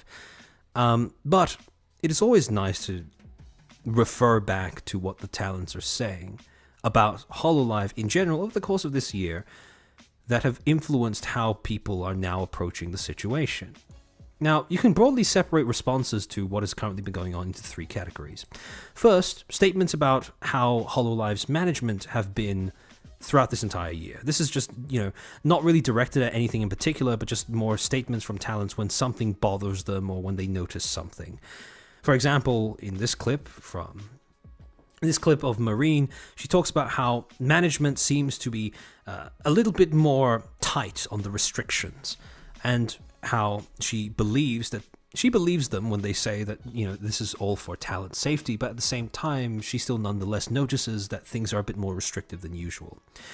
This is also a clip of Crony talking about, not restrictions, but definitely bemoaning the fact that perms for certain games that she has been wanting to play on stream have been so difficult to get. I believe in this clip she said that there was a perm for a game's perms request that she had submitted around 20 times while still not getting any answer. Pecora talking about how Hololive's management has also seemed to be a bit more restrictive as of late, being a little more hesitant to give out games perms, talking about how they need to prioritize safety and security over simply doing the things that she would like to do. She expresses that streaming is still important, and a lot of people, when they saw this clip, interpreted that as her saying that Hololive is deprioritizing streaming. I don't think that's the case. What I think she is saying instead is that Hololive is pivoting in a new direction, and as a result, when I say pivoting in a new direction, I just mean approaching it more from the perspective of a company rather than just a management group that is friends with the talents that it manages. I do think that as a result of its new direction, Hololive as a corporation is going to be a little bit more risk-averse than it was before. And as a result of that, being risk-averse doesn't affect your ability to perform in company-made events, like concerts, for example, but it does impact your ability to stream certain things. And as a result, it can be very easy to misinterpret this as Hololive deliberately deprioritizing streaming. But I don't think it's that so much as it is simply that Hololive's new direction affects streaming, or happens coincidentally to affect streaming more than it does live performances. So when Pecora was talking about how streaming is still important, etc., and how she loves being able to be both an idol and a streamer, being a performer and a streamer, I do think that people misinterpreted her somewhat by assuming that when she said that, she meant that, Hololive's neglecting streaming, etc., etc. No, I don't think that's what she's saying. And finally, you have a clip of Regis Altair talking about how he tried to order a little bit of equipment to fix an issue that he was having. And when Hololive said that they'd obtained that equipment and he was asking for them to help him by helping him fix his stuff, they pretty much ignored him. They left it on ice for a little bit, and eventually he lost his patience, said, okay, hand me the thing, I'll fix it myself, and they sent it forward to him, and he fixed it himself within an hour. However, the problem is, when he received that item, it was covered with a thin film of dust, meaning that it had just been lying there, and as a result, this was one of, can only assume, multiple occasions where he has been pissed off because management in whatever bureaucratic processes are currently holding up, causing gridlock in the way that they communicate with their talents. It seems to be incredibly inefficient to get their aid to do anything, at least if you're in HoloStars. And this is a little bit of an extrapolation, but the fact that he has been given reason to make these complaints is more than a little concerning, because like I said before, it erodes that image of HoloStars in its inception as this sort of passion project, as something that was taken care of even if it wasn't the most profitable thing in the company. J.V. Robert Garden, think of the 125 pesos. The fact that they can say this publicly indicates that there's no fear of retaliation. Oh yeah, exactly, and that's a good sign. So the second group are talents responding directly to a recent graduation. This is where we get into a recent membership stream, or, well, not that recent, but a membership stream that Kiara did pretty soon after Fauna's graduation, where she basically said that audiences don't need to panic because what is currently going on is not it's not a bug, but a feature. And she took pains to reiterate that different talents are going to be negotiating for different things with management, and if they do have an issue with management, it's more likely than not to be a more individualized thing rather than something that is simply a blanket problem with all of management that affects all of talent. And I can see how that is comforting, but at the same time, if a lot of different talents are having a lot of different problems, I also think that that's a little concerning. But I understand what she's trying to say, which is that it's more a matter of individual negotiations between talent and management that might cause certain things to happen rather than something being inherently wrong with management, which I would agree is worse. You also have this clip by this clip by Yura, which shows Toa and Suisei talking with Aqua about her graduation, and in the clip, they bring up the fact that Aqua has had multiple conversations in the past where she has attempted to negotiate or argue with management about something, and she's brought Suisei along with her to, I think the way she put it, go fight alongside her or something along those lines, which does paint a bit of a bizarre but amusing image of how of her standing behind Suisei's back while Suisei goes to town on arguing about something with management. But the thing that I took away from that clip specifically was the fact that it was very much up to each individual talent to see how they would negotiate with management. Some are going to be better suited to it than others. However, something that is quite comforting that I find in that clip is that there is no sort of stigma against talents bringing other talents to help them advocate for themselves. Because I think that's a great thing if talents feel comfortable enough with one another to go, oh, you know what, I'm going to go argue with management about something. You want to come with? And then the other talent agrees to do so. So overall, I do think that these clips do quite a bit to assuage people's doubts about whether something is, going wrong inherently in the company. I make no mistake, I don't like Cover's new direction. I'm not very comforted by the announcements that they've been making, the values, quote unquote, that they've been adopting. And I do think that is going to become more and more of a problem going forward. But I don't think the recent wave of graduations is to do with that. And finally, you have these responses from talents who are addressing specifically the fan reaction to everything that's happening here. And Suisei is basically, in this particular instance, a statement that she made on the stream that was translated by Yura on Twitter. The same person who clipped that previous clip that I was talking about with Toa, Aqua, and Suisei in it. She basically says, look, people have been accusing her of, people have been saying that, if you want to gauge Cover's new direction, just look at the people who are most suited to it, etc., etc. And they said that Suisei was one of the members that seemed to be most suited to Cover's direction, to which she retorts, well, I mean, I've been fighting management tooth and nail for much of my career, which I can absolutely agree with.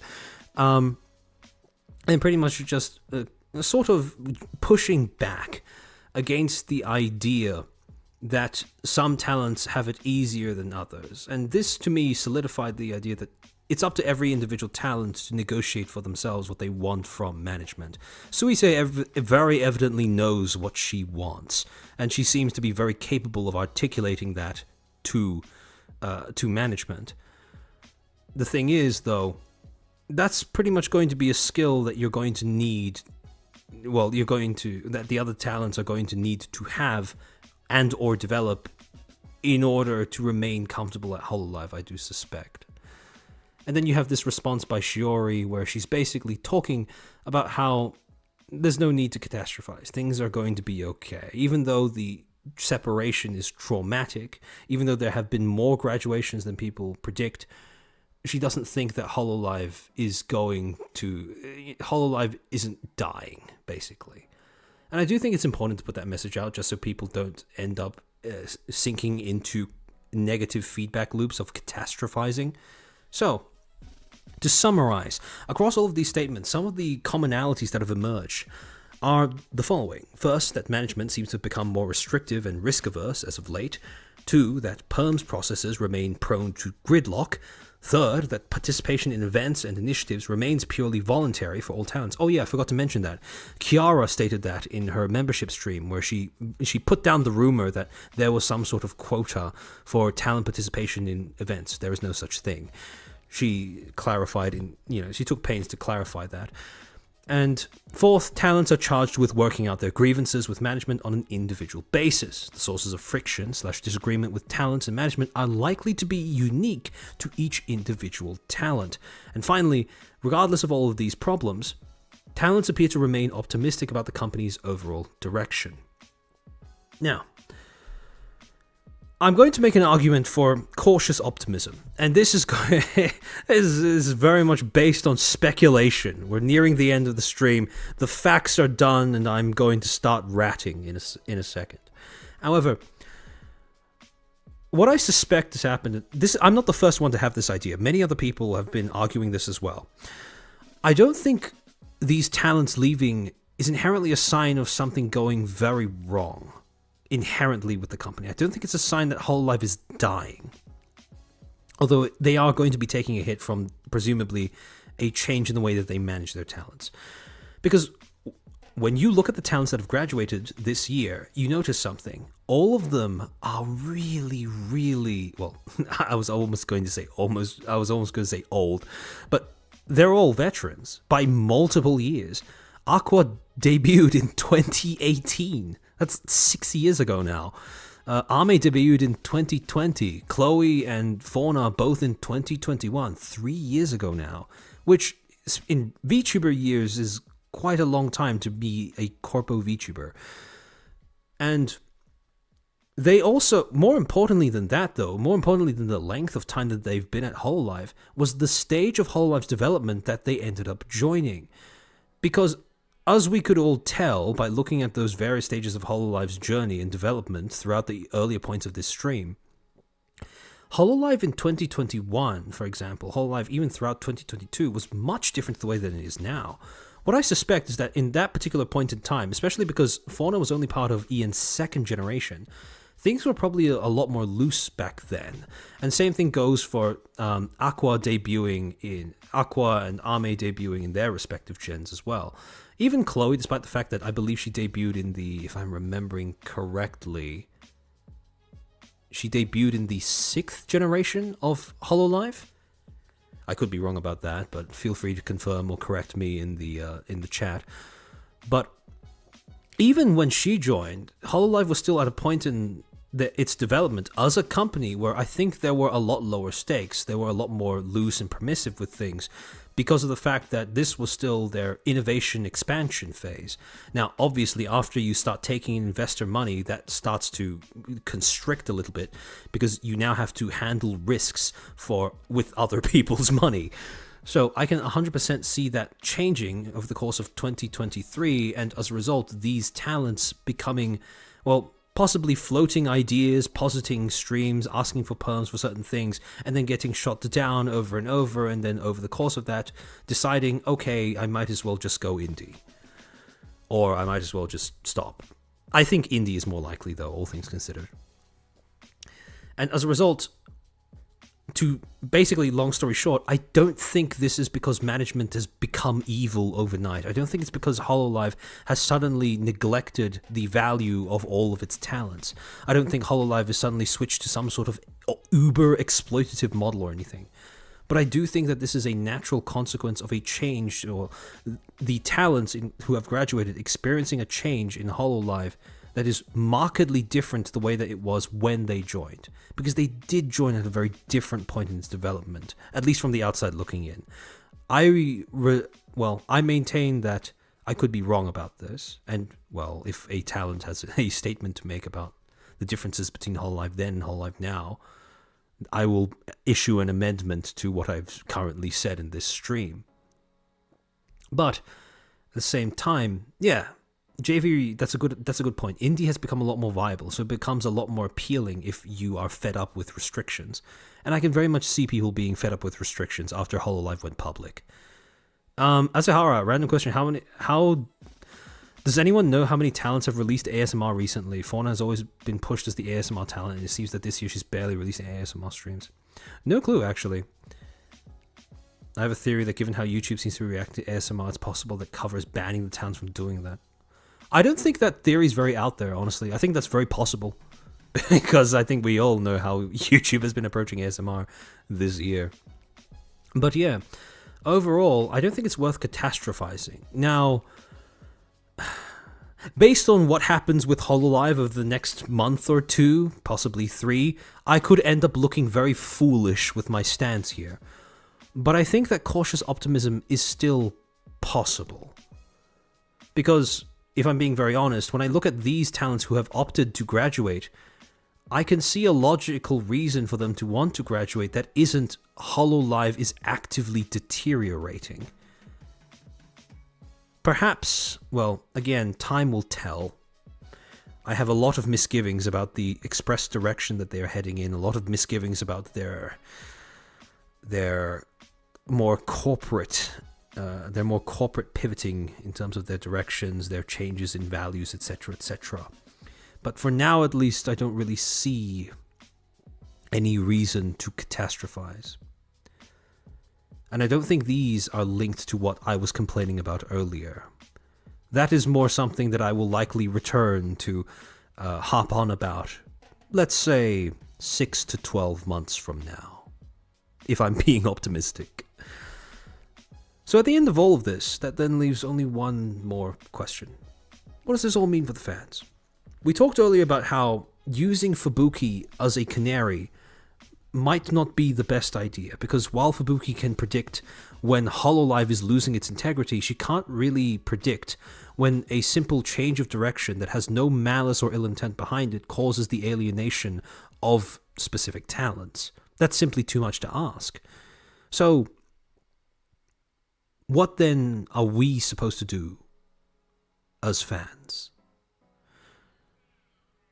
And the only thing that I can think of, because admittedly we are in a bit of a limited position, right? As you know, it goes without saying, but as fans, you don't want to be speaking. It's not in our place to speak on behalf of the talents that we follow. That's just foolishness and also cringe.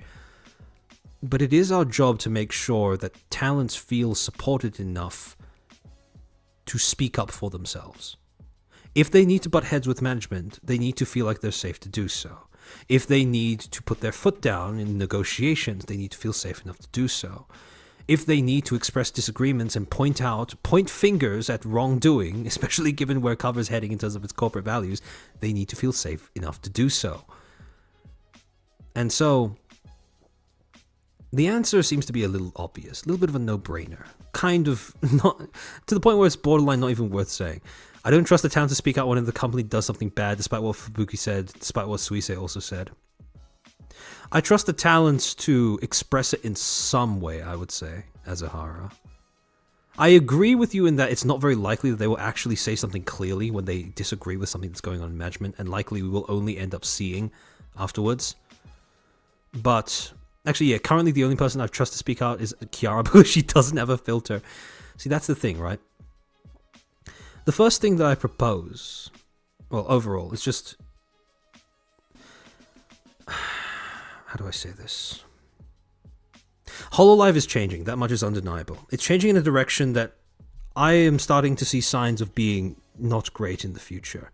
The problem is, when you're a fan of a company, that is a little bit of... You are always going to be a fan with an expiry date.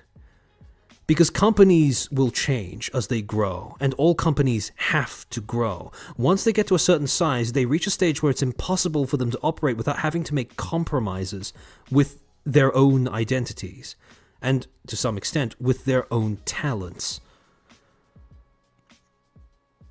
It's just a matter of what those compromises are. Some of those compromises are abidable by the talents and the audiences, some of them are not.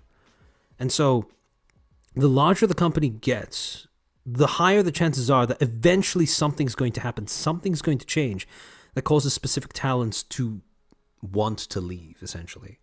And so, at this point, right, if you are a HoloLive fan, I do think that you are at a bit of a crossroads where you may... Well, I'm trying to think of how I want to word this.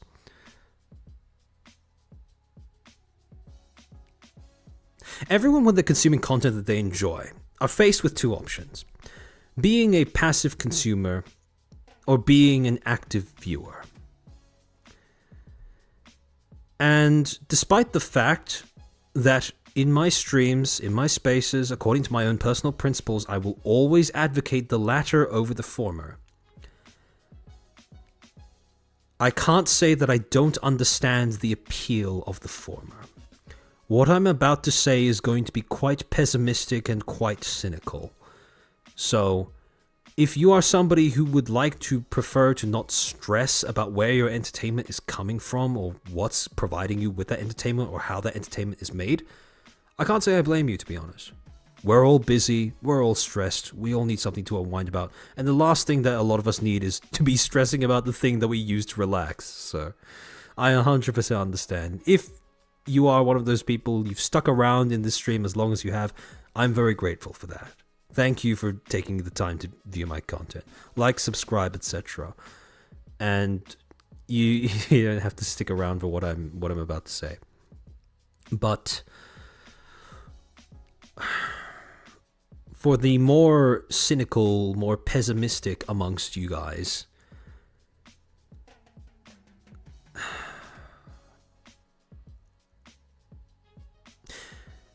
the transition to becoming an active viewer will mean changing the things that you feel comfortable putting your own investment in. Not just your money, but your time, attention, and your emotional state as well.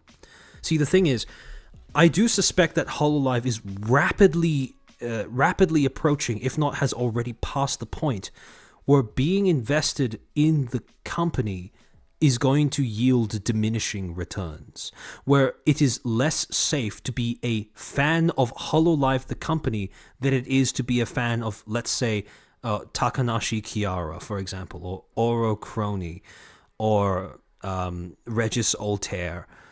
I do think that the time is rapidly approaching where there needs to be, or, well, I don't want to say there needs, but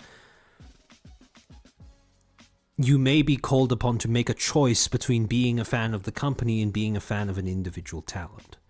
That much is, it becomes more and more likely the larger a company grows, and HoloLive is growing quite rapidly, so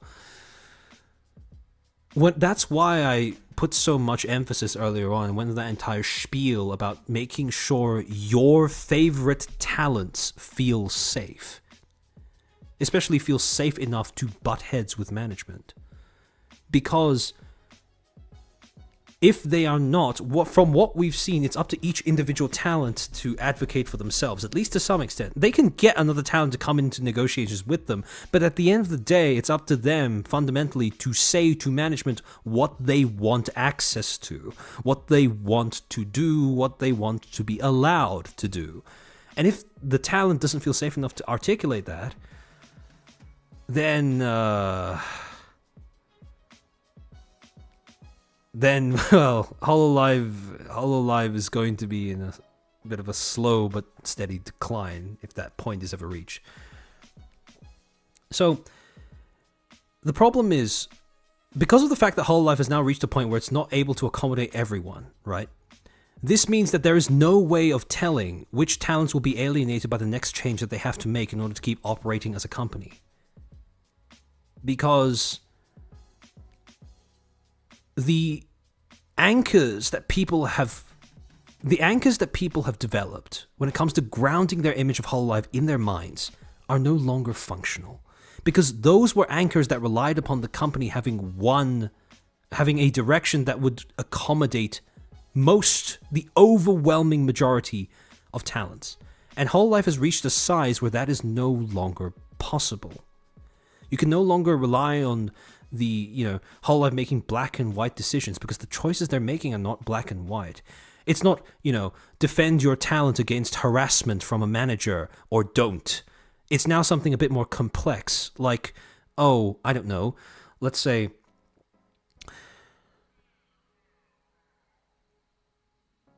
do we permit a talent to stream a game that has caused controversy in mainstream media or not?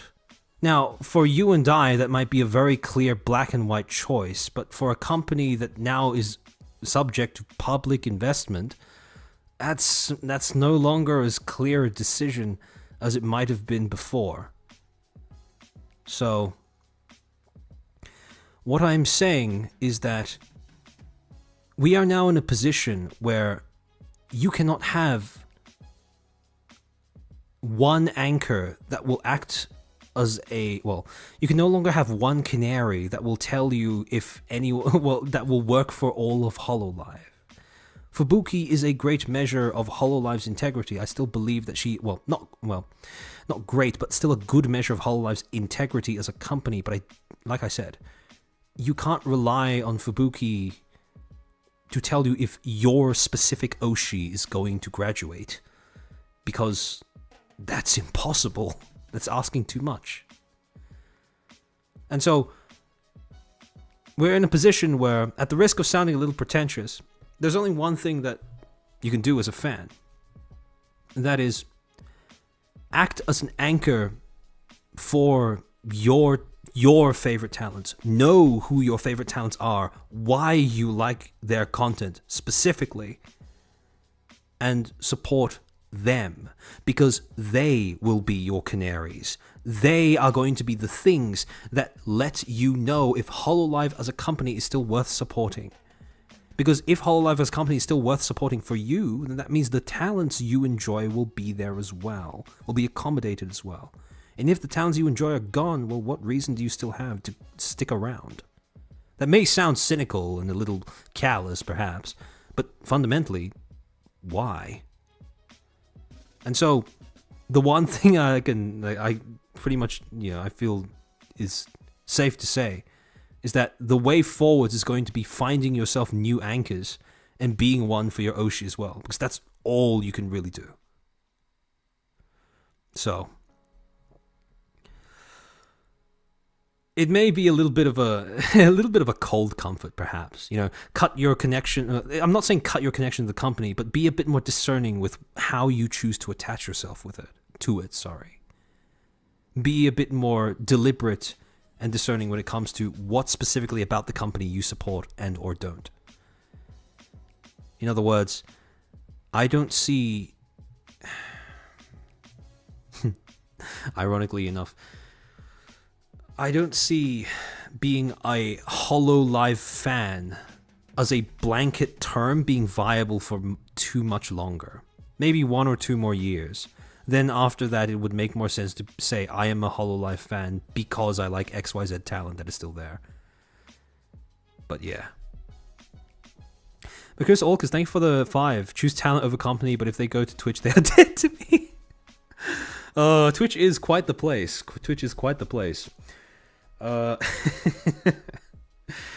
Yeah, we want to support the the talent of the streamer. I'd say the opposite. We want to support the talent, not the IP. Or, well, it's up to you at the end of the day. Your prerogative. But, yeah.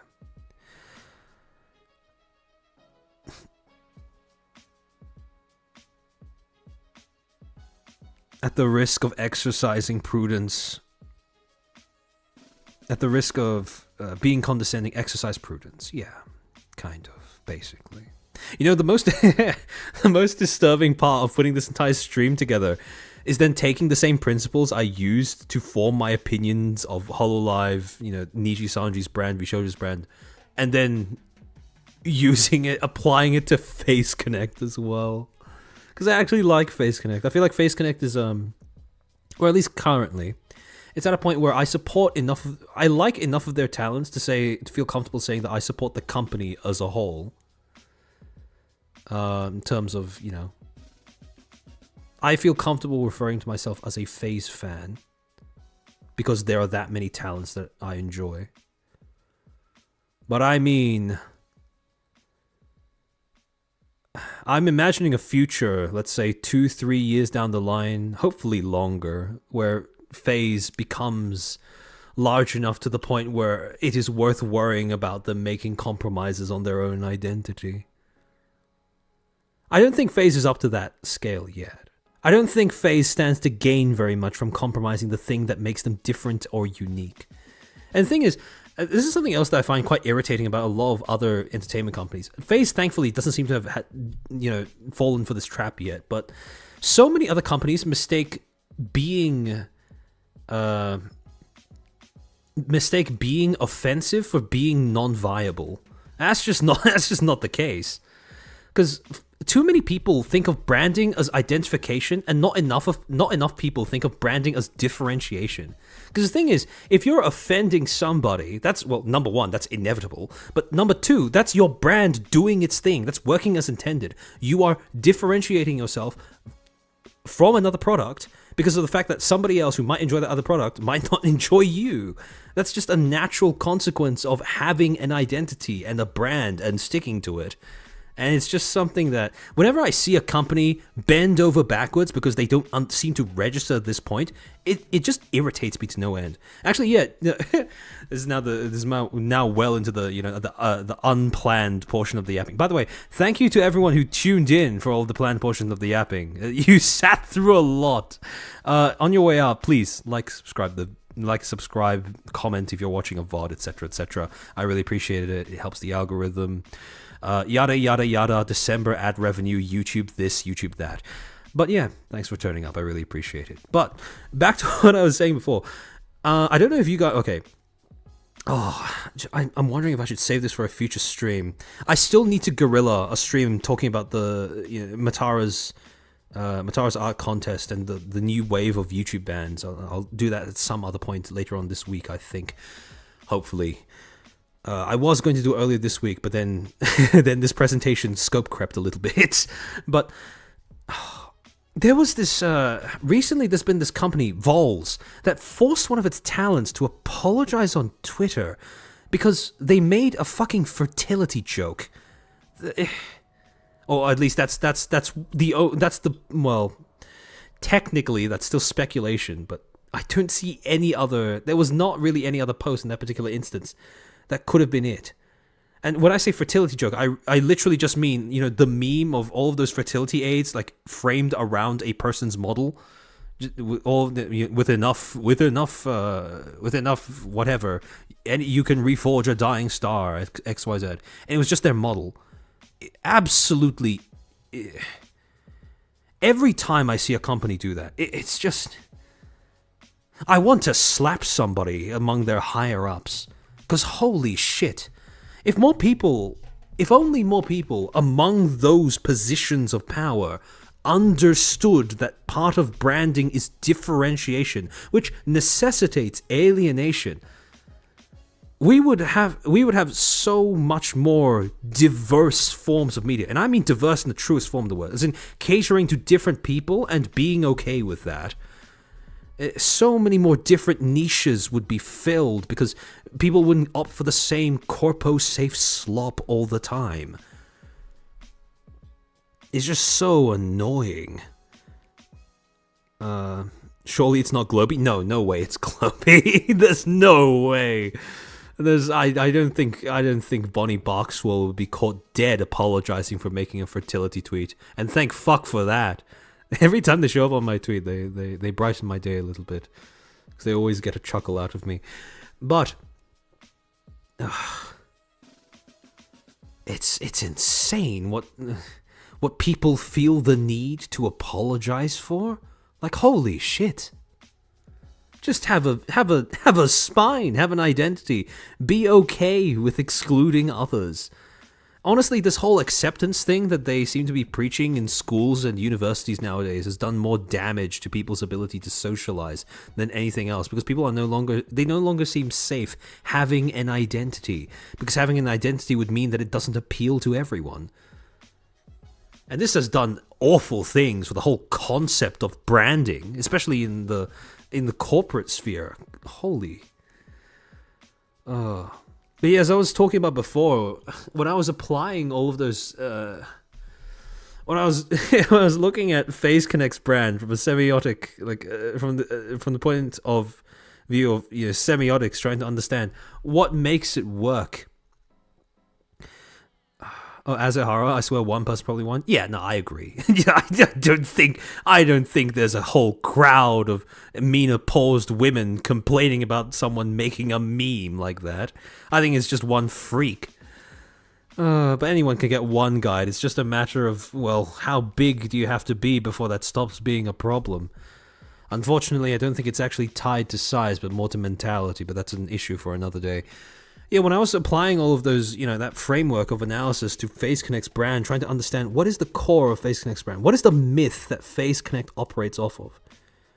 Because like I said, right, understanding the myth means that you also understand the weakness, which is when you like something, you don't really like admitting that it has a weakness. But from what I could see, well, actually, I'm curious to ask you guys, because I'm sure there's quite a few people who watch FaZe, who are FaZe fans in here. I do think the overlap might be quite not insignificant. What do you think is the core of FaZe Connect's brand? What is their central myth? Kaiserlog, just don't be yourself, but just be yourself, but also don't. Kind of. That's close to what I came to the conclusion of myself as well. Sad girls and coffee. I can't really argue with that. Psych ward girls. True. FaZe is propped up by coffee and matcha. Every mental institution is a treasure trove. No, not quite. At the end of the day, the one that I settled on was the idea that fundamentally what seems to be FaZe's brand is, or the central myth of FaZe Connect as a brand seems to be that you can be dysfunctional and you can be yourself and yet you can still be loved.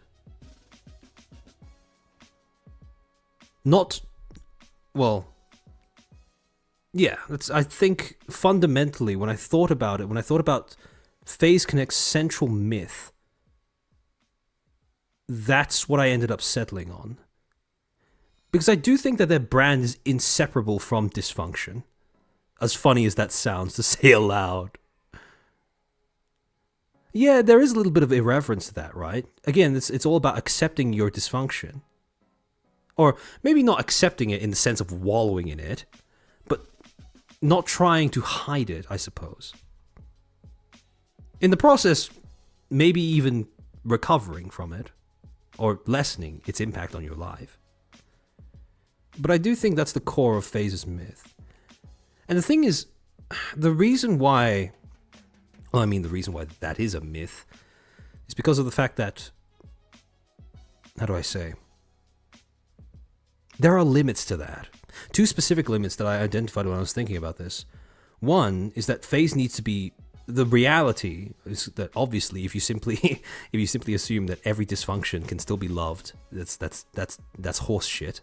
That's something that, that's some toxic positivity shit. That's something that your average fresh out of uni therapist would tell you.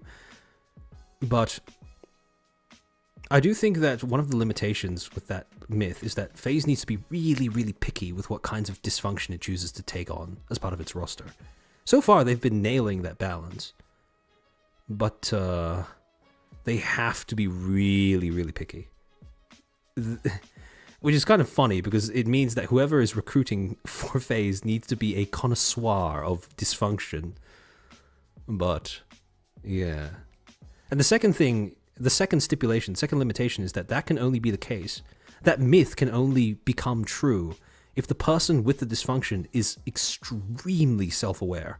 And so far, I do think that FaZe has managed to nail all the talents. All the talents seem to have this capacity.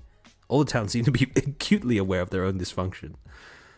But the thing that would kill FaZe, I think, is either some combination of taking on a talent with the wrong form of dysfunction, or taking on a talent with a form of dysfunction that they are not self-aware of. But yeah, fishmen must know how to pick 'em. That's true. I have been talking for quite a while. I think I'm going to wrap this up here. I really appreciate all of you guys showing up for this. This was, I'm not going to lie, I felt like this was a little bit of pressure to do because of the fact that this is a big topic. I'm aware that it's important to a lot of people. I hope I did it justice, although inevitably some people won't like it.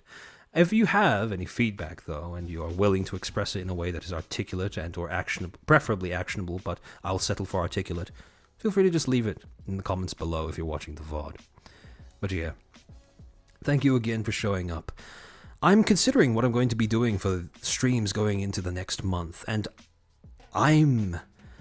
there have been a lot of talks of small VTuber companies collapsing over the past few months, and I do think it's about time that we reached into some of their early marketing campaigns and ripped them open from the inside out, because I think we are overdue for a little bit of an evaluation on the red flags that accompany VTuber corpo marketing. We do have other people who've talked about VTuber corpo red flags in general, but I do think that we are at a stage where enough small companies have failed where we can start combing through all of their messages, especially early on when they're trying to, solicit talents, that we can start to say that there are some recurring trends that people should just avoid in general. We really need to bring more prejudice back into this industry. So, keep your eyes on my community tab. I'll be announcing that in a bit. Also, I will commit to doing a guerrilla stream at some point later on this week to talk about all the things that I was going to talk about, but wasn't able to because I was prepping for this one instead. But yeah. Conrad Seeger, thank you for being a member for 2 months. This was a long stream of high quality. Oh, yes. During the guerrilla stream, remind me. I'm going to be... I need to read out all the super chats that I missed over the course of doing this one. I need to do reading at the end of the next super chat, so I'll write a note to myself, but just in case. Yeah. One of the footstools can remind me, I'm sure. Yeah, Armchair Pixel Link. Oh, don't you worry, HyperShota. I'm very aware. And I'm keeping my eye on it as we speak. But yeah, VTuber Corpo Autopsy. Yeah, actually, that sounds like an excellent idea, Aquaric. More announcements will be coming soon. But in the meantime, let me switch over to the Headhort screen while I find somebody to send you to. I can't believe I talked for this long. Hold